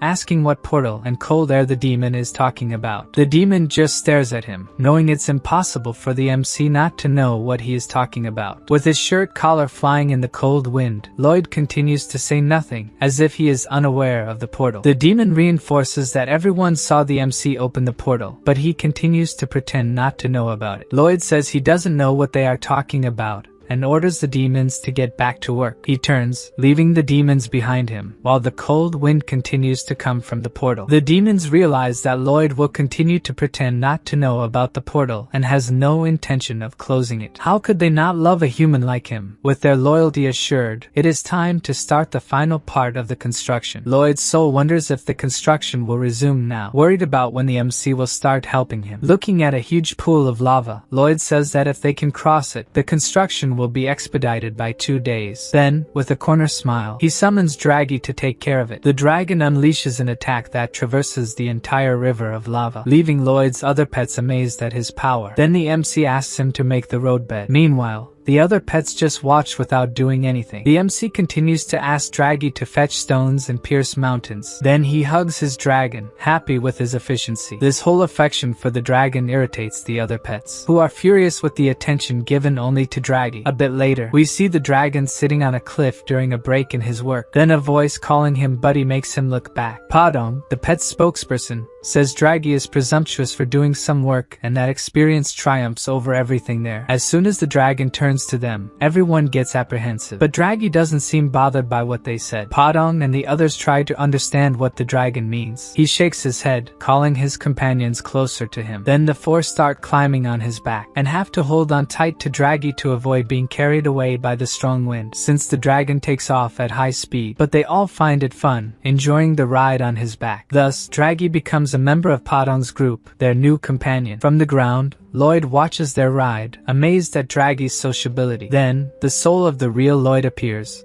calling the MC scum, saying angrily that the MC only wants to deceive him. The MC asks what he is talking about. The soul, nervous, says that Lloyd promised he would help him, but only focuses on the project, and must be planning to escape from him. With his evil face, the MC asks what the soul will do if that is indeed his plan. Nervous, he responds that Lloyd's face scared him and tells him to keep that horrible face away from him. The MC reminds the soul that this is its true appearance, and thanks to it, all the girls run away from him. Even so, the soul keeps saying that the body reflects the soul and that's why Lloyd is so ugly. The two continue to stare at each other angrily, until they say at the same time that they can't stand each other. The MC emphasizes that he is very busy now and doesn't know how he will help him. The soul starts screaming that the MC's job is to think about how to help him after ruining his whole life. He just listens irritated when Lloyd says that. In fact, he owes him no favor. The MC says that if it weren't for him, the real Lloyd would have died from drinking and his whole family was destined to die, leaving the soul speechless for a moment. The MC adds that he saved all of them and that's why Lloyd's soul should be kneeling, thanking him. Then the soul screams even more angrily that it's nonsense, and no sane person would believe it. Suddenly, the King of Hell appears, seriously saying that everything the MC said was true. He says the soul has never been a source of happiness for anyone and was destined to be a pathetic and worthless soul, leaving the little soul of Lloyd in shock this time. The King of Hell wonders how much the MC really knows, and the MC takes the opportunity to respectfully ask the sovereign something. If the king knows how he ended up in that world, the King of Hell looks at him silently, until he asks if Lloyd has no idea how it happened. The king says that a messenger from the upper world was on the MC's side and asks if he said anything to him, leaving Lloyd apprehensive that he might know about the messenger. The two just stare at each other, while the MC thinks that when he gave his mana to Javier before, the messenger mentioned this upper world. As soon as he starts asking about the upper world, he is interrupted by the king, who says he is not there to talk about that. When the railway is ready, he will have plenty of free time and thanks to that, he can reserve some time now. The king watched the whole construction and maintaining the railway doesn't seem difficult, except for the train cars. While the sovereign says that Lloyd could make a manual on maintaining them, the MC realizes something and smiles as soon as he understands. He bows, saying that he will prepare manuals for everything needed. Then the sovereign asks what he will want in return, and Lloyd humbly asks for a pass to use the reincarnation portal. The real Lloyd's soul watches as the MC says he only wants it if it comes with transfer rights. The sovereign explains that this limitation does not exist, and the MC can give this pass to whomever he wants, even to the red smurf clinging to the MC's leg. Knowing this, the small soul of Lloyd can only look up, crying. The MC looks at her with his ugly face, wondering if that annoying thing is happy now. Then we see one of the railway cart wheels. Several demons are desperately trying to pull the cart. One of them is changing color from the effort, complaining that the work is too heavy. The MC appears, saying that the guy is pale and should take a break. Excited, the demon asks if he can really rest. Confirming that he can, the MC throws him off the tracks, calling the demon a useless cog. With the MC's kick, the demon rolls off the side of the tracks, leaving his companions scared. With a horrible face, Lloyd says he can help if anyone else is feeling tired. Afraid of meeting the same fate, the other demons work even harder. On the other hand, the demon thrown off the tracks feels that being treated like trash by Lloyd made his heart race, even making him blush. Meanwhile, the soul catches Lloyd's attention, calling him a fraud once again. He asks if the MC is really giving him the reincarnation pass. Lloyd says the question doesn't make sense since the pass is already in his hands. Then, in a low voice, the soul thanks the MC for what he did. The MC tells that ugly thing not to be so dramatic, as he was just worried about having nightmares about it. Thus, on top of one of the carts, the two keep slapping each other. After a while, they stop, and the soul asks if his parents are okay. The MC tells him they are. His mother is learning to cook and manage a business, and his father is sculpting again. Then the small soul asks about Julian, and the MC says he married a princess from Asfahan, and now lives with her in the capital. Seeing how surprised the real Lloyd's soul is, the MC also tells him that his father is now a count. Not that it was part of his plans, it just happened. After a moment of silence, Lloyd's soul asks about Javier. He tells him that when his father brought Javier to their home, he could hardly believe that someone so honest and charming existed, everything he never was. The real Lloyd confesses that's why he intimidated him, and asks if the MC can send a message to Javier. Apologizing for breaking his practice sword, he actually wanted them to be friends. Unknowingly, Javier is listening to their conversation. He also asks the MC to tell his parents he's very sorry. Then we see the small soul in front of the reincarnation gate. He takes a look back, realizing that the MC is standing behind him. He begins to say something about maybe being lucky enough to be born a human again. But before finishing the sentence, our Lloyd kicks him. He flies towards the gate, shouting curses at the MC, who, in turn, says he couldn't stand the soul whining pathetically like a loser anymore. As he is being sucked in, the soul yells that in the next life he will do his best, making the MC look like nothing, that he will be someone amazing and the whole world will be grateful for his birth. In the end, we only see his tears flowing, and the MC looking at him, seeming satisfied. With a smile, he says the soul should really try to be better, and that it's very hard. The soul gives one last smile to the MC, turning blue, and starts disappearing as it enters the portal, ending up as just a blue dust. Now our protagonist has a serious expression. He has completed his mission, and now it's time to receive his payment. Then we see Anticus's soul, joyful, free from the glass dome. With a snap of the Hell King's fingers, it disappears from hell. The Sovereign says that, as promised, Anticus's soul was freed. Lloyd thinks he should just leave now and about how his entrance into the Dragon Club will be affected. The king tells him that time passes differently there, and in their world, only about 5 hours must have passed. He will open a portal for them to return, and then his kindness will come to an end. With a smile, he says he is looking forward to his next meeting with the MC. The MC wonders what the Sovereign meant by that. When he was about to say he didn't plan on seeing him again, the king opens a portal that sends them back. Thus, Javier and Lloyd reappear. The MC says he has no intention of returning to hell, even though Javier thinks the master felt at home there. Then Lloyd recalls that Javier also enjoyed talking with the demons. He then goes on asking where his Dragon Club membership is if the dragon tricked him. Javier calls his master to see something. There is a red light like fire shining right in front of them. The light is, in fact,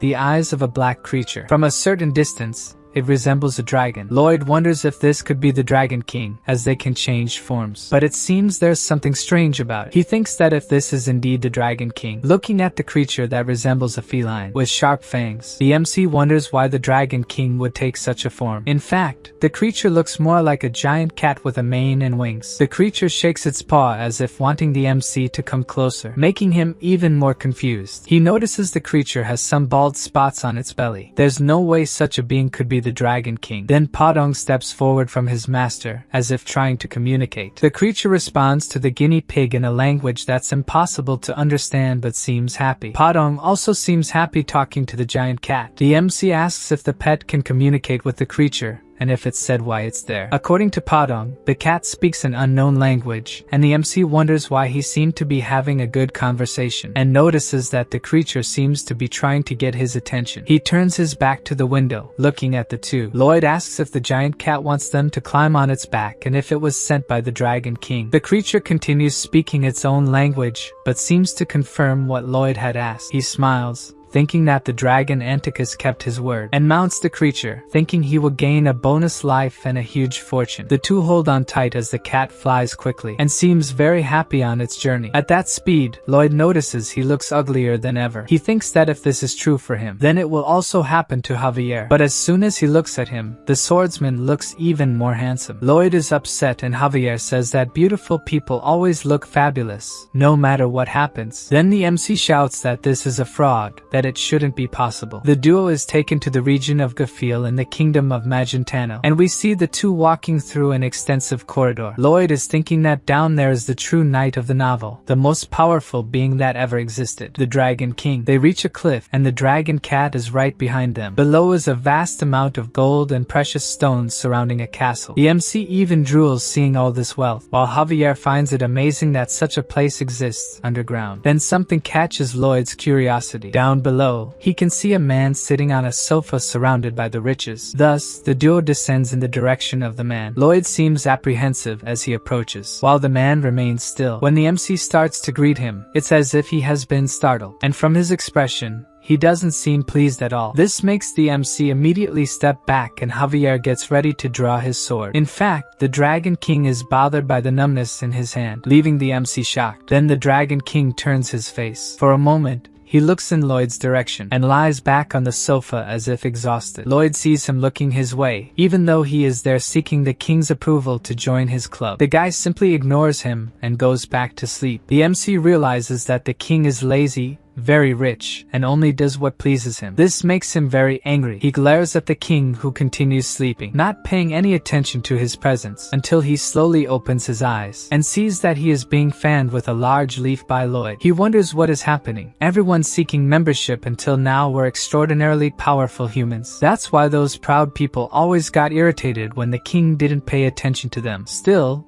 the man in front of him is fanning him, and the king wonders if he's trying to please him. He looks at Lloyd, who doesn't stop fanning him, thinking that the MC is happy giving his best at what he is doing. This makes the king like him, and as a symbol of this gratitude, he intends to sleep very well. The MC realizes that the king has fallen into a deep sleep, and with his evil grin, thinks that the first stage of his plan was a success and will start the next one. Javier warns him not to do anything thoughtlessly, as he feels the dragon is as powerful as the Hell King. Lloyd just fills the cup he had taken earlier with water. Javier doesn't understand what he is doing, and laughing, the MC says he's just preparing a glass of water for when the king wakes up. A being who disrespects others while having so much money and power and doesn't care how it affects others is someone Lloyd is willing to risk his life to approach. At that moment, Javier realizes that the master is serious about this. While the Dragon King sleeps, Lloyd, sitting on a throne and covered in jewels, pretends to be a wealthy noble threatening others. The target of the threat, also played by him, apologizes for being poor and not knowing who the noble was. The noble throws several jewels at the servant, telling the lowly being to pick them up and become rich. While the servant protects himself from the heavy jewels hitting him, noble Lloyd continues to throw gold, saying that the path to wealth is painful, calling the servant a fool. With open arms, he accepts all the jewels and asks the nobleman to keep throwing more. Javier watches his master throwing gold pieces in his little theater, and starts to think this isn't good. Somehow, he began to find it amusing. Suddenly, the nobleman Lloyd becomes apprehensive about something, making Javier curious about what could have happened. Then he angrily shouts that he is hungry and must eat, as a nobleman should never feel hunger. Staring at his master, the swordsman thinks that the MC has the mentality of a typical poor man. Lloyd finds the place amazing, having just dug up and found some kind of vegetable. Then Padong calls his attention to see something. He can hardly believe that Padong has found kimchi. He must be in paradise. Lying on a pile of gold and jewels, he delights in eating the kimchi and a type of sweet potato he found. Javier tells him that it doesn't seem like the king will wake up soon and asks how long the MC will keep doing these things. With a silly look of satisfaction, Lloyd replies that he will do it forever. He knows his master could do this for eternity, but says they will need to return, as the county will need him. Calmly, the MC says they will return, but he cannot give up his membership in the Dragon Club. According to him, opportunities come to those who are patient. Suddenly, the Dragon King awakens abruptly, wondering how long he has been asleep. How many days must have passed? We see that his name is Verkis and that one day a girl from another world appeared there, and gradually he developed feelings for her. her, since explaining everything would be tiring. The king just summarizes that in the end, they got married. He remembers that she said she would go on a trip and he had to contact her every day as soon as he woke up. Even though he woke up late, he tries to call her, as it would be better than doing nothing. But his call is immediately rejected, which means she is extremely angry and he will get an earful when she returns. He imagines her saying she is upset, that he never makes the promised improvements in the Dragon Club, and that she is worried. In his mind, her voice sounds like a nightingale, but he concludes that she will be very angry and he needs to please her, thinking about teleporting to where she is. Then he remembers he cannot do that, because it is too much trouble to do that. Then a voice asks if something is bothering him. Lloyd, with his horrendous look of a helpful person, is staring at the king, who is startled, shooting rays from his eyes and asking if he is some creature from hell. The rays pass right by Lloyd and explode in the distance as if a bomb had fallen there. Then the helpful look on the MC's face transforms into a mix of astonishment and apprehension. He says again to the king politely that if something is bothering him, he can try to help. The king says the MC is indeed obsessive, as he almost killed him, but to the MC, it was only his fault for startling the king. Verkis really likes Lloyd and wonders how the MC knows him so well. The MC is using a secret sales tactic, where the product being sold, or the customer's needs are the last concerns. What really matters here is whether the buyer likes the person selling the item. Then the king asks if he would like to know what he is thinking, and the MC humbly confirms. The king says the MC must not have a girlfriend. With his face, there is no way he has one, and he surely has never been married either. Gradually, Lloyd's eyes fill with tears with all this frankness from the king. He says that a man like that would not understand the problems of a married man. The MC exposes that the king must be having problems with his wife and that he always mediated his parents' fights. Thinking he could trust him at least once, he begins to talk about his wife, but he is soon interrupted by Lloyd. He says he will guess the king's problems since it must be exhausting for him to speak. All this concern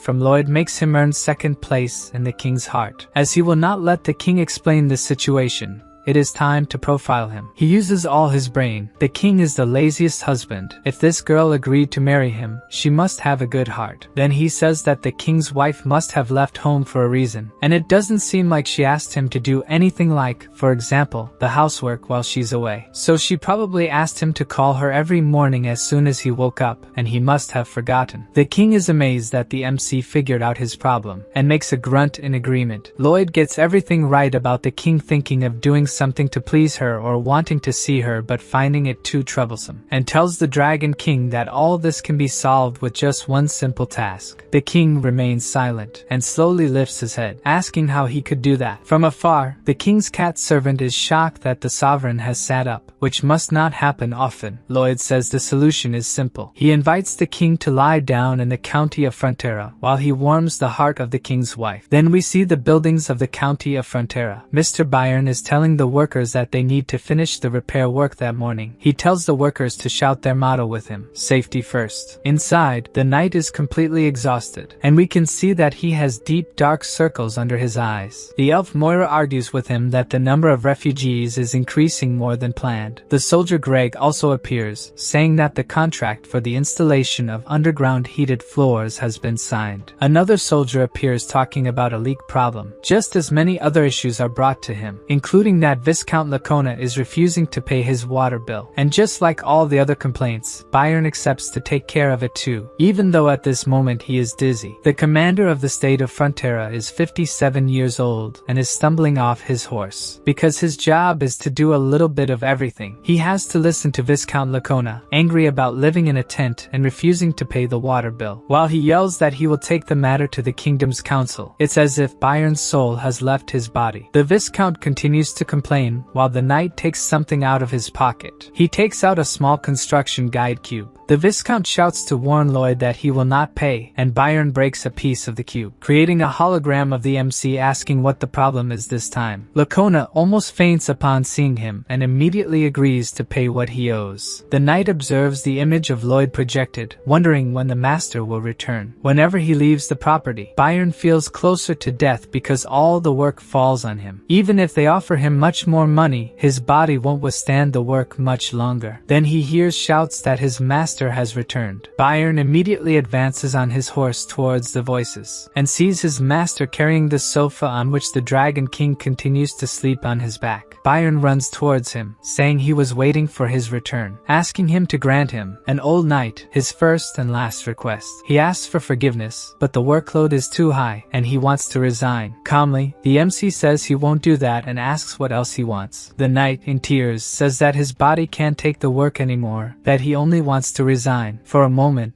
the MC looks at him thoughtfully. Then with an impassive expression, he walks past the knight and says that from that day, his payment will be 3 billion gold per year. Byron shouts to his master that this is not a monetary issue and that he won't disappoint his master. It seems that it was a monetary issue in the end. Then Lloyd notices something right ahead. His parents and several people from the county he helped are gathered to welcome him. For a moment, he wonders what that feeling is, until he smiles when he understands that that place has become his home, and he smiles happily at them. Sometime later, at the Frontera mansion, sleepily, the king says that the deal is that Lloyd will wake him up every morning so he can call his wife, asking if by doing this, it will make up for not calling her for a month. Seriously, the MC says that it won't make up for it, and the king questions if he trusted him and was deceived. According to the MC, they will start over, with the king showing that now he is a sincere man by calling her every morning. The Dragon King just stares at Lloyd, then gives a slight smile, and goes back to sleep, while the MC tries to ask about membership in the Dragon Club. With a sleepy, trembling hand and calling him annoying, the king asks Lloyd to bring his neck closer. He draws a very crooked design on the MC's neck, saying it's his bonus life. The king congratulates him on now being a member of the Dragon Club and goes back to sleep. After that, the MC takes a deep breath, carefully opens the room door, and calls Javier to leave with him. In the hallway, he says it's done, and Javier asks what he's talking about. Lloyd says he is now the richest man on the continent of Laurasia. He will ask Mr. Byron to deal with whatever happens. His guard has become a great master. He has the Dragon King as a patron and 2 lives. So now he is invincible, and from this date begins his lazy life, as nothing could stop him. Javier thanks the master, and he asks why the gratitude. The swordsman